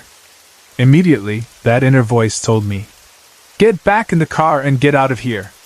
It was not a slow thought, it was urgent, loud, and absolute. I did not ignore it. I turned around, almost in a rush, climbed back into the driver's seat, shut the door, and locked it without even thinking. I sat there again for a second, breathing hard, feeling the steering wheel under my hands, feeling the safety of the car's interior around me, thin as it really was. I was shaking so badly that even my legs trembled on the pedals. I did not look back out at the road where I imagined a body might be. I did not look carefully around the car. I just knew that everything in me was telling me to leave. So I put the car into gear and pulled back onto the highway as calmly as I could manage, trying not to floor the gas pedal, trying not to lose control from panic. As the car moved forward, I felt an intense, irrational fear of looking anywhere but straight ahead. I was too scared to glance at the passenger seat next to me, as if I would see someone sitting there who should not be there. I was even more afraid of looking in the rearview mirror, because some part of me was terrified that I might see something in the back seat, some shape, some figure, or even a face I did not recognize staring back at me. It sounds dramatic, but that was honestly how it felt in that moment. The dark interior of the car, the quiet road, the memory of those legs, the sound of the impact, all of it mixed into a kind of paranoia that made every small shadow inside the car feel alive. So I kept my eyes fixed on the road straight ahead, like blinders were on my head. I just drove. My mind was working on overdrive, replaying what had just happened again and again, trying to put it into some kind of order that made sense. I knew what I saw: skinny legs in red shorts and flip-flops, running from right to left. I knew what I heard: a loud bang that felt and sounded like a body hitting the front of a moving car. I knew what I felt: a small skid and jolt that matched the kind of impact you'd expect if you hit something with your bumper or front fender. I also realized slowly that I did not remember seeing any torso or upper body. At first, I tried to explain that to myself by thinking about the range of my headlights. Maybe the upper body was in the shadow, just outside the bright center of the beams. Maybe the angle of the light meant only the legs were clearly visible, and my brain did not catch the rest. That could happen, I told myself. But then I remembered another detail very clearly. I saw those legs go flying off to the left when I hit them. Not just vanish, not just fade away, but fly off, like there was a real mass, a real weight, a real physical thing that had been struck. That image burned itself into my memory. Then another question came up in my mind as I drove. Why would someone be crossing the expressway at that time of night? It was late, the road was dark, and I had not seen any parked vehicles nearby, no broken down cars on the shoulder, no group of people waiting at the side. Just me, alone on the expressway. Of all the possible moments that person could have chosen to cross, why would he decide to run across at the exact second my car was there, when he could have easily waited just a few more seconds and crossed behind me safely? The timing felt too exact, too strange. I turned those thoughts over and over in my head during the rest of the drive home, which felt longer and heavier than the one I had made earlier in the night. By the time I parked and finally shut off the engine, I was exhausted, not just physically but mentally and emotionally. Over the next few days, the memory did not fade. It stayed close, like a shadow following me around. I went through my usual routine: school, home, the normal rhythms of life, but I felt like my mind was wrapped in a fog. I kept thinking about that night on the expressway, replaying the scene, questioning it from every angle. Had I really hit someone? If I had, wouldn't someone have found a body? Wouldn't there be news? Wouldn't the police be looking for witnesses? I checked the newspapers I could get my hands on for several days, looking for any story that mentioned a hit-and-run on the northern Luzon Expressway, any report of someone found dead or injured on the highway around that time. There was nothing. Not a single article. This only deepened the confusion. If I really had killed someone that night, how could it be that the incident left no trace in the news, no investigation, nothing? Back then, cell phones and the internet were not like they are now. There was no social media explosion, no quick online search that could instantly tell you everything happening. Information moved slowly, and sometimes quietly. Still, I expected at least some mention, some short line in a local section of the newspaper. I searched, but my efforts were uneventful. Time went on, and I started sharing the story with a few friends. Some of them listened with serious faces and believed me right away, or at least respected the fact that I knew what I had experienced. Others reacted with skepticism, raising their eyebrows, asking if I was sure I was not just tired, or if maybe it had been an animal or debris instead of a person. One friend, though, said something that stuck with me. He pointed out that if I really had hit a person at that speed, 60 to 70 miles per hour, there should have been some damage to my car. A dented bumper, scratches, blood, something visible. But there was none.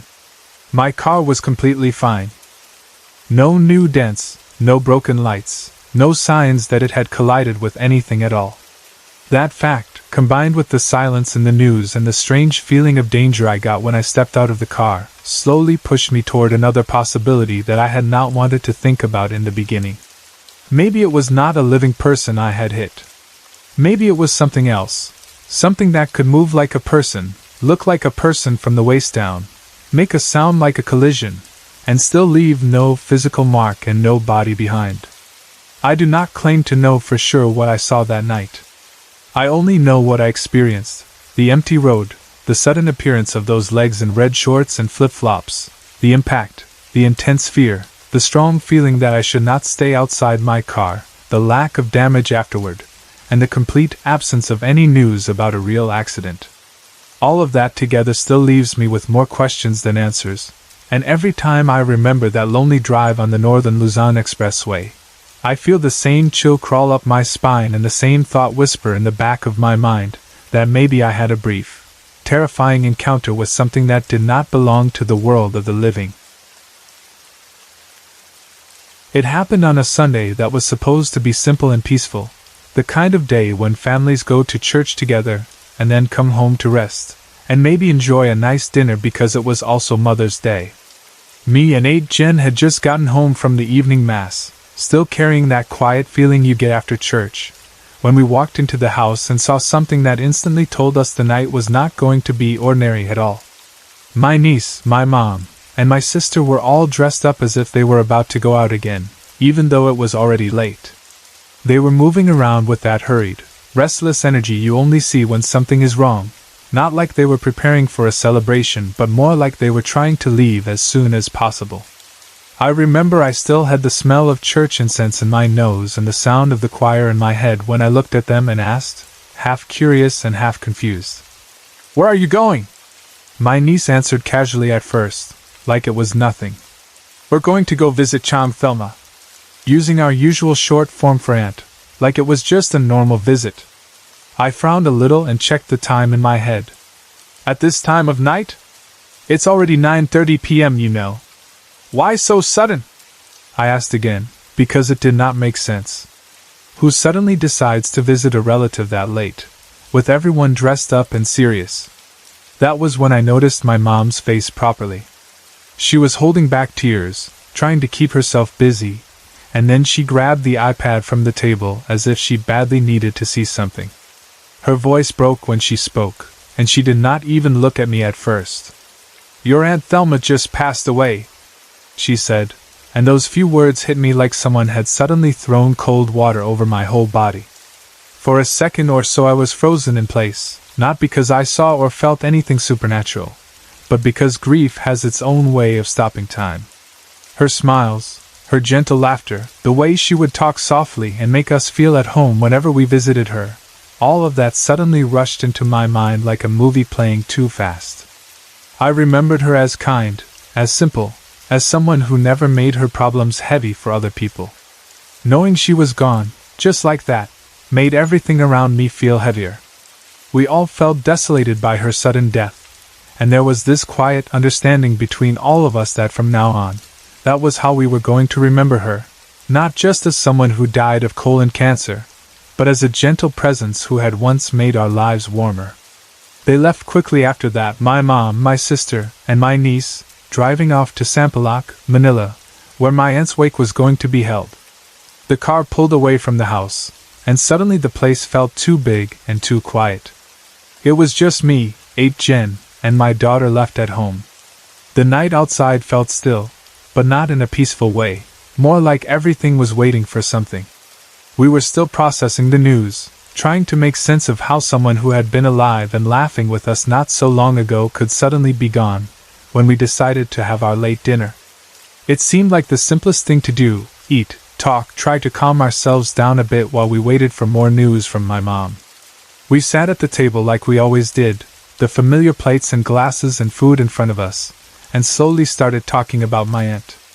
Our usual dinner conversation that night was all about her. We talked about how Chom Thelma had seemed healthy when she last visited our house just a few months back, how she joked with us, how she looked almost normal even though we already knew she was sick. I remember telling Aunt Jen that it felt strange that someone who looked strong could suddenly be gone so fast, and that maybe deep inside, my aunt had been hiding how much pain she really felt so that she wouldn't worry us. The more we talked, the more real her death became, and you could feel the sadness hanging in the air like a heavy curtain. Then, In the middle of that conversation, something small but very strange happened, something that would probably sound simple if you just heard the short version, but in the moment it made my skin crawl. While we were eating, I noticed that Jen suddenly stopped focusing on our talk. Her eyes shifted and locked onto the window beside the door, and all the color seemed to drain from her face. She stared so hard that I stopped talking and followed her gaze, but from where I was sitting, I did not see anything at first, just the dark outside and the shapes of my mom's plants near the window. Before I could ask what she was looking at, she stood up, her chair scraping against the floor, and walked toward the door with this tense, hesitant movement, like she was trying to be brave but her body was already scared. "Gab? Is that you? Come on in, the door isn't locked," she said as she reached for the knob and opened the front door, her voice sounding half annoyed and half relieved, like she thought it was just my naughty nephew again, trying to scare us like he always did. She expected to see him standing there outside, laughing, getting ready to say, "Boo!" or something, but what she found when she opened the door made her spine tingle and made my heart start beating faster even though I still didn't know what was going on. The porch was empty. The gate was closed. There was no sound of footsteps, no shadow of someone running away, no sign that anybody had been there at all. The only things outside were my mom's plants and the stillness of the night. If Gab or anyone else had come home and tried to peek into the window, we would have heard the steel gate open, because it always squeaks and makes that metal sound when you push it. There had been no sound. Nothing. It was as if whoever or whatever peeped through the window had just vanished.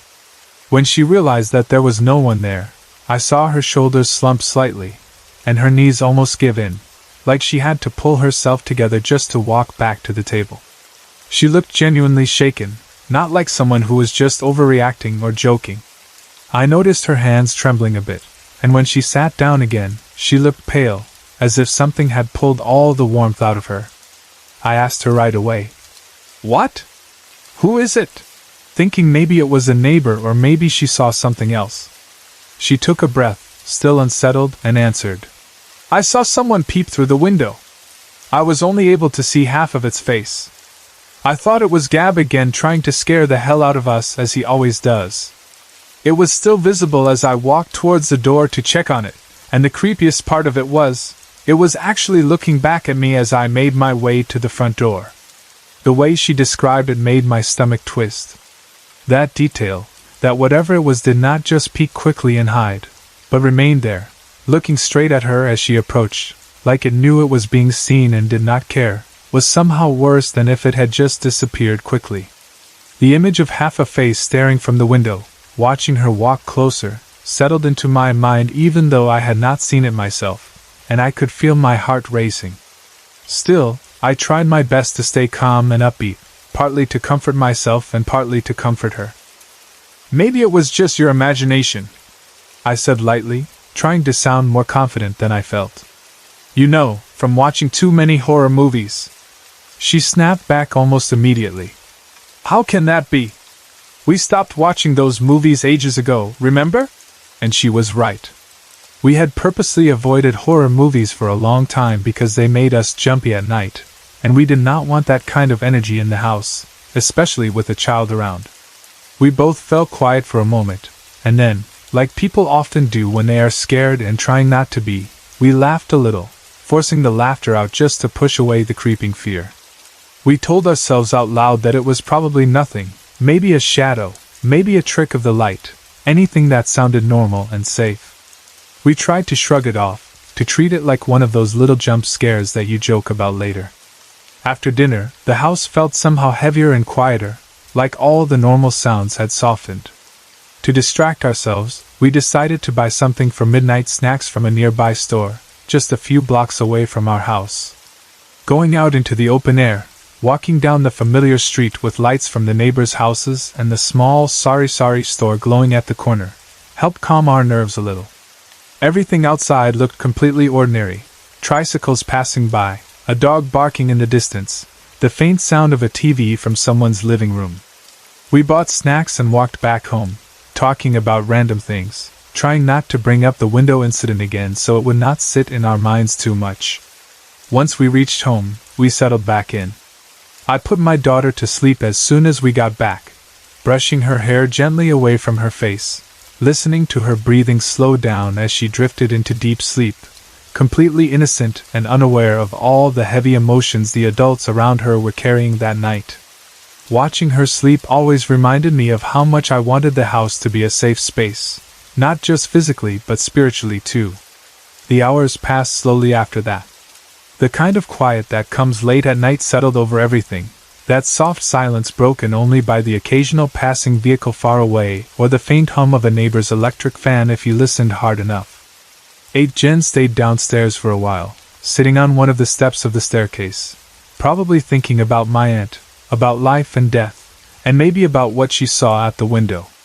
She was just sitting there comfortably, half resting, half awake, when something else strange happened. She told me later that while she was sitting there, she suddenly heard my daughter's voice calling out to her from upstairs. It was not just a random noise. It was clear enough that she recognized the tone, the way my daughter usually calls her. Naturally, she got up quickly and went into our room to check on her, thinking maybe my daughter had woken up and needed water or was scared of something. But when she opened the door and looked at the bed, my daughter was sleeping peacefully, her breathing steady, her posture relaxed, not moving at all. There was no sign that she had been calling out or had even stirred. For a moment, 8 Jen stood there confused, listening for any other sound, but the room was quiet. Then, as she stayed at the doorway, she caught something in the corner of her eye, a white silhouette, like a pale shape or figure, just passing by across the doorway outside our room. It moved quickly, almost like a person walking past, but she could not make out any details, just that it was white and shaped like a human. She said she was sure she saw it because the door was left slightly open, just ajar, enough to see the hallway outside, and the figure moved across that narrow opening. By this point, it was hard for both of us to keep saying it was all just imagination. For me, hearing her describe these things, knowing her personality, made it more unsettling. 8 Jen is not the type to make things up for attention. In fact, she usually tries to ignore anything strange she senses, because she has always been quite sensitive, as we call it, someone with a kind of open third eye who can sometimes hear and see these entities that most people do not notice. Her sensitivity is not something she brags about. It is more like a burden at times, something that makes certain places and situations harder for her than for others. One of the most terrifying experiences she ever had was connected to an accident that took place the previous year, when her husband's best friend drowned at a beach resort in Bulacan. She did not just hear about that incident afterward, she saw it, in a way that went beyond normal sight. She saw how it happened, felt the panic and anger that surrounded the man in his last moments, and because of that, she believed that his spirit was restless and had somehow focused on her. There were times after his death when she felt that he was trying to make his anger felt around her, maybe because she had witnessed his final moments in a way nobody else did. That story is long and heavy in itself, and it is another different story to begin with, but the point is, what she senses is often connected to real events and emotions, not just random shadows. So when she told me about hearing my daughter's voice while the child was definitely asleep, and seeing that white silhouette in the hallway, it added another layer to our strange night. We could not help but connect the timing of everything. My aunt dying on Mother's Day night, my family rushing off to the wake, the sudden appearance of a peeping face at the window that stared back at 8 Jen, and then the sounds and shapes inside the house that did not quite belong. We did not see a clear face and we did not hear any voices introduce themselves, so we could not say for sure who or what it was. Maybe it was my aunt, passing by and checking on us because she had just crossed from life to death and wanted to see her family one more time. Maybe it was a different spirit entirely, one that was simply drawn to the emotions in the house that night. Or maybe it was one of those restless souls that seemed to move from place to place, curious and silent. In the end, we did what people like us always do when we are faced with something we cannot explain. We prayed quietly, we told each other not to be afraid, we avoided talking about it too much in front of my daughter so she would not be scared, and we carried on with the night as best as we could, waiting for my mom to come home with more stories from the wake. Even now, when I think back on that Mother's Day, I remember both the heaviness of losing Chang Thelma and the strange feeling that we had an unexpected guest with us at home, one that did not knock, did not speak, but watched us from the window and moved silently through the hallways while the rest of the world was asleep. When I look back on it now, there's a strange mix of emotions that rises in my chest: sadness for the grandfather I loved, guilt for not believing the stories at first, and a deep, lasting fear from that one night I will never forget. In our family, like in many Catholic families in the Philippines, we have a strong tradition of praying for the dead. When someone passes away, we hold what we call a Pasium, 9 days of novena prayers for the departed soul, starting from the day they die and counting 8 days after that. The old folks always say that during those 9 days, the soul is still near, visiting the places and people it loved, slowly saying goodbye. They say a soul might come back around the 3rd, 7th, or 9th day. Those odd-numbered days are believed to be when the barrier between us and the spirit world is a little thinner. Growing up, I heard this so many times from my mother and older relatives that I could almost recite the explanation myself. They said it in such a serious way, with that tone old people use when they're sharing something sacred and dangerous at the same time. But as a young person, I didn't really take it seriously. I thought it was just one of those things parents and grandparents say to keep traditions alive, a mixture of religion, superstition, and old village stories from long ago. I told myself that there might be some coincidences, maybe some dreams that felt too real, but nothing more. I would nod respectfully when my mother talked about spirits visiting during the Pasium, but inside I was thinking, it's just a story. People only remember what fits the myth. I thought I was being rational and modern. All of that changed in 1978, when my grandfather died. He was my mother's father, and for us he was more than just an old man sitting quietly in a corner. He was the center of every family gathering, the one with the loud laugh and the strong opinions, the one who always smelled faintly of tobacco and old cologne. I called him Papa, like my mother did, and that name alone tells you how close I felt to him. When I was small, he would sit on the wooden bench in front of the house and call me over to share little pieces of roasted corn or tell me stories about the war, about walking long distances when there were no proper roads yet, about ghosts and saints and things in between. Sometimes he scared me, sometimes he made me laugh, but he was always there, solid and real. His death did not feel real at first. One day he was still there, looking a little weak but still himself, and then suddenly he wasn't. The house filled with people, with flowers, with candles, with murmured prayers and whispered conversations. I remember the way the living room was rearranged so that his coffin could be placed in the center, the way all the chairs were pushed aside, the way relatives from far away arrived with tired faces and red eyes. There was food cooking at almost every hour. The smell of boiling coffee mixed with the smell of candles and flowers and the faint scent of formaldehyde from the funeral parlor. It was heavy and sweet and sickening. Every night we prayed the rosary. The Hail Marys and Our Fathers flowed from everyone's lips, sometimes in unison, sometimes in a tired, drowning wave of voices. Children like me usually got sleepy halfway through, but we were still expected to be there, kneeling or sitting quietly. The older people talked a lot in between prayers, sharing stories about Papa, laughing sometimes, crying sometimes. It was strange to see sadness and small bursts of laughter sitting side by side like that, but wakes are always like that in our culture. Death makes people remember, and memories are not always sad. From the first night, some of the older relatives started whispering about the Pasium, reminding everyone not to be surprised if something happened around the 3rd, 7th, or 9th day. My mother repeated the usual warnings and beliefs, that the dead might visit in a dream, that you might hear footsteps, smell a familiar scent, or feel a sudden coldness. She said all this calmly, like it was just part of the routine, and everyone nodded like they had heard it 100 times. I listened, but I told myself silently, it's just how they comfort themselves. It's easier to think the dead are still visiting than to accept that they're gone. The days of the novena blurred together, mornings filled with people coming and going, afternoons with quick naps and small chores, evenings with prayers and food and endless cups of coffee. On some nights I fell asleep with my clothes still smelling of incense and melted candle wax. There was noise almost all the time. Doors opening and closing, distant conversations, someone crying softly in the kitchen, kids being shushed. In a strange way, the house felt more alive than ever, even though the reason everyone was there was because someone had died. Then came the 9th day. We had done the novena prayers so many times that by the last day, everyone knew the rhythm.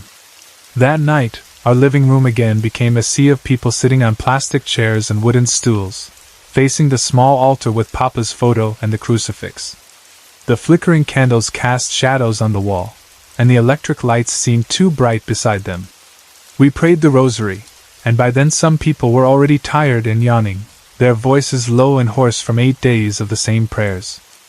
Food was served again afterward, pancit, bread, coffee, soft drinks for the children, because in our culture, we cannot let visitors go hungry, especially not at something as big as a wake.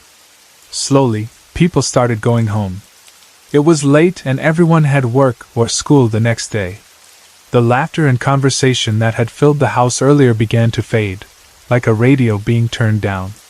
Chairs were stacked in a corner. Used plates were brought to the kitchen. Someone swept the floor lightly. My grandmother went to her room with a few close relatives. One by one, the lights in different parts of the house were turned off. Finally, it felt like the wake was truly coming to an end, not just that day's novena, but the whole 9 days. There was a quiet sense of closing, as if some invisible door was slowly swinging shut. By midnight, almost everyone was asleep. Only a soft light remained in the living room near the altar, and a small lamp in the hallway. I was still awake. I don't know exactly why I could not sleep that night. Maybe it was the coffee I had drunk too late. Maybe the emotions of the past days were still swirling in my head. Maybe some small part of me was tense, waiting. I lay on my bed, staring at the ceiling, listening to the faint sounds of the night, the ticking of the clock, the distant bark of a dog, the occasional passing of a tricycle outside. After a while, boredom and restlessness pushed me to do something else. I decided to read a book, thinking that maybe my eyes would eventually get tired and I could fall asleep. I switched on a small lamp beside my bed, took a book from the shelf, and tried to focus on the words. But my mind kept drifting back to Papa, to the prayers, to the way his face looked in the coffin, so peaceful and yet so unreachable. The time passed slowly. I checked the clock at one point and saw that it was around 11 p.m. That was when the atmosphere changed. The first thing I noticed was the feeling on my skin. It was like a wave of goosebumps spreading from my arms to my neck, as if a cold, invisible hand had lightly brushed past me. The hair on my arms stood up. The air felt thicker suddenly, heavier, as if the room itself had taken a deep breath and was holding it. Then I heard the dogs. We always had dogs around because we lived in a place where most houses had open yards and fences, and dogs were both pets and guards. Sometimes stray dogs would roam the streets at night, barking at each other, digging through trash. It was not unusual to hear them. But this time, the sound was different. It started with one long howl, mournful and drawn out, and then another one joined in, and another, until it became a chorus. It was not the random barking of dogs fighting or chasing something. It sounded organized, almost like they were responding to a signal only they could hear. Their howling grew louder and louder, until it felt like the sound was pressing against the walls of the house. For a moment I froze, the book open in my hands but my eyes no longer reading. The sound was so strong, so intense, that it felt like the whole neighborhood had turned into a field of wolves, not dogs. I put the book down and sat up slowly. The goosebumps on my arms turned into an almost painful tingling. The howls were not coming from just one direction. It was as if the dogs had formed a ring around our house. Curiosity mixed with fear inside me. Part of me wanted to stay on the bed, pull the blanket over my head, and pretend I was asleep. But another part of me, the part that needed to see things with my own eyes before believing them, pushed me to get up. I stood, my legs feeling a little weak, and walked slowly toward the window. Every step I took, the sound of the dogs seemed to grow louder, more urgent, like a storm building up its strength. I reached the window and carefully pushed the curtain aside, just enough to peek outside. What I saw made my breath catch in my throat. The street outside, and even the yard, were filled with dogs. I don't know how many there were exactly, 20, 30, 50, maybe more. It was one of those moments when numbers lose their meaning because the sight itself is overwhelming. Some were sitting, some were standing, some were pacing back and forth, but all of them were facing our house. Their heads were turned in our direction, their eyes fixed on our home, and they were howling together, their voices rising and falling as if they were part of some strange, invisible ritual. I remember thinking, how did they all get here? We did not live next to a dog shelter or anything like that. Some of the dogs looked familiar, the neighbors' dogs, a few stray dogs I had seen before, but many of them I did not recognize at all. It was as if they had all been called here by something, drawn to this exact spot at this exact time. It was not a normal sight, not even in a place where dogs often roamed freely. I felt a cold sweat starting to form on my forehead. As I watched, the howling continued, echoing into the night, filling the air with a feeling I can only describe as a strange mix of mourning and alarm. It was like the sound you would expect to hear in a nightmare rather than in front of your own house. My heart was beating so fast I could feel it in my throat. Then, from inside the house, I heard something else, footsteps on the stairs. The main stairway led from the ground floor up to the second floor where the bedrooms were. It was an old wooden staircase, and everyone in the house knew its sound. When someone went up or down, the steps creaked and complained softly. That night, over the howling of the dogs, I heard that distinct sound, slow and deliberate, as if someone was climbing up, one step at a time, not in a hurry, but with a clear purpose. I turned away from the window, my heart pounding harder now, and listened, holding my breath without meaning to. The footsteps grew closer, reaching the landing near the main door, then moving toward the hallway that led to the bedrooms. The sound was not loud, but in that tense silence between the dogs' howls and the stillness inside the house, it was unmistakable. It was the sound of someone walking who wasn't supposed to be there. I felt the atmosphere in my bedroom shift again. It was like the air became thicker, pressing against my skin and lungs. There was a sudden, almost crushing silence inside the house, even while the dogs continued their noise outside. It was that kind of silence where you feel that if a pin dropped, it would sound like a thunderclap. Every part of me was alert. I could not see anyone, but I could feel it, an eerie presence settling in the corner of the room, just at the edge of my vision. I did not need to look directly at it to know it was there. It was like when you're in a room with another person whose eyes are on you, even if they're not moving or speaking. You just know you're not alone. My skin prickled, and a shiver ran down my spine. All the stories my mother and the older relatives had told about the 9th day, about souls visiting, rushed back into my mind in that instant. I remembered all the times I'd rolled my eyes silently, thinking they were just trying to scare us or keep traditions alive. Now, in that dark room with an unseen presence nearby and a chorus of dogs outside, those stories felt very real. I glanced at the clock on the wall. The hands pointed to 11:30 p.m. That was when it hit me fully. It was the 9th day of Papa's novena. The last day of the Passion. The day everyone had been talking about, warning us about, half expecting something to happen and half hoping nothing would. My fear was real, but along with it came another emotion, a sudden wave of sadness and love. I thought of Papa and how much he loved his family, how he would always tell us not to worry too much, how he would sit calmly even when everyone else was panicking. I thought of how my mother had said souls come back to visit, not to harm, but to see, to comfort, or to say goodbye. I swallowed, my throat dry, and in a shaky but sincere voice, I spoke into the heavy air of the room, not shouting, just speaking as if I were talking to someone standing right in front of me. Papa, I said, please don't worry about us. And please don't scare us. Everything will be okay. The moment the last word left my lips, something shifted. The heavy feeling around me loosened, like a tight grip being released. The invisible pressure in the room faded. The chill on my skin eased slowly, as if a cold breeze had passed through and was now gone. The eerie presence in the corner of the room lifted, like a shadow stepping back into a place where I could no longer sense it. My goosebumps began to settle. And then, from outside, the dogs stopped howling. It was almost instant. One moment they were loud and wild, their voices rolling together like waves on a stormy sea, and the next moment, silence.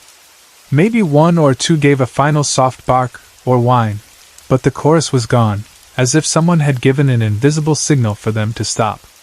The sudden quiet felt almost as shocking as the earlier noise. My ears rang with the memory of the sound, and for a long second, I just stood there, listening to the absence of it. I don't know how long I stayed like that, standing near the window, breathing slowly, telling myself over and over that it was over. When the full realization finally sank in, that I had just spoken to my dead grandfather and felt something respond, not with words but with a change in the air, with the calming of the dogs, I began to feel scared in a delayed way. While it was happening, I was too focused on the moment to fully panic. But afterward, when everything was quiet and normal again, the fear caught up with me. My hands began to tremble. My legs felt weak. All the goosebumps that had gone away seemed to return for a last visit. I suddenly did not want to be alone in my room anymore. The idea of staying there, in the place where I had just felt that presence, was too much. I left my room and walked quickly, almost running, to the next bedroom where my aunt was sleeping. I woke her up, shaking her shoulder gently at first, and then harder when she didn't respond right away. When she opened her eyes and saw my face, she knew immediately that something was wrong. I told her everything, about the dogs, about the footsteps, about the presence in the corner, about how I talked to Papa and how everything stopped after that. As I spoke, the images and sounds replayed in my mind so clearly that I felt almost as if I was living it again, and at some parts my voice shook. I could see the shock and fear slowly spread across her face as she listened. At first she was half asleep and confused, but as my story poured out, she grew more awake and alert. I pleaded with her to let me sleep in the same room with her, with my mom and my two sisters. I told her I didn't want to go back to my room alone, not after what had just happened. She saw how shaken I was and did not argue. She got up and helped me gather my blanket and pillow, and we quietly went to the room where the others were sleeping. I lay down there, squeezed in among my family, and only then did I feel fully safe. Even so, it took a long time for me to close my eyes and fall asleep. Every small sound made me jump a little, but nothing else unusual happened that night. The next morning, we all gathered around the table for breakfast. The sunlight coming through the windows made everything look normal again. The plates clinked, the smell of rice and fried fish filled the air, someone made jokes, children ran around. For a moment, I almost wondered if I had imagined everything. But the memory was too clear, and the feeling of that presence was too strong to be dismissed as a dream. I knew it had been real. I thought maybe I would have to be the one to bring it up, that I would have to gather my courage and tell everyone what had happened. But before I could say anything, my aunt spoke.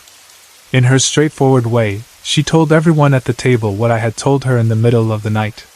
She described the dogs, the footsteps, my words to Papa, and how everything suddenly stopped.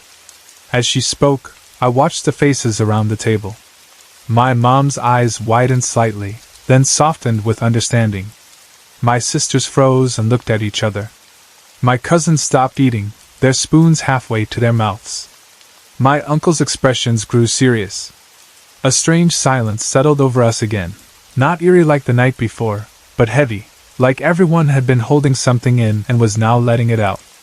Slowly, one by one, my cousins, uncles, my mother, and my sisters all confessed that they had been awake the whole time during that strange half-hour. They had heard the dogs howling like there were 100 of them. They had heard the footsteps on the stairs. Some of them had even felt the same eerie pressure in the air, the same sense that someone unseen was moving through the house. But none of them had wanted to speak up, at least not during the night. They did not want to scare anyone, especially not the younger ones.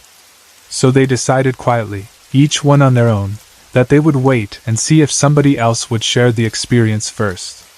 Hearing that made chills run down my spine again, but in a different way. It confirmed that I wasn't alone in what I had felt. I wasn't crazy. I hadn't imagined the sounds or the change in atmosphere. The most intense parts of the experience had happened in my room, yes, but the house itself had been part of it, and everyone inside had been touched by it in one way or another. We all sat there for a while, talking softly, comparing details. Some heard more than others.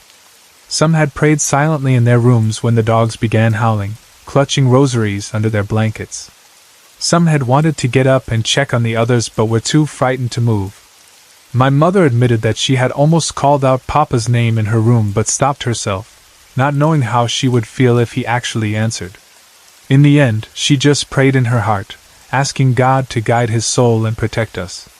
The more we talked, the clearer it became that my experience was not just some random ghost story. It fit exactly with the tradition my mother had told me about so many times, the one I had ignored and dismissed. This was the 9th day of the novena, the final night of the Pasium. If souls truly come back to visit during those days, then it made sense that Papa would choose his last chance to say goodbye, to make his presence known not just in dreams but in a way we would never forget. The dogs, sensitive to things beyond our senses, must have felt him approaching and reacted the only way they knew how, by howling, by gathering, by facing the house that had been his home. Thinking of it now, I no longer see that night purely as something terrifying, although it was one of the most frightening experiences of my life. I also see it as an expression of love. Papa didn't hurt anyone. He didn't throw things around or speak in a frightening voice. He came, he climbed the familiar stairs, he stood in the corner of the room where his grandchild sat awake, and he listened. When I finally spoke to him, I told him not to worry and not to scare us, and it was as if he respected that, as if he understood. He withdrew gently, and the world around us calmed down. Since then, whenever someone talks about Pasium, about souls visiting on the 3rd, 7th, or 9th day, I no longer smile secretly and think it's just superstition. I remember the night when the dogs howled like 100 morning voices, when footsteps echoed on the stairs of a house full of sleeping relatives, when the air in my room grew heavy with a presence that did not belong to the living. I remember the words I spoke into that thick silence, and the sudden peace that followed. I still don't pretend to understand everything about life and death, about souls and spirits and traditions. Maybe there are logical explanations for some parts of that night. Maybe there are things science might explain one day. But deep inside me, there is a part that no longer needs an explanation. It simply knows that on that 9th night in 1978, my grandfather came home one last time, and I was there to feel it. That experience happened in 2008, back when I was still with my ex-girlfriend, and even though so many years have passed since then, I can still remember that trip to Puerto Galera very clearly because of what we went through in that resort room. It was supposed to be a simple summer vacation, just 3 days and 2 nights where we could relax, enjoy the beach, and forget about stress from work and city life. Puerto Galera is a very popular tourist spot here, especially during summer, so we knew that if we didn't plan carefully, we might end up spending a lot of money on accommodations. That's why, before the trip, we spent hours online searching for a place that fit our budget. We opened so many websites and tabs, comparing prices and pictures, checking if breakfast was included, if the rooms were air-conditioned, if the resort was near the beach, and all those common things people ask about when they're trying to save money but still want to be comfortable. Finally, we found this resort that seemed like such a good deal it almost felt too good to be true. The pictures showed a big roomy place that could accommodate around 8 people, complete with a dining area, a comfortable living room with a plasma TV, full bathroom amenities, and even access to the resort's own swimming pool and bar. When we saw the price listed there, we looked at each other and said, "Sulit too," like we had found a hidden gem among so many expensive options. We sent an inquiry, made the reservation, and felt excited, like the trip was already going perfectly even before it started. We didn't really think much when we read that the resort was not exactly beachfront but a few minutes walk away. We told ourselves that it was fine, a little walking exercise would be good for us anyway, and that it was normal for cheaper accommodations to be a bit farther from the main crowded area. The day of the trip finally came.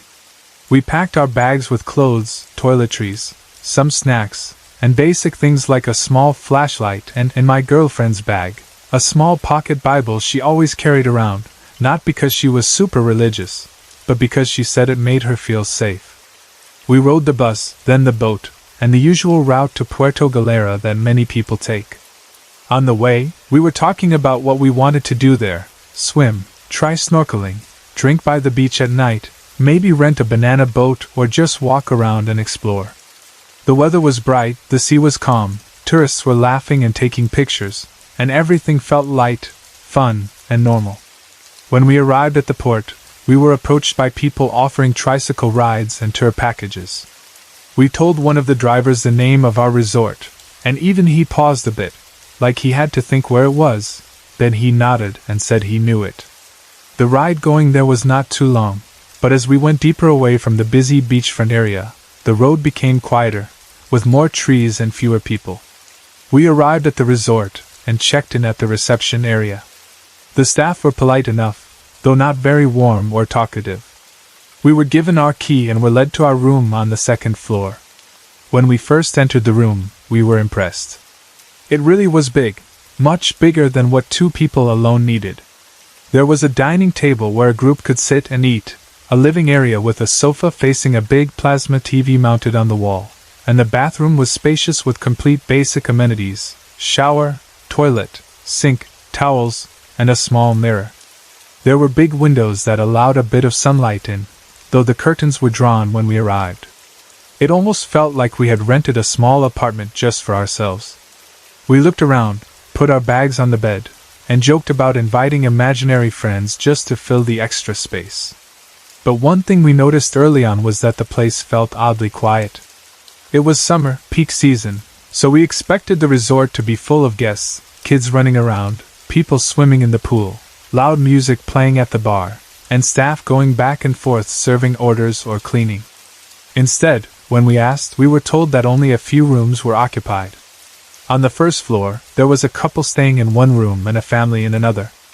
On the entire second floor, where we were the only guests. The pool area was empty, the bar was quiet, and the resort grounds, though neat, felt almost deserted. We thought maybe it was just that time of the day when people had gone out to the main beach. We did not want to spoil our mood by overthinking, so we just told ourselves that at least we could enjoy some peace and privacy. After settling down a bit, we decided to freshen up and then head to the beachfront. The staff told us the way to the beach. We had to walk for about 5 to 7 minutes, passing through a path lined with trees and plants. At first it was okay, but as we went along deeper, it started to feel a bit creepy. The trees on both sides were tall and old-looking, with branches reaching out like arms over the path. The ground was uneven, and small patches of sunlight filtered through the leaves above. There weren't many people walking there. In fact, during that first trip to the beach, I don't remember crossing paths with anyone else on that trail. It was like this narrow, semi-hidden passage separating the resort from the more lively beachfront area. Still, once we reached the beach, everything changed. The sun was shining brightly, the waves were rolling in, and the sand was warm under our feet. Music from different bars and restaurants played, the smell of grilled seafood and other food filled the air, and people were laughing, swimming, or tanning. We joined in the fun, swam, walked along the shore, had lunch at a cafe, and tried to enjoy the trip like any other couple on vacation. The whole day went by normally. We were tired but happy. We took pictures, tried some drinks along the shore as the sun began to set, and talked about work, our families, and random dreams and plans for the future. At around 8 in the evening, we decided to head back to the resort for dinner. We walked again through that path with the trees, and this time it felt even darker. The only light came from a few scattered bulbs along the way and the faint glow from some houses or structures we passed. Every now and then we heard the sound of insects, and the wind rustling through the leaves. It wasn't enough to scare us deeply yet, but we both agreed that the trail felt like something straight out of a horror movie. We laughed it off and walked faster until we reached the resort. We had dinner at the resort's dining area. The staff served us simple food, grilled meat, rice, and some vegetables. While we ate, we noticed again how quiet the place was. The couple downstairs had already gone to their room. The family seemed to be resting too. The bar was empty except for one staff member wiping glasses and rearranging bottles without much enthusiasm. Outside, the pool was still and dark, reflecting the dim lights around it. There was no music playing, no sound of loud conversation, none of the usual summer noise you'd expect. It was just us, speaking softly, our voices echoing a little more than they should have in a place that big. After dinner, we decided to have a few drinks to help us sleep. We didn't drink a lot, just enough to feel relaxed. We brought the drinks up to our room, chatted for a bit in the living area, watched some TV, and then, at around 10 in the evening, we decided to prepare for bed. That was when the strange thing started. We were moving around the room, turning off some lights and leaving a small one on, brushing our teeth, and laying out our clothes for the next day. The atmosphere felt slightly heavy, but we tried to ignore it. Then, out of nowhere, the bathroom door slowly opened by itself. There was no window in the bathroom that could cause a draft strong enough to move it, and the main windows in the room were closed. We both saw it. The door's handle didn't turn, but the door moved like someone from inside had gently pushed it open. We paused, looked at each other, and tried to find a logical explanation. Maybe the door frame was loose, maybe the floor was uneven, maybe it was just not properly closed. We shrugged it off, trying to convince ourselves that it was nothing, just one of those little random things that happen in old buildings. We checked the door, closed it again, and went back to bed. After a while, we turned off the lights except for a small lamp, said goodnight, and tried to sleep. I don't remember exactly what time I fell asleep, but I know I was tired from swimming and the trip, so sleep came easily even though my mind felt a little unsettled. The room was quiet except for the faint hum of the air conditioner. Then, sometime around 2 in the morning, I woke up to my girlfriend screaming. It wasn't a small, playful scream. It was a real scream of fear, the kind of sound that makes your body jolt awake before your brain fully understands what's happening. I opened my eyes and turned toward her. To my shock, she was halfway off the bed.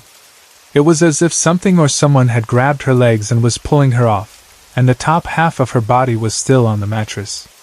Her hands were gripping the bedsheet and the edge of the bed, and her face was twisted with fear. Immediately, my instincts kicked in. I grabbed her arms and pulled her back up onto the bed, struggling a bit because my heart was pounding and we were both disoriented. When I finally got her fully back onto the bed, I hugged her tightly and asked her what happened. Breathing hard, voice shaking, she told me that she had been having a dream where 3 hooded figures were trying to pull her away into some dark place. In her dream, she couldn't see their faces, just their shapes and the darkness behind them. They were pulling and pulling, and she was trying to resist, trying to hold on to something. Then she woke up, and when she woke up, she felt something, hands, not hers, grabbing her from under the sheets and pulling her down off the bed. It was not like the usual feeling when you jerk awake from a fall in a dream. She said she really felt fingers on her legs, real pressure on her body, like whoever was in her dream had followed her into the waking world and was trying to continue what they had started. When she realized she was really being pulled, that's when she screamed. Hearing this, I felt a chill run down my spine. I didn't know what to say. I didn't want to tell her it was just a nightmare because I had seen with my own eyes how her body was sliding off the bed in a way that did not look like normal sleep movement. I tried to calm her down, telling her that she was safe now, that I was there, and that nothing would take her away. She clung to me, still trembling. As we sat there trying to compose ourselves, something else happened that made our fear rise again. There was a sudden loud bump against the window. It was strong enough to make the glass shake noticeably. We almost jumped out of our skin. At first we thought maybe it was a bird, but when we looked toward the window, we saw a shape repeatedly hitting the glass, almost as if trying to get in. The silhouette was big, bigger than a normal bird, and the movement was too forceful and too deliberate, like it was focused on our room and not just randomly flying around. The sound of the impact against the window repeated several times over about 10 seconds. Each time it struck, we could see the outline pressing against the glass, but we couldn't make out clear details through the reflection and the poor lighting. There was something unnatural about it, something that didn't match the usual behavior of animals outside at night. It felt like whatever was there was angry or desperate to enter. By this point, both of us were truly terrified. The earlier bathroom door incident, her nightmare of the 3 hooded figures, the feeling of hands pulling her from under the sheets, and now something, or someone, trying to get in through the window, all happening in one night, in a quiet resort where we were almost alone on the 2nd floor, was too much. The room felt suffocating. The air that was cool a while ago felt heavy and thick, filled with a kind of dread that is hard to explain. We didn't know what was going on, whether it was one entity or many, whether it was connected to the land, the room, or us. No logical explanation seemed enough anymore. That was when my ex-girlfriend reached for the small pocket Bible in her bag.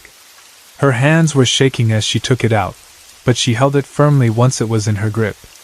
She told me to pray with her. We opened it, though in that moment I remember we weren't really reading specific verses. Our minds were too clouded with fear to focus on small text. Instead, we decided to say the prayers we had memorized since childhood. We began with the Lord's Prayer. Our voices were trembling at first, and we stumbled in a few words because our breathing was uneven, but we kept going. Our Father who art in heaven. The words felt different that night, heavier, more urgent. It wasn't like the usual quick, automatic prayers people say out of habit. Every line felt like a plea, every word like a shield we were trying to hold up against something invisible and threatening. As we prayed, that feeling of being watched grew stronger for a moment, as if something in the room was aware of what we were doing and didn't like it.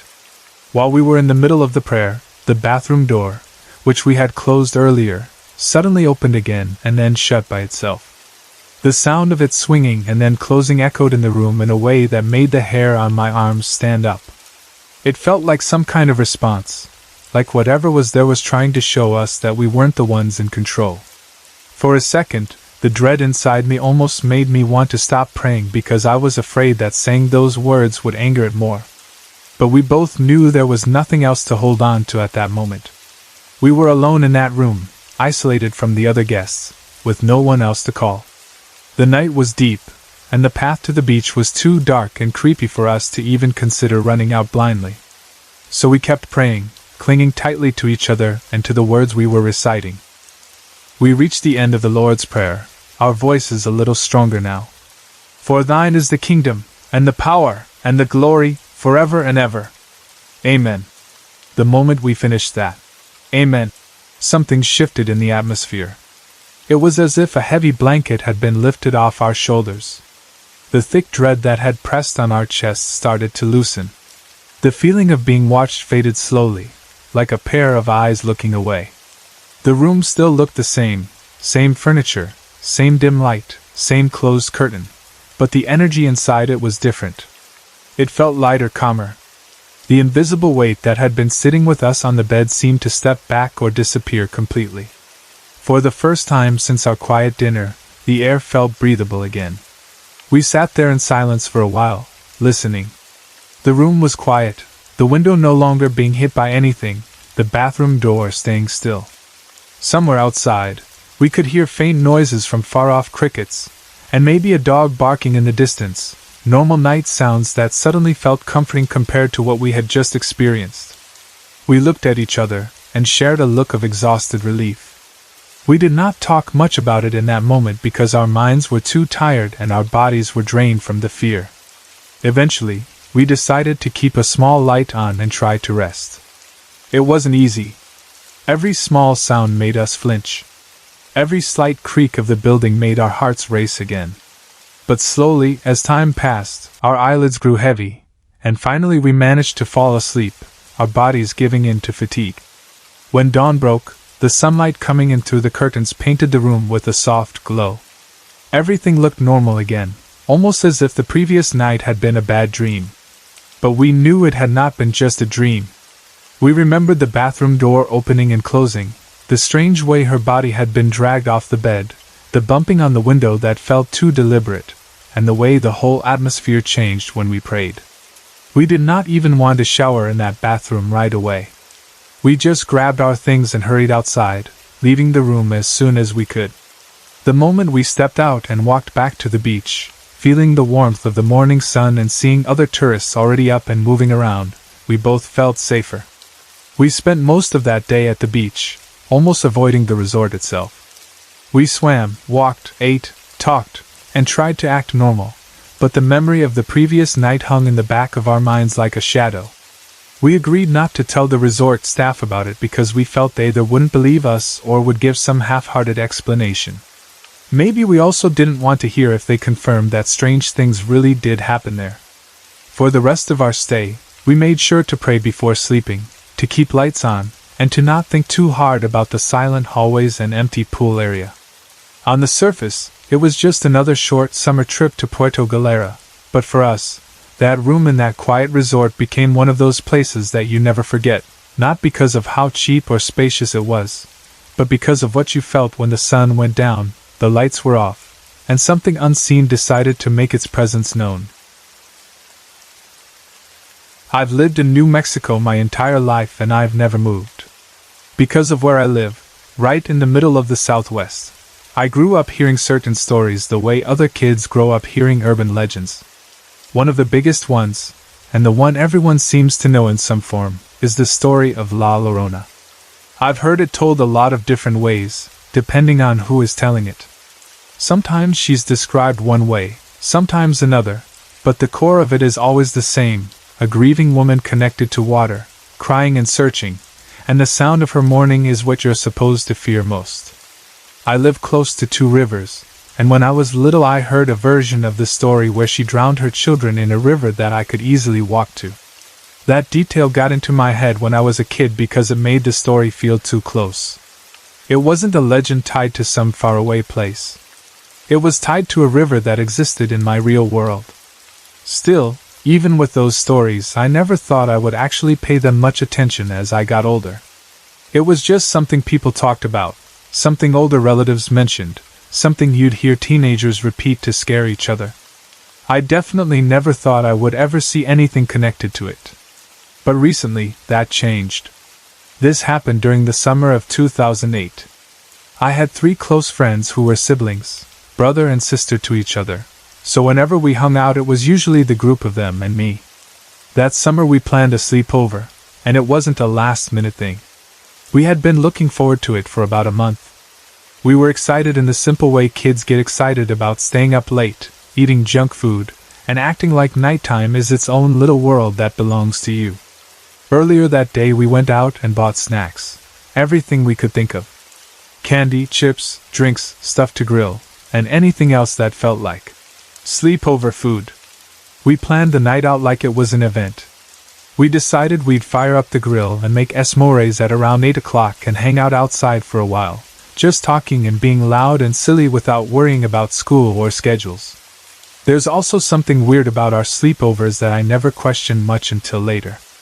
For some reason, at almost every sleepover we've had, someone ends up pulling Halloween decorations out of a closet. We weren't doing it because it was Halloween. We just did it because creepy decorations are fun when you're staying up late and trying to scare each other a little. That night, I randomly grabbed a plastic skull. It was one of those lightweight skull decorations, nothing special, but for some reason I carried it with me at sleepovers. It became a running joke, like, "Of course you brought the skull again." I didn't think of it as anything meaningful. It was just a prop. When 8 o'clock came, we were outside in the front yard making s'mores. It felt like a perfect summer night at first. The sky was darker but still had a little color to it, and the air wasn't too cold yet. We were laughing and messing around with the fire, and I was doing what I always do with s'mores, setting mine on fire. I was the first one to burn mine, the second, the third, and then the last. I don't know why I always manage to do that, but I do. Everyone else would get a nice golden brown marshmallow, and mine would be flaming like a torch. We kept laughing about it and teasing each other. After we ate, we walked around barefoot on the driveway for a bit. That was just one of those random things you do when you're hanging out, walking in circles, talking, kicking little pebbles, not wanting to go inside yet because outside feels more free. At some point, I set the plastic skull on the wall of our patio. I didn't place it carefully like it mattered. I just set it there like, okay, I'm done carrying this for now.